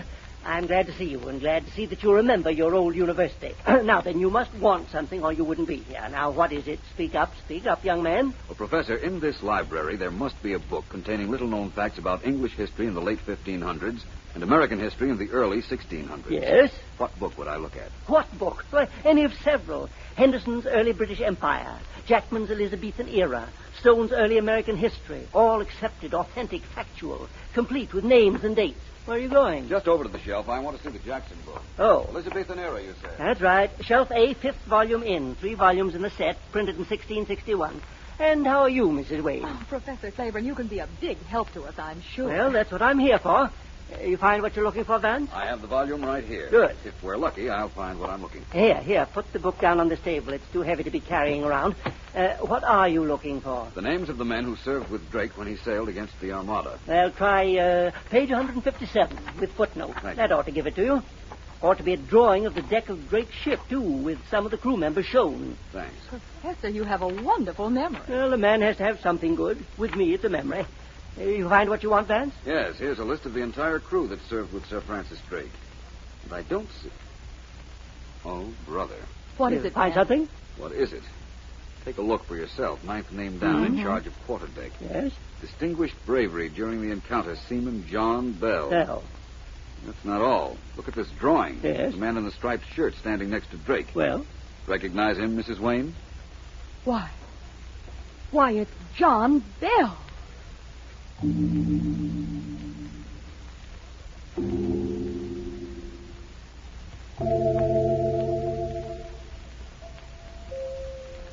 Wait a minute.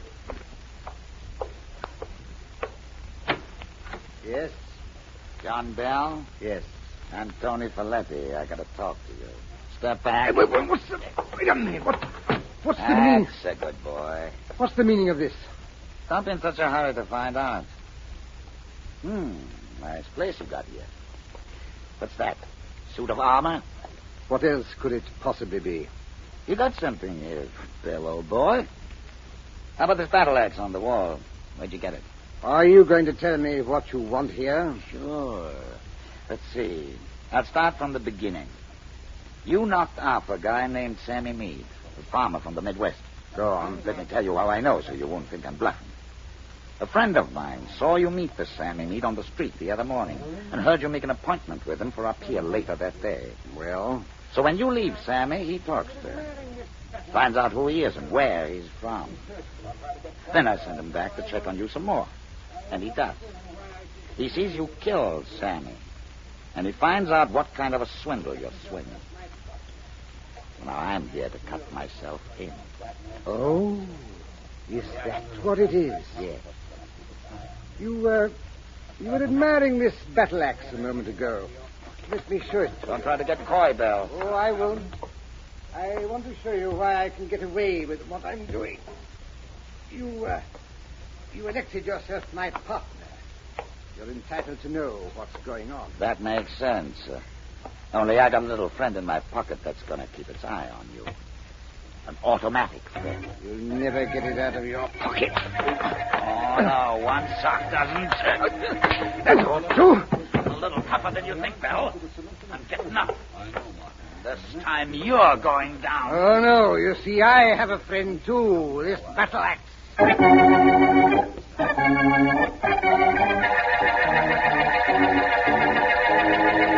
Now, look, Vance, there's been a second murder, and we aren't close to the solution of the first yet. I know, Markham. And in that situation, you have company. I'm not even close to a reasonable explanation of John Bell, either. But tell me about this second murder. Well, the victim we know. His name was Tony something or other. He had a dozen aliases. Last one he used was Folletti. We found him in another vacant lot way out in the suburbs, and he was killed by an axe. Only the coroner says it wasn't an ordinary axe. Oh? What kind was it?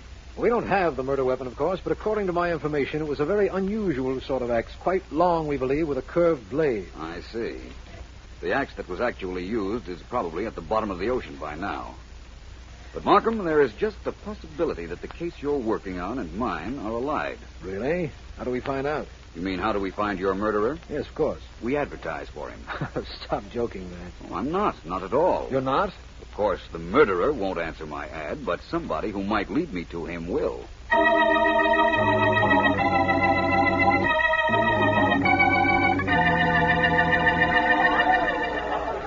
an awful lot more men out here in the office, Mr. Vance, waving copies of your ad in the newspaper. How many are you going to see? I've interviewed 9 already without any result. Well, send the next one in, please. Yes, sir. Okay, Mr. Vance will take you now. Thank you very much. Sit down, please. Thank you very much. I understand you're here because you sell antiques and you have a collection of early English armor and weapons. Yes, sir, thank you. Your ad says you were interested in some. Believe me, sir, mine are the best in town. Well, first I want to know if you sold something in the last day or so. I sold a lot of things. I mean a battle axe. A two-headed battle axe with a curved blade about 7 inches long and a carved handle. Yes, I did. I sold one this morning. Genuine antique it was, too. Sold it to a man named... Let me see now. You've got to remember who it was. Well, come to think of it, he didn't give me a name. Tall man, slim, black mustache, very distinguished looking. Oh, thank you very much. That's him. That's the one. Thank you very much. You may not have known his name, but you told me who he was just the same.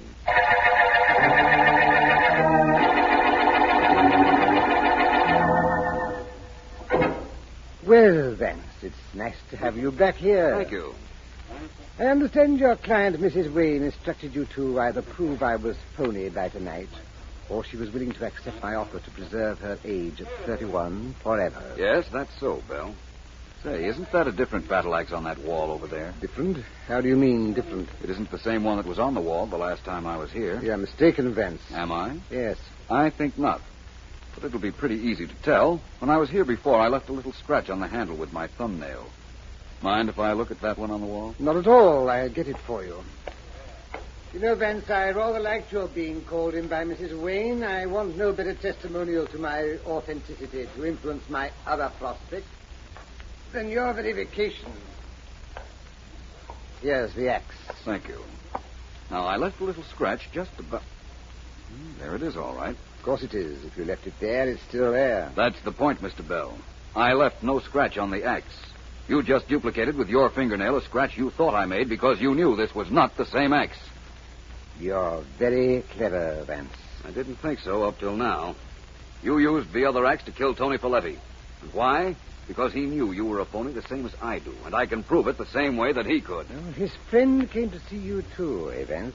Well, what you know won't do you a bit of good, because I'm going... Oh, no, you're not.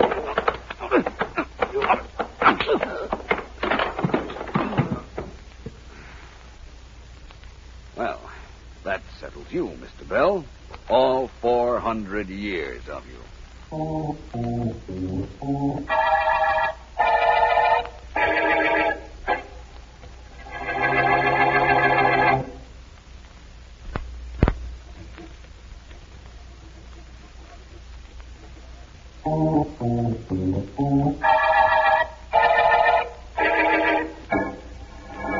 This better be good, Vance. This is the one explanation I haven't any clue to. Markham, listen. Suppose you were browsing through an old history book and came upon a picture of a man in the 16th century that looked like you. What would you do? Nothing except pity the poor fellow. Seriously. You'd just notice the coincidence, be interested for a while, and then forget it. But not the man we knew as John Bell. He saw the old print in the history book, saw the man standing next to Sir Francis Drake on Drake's flagship, and knew he was the image of that man. How about the name John Bell? He did some research. He found, as I did later, that there was a man named John Bell who served with Drake.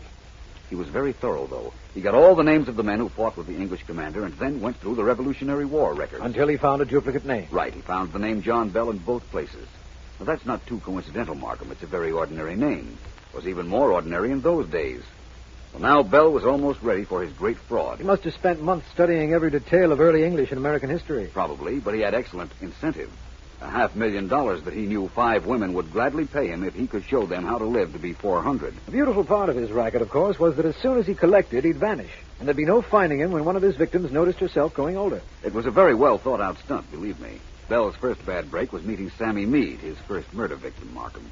The one whose body you found in the vacant lot. Why did he kill Sammy Meade? Simple. Meade knew John Bell back when. Knew where he came from, how old he was, and everything else. Oh. Bell had to kill him.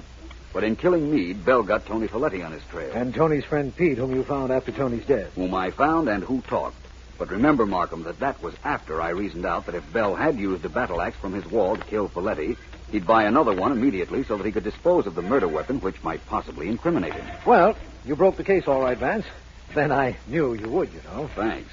There was a time during the case when I wished I knew it. Well, Markham, let's close up shop. It's the end of the day, you know. The end of the day and the end of the deathless murder case.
So long, fellas. See you all in 3 days.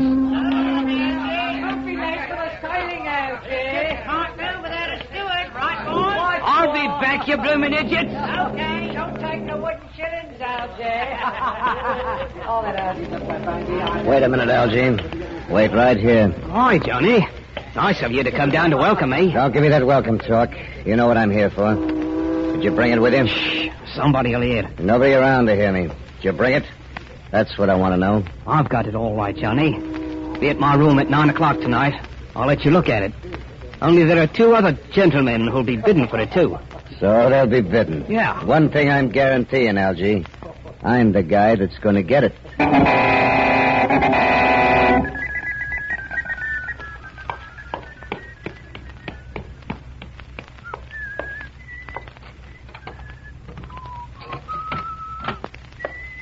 Hello, Algy. Oh, it's Mr. Burke. That's right, Algy, Mr. Burke. Your ship docked a little while ago. I was watching you when you got off. I was going to call you as soon as I got my room here, Mr. Burke. Honest, I was. Perhaps you were. I hope you were, for your sake. Did you bring it with you, Algy? Aye, but Mr. Burke, you'll have to come here tonight to see it. As you probably know, there are 3 of you gentlemen who want it. Sure. Johnny Peters, Reginald Sands, and me. That's right. I know they both want it. Mr. Burke, Johnny seems to be sure he's the one that's going to get it. Algy, please listen and remember this. Yeah? If Johnny Peters gets it, you're going to get it right between the eyes.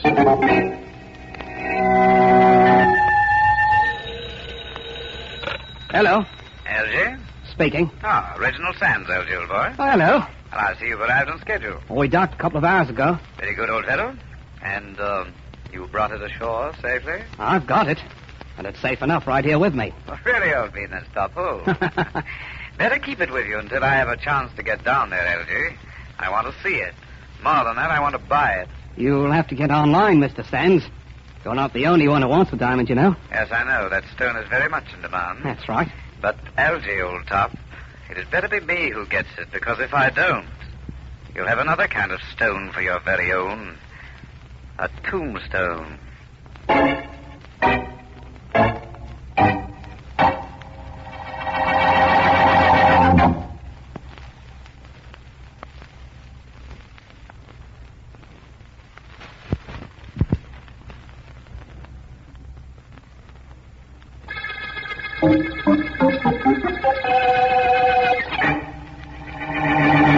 Well, Vance, this is the room where the body was discovered. I'll bring you up to date as quickly as I can. Thank you, Markham. But let me tell you first what I know. All right. The dead man was Algy Corcoran, a steward on a transoceanic liner.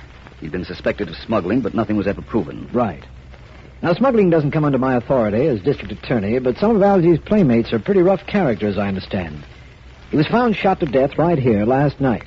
His boat docked yesterday afternoon. What kind of a gun was used? A Webley, English gun. Oh? This particular model was at least 12 years old, ballistic show. Nothing unusual was in the room except a tea kettle on the portable stove and 2 teacups which had held tea that had been drunk. But there were no fingerprints on one cup. The one the murderer drank from. If the dead man had, there'd be no purpose in wiping off the fingerprints. Right, Markham. No question about that now. Well, Vance, as usual, we give you nothing to work on, but that hasn't stopped you in the past. There's a first time for everything, my friend. Tell me this. What ship did Algy work on? The SS Simplon from London.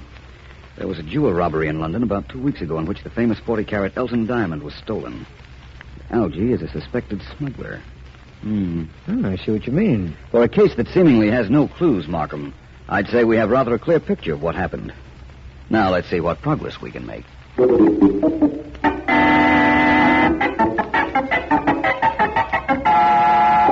Well, come, old man. It can't take all that time. No.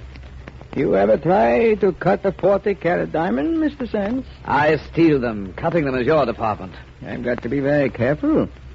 You want this stone split exactly in half so it will no longer be recognized as the Elton diamond, but can be sold for matched earrings. 2 20-carat stones will bring you almost as much as 1 40-carat one. Yes, and it'll be a whole lot less recognizable, old fellow. All right, go ahead. I won't interrupt you. I'm almost finished. I'll put the Elton in this vise. Put my diamond cutter right here. And just tap it once with this mallet. That ought to do it. Good. Where'd you get the diamond, Mr. Sands? It was lifted in London 2 weeks ago. I know. Never mind where I got it. Go ahead, old fellow. Tap it again with that thing, please. Very well. Here goes. The lights. Who turned out the lights? Mr. Sands, we're in the dark.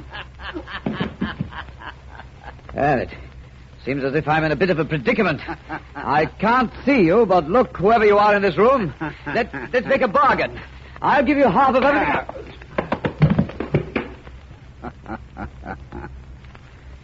He'll give me half.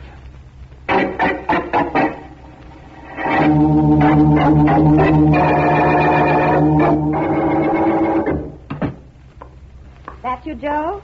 It's me, Edna. What a day. Busy? And how?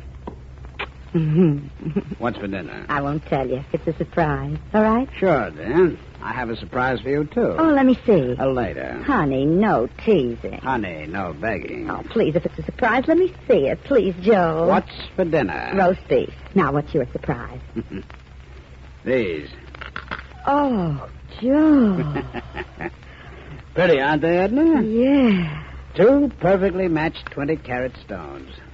Had to kill a man to get them. Oh, the stones are lovely. I've never seen such fire. Had to knock out a guy, too. Killed the fellow who cut the stones, knocked out the guy who lifted them from Algy Carper. And the steward you read about? The one that was killed? Sure, I read about him. Oh, Joe, these stones are the most beautiful I've ever seen. Well, you keep admiring them. I'm going and wash up. I'll be out in a minute, and the roast beef better be ready and good. Oh, it will be, Joe. You can be sure of that.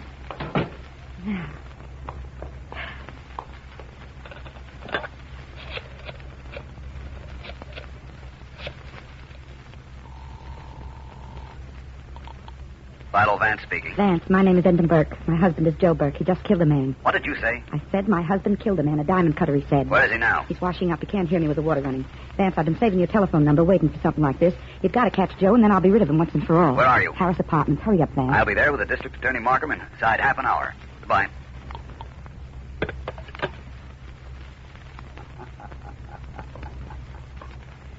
That wasn't very nice, Edna. Joe. I heard, honey. I heard everything. Oh, no, You told Vance to come over, and then you'll be rid of me once and for all. No, I didn't. You know, it seems to me that when he gets here, it'll be the other way around.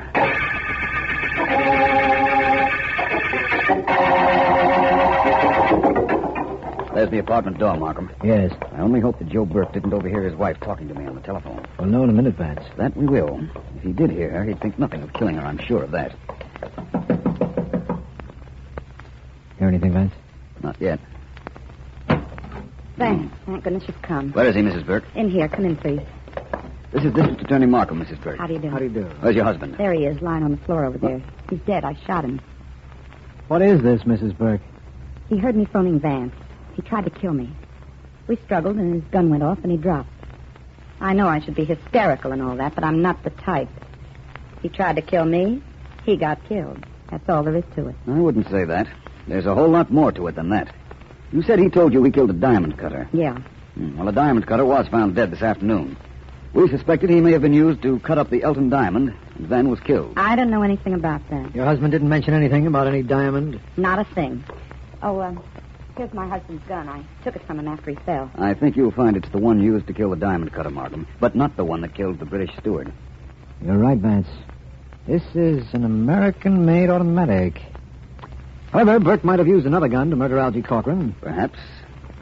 Mrs. Burke, did your husband drink tea? Are you kidding? He never drank tea. Well, in that case, Markham, we'll have to look for another murderer.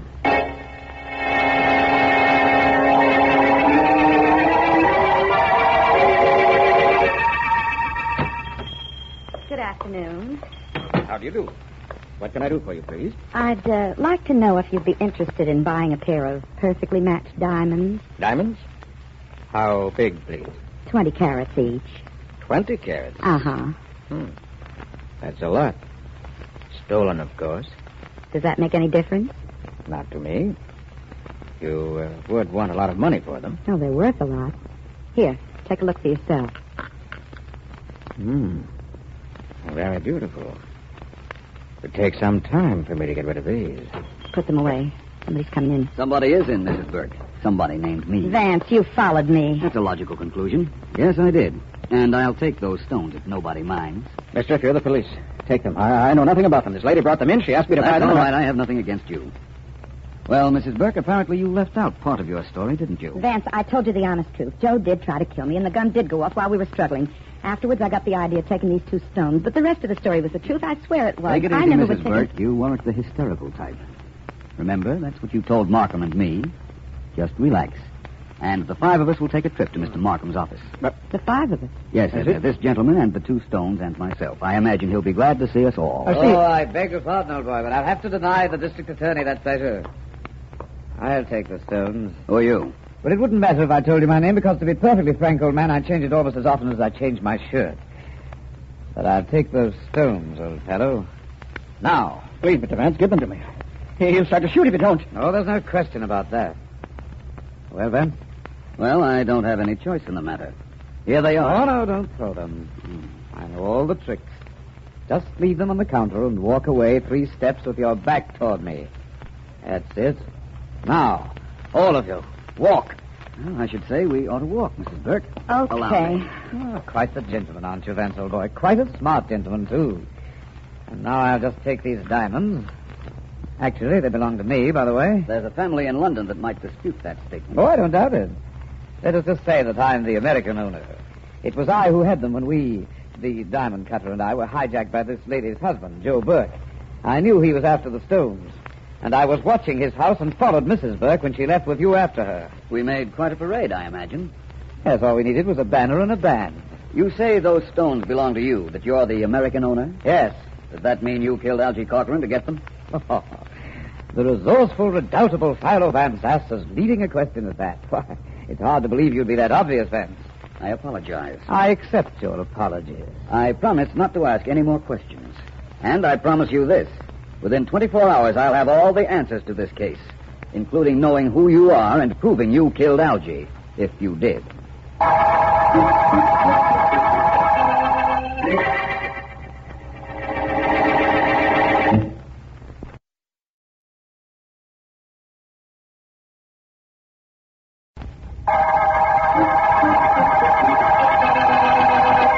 This is District Attorney Markham. The teacup murder case opened with the killing of Algie Corcoran, suspected smuggler. His murderer, we're sure, drank a cup of tea either before or after killing him and stealing the famous Elton diamond, which we are sure Corcoran brought across with him. Vance knows that the Elton has been cut up into 2 separate stones to prevent identification and was on the trail of the stones when he was held up. And they were taken from him by a man whom he didn't know but who spoke with a marked British accent. He has promised to report any new developments to me, and I expect to be in touch with him any Markham speaking. Is that you, Vance? Yes, Markham. I've made several very interesting conjectures about this case, and I'd like to tell you about them. Where are you now? At home, but we can discuss this over the phone. All right. In my opinion, the teacup we found at Corcoran's room is the key to this entire case, Markham. That's what I believed when you asked me to name it the Teacup Murder case for our records, but I'm not sure of the exact significance of the cup. I'll explain that to you, but apparently I can't do it now. All I'll tell you is a very apparent fact. The killer is British. There's someone at my door. I'll check back with you later, Markham. Do that, Vance. Bye. Goodbye.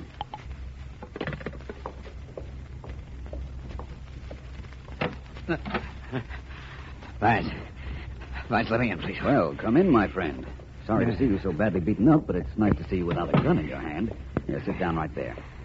Thank you. You recognize me, don't you? Yes. You're the man who held me up at the diamond store and took the 2 stones from me. What happened to you? To them? And, to your British accent? Look, I'm going to give you this straight, Vance, because I need help. I was taking those diamonds back to my place when I got slugged and beaten up. Who it was that clipped me, I don't know, but he sure did a good job. Yes, he did. By the way, who are you? My name is Sands, Reginald Sands. That's my current name, anyhow. I used to work the boats. I'm a card man. Cheating passengers in fixed games, No, the games weren't fixed, just the cards. No. Anyhow, I got to meet Algie Corcoran on board one trip, and I knew he was going to grab the Elton diamond over there and peddle it here, so I wanted to buy it. So you went down to his room, killed him, and took it. Tock, let's not start that over again, Vance. The important thing is that I haven't got the Elton stones. And I don't want the guy who has them to keep them. Understandable, of course. And it's also understandable why you don't go to the police with your problem. By the way, what happened to your British accent? It was knocked out of me by the guy who clipped me. See, I was born in Illinois, Vance, but I put on a phony accent when I worked the boats. You'd be surprised how a British accent can help me in my work, Vance. Well, let's not discuss that now. Just give me an idea as to who might have done that manual tattoo work on your face. Could have been only one guy. Johnny Peters. That's a new name to me. Who's he? Look, Algie told me 3 guys wanted the Elton. Joe Burke, he's dead, me, and Johnny Peters. I have a hunch Peters is the character that did a job on me. And I'll tell you where you can find him. Do that. And once I get in his apartment, I'll find what I can get out of him.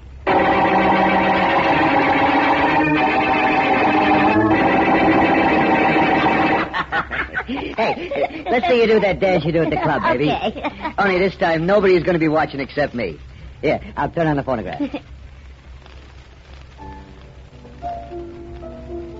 Hey, what kind of record is that? Oh, Johnny, cutie, I put that on while I was waiting for you to come home. Leave it. So, classical. Who needs it? I want something with a beat so you can hook. Oh, yeah. What's the use of having a girlfriend who can hop the buck if you can't watch her every once in a while? Like now, huh? Oh, I'll dance for you, Johnny. Anytime. Give me another glim at those diamonds you got, will you, huh? What's it worth to you? This? Let's see the rocks, Johnny. Just once more, huh? I won't touch them. Just let me look, huh? Okay. There you are. Gee. Oh, look what happens when the light hits them. They sparkle just like rhinestones. Gee, I'd like a costume made of them. Oh. All she wants is a costume made of 20-carat diamonds. Right away, baby. I'll make you one with my own lily white hands. Right away. Oh, they sure are pretty. They sure are. Yeah. A couple of guys have been killed for these rocks. One guy got beaten up pretty bad on account of them. But I got him. And I'm going to keep him. Who's that? I don't know. Kill that phonograph while I stash these stones and find out. Okay, I will. Now let whoever it is try to find him. If that's what he's looking for. Where'd you put him, Johnny? Baby, do you see any green in my eyes? Why, no. Think I'd trust you? Johnny, Shut you up. Well, I see who's at the door. I got nothing to hide from nobody now. Well, who are you? My name is Vance. Nice of you to ask me in. I didn't ask you nothing, much less in. What do you want, Vance? Well, right at the moment, I want to know why you're wearing adhesive tape on your right hand. I cut myself when I was shaving. On your hand? I'm the neat type. What's it to you, Vance? I'm looking for the Elton diamond, only it's 2 diamonds now. And I'm also looking for a killer. I think I'll find both together. Well, don't look at Baby there. She don't know the right time. Who don't? It's 8:30. You see what I mean, Vance? I'm not interested in her right now. It's you I want to talk to. You're Johnny Peters. So? So I don't think you'll mind if I look around your apartment. do you? Oh, but I do. Very much. In that case, please stop me. Please try, I mean. It would make me very happy. Never let it be said that I didn't try to make a guy happy. How's for this, Vance? Laughing yet? No, but I'm going to be enjoying myself for the next few minutes. I can see that. Cut it out! Oh, stop it! Kill him, Johnny! Well, that's that. You hurt him. Vance, you killed him. Oh, you murderer, you. I could. Gee, you got nice eyes. The better to see that telephone with, my dear. Excuse me just a second. You'd better get some water and throw it in your boyfriend's face. Oh, sure, I'll get some right away. Markham speaking. This is Vance. Markham, can you reach Mrs. Joe Burke? Yes, she's in custody. She'll have to stand trial for her husband's death, you know. Well, I want you to have her down in your office. You had Sergeant Heath pick up a fellow named Reginald Sands at my apartment. Have him there, too. All right. When will you be here? As soon as I can make it. And I'll have company with me. A mug named Johnny Peters. The one person who killed Algie Corcoran and started us on this case is included in the three, Markham. It's either Mrs. Burke, Peters, or Sands. I don't know which one it is, but I guarantee I'll know 20 minutes after I get to your office.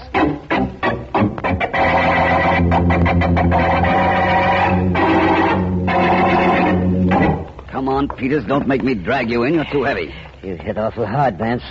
I don't hardly know where I am. You're outside District Attorney Markham's office. And in a second, you'll be in there. Like now.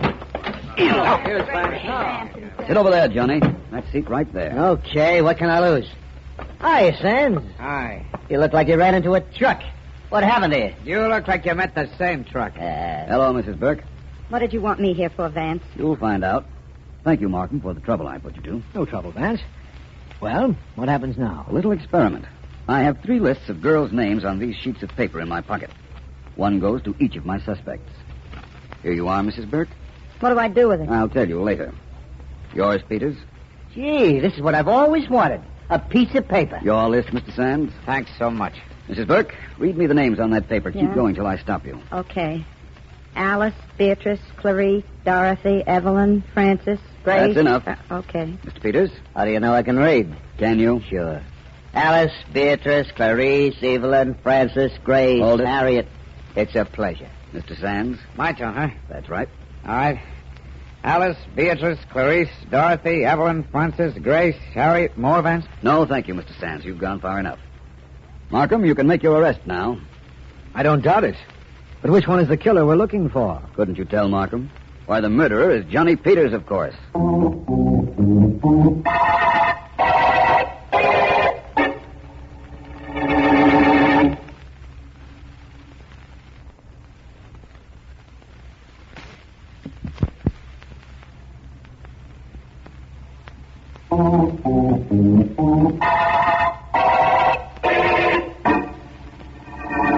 Markham, I know you want an explanation, and you're entitled to one. I not only want it, Vance, I need it. Why were you so sure the murderer had to be Johnny Peters? To begin with, I was always certain the killer of Algie Corcoran was an Englishman. That required no genius. The weapon used, a 12-year-old Webley, was British. The fact that he drank a cup of tea with his victim while either about to murder Algie or right after was another indication that he was British. So far, so good. But how'd you know Peters was English? He certainly didn't sound it when he talked. Finding which of our suspects was English was the hard part of this case. Peters had been over here a number of years, Markham, long enough to lose his accent when he talked. Yes. But not long enough to lose his inclination for tea, and when he read, the fact that he was English reached right out and asserted itself. Yeah. Of course, you know that I don't know how it did. The pronunciation of the name Evelyn, Markham. The English don't say Evelyn, they say Evelyn. Of course. That's how Peters pronounced it when he was reading that list of names I prepared for just that purpose. Well, I'll be darned. His confession proves you were right, of course, and we found the diamonds in his apartment, but I'm still not clear on the mechanics of this case. What actually happened that night in Algie's room? Very simple, Markham. Algie sold the Elton diamond to Reginald Sands. Sands left, and in came Peters. Algie made him tea, and then announced he'd sold the Elton to Sands. Furious at what he considered a double cross, Peters shot Algie with his Webley pistol.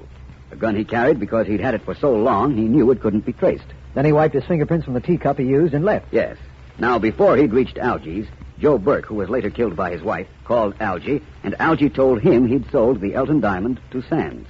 Follow that? Yes, of course. Well, the rest we know. Sands took the stone to be cut. Joe Burke came in, shot the cutter, and knocked out Sands. He came home, and his wife called us. What followed after that, you know. That I do. And it isn't the only thing I know either. I know this is the end of the teacup murder case.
Yes?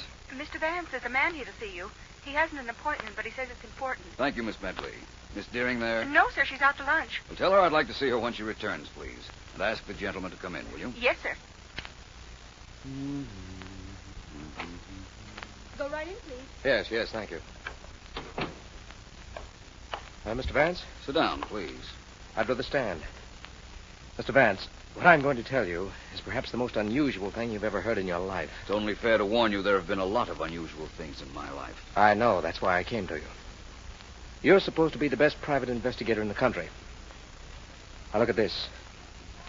Do you know what this is I'm holding in my hand? I think so. It's the torn half of a dollar bill. Yes, but it represents my happiness, my security, and possibly my life. Just that half of a dollar bill? Yes. Well, we really have inflation, haven't we? Don't joke, Vance. This is vital.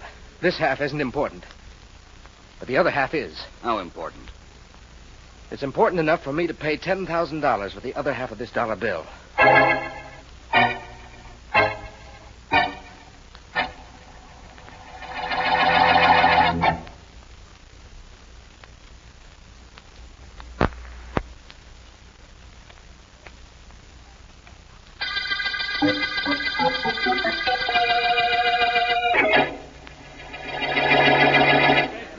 All right, please. Everybody remain in the outer office. I'll go into the private office with you, Heath. Right, DA. All right, everybody. Show's over. We'll let you know when we want you. This way, DA. Right in here. Right, Heath. Now, the body was found right next to his desk. He'd been stabbed, so there was no noise, no nothing. A fellow named Worth found the body. He works here. He was in line for the big guy's job. Found out quite a bit in so short a time, Sergeant Heath. I bet your friend Vance couldn't have found out any more. Look, DA, here's the whole setup. This dead guy, John Meeker, he owned the company. Now, practically while he was getting killed, his wife was on the way here from the reception room. She came in while this guy Worth was bending over the body. Worth denies he killed Meeker, of course. Who knows what he denies? He'd beat it right away. Wife told us all this. It seems to me the first thing to do is pick up Worth, and that might be difficult. I've got a call out for him now. Come on in. Well, what do you want? I thought perhaps you might want to talk to me. Nobody cares who you are. Go on back with the others. We'll get to you. But I don't care who you are, I said. Go on back. Very well. Just a moment. Who are you? My name is Worth, David Worth. Okay, so it's Worth. Beat it until we... Worth? You're Worth? Yes, I found Mr. Meeker's body. Come in and sit down, Mr. Worth, please. I'm District Attorney Markham, and I want to talk to you. First, I want to make a phone call, however. Who are you calling, D.A.? Philo Vance. You can call him if you like, Mr. Markham, but I think I ought to tell you this. I just came from seeing Vance.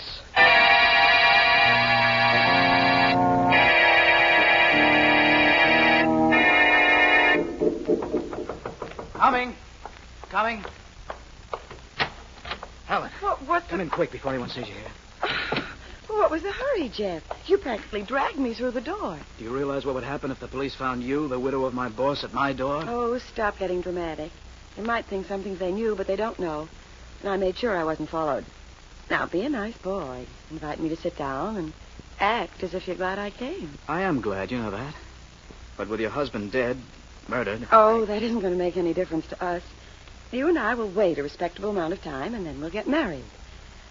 Oh, what a relief it's going to be married to somebody my own age. I know, Helen. It must have been awful. Nonsense. It wasn't so bad. I enjoyed myself a great deal with my late mate.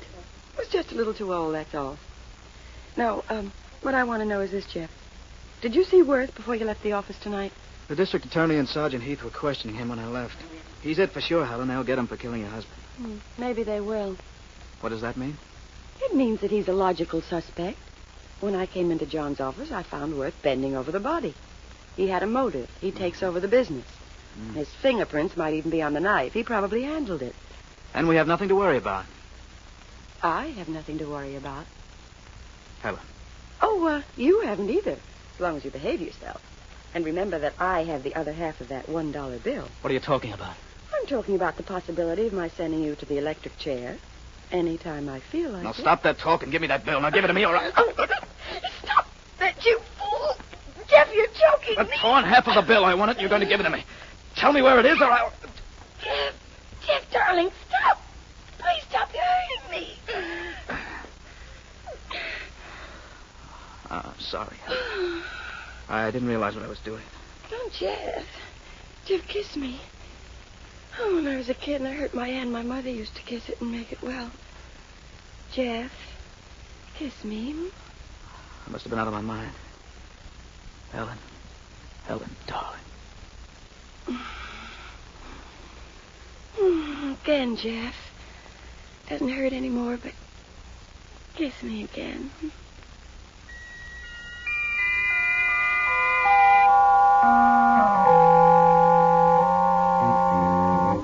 You're Mr. Vance, aren't you? Yes, I am.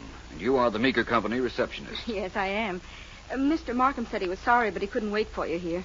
He told me to tell you that as you requested, he allowed everyone suspected in the killing of Mr. Meeker to remain at liberty, temporarily. Thank you, miss. Which office was Mr. Meeker's? Oh, straight down the corridor and turn right. Want me to show it to you? No, thank you. I imagine this was Mr. Meeker? That picture on the wall? Yeah, that was the boss. Quite a guy. This photograph shows him in his shirt sleeves. That's the way he always worked. Coat off, sleeves up, fountain pen and pencil in his right-hand trouser pocket, no tie. He's a good guy, Mr. Vance. I don't doubt it.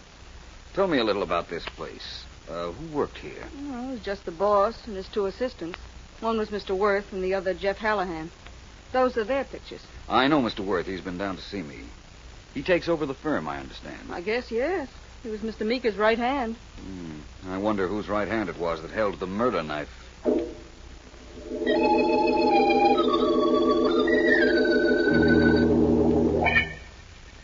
I know you were up at the Meeker offices, Vance. What'd you find out? Nothing, Markham.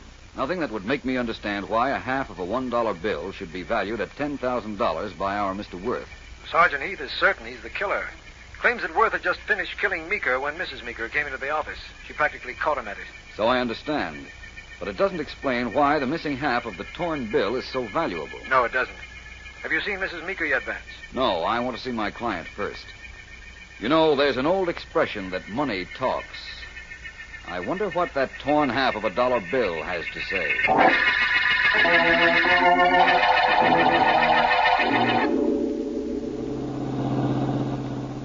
Well, Worth, we've driven around for an hour, and I've brought you back home, and I still haven't found the reason you want that other half of the bill. Now, wait a minute. Suppose you tell me where you got the first half. Suppose I don't. That's a supposition I anticipated, believe me. How can I get the missing half if you won't tell me anything about it? Anything I tell you will get me into this killing deeper than I am now. That's quite an assignment. You're in pretty deep, you know. Well, you'd better sleep on it tonight and call me first thing in the morning. Okay. Night. If I change my mind, I'll... Oh, Vance. Yes? Say, I just happened to think of something. You know who could... Worth! I'm all right. It missed me. The flash came from that direction. Come on. I'm right with you. We're heading right into a mess of shrubbery. Whoever took that shot at you is safely hidden, I'm afraid. Back your car up and shoot the spotlight in here. I'll find whoever it is. I doubt that. I'm fairly certain whoever shot at you is far away by now. It seems to me you ought to start talking, Mr. Worth. Well, just who do you think it was that shot at me? I think it was Mr. Meeker's killer. I think he's under the impression you might have seen him and were about to tell me who he is. Well, maybe you're right. Well, Mr. Worth, I'm waiting. I don't know. I'm not sure. If I knew, I'd tell you, Vance. I'm in this thing so deep, I'll tell you anything to put the heat on somebody else. But I don't know. I just don't know. You wouldn't want me to lie, would you? I'm not sure. In fact, I don't know whether you've been lying or not already. Get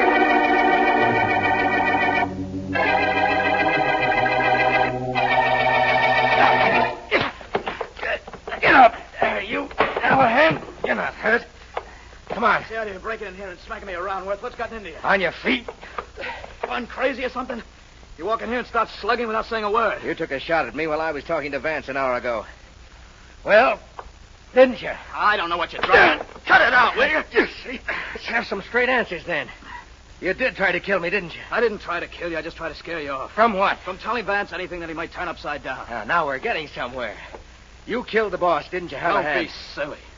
We found you bending over the body, didn't we? You tried to stop me from telling Vance that perhaps I saw you in Meeker's office a few minutes before his murder. Did you see me? No, of course not. Well, in that case, I guess I wasted the shot I fired in the air. You see, I thought you'd try to crawl out of a murder charge by putting me on the spot. That shot was just a warning, let's say, as to what's going to happen in case you try anything as silly as that.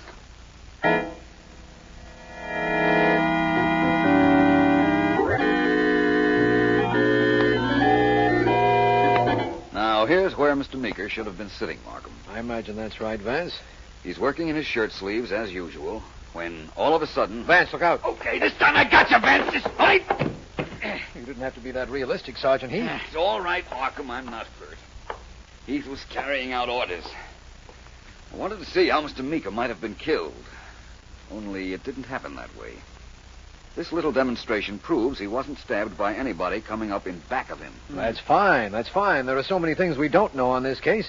I guess that's something to be thankful for. Look, why don't I grab this guy Worth and get this thing over with? One reason is, Heath, that he didn't kill Meeker. Now, let me see. If the killer didn't come in back of his victim, he came from the front. Genius. Or the sides. There are doors at both sides of this office. Or the sides.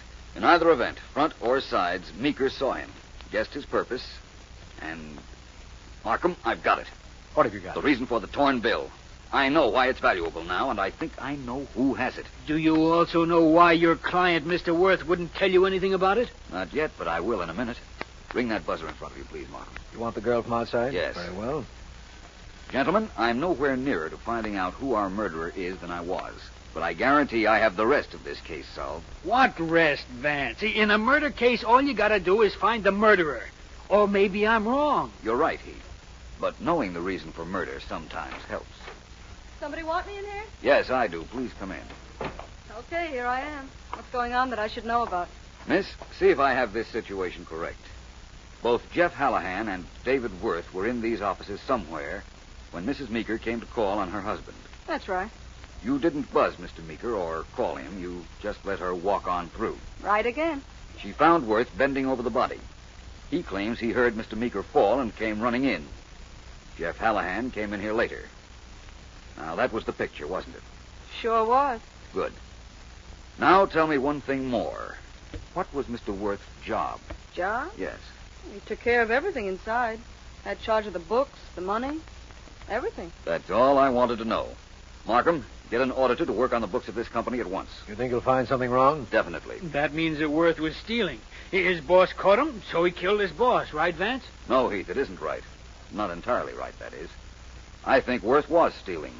But whether Meeker caught him or not, I don't know. And there was one other thing wrong with what you said, too.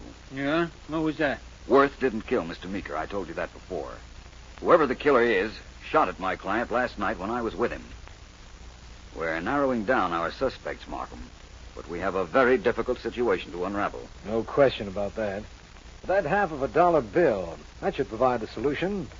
You say you know who has it? Yes, but knowing who has it and getting it before it's destroyed are two different things. Say nothing about the bill to anybody, please. Perhaps $1 bill doesn't go as far today as it once did. But this one is going to go a long way towards solving our mystery.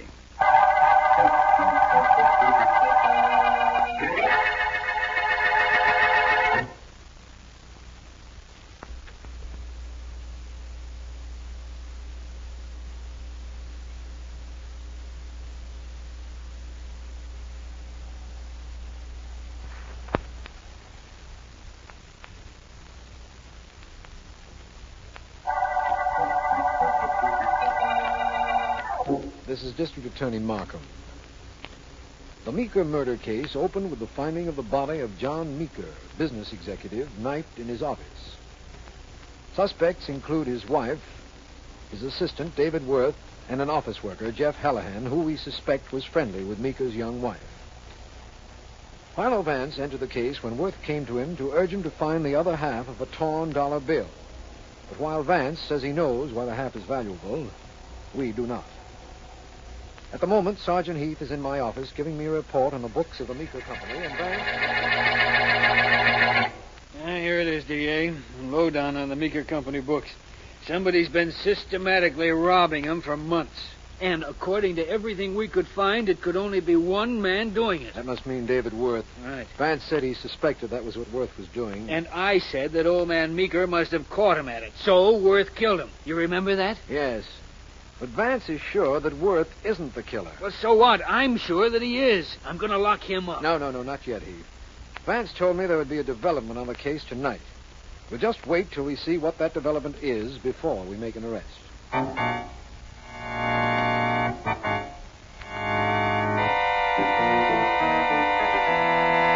Now, look, Worth, I'm not going to stand here talking to you all night. I know the story of the dollar bill. What I want from you is corroboration. I've got nothing to say. Only believe me, Vance, I didn't kill Meeker. Tell me the story of the bill. You said you knew it. All right, if you want it that way. You went into Meeker's office and found him dead on the floor. In his hand was the dollar bill. You tried to get it out of his hand and you tore it. Right so far? Go ahead. Mrs. Meeker came in then. She ran over to the body and screamed. Hallahan came rushing in. And all three of you stood over the body. You take it from there. Well, that's all I know. When I had a moment before the police came, I looked for the second half of the bill. The one that was in the boss's hand. But it was missing. Either Mrs. Meeker or Hallahan took it, eh? I suspected as much. And I know why everyone was so interested in the half of the bill in the dead man's hand. Now that what I suspected has been proven true, I think we're on the way to a showdown. You mean to tell me you know why the other half of the bill has such value? Definitely. But don't be surprised, Worth. It was just a matter of logic and deduction. Now, if you'll excuse me, I've got to call Markham. The finger is pointing to the murderer, all right. And I have a way to make him show his hand.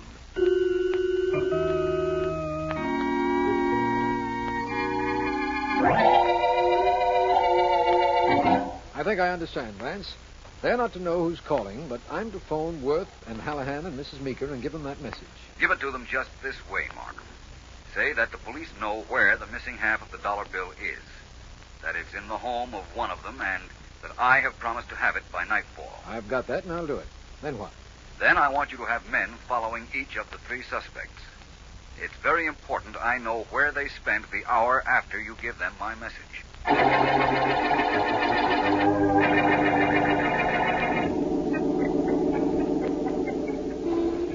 There goes that young fellow Worth, hightailing it to his house, Heath. Yeah, Michael. He must have grabbed a cab as soon as he finished giving him Vance's message on the phone. Come on, let's check with the men we had following Hallahan and Mrs. Meeker. Then we've got to report to Vance. I don't get it, D.A. We give out an anonymous tip to 3 people that there's half of a dollar bill in one of their apartments. So that's supposed to mean something. Well, it doesn't. Not to me. But then, I'm not Philo Vance.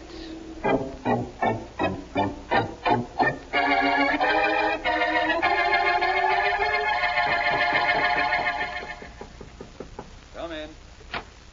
Hello, Vance. Markham, come right in. Thank you. Here's your report. When we gave Mrs. Meeker, Hallahan, and Worth your message about the missing half of the bill being in their homes, Worth and Hallahan immediately left their office. And went straight home. Went straight home and rummaged through their rooms. Heath and I saw Worth do it from outside his apartment, and one of Heath's men saw Hallahan do the identical thing in his place. What about Mrs. Meeker? Well, now, that's a funny thing, Vance. She did absolutely nothing. Went shopping and to a movie. Well, that proves that she has the missing half, anyhow, and that she carries it with her. That would be the only reason she didn't dash home to look for it. In other words, the other two, Worth and Hallahan, thought the incriminating half of the dollar bill, if it is incriminating, had been planted in their room. Right. Mrs. Meeker knew the message was a trick, inasmuch as she had the missing half all the time. Yeah. Vance, suppose she does have the half bill, as you insist. How does that fit in with your theory? She's the one I suspected had it. Now I know. That means she's our murderer? No, Markham. Doesn't mean that at all. Well, then what is all this? It's the solution, Markham. Just be on hand at your telephone so that you can call me at exactly 10 o'clock tonight at Jeff Hallahan's apartment. And when you call, don't mind a single thing I say to you.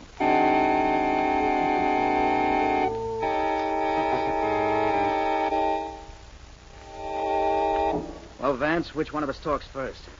You've been here a half hour and you've said nothing since you said good evening. You're lucky, Mr. Hallahan. You don't know how boring my conversation can be. I'm not going to find out either. If you want nothing here, Vance, either you get out or I will. Well, since you put it that way... I'll get it. Sorry, I'll answer it, Mr. Hallahan. I'm expecting a call. Vance speaking. Vance, this is Markham. I'm calling you as per schedule. Now what? Oh, Mrs. Meeker. Yes, I expected you to call. Mrs. Meeker? There are so many things about this case I don't know. Now I don't even know who I am. No, the morning will be time enough, thank you. Just bring it to my office in the morning. I've been waiting a long time to see that other half of the bill. I've been waiting a long time to find out what this is all about. Personally, I think I'm much prettier than Mrs. Meeker. Don't you, Vance? Oh, thank you, Mrs. Meeker. You've been very helpful. Thank you. In the morning at my office, then. Good night. Now, let's see, Hallahan. Where were we again? We were about to decide who was to leave, you or me. Well, I've decided. You stay as long as you like. I'm getting out of here.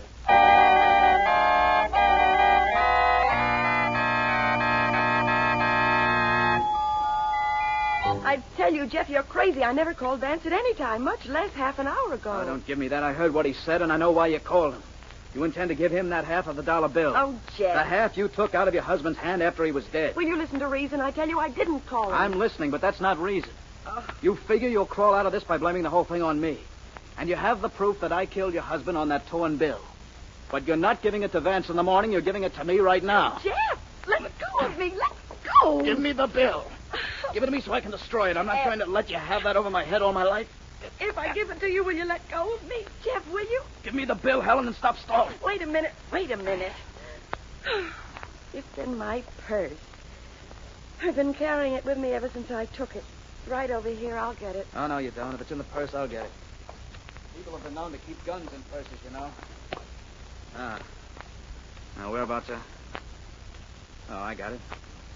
Pretty $half-a-dollar bill. Most beautiful $half-a-dollar bill in the world with the ugliest words written on it. Now, give me a match, Helen. There's a lighter in the purse. Yeah, so there is. Now, You'll give me the bill and the purse, Mr. Hallahan. Vance? Yes. How'd you get in here? I knew you'd come right here after our little chat, so I followed you.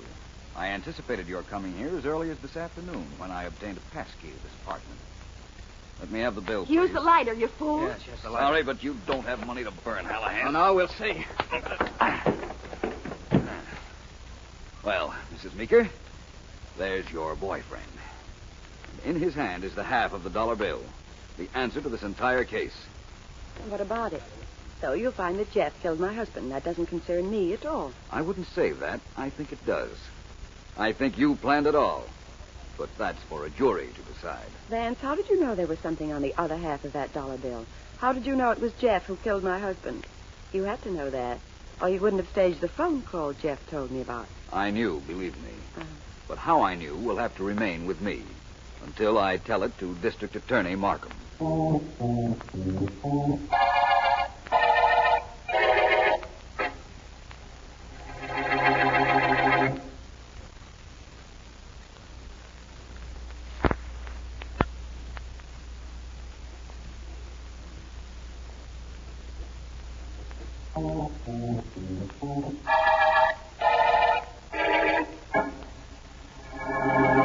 Just let me sit at Mr. Meeker's desk again, Markham, and I'll give you the whole murder story and show you what happened. Right ahead, Vance. I'm very anxious to hear. I wouldn't be human if I didn't tell you that I'm very anxious to give you the details. Well, we'll start from here. Meeker is sitting at this desk in his shirt sleeves. He has a fountain pen and pencil clipped to his right trouser pocket. Yes, I noticed that's where he carried them on that picture on the office wall. That's where I saw them, too. And that's what led me to the solution of the crime. While Meeker was at his desk, the door on the left opened and Hallahan stood there with a gun in his hand. Meeker was killed by a knife. I know. I'll get to that later. There was Meeker sitting at his desk, his hands deep in his trouser pockets. Warning him against moving or making an outcry, Hallahan made his way up to his victim. But Meeker, with his pencil in his right trouser pocket, where most men carry their money, was able to scrawl an indictment against Hallahan on a dollar bill. Undoubtedly. He could do all that without taking his hand out of his pocket, so Hallahan never knew.